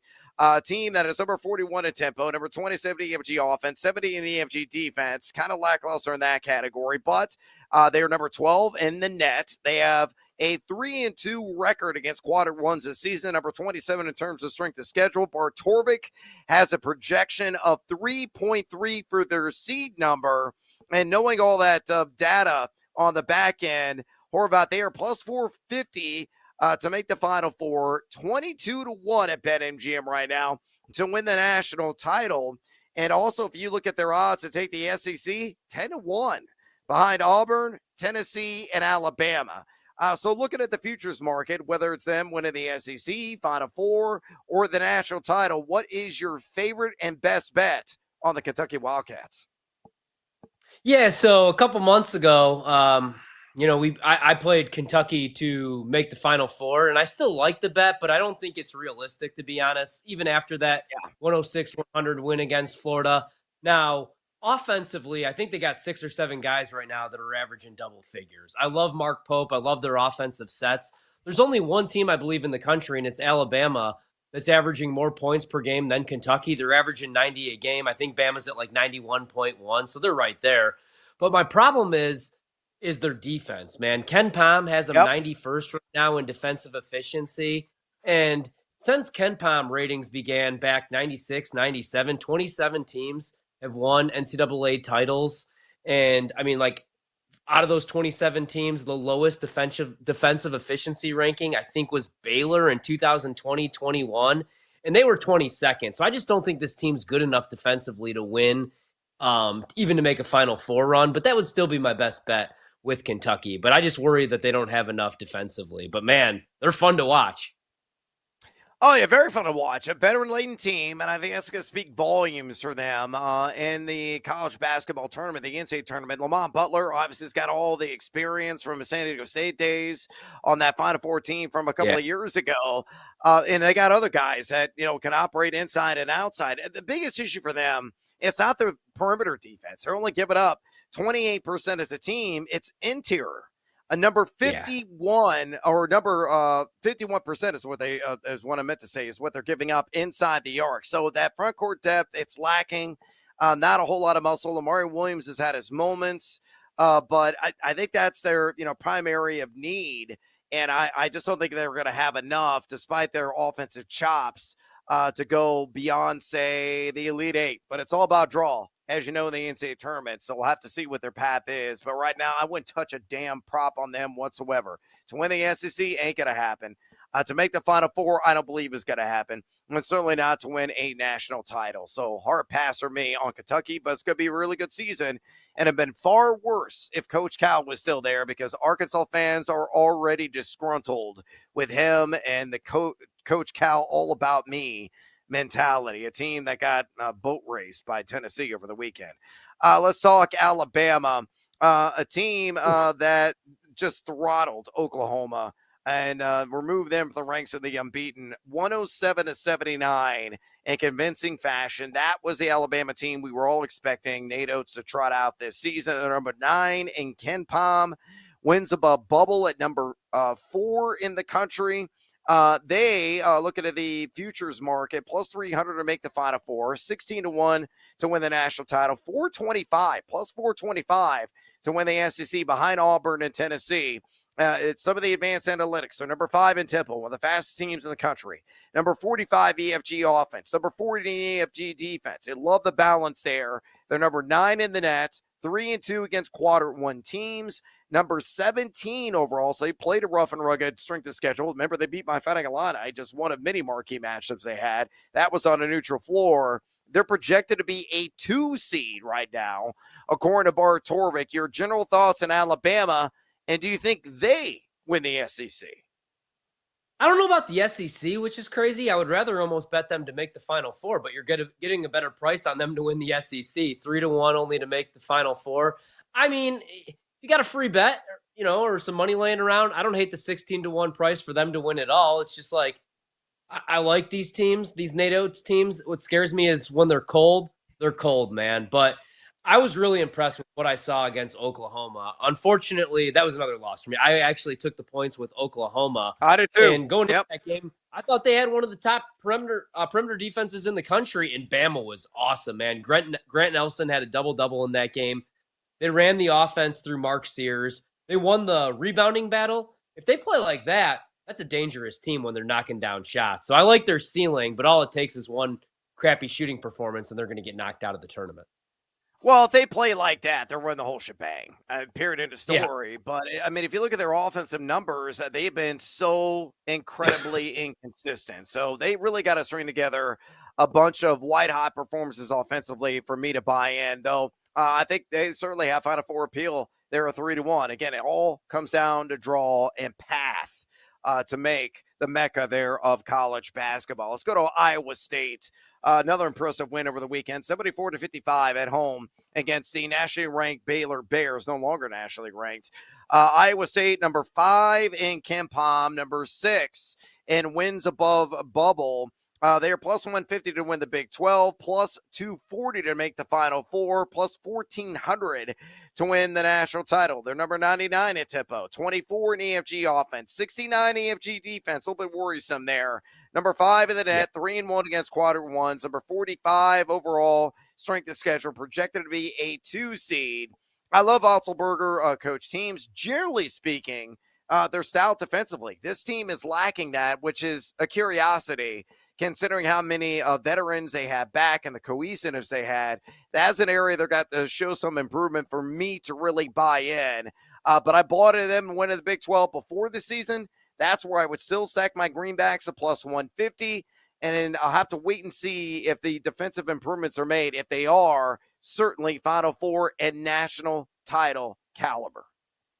Yeah, to win the conference, we talked about this. We both liked them. We're both big fans of TJ. I really like the guard play with Gilbert and Jones, man. When you got two guards that could go off for 20, I like what Joshua Jefferson brings, averaging over 8 rebounds a game. Gilbert's giving you 5 assists per game. It's just that's the issue, man. Usually they're really tough defensively, and so I don't know if they can make a run to the Final Four or anything like that, but I definitely like them to win the conference. I know the price is gone, but if you're getting plus money, I would still play Iowa State. They're on fire right now. I believe they won 12 out of their last 13 games. I like them a lot. Yeah, I do too. Let's get one more team in here. Let's go the Kansas Jayhawks because they had a convincing win on the road against Central Florida. I think they're still scoring. It was 99-48 was the final there. Number 8 in KenPom. They're number 10 in wins above bubble. A team that's plus 900 to win the Big 12, plus 500 to make the Final Four, plus 1,800 to win the national title. They're number 53 EFG offense, number 10 in EFG defense, number 10 in the net, 2-3 in quadrant ones, number 24 in terms of strength of schedule, projected to be a 3 seed. They're a roller coaster ride.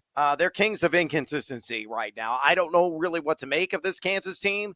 They're a team that has a large range of possibilities. They could get bounced in the opening round, or they can make the Final Four. The jury is still out on them. But what are your general thoughts on the Jayhawks? To me, they're still very vulnerable overall. Yeah, man. I'm not there with them, right? Number 1 coming into the season. Storr and Griffin haven't been very good. They lost to Creighton. They lost to Missouri. They lost at home to West Virginia. But still, I could see them getting hot at the right time. It's still Bill Self. It's still Kansas. Zeke Mayo has been really good recently. So, I could see them getting hot. I don't really like Kansas. We talked about that coming into the year. I would just stay away from them altogether. But it wouldn't shock me if they did make a run to the Elite Eight to the Final Four. I don't want to see it happen. I'm not a big Kansas guy. Oh, guess what? We have additional time for a little bonus time. And who we going to talk about? The ILL Illinois team went 2-0 in their Great Northwest travel, beating Oregon and taking now Washington as well. A little bit sweaty in that Huskies game over the last 9 minutes, but able to get it done and actually finish a game in which they squandered a pretty big lead. They were up 10 with 9 minutes to go. Anyway, Illinois right now plus 500 to make the Final Four, 35-1 to win the national title, and a BetMGM plus 450, trailing only Michigan State and Michigan to win the Big Ten. Illinois, number 6 in EFG defense, 6 in EFG offense. Your thoughts on Illini? I already have 4 quadrant 1 victories. Yeah, you can find right now plus 500 on them to win the Big Ten. I did that this morning. So they just crushed Oregon 109-77, the largest margin of victory by any road team at an AP top 10 team like we talked about. Then they beat Washington 81-77. All of a sudden, they've won 8 out of 10. Their only 2 losses came in overtime at Northwestern, which sucked, and against Tennessee in a game that they probably should have won, right? I really like this Illinois team. 11-3, 3-1 in the Big Ten, and we're getting that price. I think that's the team to buy in on right now. 35-1 to win the national title. Fire off a little ticket there. It's worth a sprinkle, in my opinion, and I'm not remotely biased. All right, got to take a little siesta here on BetMGM tonight. We come back. Jared Smith's going to join us. We're talking college football and the NFL. Stick around. This is BetMGM tonight. Hey, it's Chelsea Messenger. Wake up and get going with me and Michael Jenkins every morning from 6 to 9 Eastern on the Daily Tip presented by BetMGM.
The BetQL Network, presented by BetMGM. The sportsbook born in Vegas. Download the app today. Please gamble responsibly. Welcome back to BetMGM tonight. Brad the Big Noise Simmons with you. Ryan Horvath in the house on this Manic Monday edition of the program. You got any college basketball questions, college football questions, NFL betting questions, reach out to us. All you got to do is pick up the phone and dial us fools at 833-732-3875. 833-732-3875. You can also hit us up on the X or the Twitter at BetMGM tonight, where we have our pole dancing poll question of the day, and it's asking you this: which NFL wildcard team is the most dangerous? Is it the Denver Broncos, the Minnesota Vikings, the Green Bay Packers, or the LA Chargers? Over 580 votes cast. Make your voice be heard. Exercise your Democratic right. Disagree with any of the teams listed there, like one of the ones I didn't mention, let us know. It is up with your comments, and keep the votes coming on X at BetMGM tonight. Right now, let's head out to the power of animated picture and sound and talk to our buddy Jared Smith, co-host of Inside the Betting Lines every Sunday on the BetQL Network. Make sure you follow him on the X at Jared Lee Smith. Again, at Jared Lee Smith on X. Jared, welcome back to BetMGM tonight. It's right out of the gate for me with the college football Final Four set. Let's start out with one of the major matchups. Of course, there's only two of the entire sports weekend. What's your lean or outright play in Ohio State, Texas? Currently, the Buckeyes are laying 6 with a total of 53.5. Gentlemen, great to be back as always. Yeah, we were talking about this before we came on. Like, I was hoping for a better number with Ohio State. I mean, anybody with eyeballs can see in terms of talent, they have the highest ceiling of anyone left in the field. No doubt. They played 2 just perfect football games, well executed against Tennessee, outdoors, cold weather, tough environment. And then in the Rose Bowl, I mean, that was just a dump truck of a game against Oregon. I mean, I don't even know if you can play a better football game the way that the Buckeyes offense was kind of flying around the field. I think if there's one fly in the ointment for Ohio State, though, like if we're trying to make the case, because I don't think there's any value with Ohio State. Like this number got to as high as 6.5. Doesn't look like we're going to flirt with 7 yet. It looks like 6 is kind of, level par here as we get closer to game time. But if you're looking for a reason to back Texas, I think it's the Texas defensive front against the Ohio State offensive line. Like if there's one weakness for Ohio State this year, that has been the offensive line. Now, they've shuffled things up and they've kind of firmed things up in that category. But again, if you're talking about the offense, Jeremiah Smith and even frankly, Will Howard has kind of risen to the occasion. But the one kind of chink in the armor has been the offensive line. And I can see Texas, which I think of all the units on the field, Ohio State offense, Texas defense, like that's best on best. So if you want to say Texas's defense can raise their level and keep this Ohio State offense in, let's say, the 20s, that is where Texas has a chance. That's where the Longhorns are live.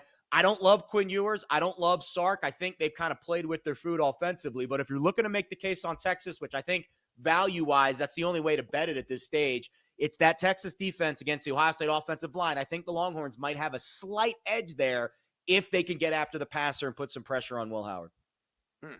Jared, Thursday night, you're a Penn State guy. I'm a Notre Dame guy. I got to be honest, man. This is my favorite Notre Dame team in probably like 3 decades, maybe ever. And so I don't want to bet against them. But if it was anybody else, I think Penn State's the side. Right now at BetMGM, it's Penn State +2, Notre Dame laying 2, total in the game 45.5. I'm worried a little bit about these injuries for Notre Dame. Even in that win against Georgia, Jeremiah Love's a little bit beat up. Doesn't look good. I feel like Penn State's the side. What is the deciding factor in this game? And is it worth a bet, or do you just bet this thing live? Yeah, I like your live question about it, because I do think this is going to be a rock fight game. So if you can get it through the touchdown on either side, it feels like you're kind of in the right zip code. The under also feels like the right side. I got ahead of it earlier in the week. I bet the Jeremiah Love under. I'm actually surprised they gave us Jeremiah Love rushing props this early in the process, because we really haven't heard a whole lot of news yet. But anybody, again, if you were watching these games, like he didn't even finish the game.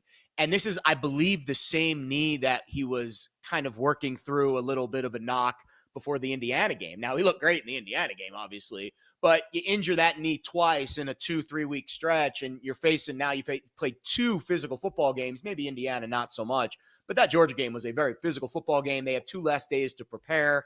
Penn State, of course, played New Year's Eve. You had the postponement. Georgia, Notre Dame was supposed to be New Year's Day. They pushed it back. So, Penn State was already going to get an extra day. Now they get the bonus day. And it just feels like this is a game where Penn State's defense should at least be able to control tempo, because Notre Dame's not going to beat you deep. So you've got an opportunity with what I think is a very good front seven. We know about Abdul Carter, but Amin Vanover on the other side, you've got a double team Carter, which means Vanover gets a lot of looks singled up on the opposite tackle. That's a guy that's been causing a lot of problems. He's 6'5", he's got long arms, and I think this Notre Dame offensive line, in fact, the entire Notre Dame team, they're not as beefy as you would think. Like, they're very athletic, very well coached. They play great assignment football, but they're not like SEC size big. So I think if Penn State can lean on him a little bit, especially defensively, turn Riley Leonard into a passer, try to contain him in the pocket, this feels like a very low-scoring game. And a field goal on either side, I think, is going to decide it.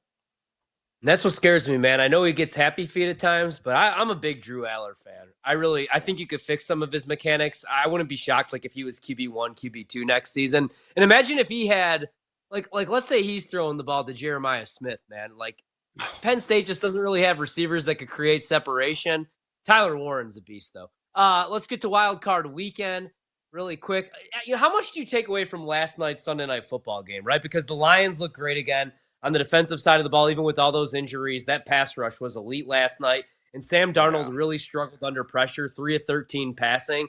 So now I'm ready to write off Minnesota, especially now that they have to go on the road to Los Angeles. And the Lions look like the team to beat in the NFC. Is that too much of an overreaction? What was your biggest takeaway from Sunday Night Football last night? No, I think it's a fair reaction. I think we push aside a lot of the Week 18 stuff, but yeah, I think the Houston Texans are a great example of it. I think there's something to be said about playing a good game the week before you need to play a good game.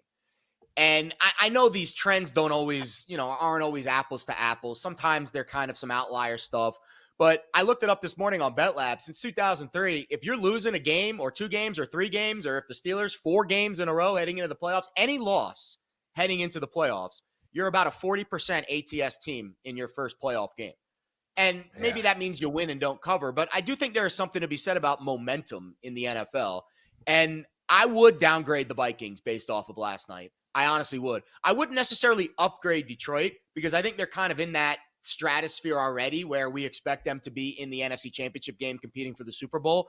But I definitely downgrade Minnesota. I think I downgrade Green Bay, and I definitely downgrade Pittsburgh. That has never happened before. Again, the database of BetLabs goes back to 2003. So I think it has happened in like the 80s. I think actually the Jets were the team that's had the longest losing streak heading into the playoffs. Go figure.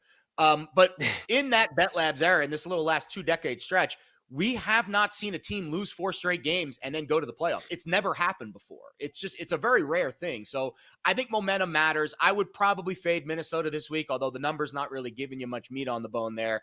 I think Pittsburgh is the obvious fade. Like, the teaser of the week is going to be Buffalo to Baltimore. I mean, everyone's going to have that teaser in their back pocket heading into this weekend. And I definitely put a little bit of stock into what you did in Week 18. Maybe you throw out the Kansas City and the Buffalo data points, and Philly, because they rested all their starters, even though Philly still won. But I definitely think there is something to be said about playing some semblance of good football heading into the postseason. Yeah, we're talking to Jared Smith, co-host of Inside the Betting Lines every Sunday on the BetQL Network.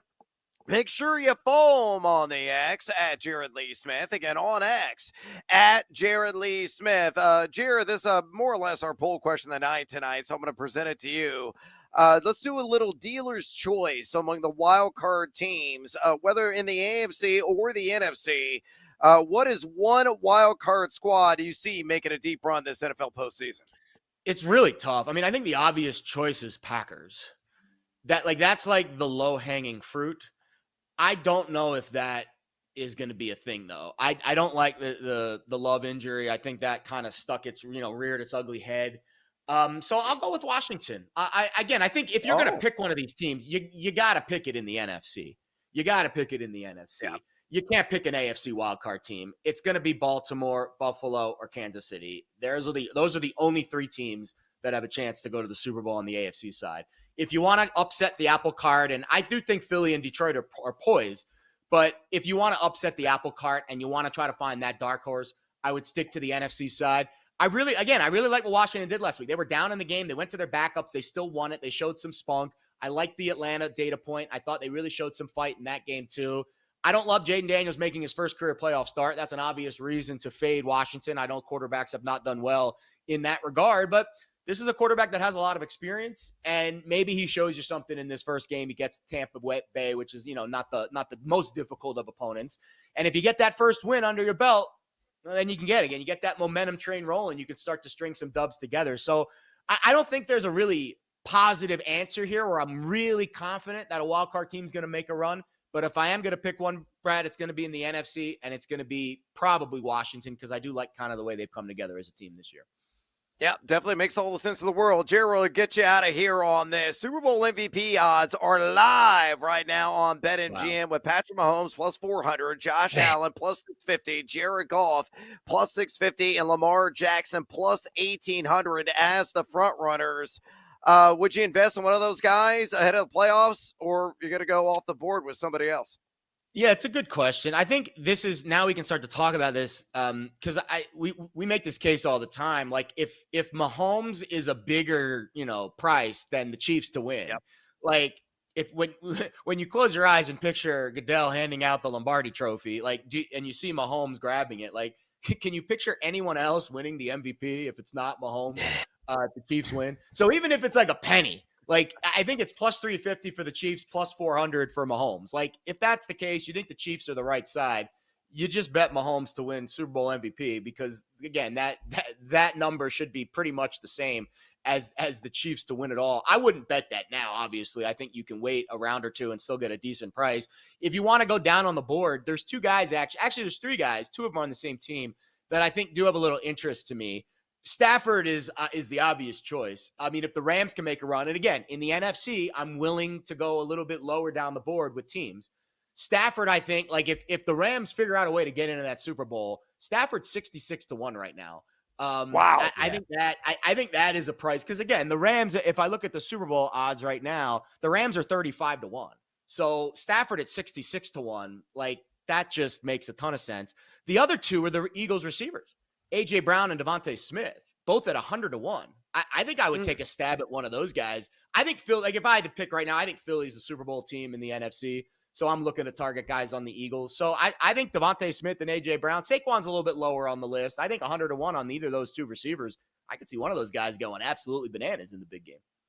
Yeah, A.J. Brown, 100-1. It's definitely worth a sprinkle, to say the least. Outstanding stuff, as always, from our buddy Jared Smith, co-host of Inside the Betting Lines every Sunday here on the BetQL Network. Make sure you also follow him on the X, or he's always giving it to you at Jared Lee Smith. Again, at Jared Lee Smith. Jared, we appreciate the time, as always. Get back to your college basketball studies, pal. I got my book. Here you go. I got my studies right here. Looking at the book. Oh, there it is, the notebook. All documented. Oh, that's outstanding. Outstanding. Good to see you. Appreciate the time, Jared. Yeah, great stuff, Jared. I was gonna wish him luck. I love Jared, but I can't wish him luck. He's a Penn State guy, and I'm a Notre Dame guy, and I don't want him to have luck. I want him. He's going to the game. I want him to have a good time at the game. I want him to be safe. Maybe have a couple, adult beverages. He just got back in the game, but I want him to leave very miserable. Because the Notre Dame Fighting Irish are going to the national championship, baby. I'm so fired up for that game. I might not sleep for the next 3 nights. Yeah, look, I've already got action on the under 46.5. I haven't sprinkled anything yet on the side, but I'm probably going to work in some kind of SGP. I do like, the SGP that I already gave out with Riley Leonard throwing at least 1 passing touchdown, the under, the alt market, 54.5 at plus odds. So I'll figure out a way exactly how to crack the nut, so to speak, in that one. But I'm just hoping for a scintillating game from beginning to the end. And right now, we've got a little bit of a scintillating action going on in the world of college basketball. Minnesota up early on Ohio State. So the Golden Gophers, as I mentioned, They're expected to be the dregs the keg. They're up un punto with 9:38 to go in the first half. Houston was clobbering TCU, but the Horny Toads have cut it to 6:34 to go. Horvat, you and I are both on the under in that game. The live total right now at BetMGM, 125.5. We got a what, 128.5? Yeah. So we're looking good on that one, man. And I need a winner because, unfortunately, well, right now the FCS championship is a barn burner. So I'm still covering right now. But Rutgers, over in that game was a bad choice. Rutgers, you let me down tonight, guys. Let me down. Well, we're going to review our cards when we come back. We got to take a little siesta here. And also when we come back, we'll give you an update on the various injury news and notes from around the NFL. So stick around. Don't you go anywhere. This is BetMGM Tonight. Don't miss out on the action. If you missed the show, you can listen back on the always free Odyssey app. It's BetMGM Tonight, presented by BetMGM.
It's time to dive back into the world of betting with Brad Evans and Ryan Horvat on BetMGM Tonight, presented by BetMGM, the sportsbook born in Vegas. Welcome back to BetMGM Tonight. Brad the Big Noise Evans here. Ryan Horvat in the house. Taking it down the home stretch here on the program. Hey, have you got any college basketball questions for us? Any college football questions? NFL? All you got to do to get a hold of us, fools, you pick up the phone and you dial us at 833-732-3875. 833-732-3875. You can also hit us up on the X or the Twitter at BetMGM Tonight, where we have our pole dancing. I'm about to close this sucker down. Question of the day, and it was asking you this: which NFL wildcard team is the most dangerous? Options were the Denver Broncos, the Minnesota Vikings, the Green Bay Packers, or the LA Chargers. We had 583 votes cast, so a hot button topic. Horvat, which team led the way? The Green Bay Packers. Silver medalist at 25.9%. No bias in that answer at all. Minnesota naturally led the way at 43.1%. The bronze medalist, the Denver Broncos, 16.3%. And your Packers didn't even make the stand. 14.8% for the Packers. I was wrong. The Chargers were in second place at 25.9%. So there you go. So I went on with Zach Gelb yesterday, man, and he's like, all right, so you can't have the Chiefs, the Ravens, or the Bills. Who's a team in the AFC that can make a run? And I'm like, nobody. But my answer would be the Chargers, man. Love Justin Herbert. Love Harbaugh. You know, I know the defenses kind of came back down to earth, but I can see them making a run. I can't make the case for anybody else, though, right? The Texans. I can't for Denver. No. Denver's the only team I can make a case for. Maybe Denver. Yeah, maybe Denver. They're young, man, but that might be a dangerous thing. I think Sean Payton said that to him in the locker room yesterday. He's like, you're the youngest team in the league, but that makes you the scariest. Could be the truth. Yeah, their defense is the truth. Real deal, Holyfield, and I think are going to be able to hold their own there in Western New York. We got a ton of comments. Brandon, working the board here on BetMGM Tonight. People will vault to the Vikings, but forget that the Chargers have the number one ranked defense and points allowed per game. That plays in January the same way. Great pitching plays in October. The Chargers are the most dangerous wild card team, says Brandon. Don't be shocked when they beat Kansas City. Love that call there. Matt Pisani, Matty working the video feed here on BetMGM Tonight. Give me those fearless Commanders. And no bias locally being baked in there at all with Matty working the video feed here for BetMGM Tonight. Joseph said Chargers because I feel the top of the AFC is a notch below the NFC. So somebody siding with you. Michael says the Vikings, if they hit on those red zone looks, it's a different game. Sam Darnold needs to tweak his technique a little or take a deep breath, and they can easily walk away with the win. Biff said the Commanders, and that was it. One word answer. And Frank says it's definitely not the Vikings. After last night, Detroit exposed them, just blitz Darnold early, and it's a wrap. So there you go. Yeah. A lot of great comments coming in. Brandon working the board here, BetMGM Tonight. Maddie working the video as well. And a ton of people that I don't know all contributing their 2 cents. We'll have a brand new pole dancing poll question of the night tomorrow. Hopefully I'll get a similar reaction. Honestly, I may throw out that Super Bowl MVP because that is a muy interesante market, to say the least. And it's a great way to play the favorite of whatever team you like. Just take the quarterback, and chances are you're going to come away with a wad of cash in your pocket. I'm not going to lie. I played just for $100. I threw it on Mahomes at 4-1. I was like, well, I'm not going to get the Chiefs at 4-1 to win the Super Bowl. And obviously I can make the case for this Mahomes guy, but I really like Jared's look. AJ Brown 100-1 because I agree. I think Philadelphia represents the NFC. Fingers crossed. Hopefully they win it and win me a ton of money. Yeah, I really like that look for A.J. Brown at 100-1. That's a really good number, and you will not get that number by next week or the week after for sure. Oh, no way at all. So if you believe the Kansas City, if you believe that the Taylor Swift effect is going to take hold and this team is going to propel themselves to yet another NFL title, yeah, just fire off a ticket right now on Patrick Mahomes to win the MVP. And what was it, plus 450? if I recall. Yeah. They're at BetMGM. So great value on the board. All right, let's go and review our cards this evening. A lot of college basketball for me. I have no idea what's going on in the FCS affair in college football because I'm watching the Ohio State and Minnesota, a bit of a dogfight in this game. But how are your 3 bets of the night looking so far, B, amigo? I wish I would have gave out North Dakota State, but the game had just kicked off. That was my biggest one tonight. They're up 28-25. They closed as 4.5-point dogs. They're 3.5-point favorites on the live line. Unfortunately, I did play Wisconsin Rutgers over 156.5. That was a loss. Right now, I have the under in TCU Houston.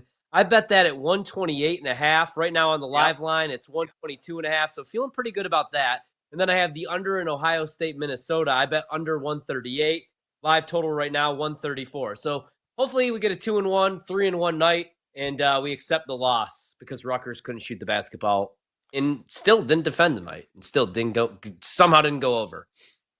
Yeah, and I'm glad they didn't defend tonight because numero uno on my card, the Wisconsin Badgers. I laid the 1.5, easy, sweat-free cover. Gotta love that. I also had the under in TCU Houston. Update! Live line has now cascaded down to 116.5. I think an asteroid just hit Houston. Nice. Yeah. Need that. Because moments ago, you were saying this in the 120s. It's now 116.5. A lot of bricks being laid in that game. No surprise, given the defensive chops of the Cougs. And TCU's no slouch defensively as well, as I outlined on my picks. And then my SGP pick number 3 at Ohio State laying 2.5. And the under on the all total 146.5 at plus 104. Buckeyes just scored a 3. It is 25-23. Ohio State. 3 and change to go in this first half. The live line on the total 132.5. I think the total is going to tuck well south with the 146.5 and the alt line. It's going to come down. Can the Buckeyes cover the 2.5? Bros, make your froze late and seal the deal. Hopefully they're in Minneapolis getting them win. They're far and away the better team. And Bruce Orton's a baller and a mauler there at point guard for the Buckeyes. All right, so there you go. Recap of our cards this evening. I did want to touch on, and we're going to have more on this game tomorrow, but line just dropped about a couple hours ago in the marquee matchup of Tuesday night. Tuesday college basketball slate is downright loaded. So if you're a huge college hoops enthusiast like I am, we're going to have a ton to discuss on tomorrow's action. But the big game of the night, Florida welcomes number 1 Tennessee. And remember, Florida just lost 106-100 over the weekend in Lexington against Kentucky. But it's a gauntlet. It's the SEC. Tennessee, a team that won with ease over the weekend against Arkansas. They're unblemished. They're number 1 in the country for the 5th straight week, according to the AP poll. Florida, though, is laying 2.5. What are your early thoughts on Gators Vols? Yeah, I like Florida. I would lay the 2.5. Maybe look to bet it live. Maybe look at a cheap money line price because I could see this being a 1-possession game that comes down to the wire. But I do think this is a good bounce back spot for Florida. Faded them this weekend. Said it. I think they're going to suffer their first loss. But man, that's a really good basketball team. That's the first game I believe that they played that they didn't win by at least 13 points. But now bounce back spot. I do think they take care of business. Anything under 3 and 4, I do think that they win this game, and I think they probably cover. So that would be my look here. Although, man, it's scary betting against Tennessee. I've only done it once this season. I did it with the Illini. Looked good for the majority of that game, and then Tennessee just rallied at the end there. But I like Florida here. What about you?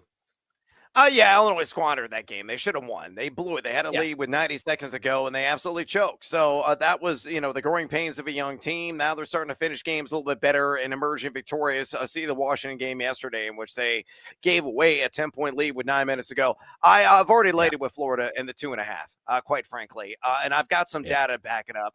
They're number 12 in the EFGD.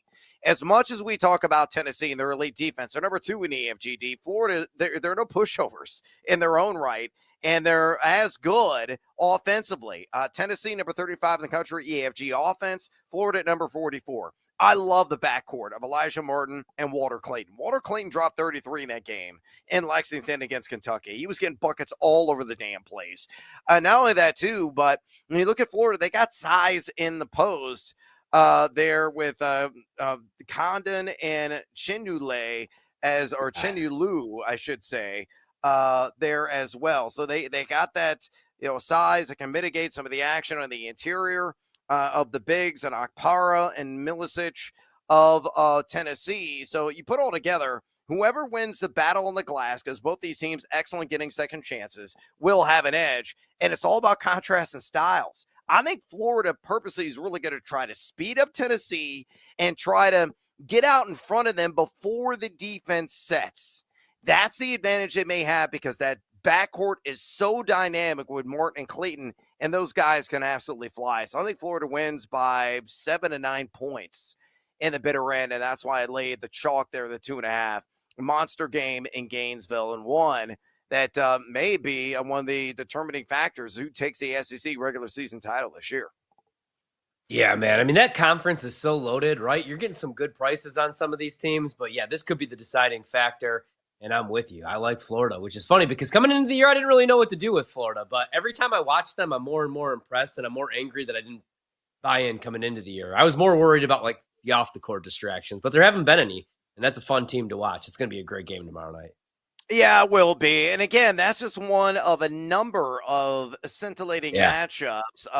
Mississippi State's at Vanderbilt. That's going to be an interesting game. Michigan at UCLA with Danny Wolf and Vladislav Golden going on the road there against the UCLA team that lost recently in Nebraska. Nebraska at Iowa, Kentucky at Georgia. Don't sleep on the Bulldogs in that game. Texas Tech, BYU, Arizona at West Virginia, St. John's at Xavier, Clemson at Louisville, Cincinnati at Baylor, SMU at War Daddies, North Carolina Tar Heels, Auburn at Texas, and I took the points, a plus 10.5 at Texas in the Open. I mean, that's just a taste. And there's other interesting games like Pittsburgh and Duke. It's ridiculous. All right, again, we're going to have a breakdown of all that action tomorrow. I got to exit stage left. War Daddy is going to be sticking around for a bonus hour. I think it's going to be all Green Bay Packers propaganda and Notre Dame mixed in all the time. Yeah. So stick around for that if you're a fan of both those teams. But until tomorrow, adios, amigos. Let's go, Buckeyes. More Wagertainment is coming. If you missed the show, you can listen back on the always free Odyssey app. It's BetMGM Tonight, presented by BetMGM.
Let's get back to the madness. Oh, man. Jameis giveth, Jameis taketh away. It's BetMGM Tonight After Dark. That's what we do here on BetMGM Tonight. We find the way to the bank, hopefully. With Ryan Horvat. I stole that from the movie Road Trip. BetMGM Tonight After Dark, the Ryan Horvat solo hour with the next 60 minutes. Right now, we got the big one. No, not the college football playoff. A little appetizer, though. The FCS championship game. Right now, the FCS national championship game is in the fourth quarter. We have 1 minute and 45 seconds remaining. I have way too much money on this contest, but I'm feeling pretty good. I love betting the FCS. The problem is you have to wait until like day of to get any game lines, and you have to bet them immediately, because if you don't, you lose all the value. You lose like 6-7 points. But I was actually on the dog in this one, North Dakota State. They closed at 4.5, I think, in some shops. Right now, up 35-25 on Montana State. Montana State was the number 1 seed. Perfect 15-0 this season. Looking to actually get revenge on North Dakota State from last season. But I ended up on North Dakota State like I usually am in these FCS championship games. 2 losses this season, but it looks like they're going to win this one. 1 minute and 38 seconds to go. They got a 10-point lead. Montana State does have the ball, but again, only 1 minute 39 to go. So feeling pretty good about that one. College basketball, a couple scores. We're going to wrap up the NFL season, which wrapped up yesterday with Week 18. Bears beat the Packers for the first time in 11 games. The Commanders, I think, might be a dangerous team in the NFC. I think the Chargers might be a dangerous team in the AFC. We'll hit on all that stuff, but really quickly, before we get to that, some college basketball scores. Right now, TCU down only 29-22 to Houston. Closed as huge dogs in that game. Right now, the live line, Houston 14.5, minus 115. Live total, that's more important to me, down to 118.5. I bet the under at 128.5. So feeling pretty good about that, but you can never feel too good about a college basketball bet, especially an under. Also right now, another under I bet was Minnesota, Ohio State. Took that one at 137.5. Live total sitting there at 130.5. Minnesota up 28-27. Ohio State, I believe, closed as 5-point favorites. Right now, 2.5-point favorites on the live line. Minnesota with a 1-point lead. We wrap up Week 18. Mario producing the show remotely tonight. We got hit with some snow here on the East Coast. We got Brandon running the board in Chicago. And I actually wanted to start with Bears-Packers because we predict every single game against the spread on Friday night. I think all of us took the points with the Bears. I said the Bears were going to win that game outright. And Brandon said he didn't want to watch the game. He wasn't going to watch the game, so I want to get an update on that. Mario was like a real fan, cheering for the Bears, was excited, was in the group text yesterday, all excited. And I got to take. I want to get your guys' opinion on this. I want to go through a couple of these teams, especially teams that are looking for a new head coach. And I want to know if you would buy stock in this team or if you would sell stock on this team. So we'll do like the Patriots. We'll do the Tennessee Titans, even though they're not going to be looking for a new head coach. They should be looking for a new quarterback because yesterday we watched Will Levis and Mason Rudolph share snaps, and it was as disgusting as you would have imagined. And I bet the Titans one last time. Big mistake from your boy. But, all right, a couple of years ago, right, everybody was starting to fall in love with the Detroit Lions. They hired Dan Campbell. All the quotes are out there, right, biting kneecaps. The Detroit Lions, the team that can, the team that will. But the first year, remember, they go 8-8 or whatever. They finished 500, and they upset Green Bay. Green Bay needed to win, and they would be in the playoffs. It ends up being Aaron Rodgers' last game as a Green Bay Packer. But it meant that final game meant nothing for the Lions, but they played hard. They knocked off the Packers, and we all kind of fell in love with that team, and we were like, okay, that's a team on the come-up. The next year, they win the NFC North for the first time since 1992. Like, the Bears were awful the final 2 months of the season, right after they fired Matt Eberflus. The defense gave up 30 points in every single game outside of the Seattle game and then again yesterday against Green Bay. But I don't know what it was. I saw something with that team yesterday where they easily could have just quit. It's Week 18. You're going nowhere. But they treated it like it was a rivalry, man. Like, I don't know. I really like what I saw from Caleb Williams on that final drive. I think the Bears may just be a coach away. And I think the Bears need to go offensive-minded head coach, like we talked about on Friday. If it's not Ben Johnson, I think it should be Liam Cohen. I don't really want it to be Cliff Kingsbury, but I think Cliff Kingsbury is a better option than, 68-year-old, 78-year-old, whatever he is, Pete Carroll. I think he's a better option than Mike Vrabel because the Bears defense isn't the issue. I know you could say the Bears defense stunk the second half of the season, but I just think it was because the Bears defense quit because the offense couldn't sustain drives. They were on the field nonstop. I think you got to go offensive-minded head coach.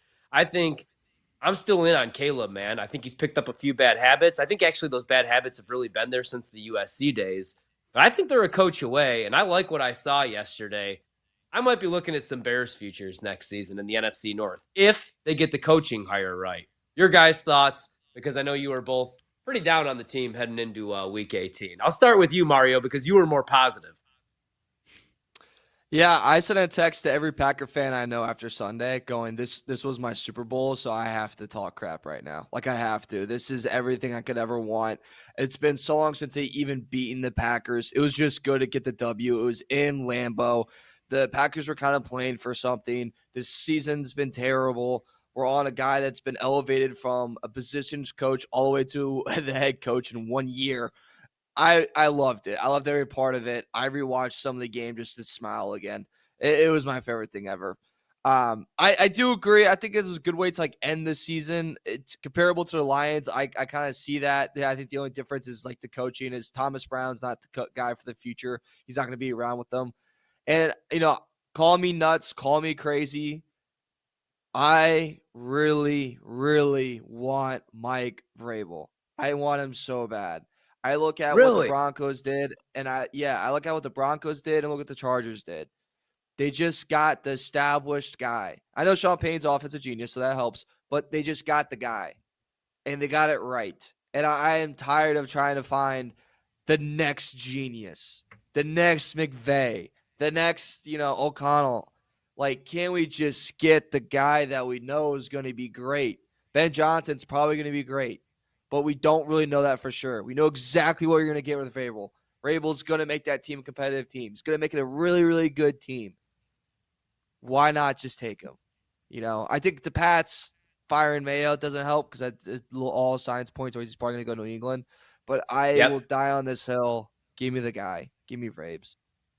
See, that's the issue, man. If you really want Vrabel, I think that the reason that they fired Mayo after 1 year, because they're – and I mean, Robert Kraft even came out and said, he was pretty much set up for failure. They hired him too soon. That's just a big excuse.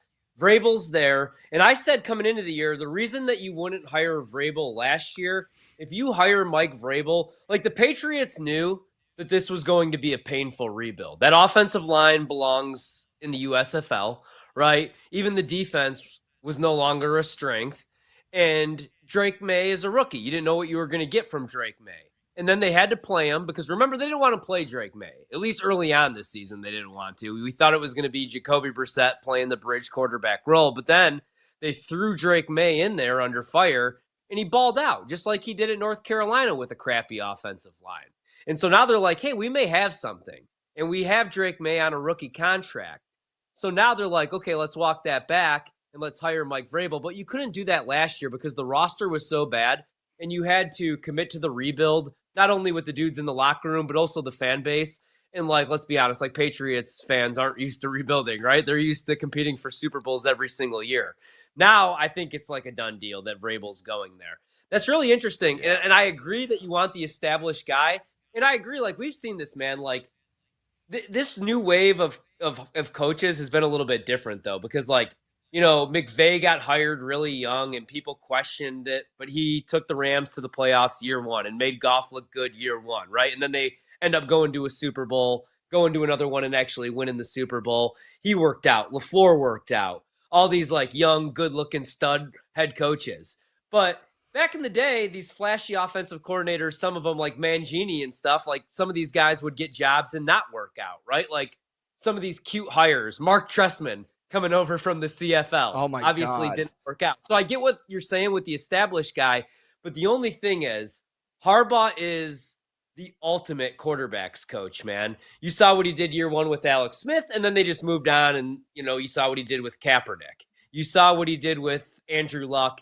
Granted, Andrew Luck was awesome, but he's the ultimate hype man. Like JJ McCarthy, we haven't seen JJ McCarthy yet at the pro level. I think he is going to be good, but Harbaugh sold us all on JJ McCarthy. He called him the best quarterback in Michigan history.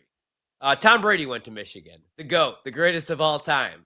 And like, we don't even know though. I mean, we saw Michigan won a game where JJ McCarthy threw 2 passes in the second half, 8 passes total. They just dominated in the trenches. But Harbaugh, man, look what he's done with Herbert year 1. And then Sean Payton, quarterback genius, quarterback whisperer. And you've seen what he's done with Bo Nix.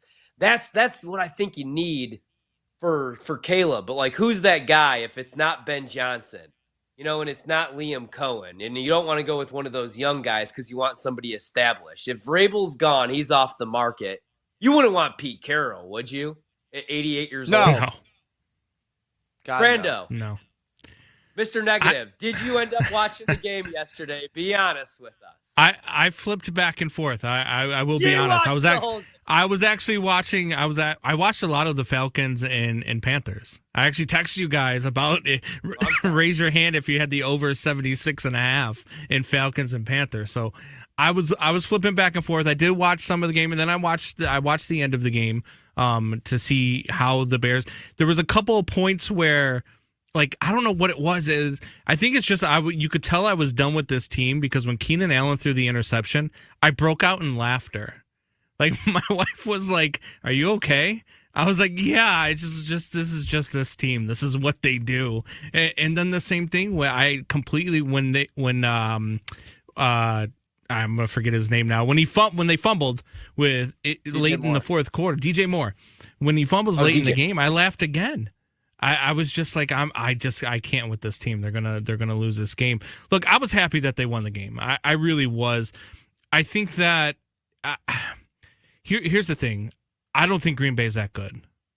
And I know you and I have had this conversation on the side, but I don't think Green Bay is good. And I'm not a big believer in Jordan Love. I don't think he's as good as a lot of people make him out to be. So I wasn't surprised that I shouldn't say that. I was surprised the Bears won the game because I didn't think that the Bears could compete. But I just think that the Packers aren't that good. And that's, for me, it was, look, I'm happy that the losing streak's over. I'm happy they finally beat the Packers in Lambeau for the first time in like 10 years. I'm happy that they finally beat the Packers, period, for the first time in like 6 years. It's just, I'm so backed off on this team right now in this franchise because until they give me a reason to believe in them on the field, I don't think that they're going to get it right. And I think Vrabel would be a mistake. I'm with Horvath on this one. It's got to be an offensive-minded coach.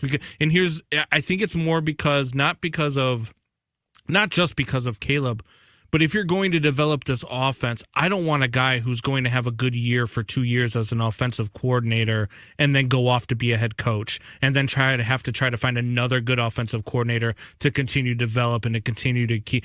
I want that quarterback head coach relationship for the next 5 to 10 years and to see Caleb thrive because look, we talk about Caleb all you want. Caleb's QBR in the fourth quarter this year was 95.3. That's just his fourth quarter QBR. He was really good in the fourth quarter this year. And I mean, you put it into Justin Fields. I was a Justin Fields guy. His fourth quarter QBR last year was 54. So the vast difference in quarterbacks and what the Bears actually have in quarterback is just, I don't think it's a quarterback problem. It's a coaching problem. It's a front office problem. It's an ownership problem. And I don't know if this ownership group can get out of their way enough for them to actually get this head coaching decision right. I'd throw the checkbook at Ben Johnson and I'd let him bring in whatever GM he want, and I would have fired Ryan Poles today.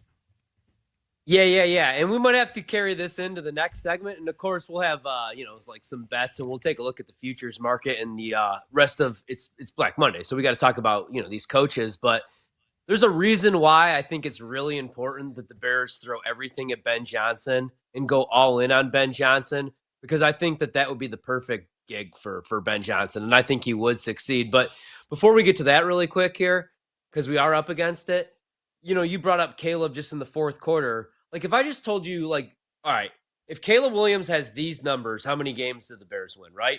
So he had 20 touchdowns. He had 3,541 passing yards and only 6 picks this season. Would you not say that the Bears win at least 8-9 games? At least go over. What did they win last year? 7? Like at least win 7-8 games. Like Caleb Williams is not the issue, man. I was really impressed with Caleb Williams. You put his numbers up to Jaden Daniels, very comparable. And everybody the problem is the Bears have stunk. And also, you have those numbers with how many different guys calling plays this season with 2 head coaches. Like Caleb Williams, as a rookie, you shouldn't go through 2 head coaches and have an interim head coach the second half of the season. So that's what makes me so impressed. We'll talk about Black Monday, some of these open gigs right now in the NFL, and then we'll take a look at the wild card weekend and some of these spreads and early bets as well. BetMGM tonight after dark. BetMGM tonight will be right back on the BetQL network, presented by BetMGM. The sportsbook born in Vegas. Download the app today. Please gamble responsibly.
Let's get back to the madness. It's BetMGM Tonight After Dark with Ryan Horvat.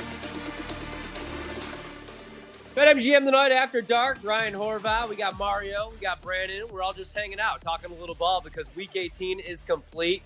And let's be honest, we got plenty of time to talk the future market. We'll break down Wildcard weekend probably 4 to 5 different times. I think everybody out there knows I'm cheering for Notre Dame to beat Penn State, and I like Texas to cover the 6.5, whatever number you could get. And we'll talk plenty about this, but today's Black Monday, some job openings, and I think one of them, probably the most intriguing for me at least, would be the Chicago Bears. Not even a Bears fan, Green Bay Packer fan, but I think, honestly, if I'm a head coach, if I'm Ben Johnson, there's 2 jobs that I would want. Number 1 for me would be Chicago. And Brandon, you asked, why would Ben Johnson want to come to Chicago? I'll tell you that in 1 minute here. And the other one, the second one for me would be Jacksonville. The reason number 1 for me would be Chicago would be Caleb Williams, man. We just talked about it. 20 touchdown passes, 6 interceptions, protected the football. Like, yeah, it wasn't all great because he was a rookie and because he still has some bad habits that he picked up at USC, probably in high school, man. I mean, he's so damn good that he could play hero ball. But he played behind a bad offensive line. That said, he hangs on to the ball a little bit too long. Like I said, plays hero ball. His QBR drops when he's out of the pocket, when he's under pressure, like most young quarterbacks. But there's a lot of good there, and he's still on a rookie contract. The Bears' defense was a huge letdown the second half of the season, but they also fired their head coach, Matt Eberflus, who never should probably be a head coach in the National Football League ever again. But I do think that he should probably get a look as a defensive coordinator. And immediately after he's fired, the Bears gave up 30 plus points in 4 consecutive games up until that Seattle game. So I still think that there's a lot there on the defensive side of the ball. Keenan Allen probably has to go. Either him or DJ Moore has to go. I mean, I know that you could say as a fan, DJ Moore gave up on a lot of plays. It looked like he pretty much quit on the team. But I thought the Keenan Allen pickup was a bad pickup. Mario, we talked about that a lot, like when we talked Chargers. I thought Harbaugh going in there, man, and trimming the fat was the best thing that he did. Mike Williams, get out of here. You're never healthy. Keenan Allen, you never play more than 10 games. Get out of here. And they rebuilt that team with the trenches, taking Joe out, number 3 overall. And now the Chargers are in the playoffs. I don't think the Bears are far off, and I'll tell you why, man. Last night, we watched Minnesota-Detroit play for the NFC North. Right? Ben Johnson is leaving Detroit. Whether he comes to Chicago, whether he goes to Jacksonville, he could go to Mars. It doesn't matter. He's leaving Detroit. Somebody's throwing the bag this year at Ben Johnson. And I know he went back to Detroit last year to win a Super Bowl. Really, he went back because his job, the job that it wasn't there. He didn't want to coach a rookie. He didn't want to coach Jaden Daniels or Caleb as a rookie. But now he'll coach Caleb, I think, year 2, especially if you give him the money that he wants and you give him the control that he wants. And you're going to have to do that. So if you're Ryan Poles, you're going to have to swallow your pride and your ego a little bit here. And the reason you're going to have to do that is because you didn't get it right last year. Some of those free agent signings, Swift, Keenan Allen, Gerald Everett, didn't make a whole lot of sense. Also, really quick side note, my ADHD. I laugh when I hear people say you can't give Ben Johnson this money. How much did you give Gerald Everett? Right? Like, how much is Mercedes Lewis making? If you're paying backup tight ends and not using Cole Kmet, you could pay, the best coaching prospect in the last 10 years in Ben Johnson. I promise. You're like all these teams, you're always a coach away in the NFL. If you have a doofus as your head coach, you're going nowhere. The Philadelphia Eagles have all the talent in the world. They have Jalen Hurts. They have A.J. Brown, who is a cyborg. A.J. Brown in the 70s and the 60s, he's an outside linebacker. In today's world of football, he's a wide receiver. On the other side, they have Devontae Smith. The Giants are brain dead, so they allowed a team that's in their division to sign Saquon Barkley. Last year, though, they were a mess because they had idiots in charge. They had Matt Patricia and the crumbs in his beard calling the defense the second half of the year. They had an idiot calling plays because Shane Steichen left. And Sirianni's more of a hype man than a head coach, but he looks fine as a head coach when you have Kellen Moore calling the plays and you have, a real defensive coordinator in Vic Fangio. And that's how easy of a fix I think the Bears are, man. And the reason going back to why I say that is because we watched last night on Sunday Night Football, the Minnesota Vikings come back down to earth. Sam Darnold was a mess. He was 3 for 13 when he was under pressure. Also, the Vikings aren't going to be able to pay Sam Darnold most likely. So even if they made a miraculous run to the Super Bowl, Darnold's probably gone, and J.J. McCarthy's the guy next year. Is he any good? I have no clue. He's going to be really a rookie next year. It's going to be his redshirt year. Vikings defense came back down to earth a little bit last night. I know the Lions are the best offense in the league, but Jahmyr Gibbs tied Al Bundy's touchdown record at Polk High. He had 4 touchdowns. He had like 170 all-purpose yards. So I think the Vikings are probably a 6-7 win team next year. I think the reason they won double-digit games this year is because Brian Flores is a defensive genius, and Kevin O'Connell might be the best head coach in the league that nobody talks about. But still, 6-7 wins next year. Ben Johnson leaves Detroit. You also probably lose a lot of guys, man, on that staff, right? Like, what if they lose Glenn? I think they come back down to earth. Is Jared Goff still Jared Goff without Ben Johnson, or does he go back to being the Jared Goff that McVay traded away, right? So I think their window is probably the next 2 to 3 years, the Lions. Vikings window is probably this year, at least, for the couple next years. Justin Jefferson's awesome and whatnot. And then it's you and the Packers. And you just said, Brandon, you think the Packers suck. And you don't think Jordan Love's that great. So that's why Ben Johnson goes to Chicago, because you have Caleb Williams, generational talent is what we've been told. You have a good defense. You have money because Caleb Williams is on a rookie contract. And there's no, it's like Sean Payton took the job in Denver knowing that he's going to have to see Justin Herbert twice a year and Mahomes twice a year. If you're Ben Johnson, you have to see J.J. McCarthy twice a year, Jordan Love twice a year, and then Jared Goff or Hendon Hooker twice a year. That's why you go there. The reason you go to Jacksonville is Trevor Lawrence, same thing. We were told he's a generational talent. Looked good year 1 with Doug Peterson. They won a playoff game. Granted, he threw 4 picks in that game, but still, they won a playoff game. I like their skill position players. Their defense stunk this year, but that was because they played a ton of man when they should be a zone team. And you look around that division, the Titans are a mess. We watched them yesterday play Mason Rudolph and Will Levis in the same game in the year 2025. The Texans, on paper, they look like a Super Bowl contender, but C.J. Stroud, guys, he might stink. And I love C.J. Stroud, but not great this year. And then you have the Colts. What the hell are the Colts? That's why you would go to Jacksonville. Easy division. Trevor Lawrence seems like an easy fix, right? In the AFC, other than the Chiefs, who really scares you right now, man? That's why those would be the 2 teams I would be looking at. Brandon, I'll start with you. Do you still agree, though, that he would not want to look at the Bears? Because I think the Bears, I think that's the sexiest job. When you're looking at talent and you're looking at roster, I completely agree with you. The problem is, if I'm a head coach that's worth my salt, is I want stability in the front office. I want stability in my bosses. I want to know who my boss actually is. And that's just not something you're going to get here in Chicago, because you don't know if Kevin Warren's in charge. You don't know if Ryan Poles is in charge. And then you've got an ownership group that just can't get out of their way. That's why I don't think that the Bears are the sexiest job out there like everybody says they are. Look, roster-wise and quarterback-wise, yes, absolutely.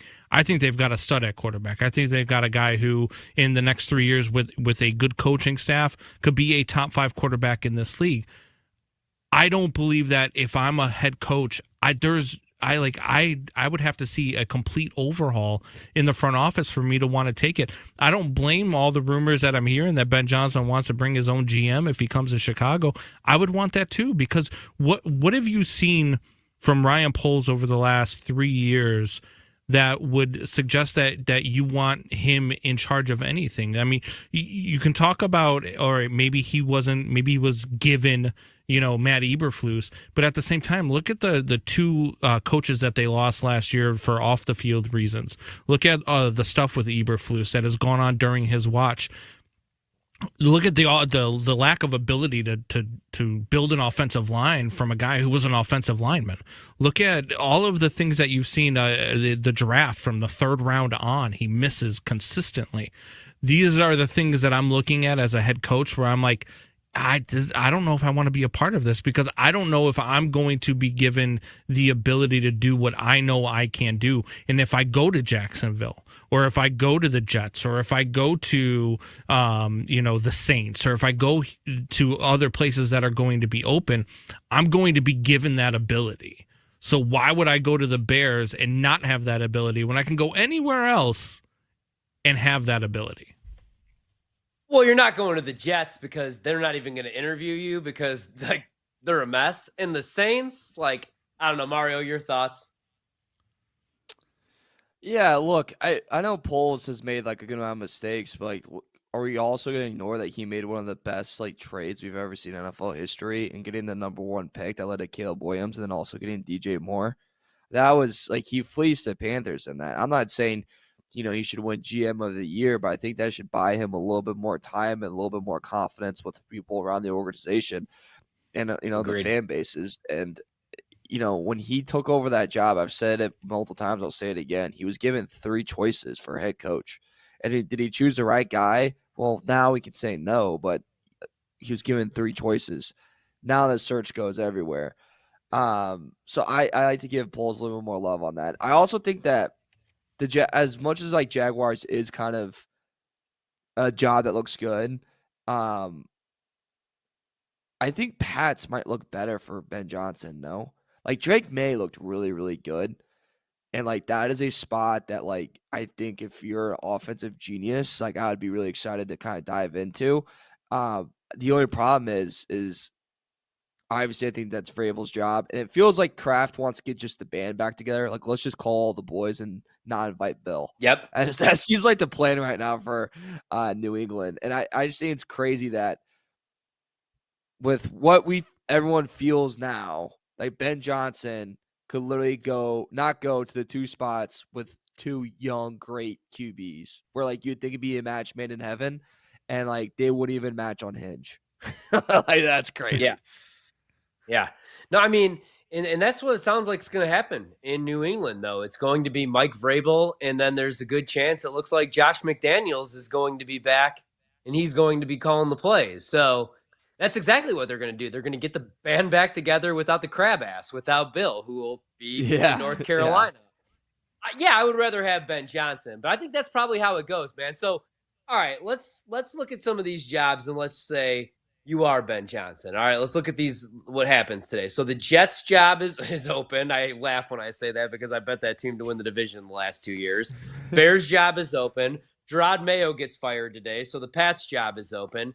The Jags job is open. Doug Peterson's fired. But you got to deal with an idiot at general manager, right? Bengals fire Lou Anarumo, but Zach Taylor remains the head coach. So I think what the Bengals should do is go out and get Robert Saleh, who should not probably be a head coach right now, but probably might deserve a second chance. He's just sitting there in Green Bay right now helping out Matt LaFleur. Wouldn't hate him as the defensive coordinator for the Bengals. The Browns fire OC Ken Dorsey. The Giants are going to retain Brian Daboll, and the Colts are going to retain Shane Steichen. So you got the Pats job, the Jags job, Bears job, Jets job. You're Ben Johnson. I'm telling you guys, I think it's the Bears, at least for me, unless Jacksonville is going to come with an open checkbook and say, hey, you're in charge of personnel. And I also have the take that the head coach should at least always have 50% say in the roster that he's coaching, unless it's like Bill. When they gave Bill full control, like Bill, the football coach, I still believe in.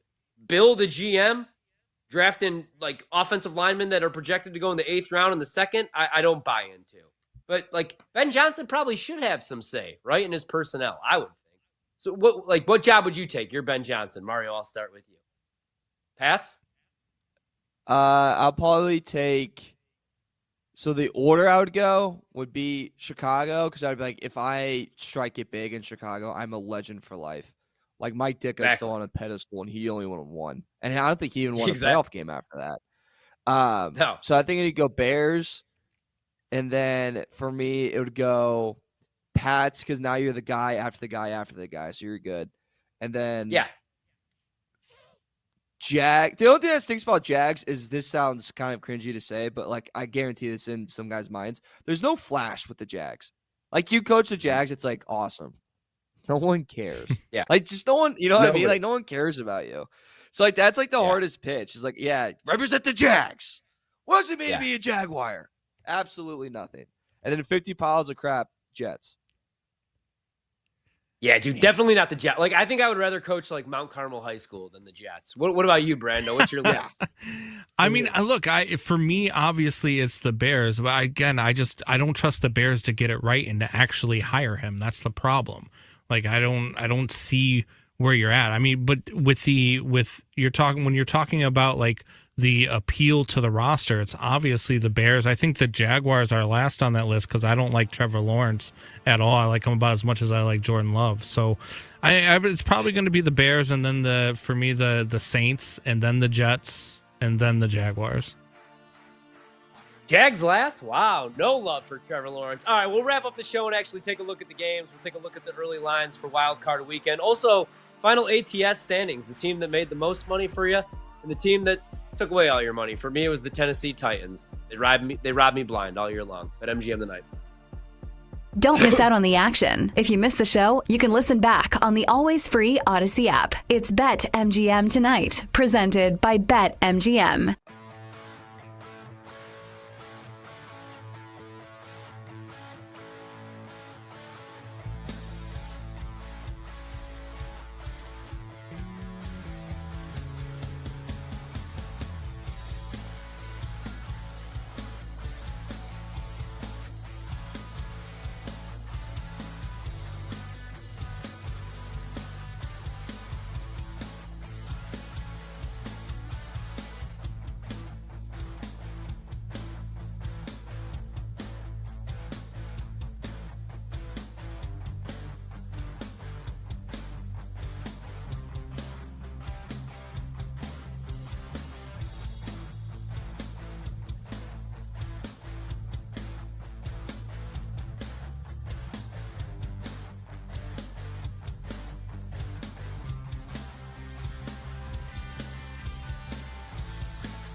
Let's get back to the madness. It's BetMGM Tonight After Dark with Ryan Horvat.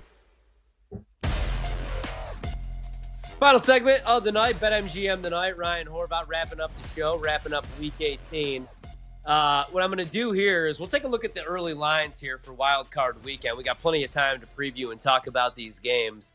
But I wanted to look as far as against the spread, the teams that made you the most money this season and the teams in the NFL that were the biggest disappointment. And I actually just pulled all these up today. And some of these were actually surprising.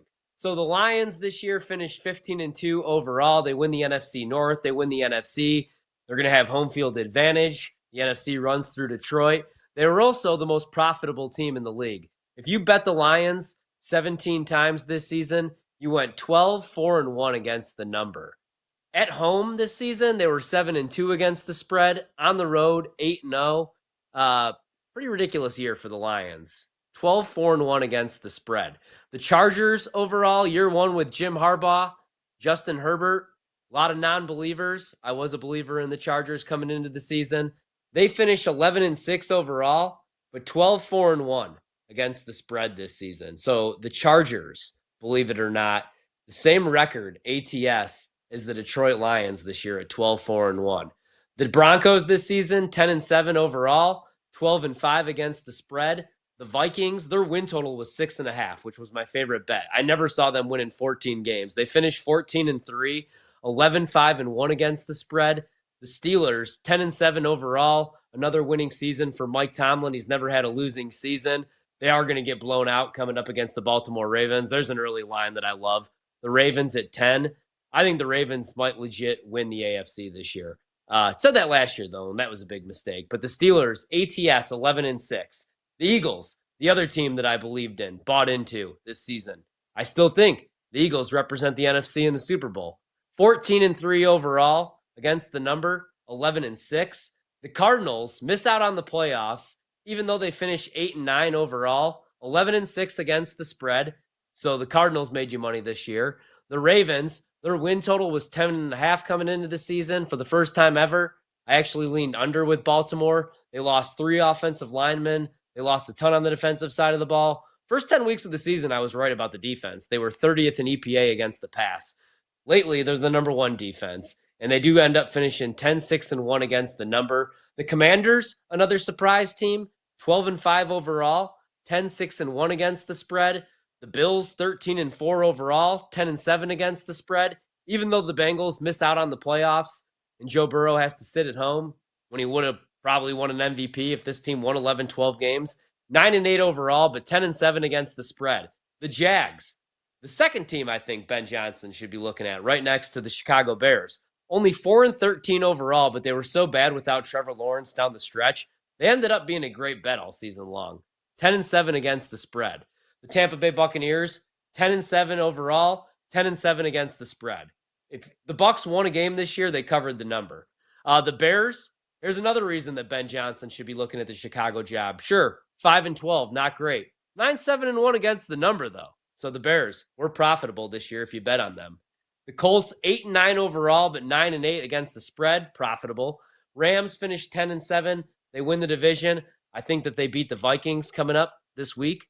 I think they're live, plus 105 money line price. I really like that. I have some concerns about Minnesota after what we saw last night. The Rams, 9-8 against the spread. Now we look at some teams that lost you some money, or at least broke even. You got Green Bay, 11-6 overall. A little bit of a disappointing end of the season for the Packers. And pretty disappointing if you're betting them every week. 8-1 against the number. Panthers, actually much better than last year. 5-12 overall. 8-9 against the spread. They don't go over their win total, though, unfortunately. The Raiders, even though they were terrible, 4-13, 8-9 against the spread. Patriots, 4-13, 7-9-1 against the spread. The Chiefs, here's what's crazy, 15-2, the best team in football, looking to three-peat. This year, though, 7-9-1 against the spread. You never lay big numbers with the Chiefs. You take the Chiefs if they're 3.5 point favorites. Actually, scratch that. The Chiefs, the second half of the year, have figured some stuff out. Dolphins this year, frauds once again. 8-9 overall, 7-10 against the spread. The Texans, a lot of people's Super Bowl pick coming out of the AFC coming into the year. 10-7 overall, 7-10 against the spread. Going down, the worst teams against the number, though. The Tennessee Titans, no big surprise for me. 3-14 overall, even worse against the number. They actually were better overall than they were against the spread. 3 wins on the year, but only 2-15 against the spread. If you bet the Titans 17 times this year, you only went to the window twice. Disgusting. The Browns went to the playoffs last year. Kevin Stefanski was coach of the year. This year, 3-14, 4-13 against the spread.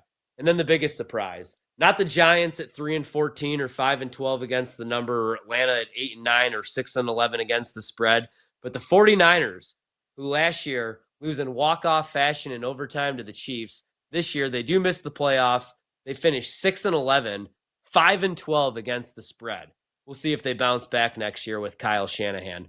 Wildcard weekend kicks off this weekend, obviously, which is why they call it Wildcard weekend. Before that, though, we got the college football playoff.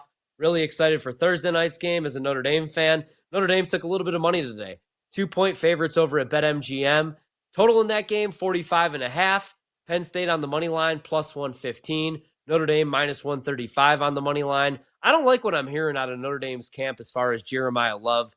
A little bit worried about him. The good thing is you still have Price.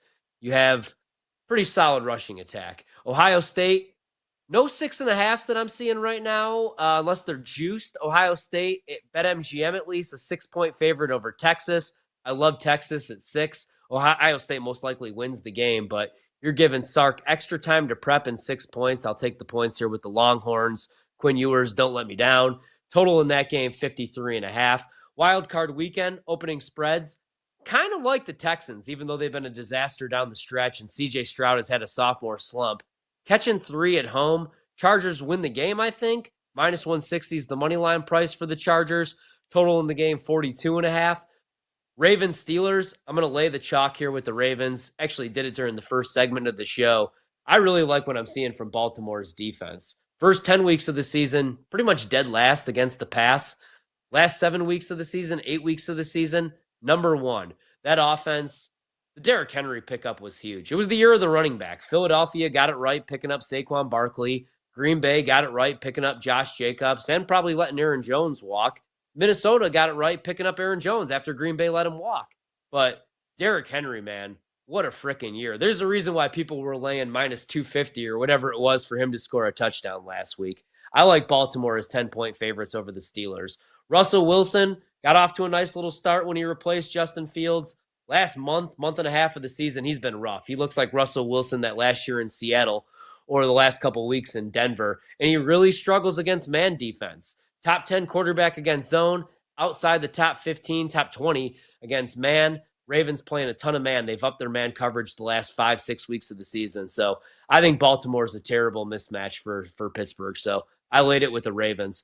Broncos catching 9 right now. If we get to 10.5, Denver might be a play even on the road. Thing that would concern me is it's Sean McDermott, defensive-minded head coach, going against a rookie quarterback in Bo Nix. But you have Sean Payton, kind of the counter there, right? And Bo Nix has been lights out the last 4 or 5 weeks of the season. Has the second best odds to win Rookie of the Year. He's not going to win that award, but he's been damn good. That offense is on fire. They could run the ball, and the defense has been damn good all season long. So kind of like Denver, and a little bit worried about Buffalo's pass defense, especially. Outside the top 20 the last 6 weeks of the season, Denver might take some shots in this game, so kind of like the Broncos at +9. Even though it is a rookie quarterback making his first playoff start on the road in hostile territory like Buffalo. Packers sitting there right now at 4.5 against Philadelphia. I like Philadelphia to rep the NFC. I still think 4.5 might be a little inflated, but I think the number is about right because of everything that Green Bay is going through right now. Christian Watson, non-contact injury. We find out today it's a torn ACL. He's done for the year. Jaden Reed has really had a sophomore slump for Green Bay. Last year as a rookie, he was 3rd in receiving yards out of the slot. This year, he can't hang on to the football. Had another bad fumble yesterday. Also, I just don't really think they know how to use him. Matt LaFleur yesterday, again, on 4th and 3, 4th and 4, whatever it was, runs that jet sweep that goes for like 2 yards. Who's going to be that wide receiver that steps up? Romeo Doubs didn't play yesterday for Green Bay. He's been dealing with a sickness. Should be good to go, I would hope, by next week, but We'll see. I still think Green Bay keeps that within a field goal, though. And as a Packers fan, I could tell you, usually they don't get blown out in playoff games. Usually they find like a new heartbreaking way to lose. So kind of like Green Bay at 4.5. Commanders as 3-point dogs are intriguing to me. I know Baker Mayfield is a top 5 quarterback in pretty much every metric this year. I really like that run game. I love Liam Cohen. Bucky Irving as a rookie has been magnificent. And all of a sudden, the Bucs defense has finally got healthy, and they're playing like a top 10 unit right now. I just feel like there's something magical about this Commanders team and about Jaden Daniels. And I live here in the area now, so kind of want to take the points. I know that's not really a great breakdown, but we got plenty of time to talk about this game. And right now at 3, I lean Commanders. We get to 3.5. That might be a bet. My favorite bet of Wild Card weekend. I can't believe I'm doing this. I'm going to join the Ramley. Give me the Rams at 1.5. I think there's a reason that number's sitting there at 1.5. If Minnesota's at home, I'm taking the Vikings 9 times out of 10. A real home field advantage. They got the stupid skull chant. Tough place to play. But man, I got some concerns about the Vikings defense after what they did last night against the Lions. Jahmyr Gibbs just went off for another touchdown. I think he had 4 last night, over 170 all-purpose yards, and they could not protect Sam Darnold last night. A lot of that pressure was on Sam Darnold, holding on to the ball too long, but 3 of 13 last night passing when under pressure, had some turnover-worthy plays, missed Justin Jefferson a couple times in the red zone. I like the Rams at home. I know the Rams aren't this elite pass rushing unit. It's 23, I think, in pass rush win rate, but I think they get enough pressure on Darnold. If they could slow down Aaron Jones in that rushing attack, I think the Rams are live in that game. I like them on the money line plus 105. And that's Wild Card weekend. That's the college football playoff, the semifinals, what we got left. If you're looking for a future bet in the college football playoff, the only thing I would play right now would be Texas at plus 450. Shop around for best prices, but I could see them live against Ohio State. Nobody wants to bet against Ohio State, which is funny now. A couple weeks ago, everybody wanted to take the points with Tennessee when the number was 7.5. People were making the case for Oregon last week against Ohio State. 2 good performances and everybody's back in. You're giving Sark extra time to prep. As long as Ewers doesn't throw a bunch of picks, I can see Texas being live in that game. So plus 450 is probably the best price if you're looking for a future. We're back tomorrow night, 7 to 11 p.m. Eastern. Myself and Brad Evans. It's BetMGM tonight. Wake up bright and early, though, tomorrow morning with the Daily Tip. Michael Jenkins, Chelsea Messenger, getting you set for your betting day. That's a wrap. Come back for more Wagertainment on BetMGM tonight, Monday through Friday, 7 to 11 Eastern on the BetQL Network, presented by BetMGM, the sportsbook born in Vegas.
to Send It In on weekday afternoons at 1 Eastern on Twitter, YouTube, and Twitch. On your home for wagertainment, the BetQL Network, presented by BetMGM.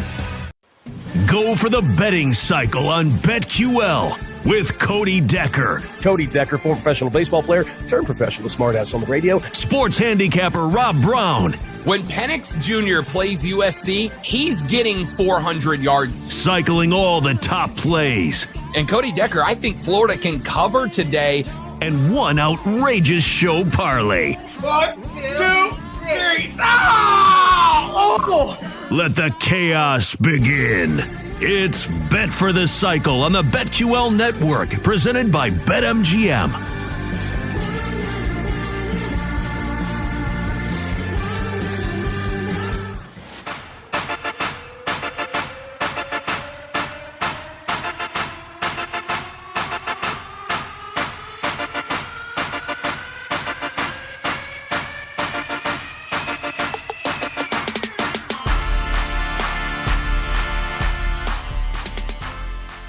Some would say that maybe he'll be chasing Super Bowl MVP. Really makes me angry that, like, Knicks fans can't have anything. We've been bad for... I get it. Now it's, okay, 100% of attention on 9 million games tonight.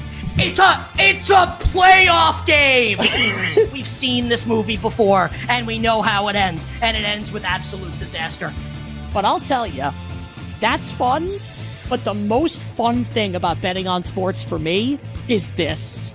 Like, hey, there's no tomorrow. And now, come on, pick it in. Are you ready, sir? Start your engines. Let's go.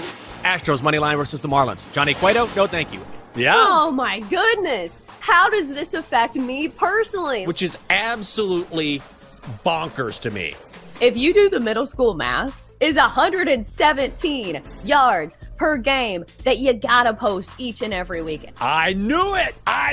Who has the upper hand? Do we think it's going to be the offenses, or do we think it's going to be the defenses? How about Saturday's game? Let's just throw a random game out here. Like, I don't want to put faith in NC State. There's a chance we'll lose outright. Who knows? Jinx is definitely not paying attention right now. He's just vibing to the music. Are you ready for the most interactive sports gambling show? Introducing BetQL's Send It In with PJ Glasser. We want to hear from you. Send It In is about your picks, your trends, and your fades. Share your thoughts, predictions, and your best daily best bets with the Send It In community. Set your reminders, mark your calendar. Set your reminder.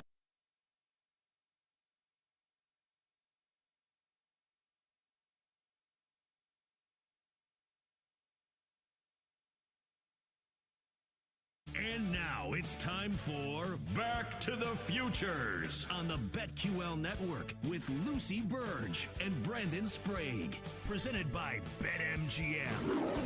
Hey, welcome in. Back to the Futures, back again here on the BetQL Network, the Odyssey app and radio stations nationwide, presented as always by BetMGM, our great friends, the sportsbook born in Vegas. We have got a full recap of Week 17. We got a little college football peekaboo. It is a loaded show. There's a lot to discuss. My great co-host over there in Boston, Massachusetts, Lucy Burge, as always, the BetQL queen. Lucy, good evening. How was the weekend? Sprague, it was great. So much has happened since we last spoke. So much to catch up on because Christmas happened.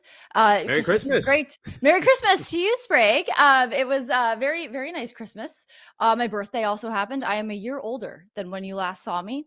I don't know if I look older at this point. I hope I do not. Thank you. I am now 33, Sprague, and I have never been or felt. Oh, actually, I want to say felt older. I don't actually feel any older. I feel younger, actually. I feel more spry, feel more energized. So it's very exciting times. But an irony that I've realized and that my family realized on Christmas throughout the year, I think I've mentioned this. We keep the Christmas tree, or my family keeps the Christmas tree up all year long. And it's a beautiful tree. Mm-hmm. The irony is that my mom decorates it every holiday that happens during the year for, Valentine's Day, Thanksgiving, for the summer, which is just a 3-month holiday. But Christmas is the one holiday we do not decorate the tree anymore. And there was 1 or 2 ornaments on the tree. What? One of them I know. One of them was a Mets OMG ornament that my brother got for my mom for her birthday. The other two were like other ornaments that I got from my parents last Christmas. One was a ham sandwich and the other one's a bag of Cheetos. Those are the ornaments we had on the Christmas tree for Christmas, which was wonderful. I have a wonderful family, and I get left with a very, very strong feeling of gratitude for my family and my friends, and you included, Sprague. Thank you for the birthday wishes, and Zach and Kenny. He's here. For just a lot of gratitude. But also, we don't decorate the tree at Christmas anymore, which I noticed. But also, Sprague, I went to my first bowl game, and this game was the Wasabi Bowl at Fenway. It was UConn versus UNC. I had UConn -2.5, and that hit. Nice win for UConn over UNC. But if anyone out there has the opportunity to go to a football game at a baseball venue, do it. It is very cool. It is so wild to be. I was explaining this to Zach before. It was like a fever dream the whole day. Because first of all, we are at the point where what day is it? I don't know. During it, I was like, okay, today is Saturday. I got to remember today is Saturday. It's not Sunday because football, the NFL is on. Also, I'm at a football game, but I'm at Fenway Park. It's also the middle of the morning. It's 11 o'clock in the morning. So I was all out of sorts, but it was very cool. I was sitting high up. You could see the whole city. You could see the whole field. You could see every UConn touchdown because we were at that end zone. It was unreal. So very cool experience. So if you have the opportunity to go to the Pinstripe Bowl or the Wasabi Bowl or anything, do it because it's very, very cool. So I went to my first bowl game and I'm now a year older. But Sprague, how are you? How was your Christmas? And how was your weekend been? Everything was great, low key, relaxed, not very stressful for myself. It was great. It was a nice holiday. I'm kind of with you this is a weird part of the calendar where I'm really excited for Christmas. Christmas is here. Now Christmas is done. I still feel Christmassy, so I watch a movie after Christmas. And then it's like today, I'm still in the Christmas mood kind of, but then I just took down almost all of my Christmas decorations. The only thing up is a tree because it still smells delightful because we get a real one every year. And then I got lights on it. So that's kind of it for us. I've basically moved on, even though I don't like to move on. And I'm with you. I kind of forget what day of the week it is from time to time because I usually around Christmas, I don't work outside of doing maybe this. Like this year we worked the 23rd because the Oregon Ducks are in the Rose Bowl. So, we want to kind of like a peekaboo with the college football playoff stuff. And then I've been off since the 23rd. I'm going back tomorrow and Tuesday, and then I'm off Wednesday because it's a holiday, but the Ducks play, so I'm back Thursday, Friday. It's a whole weird thing, but the holiday certainly messes with me schedule-wise. Like I see NFL on, I'm like, what day is this? Is it Friday? Because it's on every day now. Wednesday, Thursday, Saturday, Sunday, Monday. Like it is discombobulating. I want to get to the Vikings. I actually want to start the show with the Vikings today, but can I give you one holiday take? Just one. Yes, please. Post-Christmas. Yes. It's a very unpopular take. I'm well aware I'm in the minority here. Christmas Day is an NBA day. Enough with this jamming football down our throats every day. They are going to play this game every year to the day we die. The NFL is going to have a Christmas Day game, whether that's a Tuesday, a Wednesday, a Thursday, a Friday. Doesn't matter. Now, if Christmas Day falls on a Sunday, I greenlight it. Go ahead. Play some football. But every other year, Christmas Day is a basketball day. And I understand most of America is not with me on this. It is in the vast majority. We saw Netflix is saying they're in 93 countries, but they said 200 countries watched the games. It was a whole weird deal. I don't think I trust Netflix and the rating system. I know more people watch the NFL than they probably watched Christmas Day, but the hoops was infinitely better and more entertaining than the Christmas Day games that we got. That being said, I will be in the minority and I will say Christmas Day is an NBA only day. Most people joke that that's the start of the NBA season. And so that's my one holiday sports take. I love the NFL as much as anybody. I wish I had a team in Portland. We are a minor league city. That pains me to say out loud. But that being said, Christmas Day is an NBA only day for me. Well, Sprague, you are not in the minority here because I agree with you. You are in the majority because I completely agree. And I think LeBron was right when he did say that. And he made that very clear. This was a topic, Sprague, at my birthday dinner where I saw Mary, and she gave me a lot of credit for the picks that I gave her throughout the season. So she said, Did she give you a gift? She did. Oh, she gave me great gifts. She gave me great gifts. Great. Yes, she did. Way to go, Sprague. Mary. She's Yes. great. So she also said that I have vindicated myself because I was 6-0 on the picks that I gave out for her. But also, everybody kind of agreed. It's an NBA day because you get a little overloaded. We love the NFL, of course, but when it's on every day, including a day that is exclusively and known for, yes, the Lions and the Cowboys and the NBA. That's Thanksgiving, excuse me. That Christmas is an NBA day. And so I agree with you on that.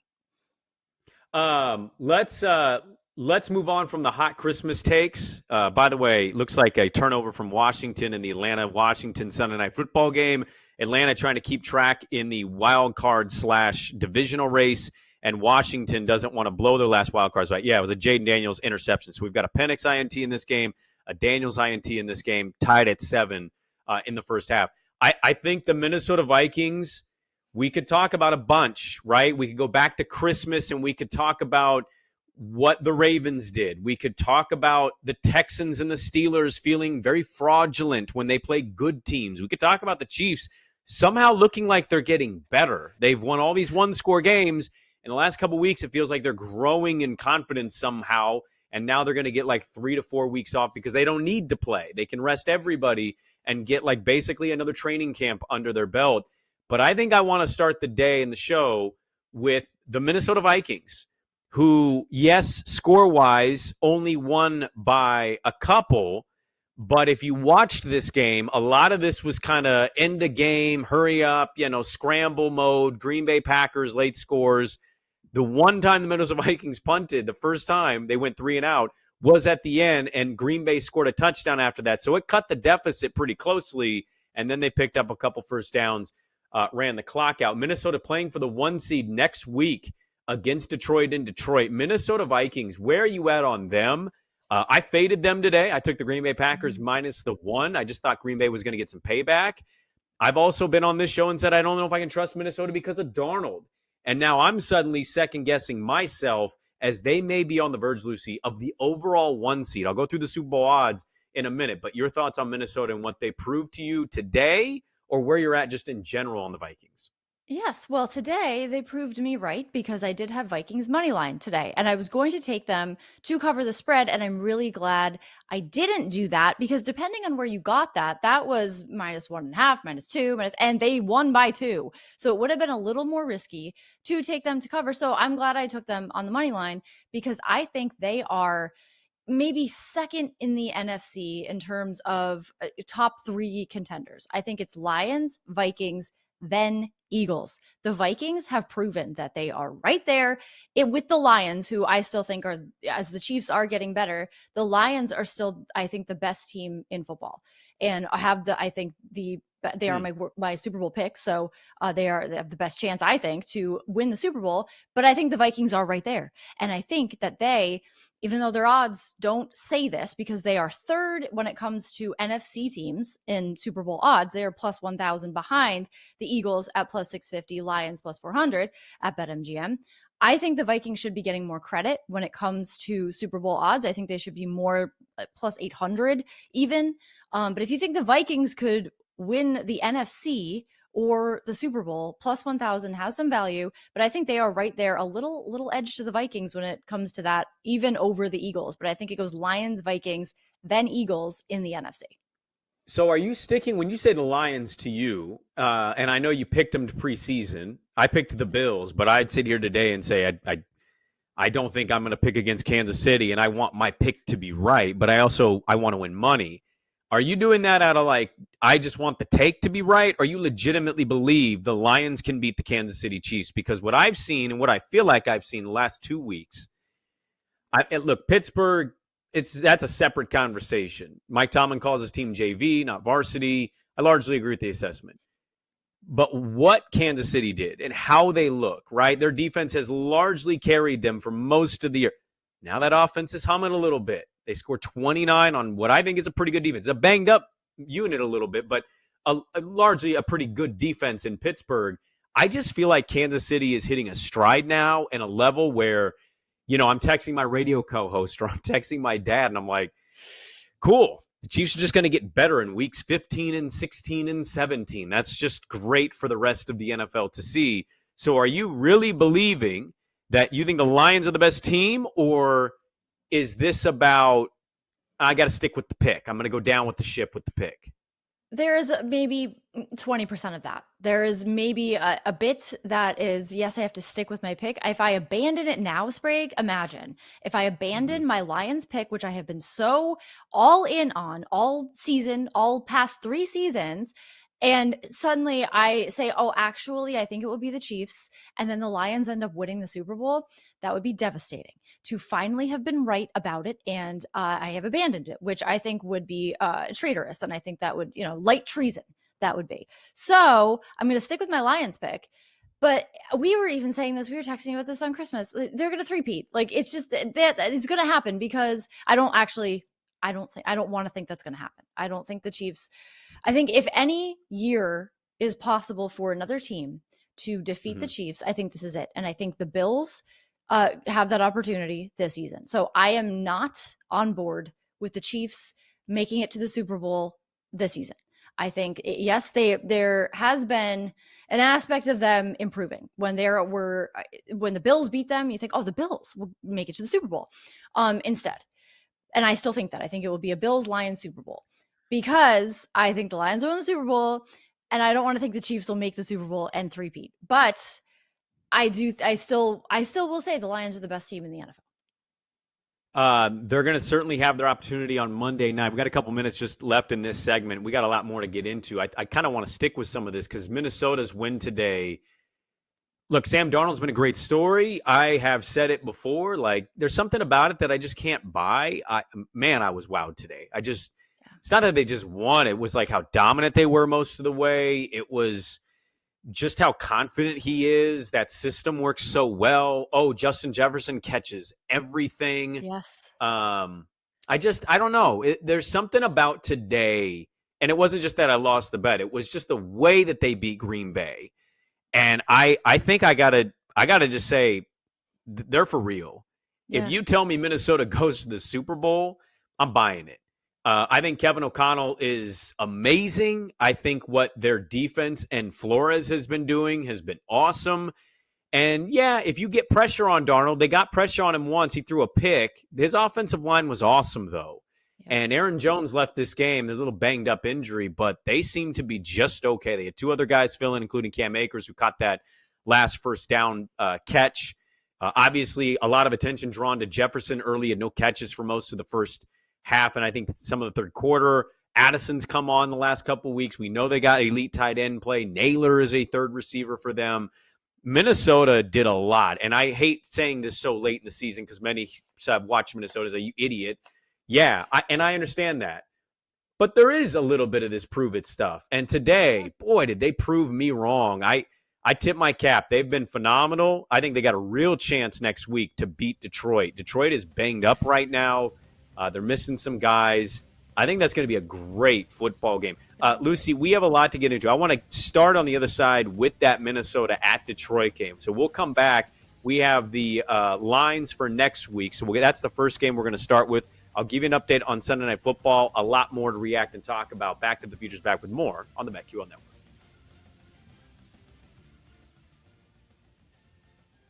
Back to the Futures. We'll be back with Lucy Burge and Brendan Sprague. Presented by BetMGM, the sports book born in Vegas. Download the app today. Please gamble responsibly.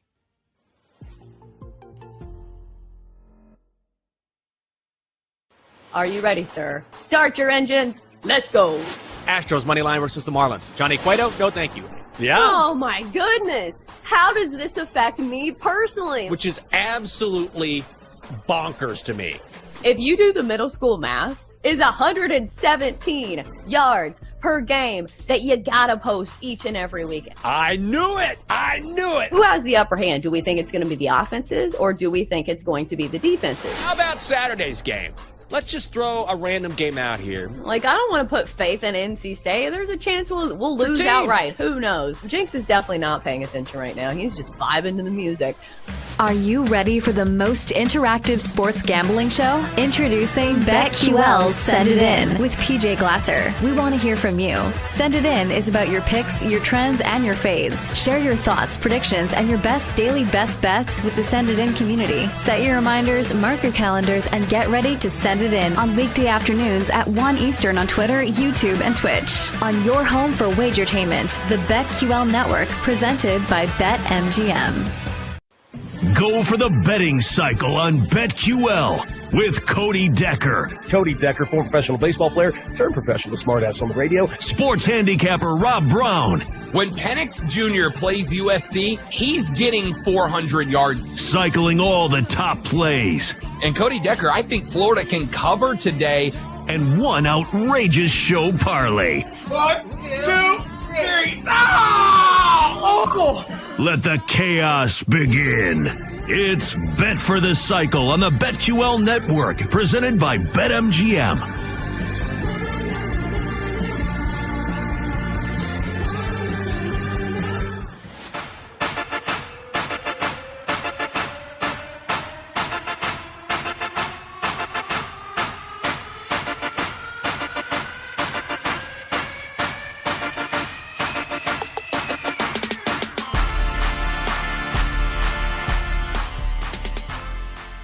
Some would say that maybe he'll be chasing Super Bowl MVP. Really makes me angry that, like, Knicks fans can't have anything. We've been bad for... I get it. Now it's, okay, 100% of attention on 9 million games tonight.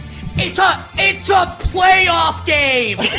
We've seen this movie before, and we know how it ends. And it ends with absolute disaster. But I'll tell you, that's fun. But the most fun thing about betting on sports for me is this. Like, hey, there's no tomorrow. And now, come on, pick it in. Are you ready, sir? Start your engines. Let's go. Astros money line versus the Marlins. Johnny Cueto, no thank you. Yeah. Oh, my goodness. How does this affect me personally? Which is absolutely bonkers to me. If you do the middle school math, is 117 yards per game that you gotta post each and every weekend. I knew it. I knew it. Who has the upper hand? Do we think it's going to be the offenses or do we think it's going to be the defenses? How about Saturday's game?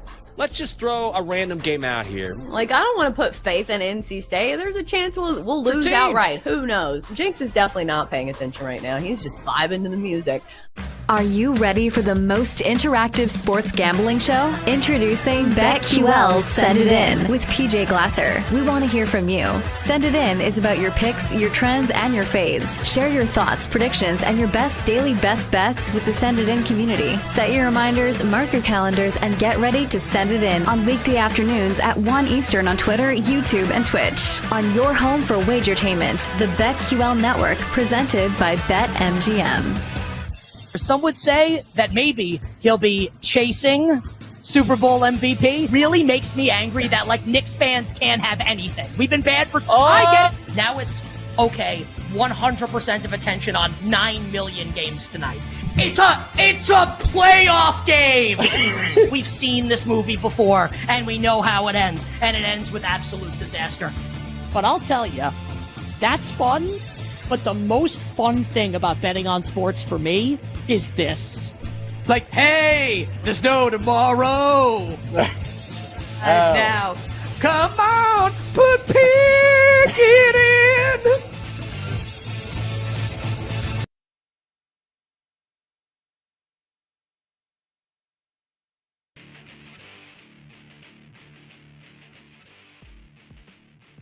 Grab your flux capacitor and let's go back to the futures with Lucy Burge and Brandon Sprague on the BetQL Network, presented by BetMGM. All right, welcome back to the futures on the BetQL network, the Odyssey app, and radio stations nationwide. Brandon Sprague, Lucy Burge here. We're hanging out with you every Sunday at the end of the night for the BetQL network. Have been now for a few years. Happy holidays to everybody out there. Hope Christmas was great. Hope everybody has a safe and great New Year's resolutions to look forward to and plan for, and 2025 being around the corner. We have the look-ahead lines for next week. I'm punt the lines. I know I tease the lines. I'll punt the lines down to the next segment. I want to get to some NFL stuff here, some carryover. We'll get to some college. We've got the playoff games. The next round of bowl games are coming up, starting on the 31st with Penn State, Boise State, and then we've got just New Year's Day is locked and loaded for college football. So we'll get to some of those lines and give some early picks or thoughts on those. Quick update on Sunday Night Football, Lucy. Atlanta just got a touchdown after the Jaden Daniels interception. They're up 14-7 in the first half. So Atlanta, a little feisty. If they win today and they beat Carolina next week, they win the division. Now, there's a whole scenario here that's looming where the NFC South gets two teams in. Tampa Bay is red hot and rolling. They smoked the Panthers today. That was probably the easiest bet I hit. I didn't have success in every other category. I had the Panthers plus 10.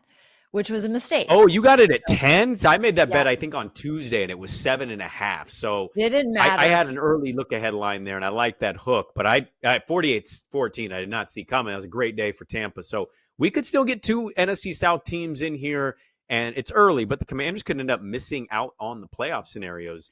A couple leftovers from the week, and I want to go back a couple days because it wasn't all NFL today. I'd largely argue, Lucy, that the NFL slate was terrible today. The Viking-Packer game wasn't really good until the very end. So a lot of the action has kind of been scattered with the holiday. Saturday action that happened. We had the Bengals, who continue to be red hot and rolling. They've won 4 straight games. Joe Burrow is 39 of 49 for 312, 3 tuds. Zach asking on the show sheet, has he entered the MVP mix? And I've said this again before.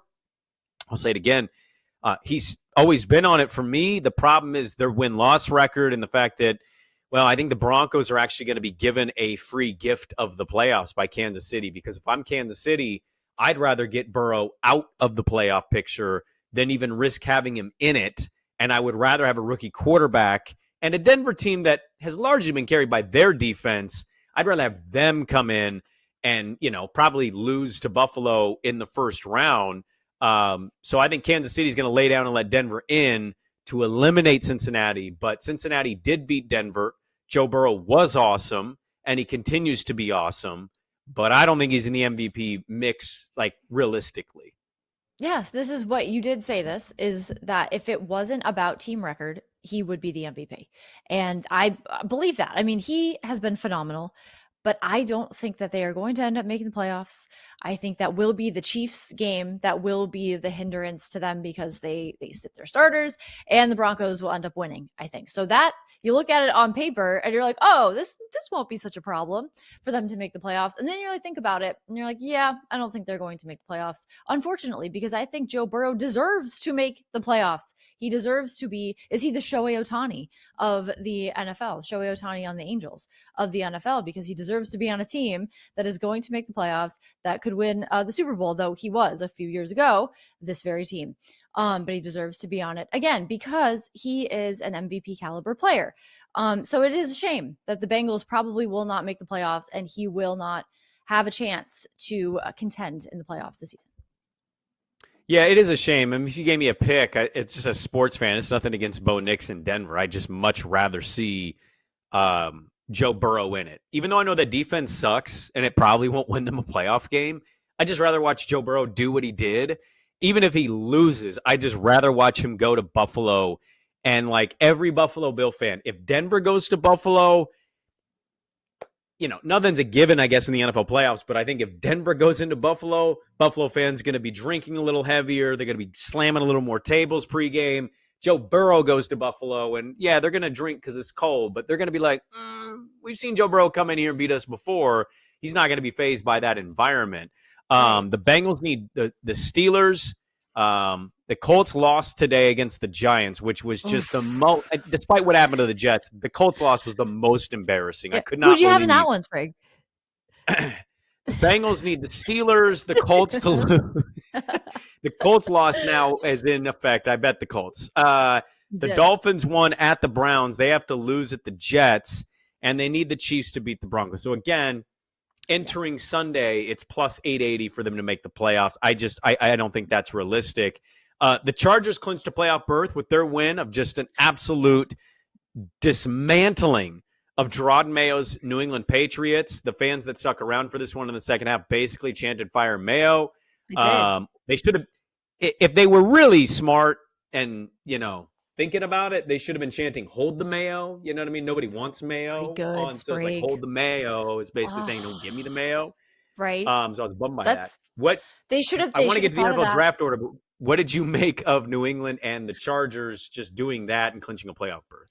Oh, what did I make of it? The team is a disaster. The team is an absolute disaster. There is no reason to win the game against the Bills or to even try or anything because they have now the first spot in the draft. And I think that that's the only bright spot here because what do you do except for need to draft the best player in the draft because what else can you do? You have your franchise quarterback in Drake May, but the coaching is a disaster. And you have a head coach, Gerard Mayo, very nice person, rooting for him to be a success. However, the season, a disaster is the word for it. There's nothing short of that. And I feel like he has been a big part of that. You have a head coach that is calling the players soft and then backtracking each week, saying something and then backtracking.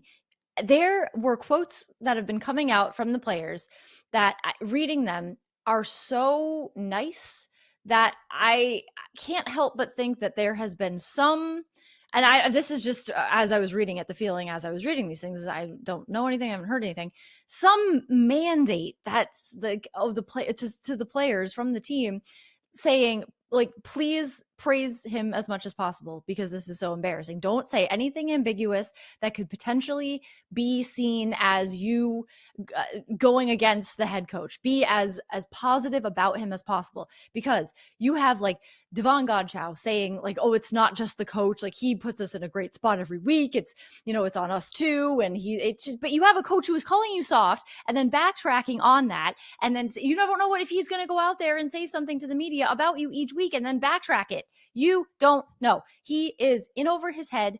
And yes, he's a first-year head coach. But I don't think he's going to get fired this season because I think that would be very embarrassing for Robert Kraft. I don't think he's going to quit. I don't think he's going to get fired. At this point, I think the report was, barring a calamity, he will be the head coach next season. I'd say today was a calamity. I don't know what else to call it. The team is going absolutely nowhere. Yes, they'll make changes this offseason. Will it be the head coach? I don't think so. So that's a little bit iffy. Will he get better? Maybe. But right now, why even watch? Why even go to that game? As you said, those fans who, as Gerard Mayo said after the game, yes, I heard those chants, but they paid for those seats and they paid to come see this team that is not winning or doing anything. So what else can you say?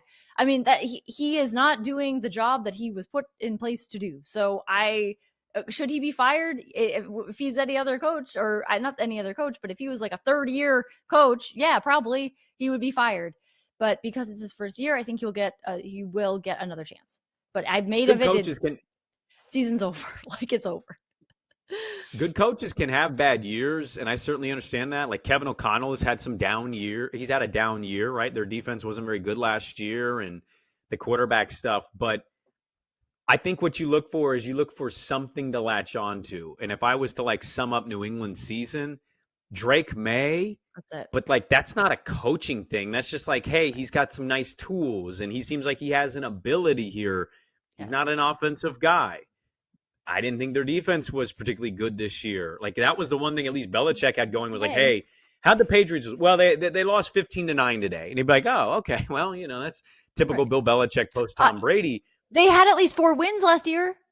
This year, they're probably just going to have. There's nothing to point to with him. And I'm not saying he deserves to be fired, but I certainly would just, if he's not going to improve as a coach, it's a wasted year for Drake May. And that's how they have to be looking at this now. Is like, you do not want to waste seasons when you have these rookie scale quarterback contracts going. You want to be as active as you possibly can to win. Now, with that loss and the Giants choosing to win, how about that middle finger to the Giants organization for Daboll if he gets fired of just like, oh, you want the number 1 pick? See you later. My guys are going to win.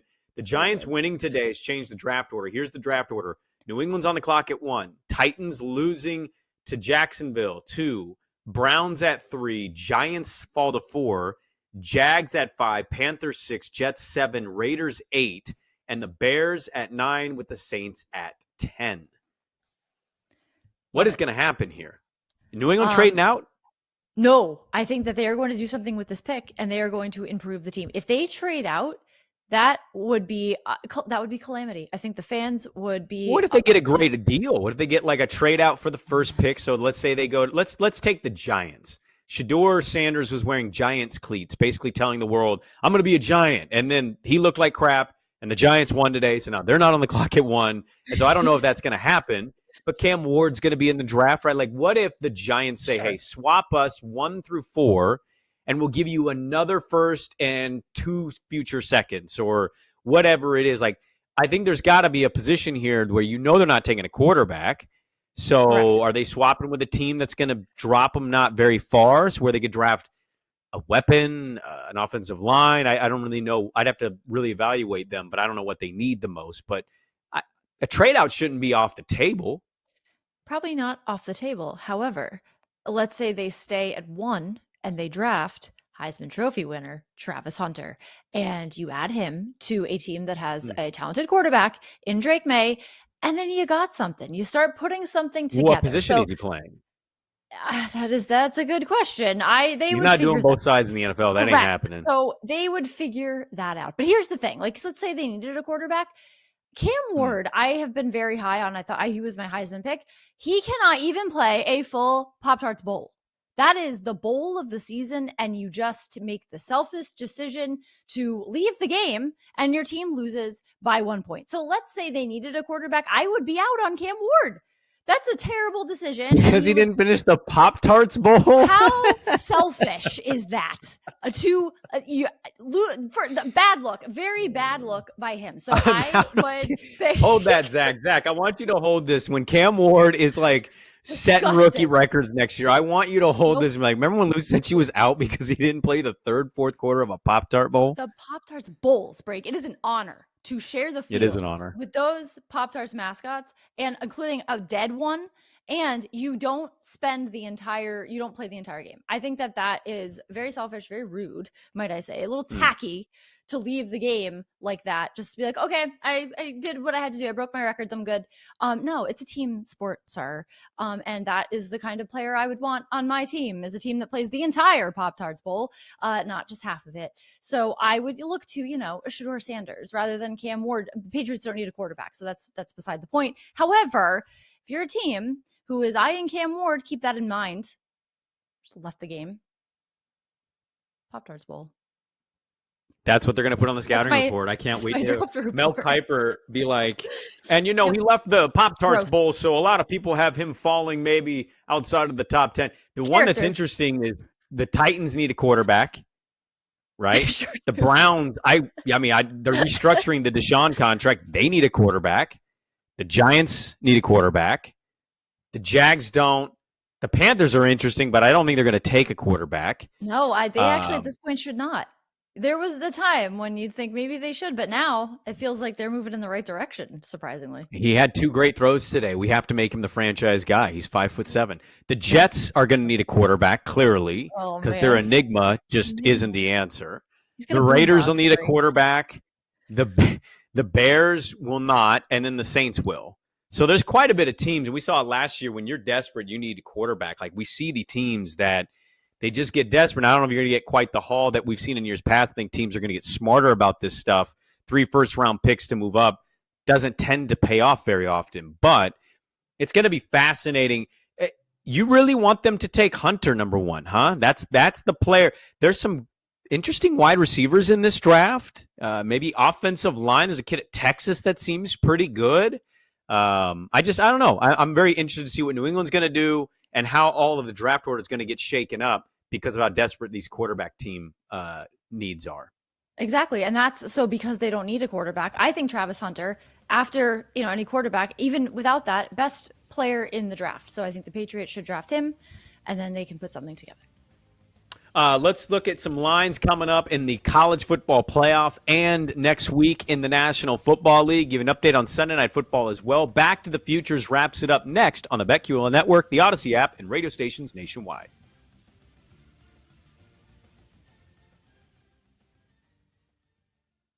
Back to the Futures. We'll be back with Lucy Burge and Brendan Sprague. Presented by BetMGM, the sports book born in Vegas. Download the app today. Please gamble responsibly.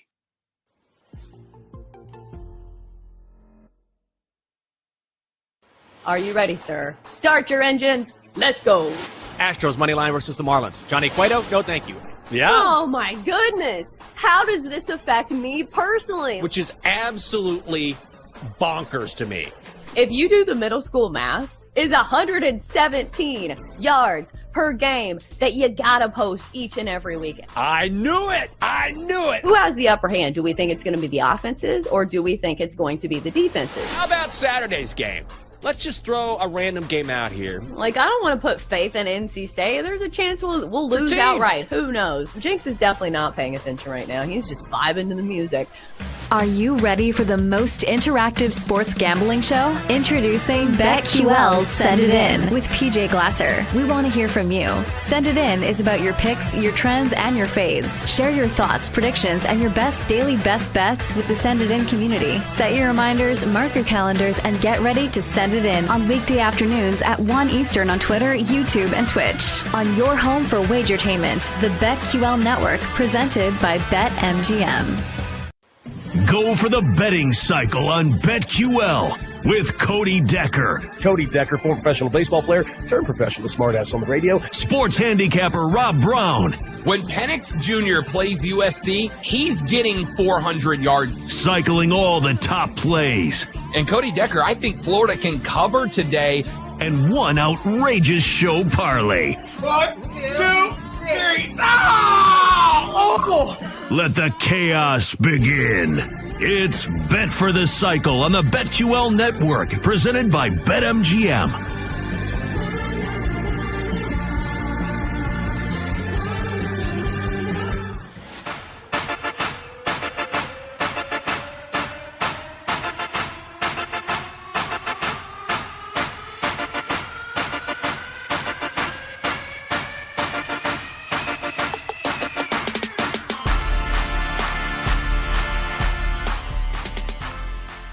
Some would say that maybe he'll be chasing Super Bowl MVP. Really makes me angry that, Knicks fans can't have anything. We've been bad for... I get it. Now it's, okay, 100% of attention on 9 million games tonight.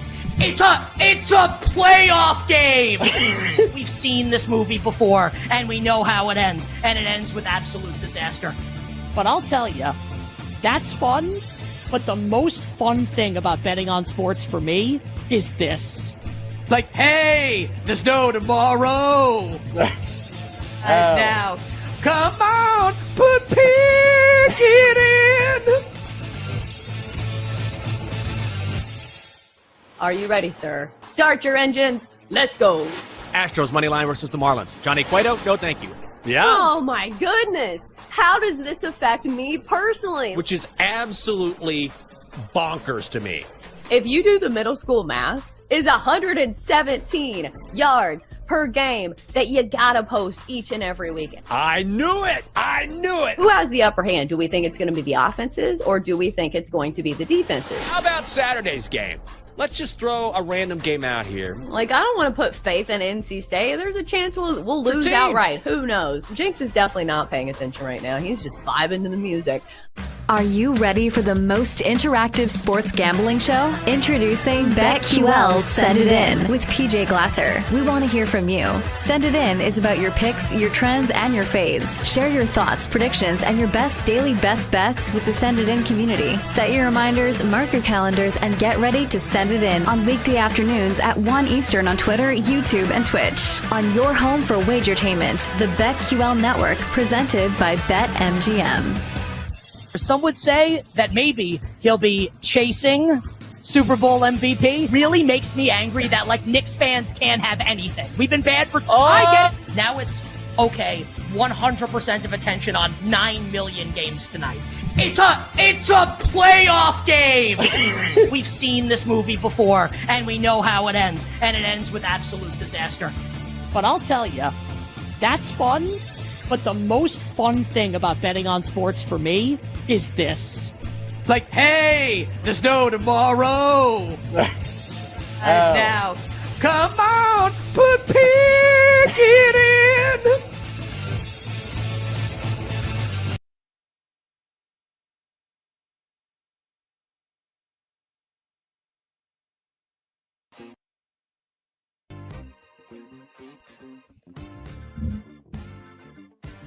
Grab your flux capacitor and let's go back to the futures with Lucy Burge and Brandon Sprague on the BetQL Network, presented by BetMGM. All right, update on Sunday Night Football. Falcons going up in the half by 10, 17-7. Penix dodging an interception, his second one of the game, off the hands of Bijan. It dropped and hit the ground. And so the Falcons settle for a field goal. 17-7, Atlanta up on the Commanders. They have to win this and next weekend to win the division. And so it's up right now. The Falcons up by 10 in Washington. Let's get some look-ahead lines here. We got some interesting games. Not a lot of great games next weekend in the NFL because a lot of the circumstances have taken things away. So it's like not as interesting. I'm kind of rooting for the NFL to not be rewarded with this extra week that they've said that their players have to play while they talk about how they care about the players' health and safety. It's just fascinating how they balance that when the reality is it's all corporate greed. But that's and in different countries. Or there. All different countries, yes, all exactly. over the world. I want you guys to fly to Germany and go play a football game in front of random fans. Yep, their safety. Let's go from like least interesting to most interesting. Okay. I'm not really sure why this is on here other than just playoff seeding picture stuff. The Dolphins at the Jets. The Aaron Rodgers was benched in the fourth quarter because they were down 40-0. Tyrod Taylor came in. They scored, and so the Bills, get an easy go-ahead win. The Dolphins blow out, but they kind of dominate the Browns. Browns didn't really do much with DTR in. Dolphins at Jets. BetMGM says Dolphins -2.5, over/under 41. What say you, Lucy Burge?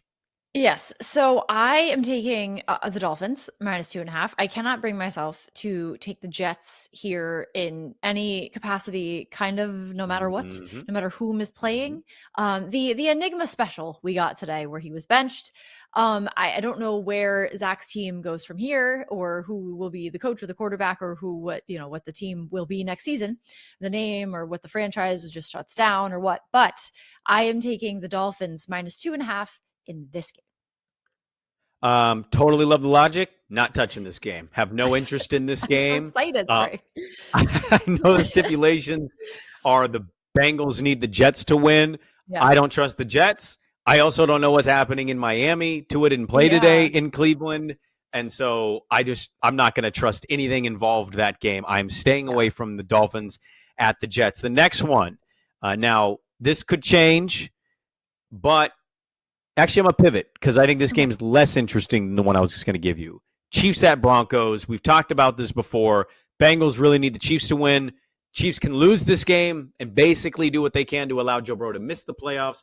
Broncos, 8.5-point favorites at home against Kansas City. Over under 38.5.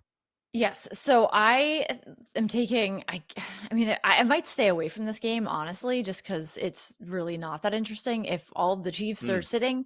But if I were to take a side in this game, I would just take the Broncos -8.5 because I think the Chiefs will just not let them win, but I don't think they're going to. The talent on the field might not be the same, of course. And I don't know if the fight that they have is going to be what they would normally have. So Broncos -8.5, but I think I'll stay away from this one. I might lean a slight over of 38.5, maybe. Also, I can't give you exact references, so I'm sorry, it's not going to sound great.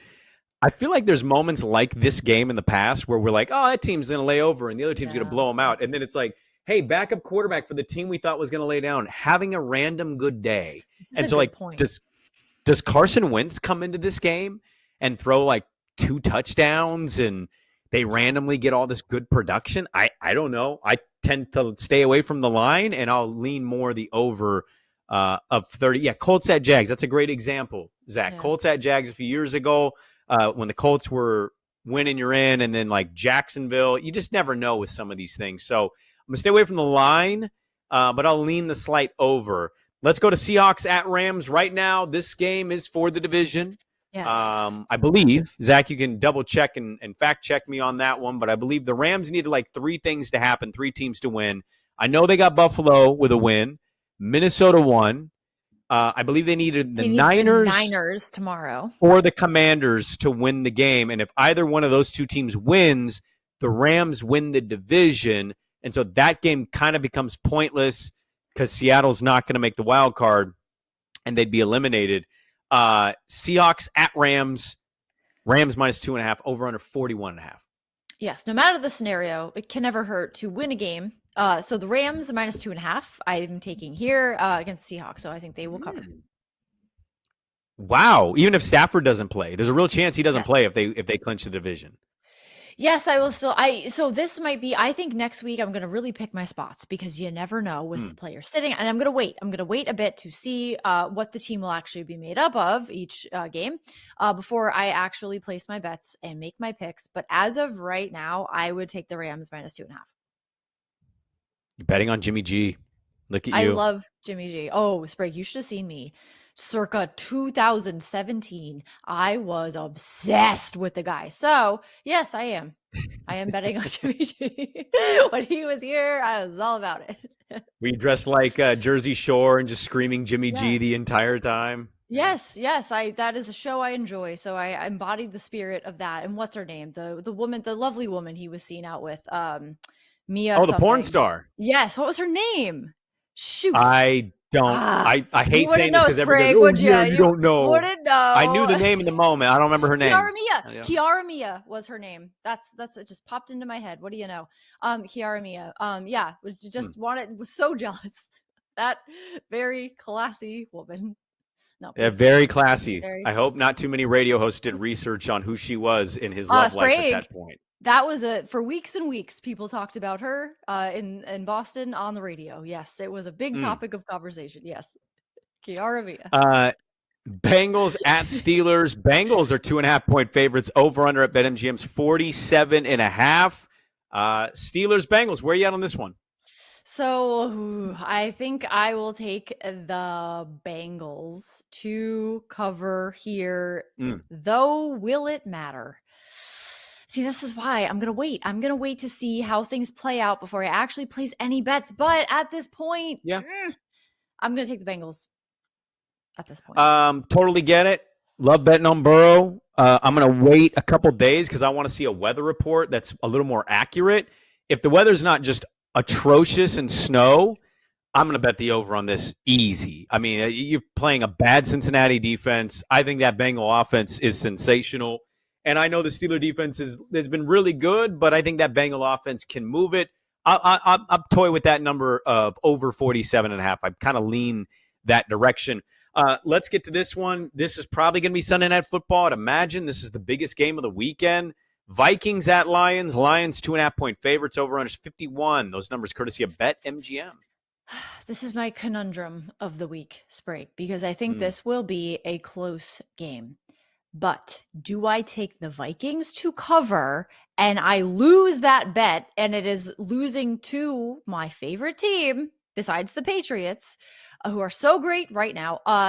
Do I take the Vikings plus 2.5, or do I take a risk and take the Lions minus 2.5 and think that they will win by more than a field goal? And that's why, as you said, the total could be the play here. The over 51 could be the play, but I would really love to take a side here. And I'm going to wait, but I might really take the chance here and take the Lions minus 2.5 and have full faith in them to be able to win by a sizable margin over the Vikings, which this game is the one I'm most excited about, game of the week.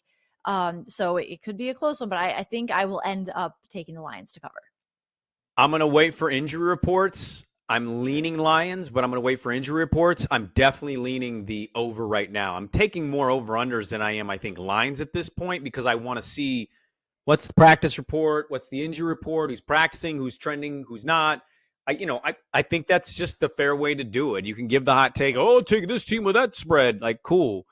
And then things change and you regret it. Like, I think this is an interesting week because it's a week that some teams don't care about and weeks that other teams do. And sometimes a team that cares too much tends to, be thinking too much, and the other team plays carefree, and then like this guy's out, so that team doesn't win. And there's a lot of things and question marks I want to wait on before I think I make decision on point spread, but I lean the over of that one of 51.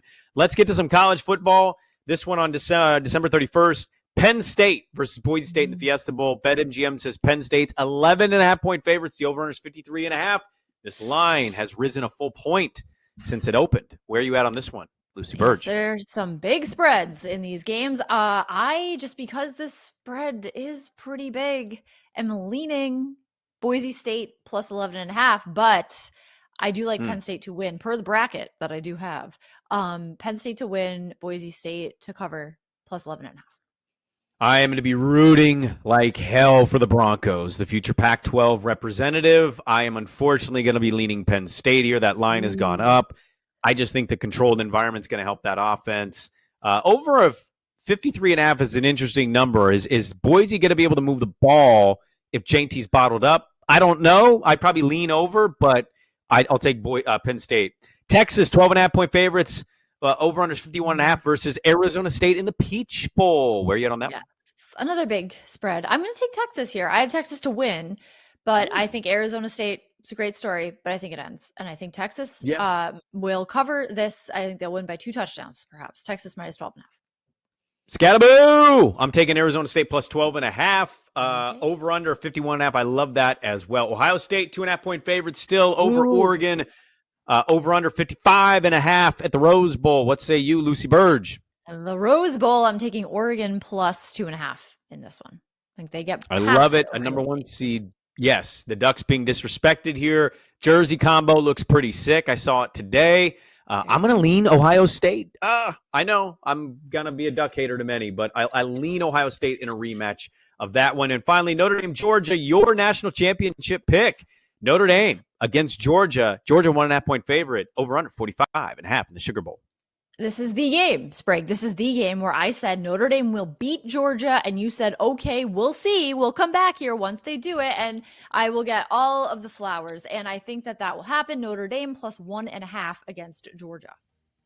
I will take Georgia plus or minus the 1.5 and the under of 45.5. I'm looking forward to these playoff games. I think it's going to be a lot of fun. Thank you to Kenny. Great show, Zach. Thank you so much, Lucy. Happy New Year's. Thanks, everybody, for tuning in. And we'll talk to you guys next year. Back to the Futures. Back with more next week on the BetQL Network.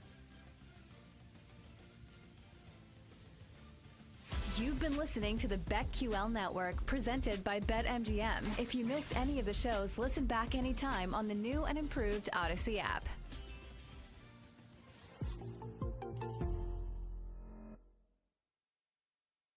Are you ready, sir? Start your engines. Let's go. Astros money line versus the Marlins. Johnny Cueto, no thank you. Yeah. Oh, my goodness. How does this affect me personally? Which is absolutely bonkers to me. If you do the middle school math, is 117 yards per game that you gotta post each and every weekend. I knew it.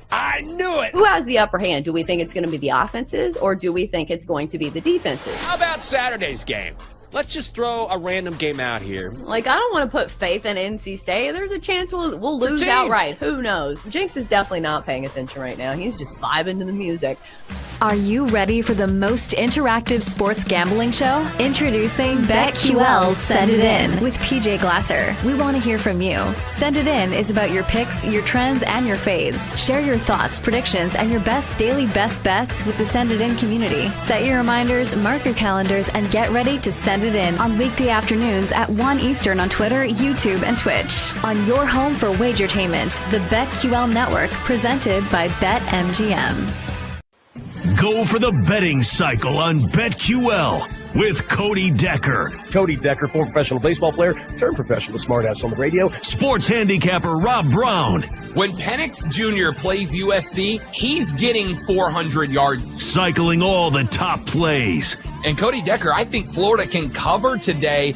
And one outrageous show parlay. 1, 2, 3. Let the chaos begin. It's Bet for the Cycle on the BetQL Network, presented by BetMGM.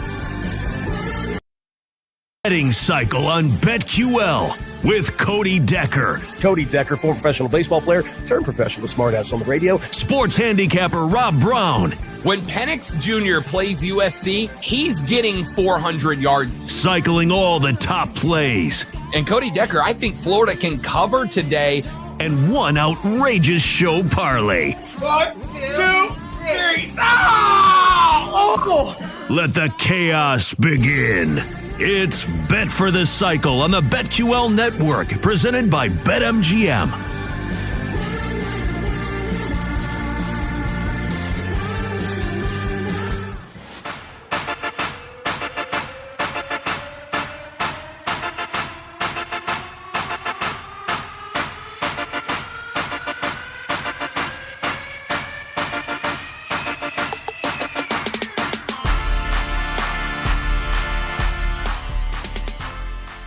Some would say that maybe he'll be chasing Super Bowl MVP. Really makes me angry that, like, Knicks fans can't have anything. We've been bad for... I get it. Now it's, okay, 100% of attention on 9 million games tonight. It's a playoff game! We've seen this movie before, and we know how it ends. And it ends with absolute disaster. But I'll tell you, that's fun. But the most fun thing about betting on sports for me is this. Like, hey, there's no tomorrow. And now, come on, put Pickett in. Are you ready, sir? Start your engines. Let's go. Astros money line versus the Marlins. Johnny Cueto, no thank you. Yeah. Oh, my goodness. How does this affect me personally? Which is absolutely bonkers to me. If you do the middle school math, is 117 yards per game that you gotta post each and every weekend. I knew it. Who has the upper hand? Do we think it's going to be the offenses or do we think it's going to be the defenses? How about Saturday's game? Let's just throw a random game out here. Like, I don't want to put faith in NC State. There's a chance we'll lose outright. Who knows? Jinx is definitely not paying attention right now. He's just vibing to the music. Are you ready for the most interactive sports gambling show? Introducing BetQL Send It In with PJ Glasser. We want to hear from you.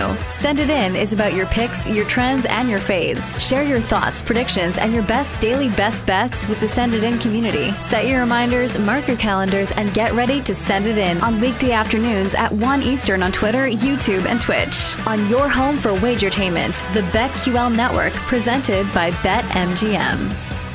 Some would say that maybe he'll be chasing Super Bowl MVP. Really makes me angry that, like, Knicks fans can't get in.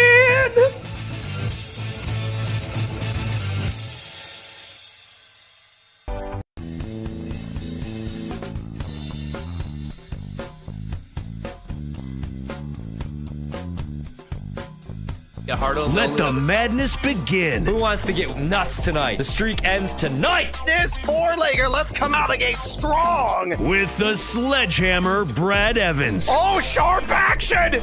They got to listen to the sharps. Get the heck out of here with that nonsense. I'm on JMU as well. Daddy gotta have it. I am Sledgehammer. How you doing, girl? And the mad better, Ryan Horvat. There was a pair of shoes for $200, and they went on sale this past weekend. You had 3 days to get them for $60, and you didn't. Now they're back to $200. Would you buy them? And she's like, no. I said, then why would you bet the Mavs at 6.5? Bringing you all the late night sweats and bets. It's seduced by that juice, gentlemen. Never forgive Al Horford. You know he's old. He's 6'10". Dunk the basketball. Instead, he tries to lay it in, and he misses a bunny. And helping you win big in fantasy. I think Baker, the touchdown maker. It's BetMGM tonight on the BetQL network. Presented by BetMGM, the sportsbook born in Vegas. Download the app today. Please gamble responsibly. Hola, amigos! It's time to bring the noise here, another rowdy edition of BetMGM tonight. Brad the Big Noise Evans with you. Ryan Horvat in the house on this Monday. We got a lot to cover tonight. Sean McDonough, the fantastic play-by-play voice.